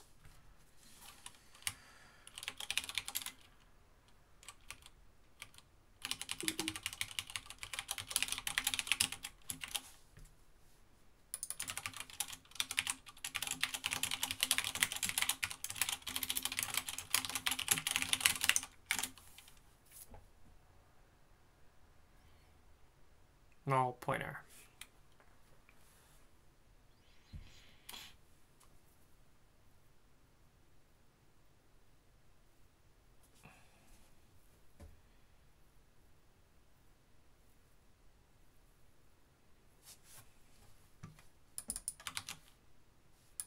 Yeah. This one's never here.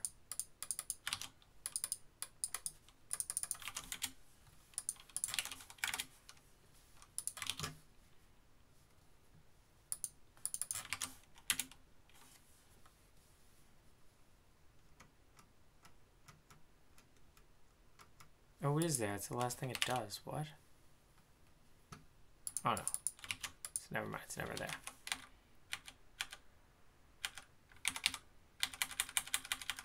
Wow, nice rep stars queue.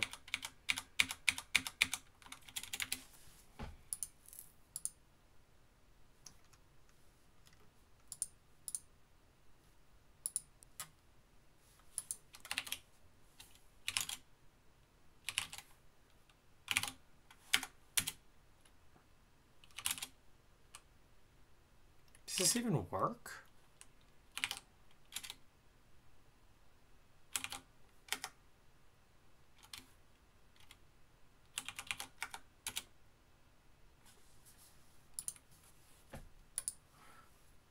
Here doesn't seem like it works on the main binary because the last syscall is a syscall to mmap. Which probably triggers like a QEMU relocation or something. Well, it's interesting that when this does work, let's trace it.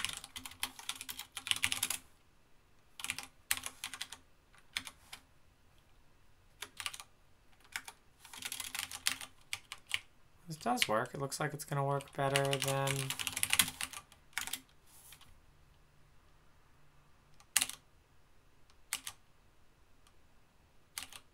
accesses fail. 2M maps. And instead of a close, we get an arch per control.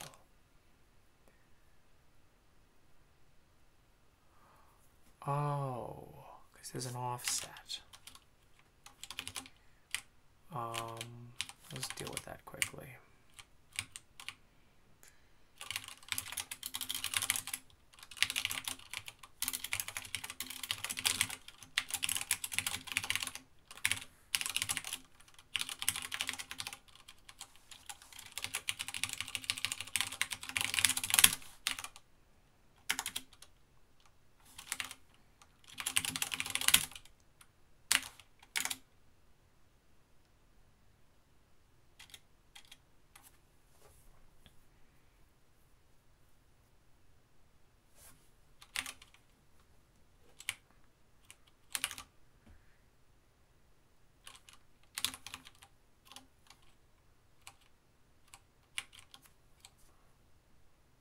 Back to this, what?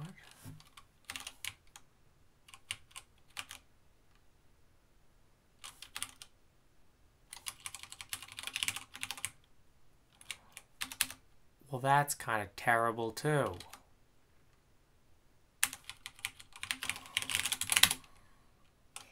God.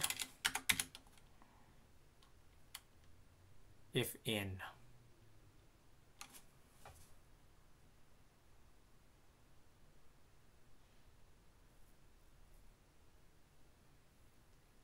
Invalid argument.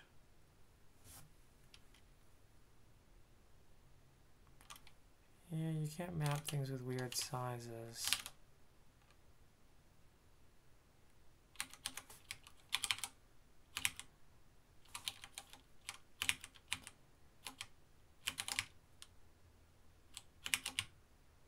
I guess real mmap allows you to.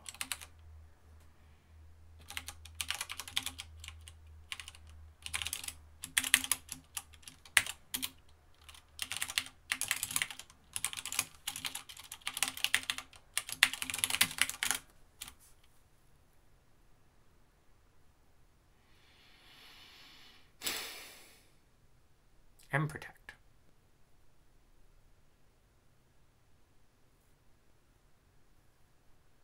Invalid memory mapping. More of this.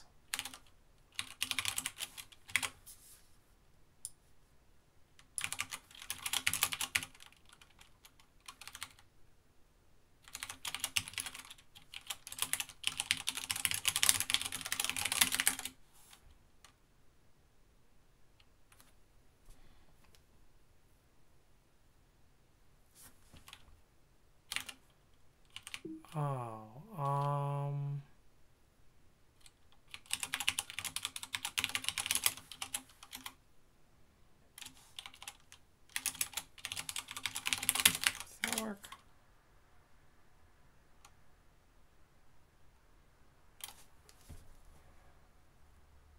That shouldn't be invalid.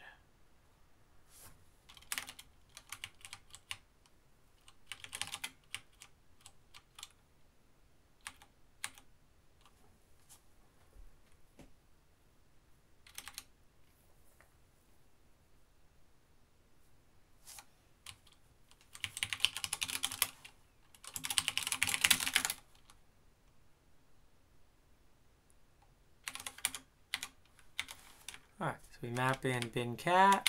Now we map in libc. Oh, we're getting somewhere. All right, we're gonna finish this. We're almost done. I feel it. I feel like we're almost done, and it can almost run cat. I didn't think about what's gonna happen when this thing forks. Horror Machine, thank you for subscribing. 82. It's getting late. How's my Instagram look? Oh, so nice. So nice. Love all my followers.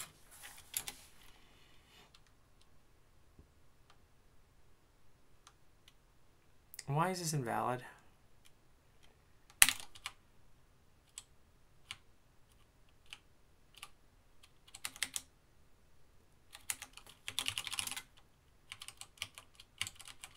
This prod should always be everything.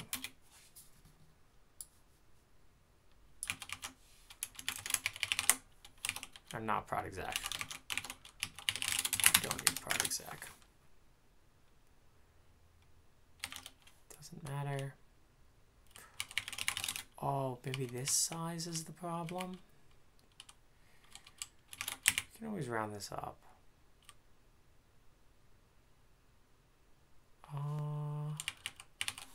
Yeah, I think we can. Didn't even have to do with that. Oh, maybe I already had things mapped there.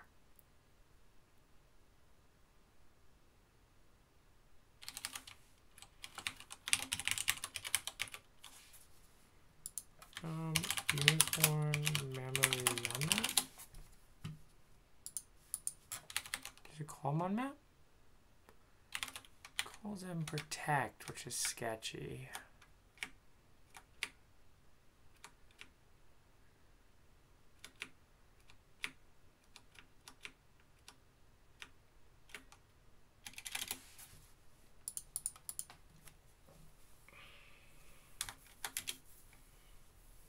I don't know why Unicorn thinks these are invalid.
Yeah, it's got to be overlapping M maps.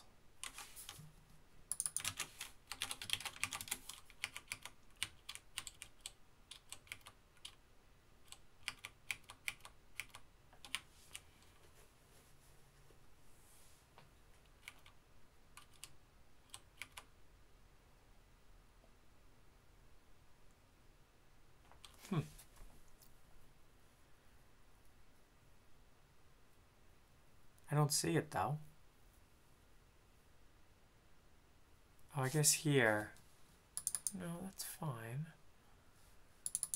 And it protects that.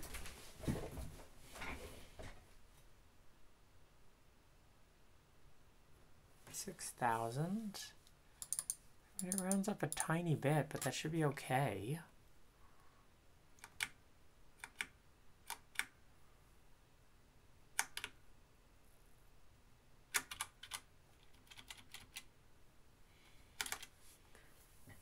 Horror Machine, thank you for subscribing. I think I'm scrolled back in the chat. I feel like this already happened. Oh, you guys are just quiet. I don't know why this is happening. Let's...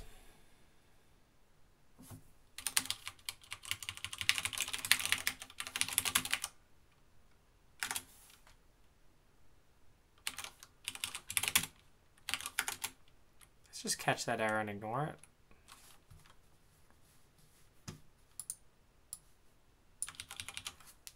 No, I can't, because it's causing the problems down here probably.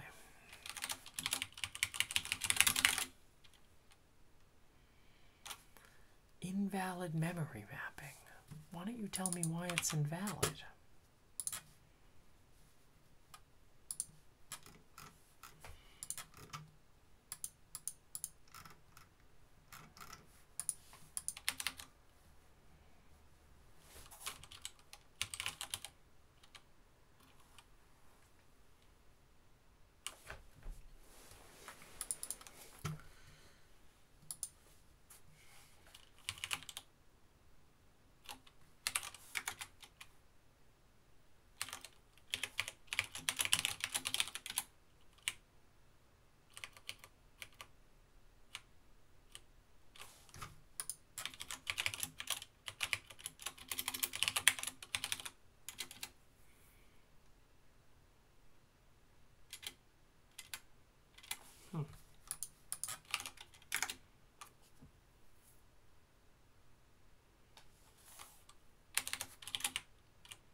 The stub.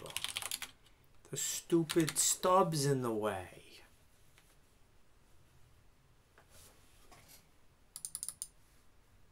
Look, it's in the middle of that shit. I don't know why that causes an invalid map there, but it actually always tries to load it at that address.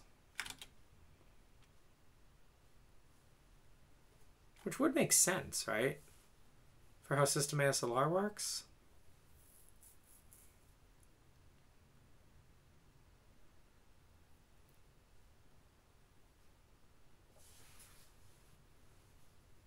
These ones that can't be mapped, though.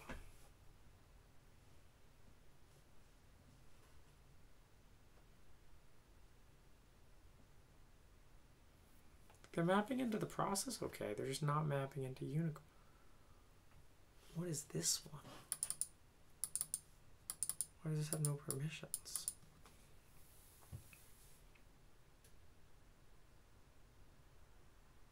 It's a D though, and that's a B.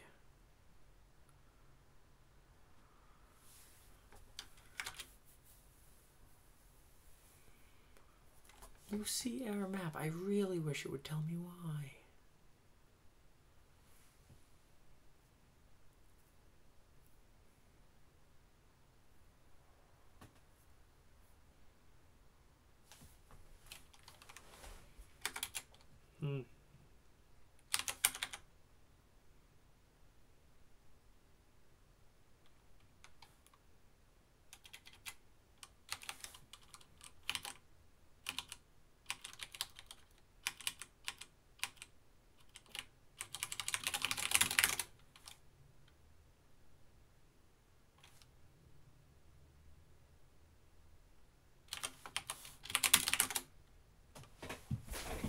I don't know. This has to be a tomorrow problem.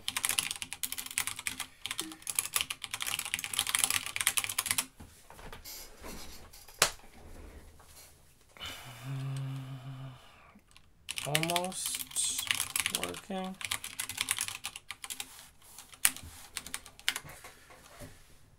Should I stream this tomorrow? What do you guys want to see me do? Like, I get that this, isn't really understandable. I mean, maybe it is. You guys are all still here. Do you understand? Keep working on this. All right. So the idea is we're going to get a program to execute.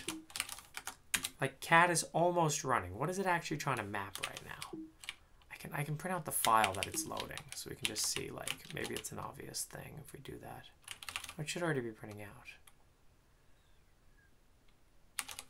It's not even a file. Yeah, opening libc.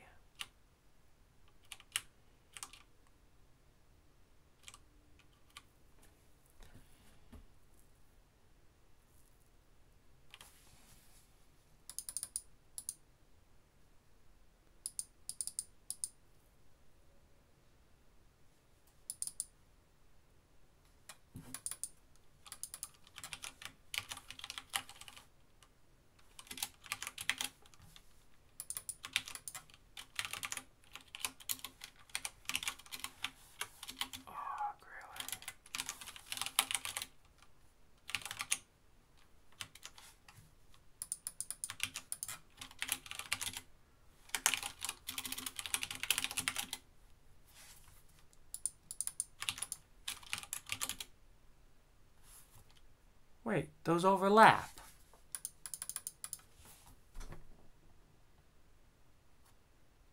That can't work.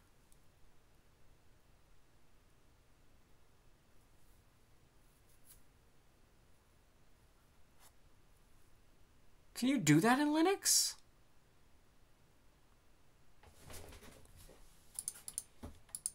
Well, at least I found the problem.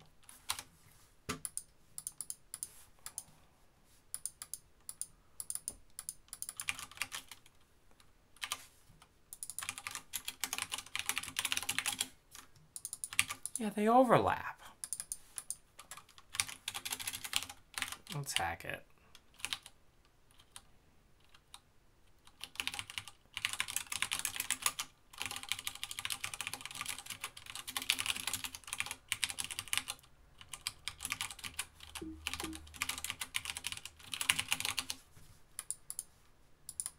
Does Linux really allow you to just overlap your mmap's like that?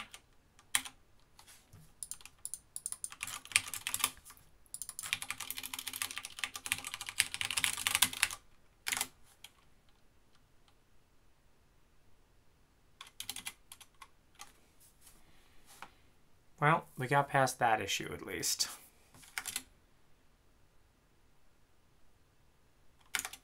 Oh.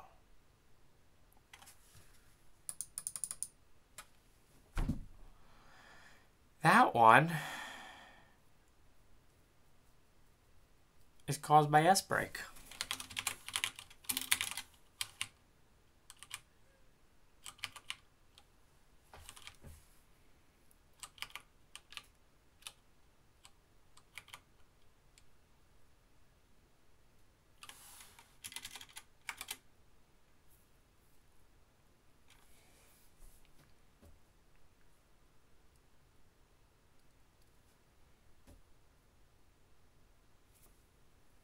But yeah, I mean, how is this ever supposed to work?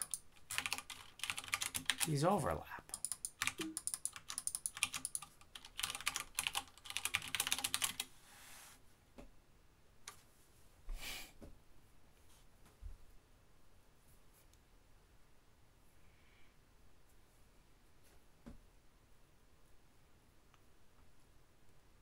Does Linux allow that? Looks like Linux just truncates it when it does the new map.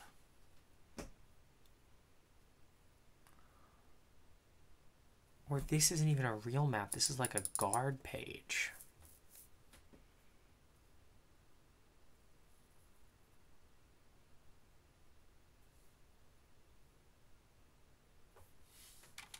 This doesn't have permissions. DL main. Well, that's a cool error, don't you think? I think we got to a cool error.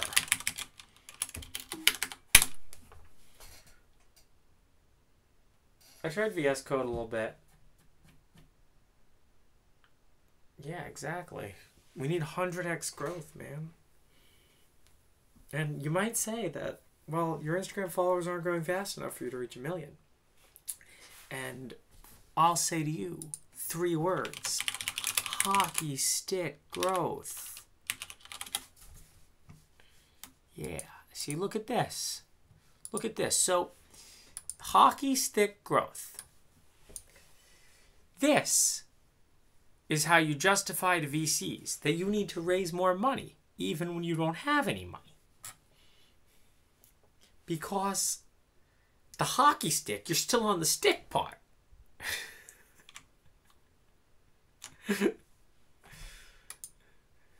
Doesn't look like a hockey stick growth to me. That looks like a smooth exponential.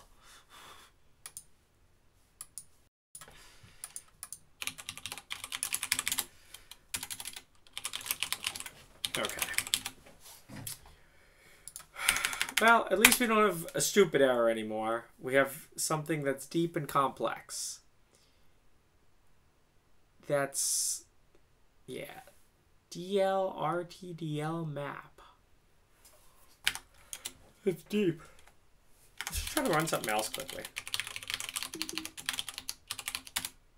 Oh, load page. That's not even a real thing. Invalid elf header. Look at that. That's pretty cool.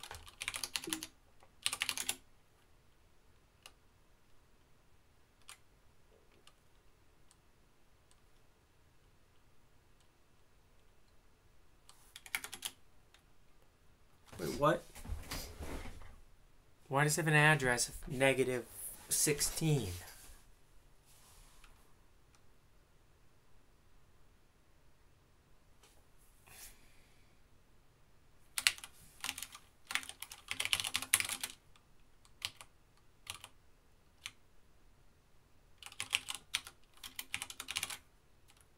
Oh.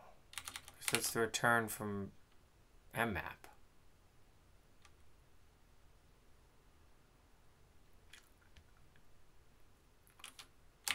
Oh, this one might not support offset.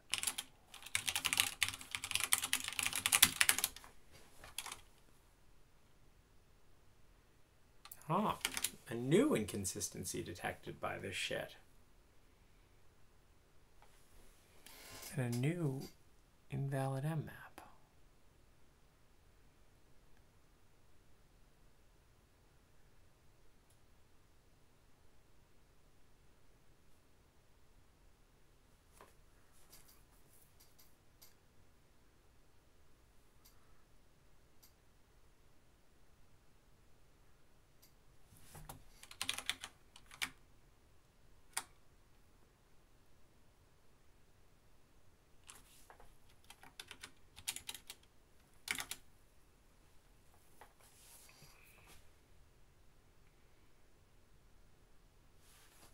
Yeah, there's no heap.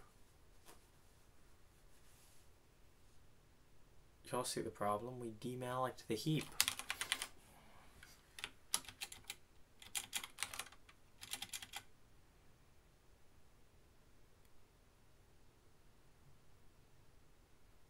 Brick.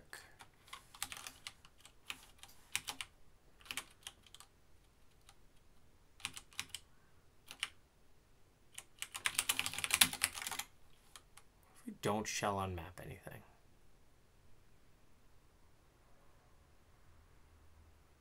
Bin true still there. Brick.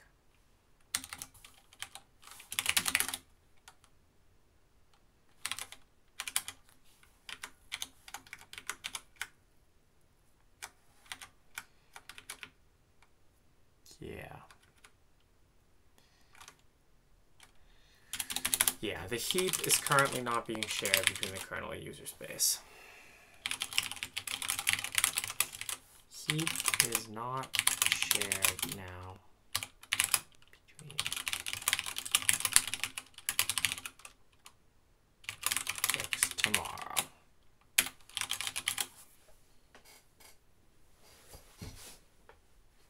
Alright. Any rant updates? Yeah, lag goes when you subscribe. Exactly. I like that. What keyboard do I use? You got to be a subscriber to ask that question. That's subscribers can ask about the keyboard. That's been answered multiple times also on Kame Archive YouTube. But I don't know why you're interested. I mean, that's... I don't know. It's bedtime. Good night, everybody. Check out Kira. Check out Twilight.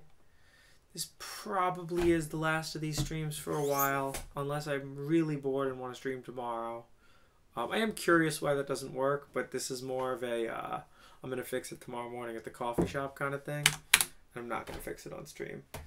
Hope Hope you enjoyed the weekend of lots of streaming. We're going to see how this affects my financials and revenues. So we got to make sure to subscribe. I see it's already done wonders for my Instagram followers, which are great. U87, I appreciate you all staying with me. It's been a long night, but I think we had fun and we learned some stuff. 1m2019.com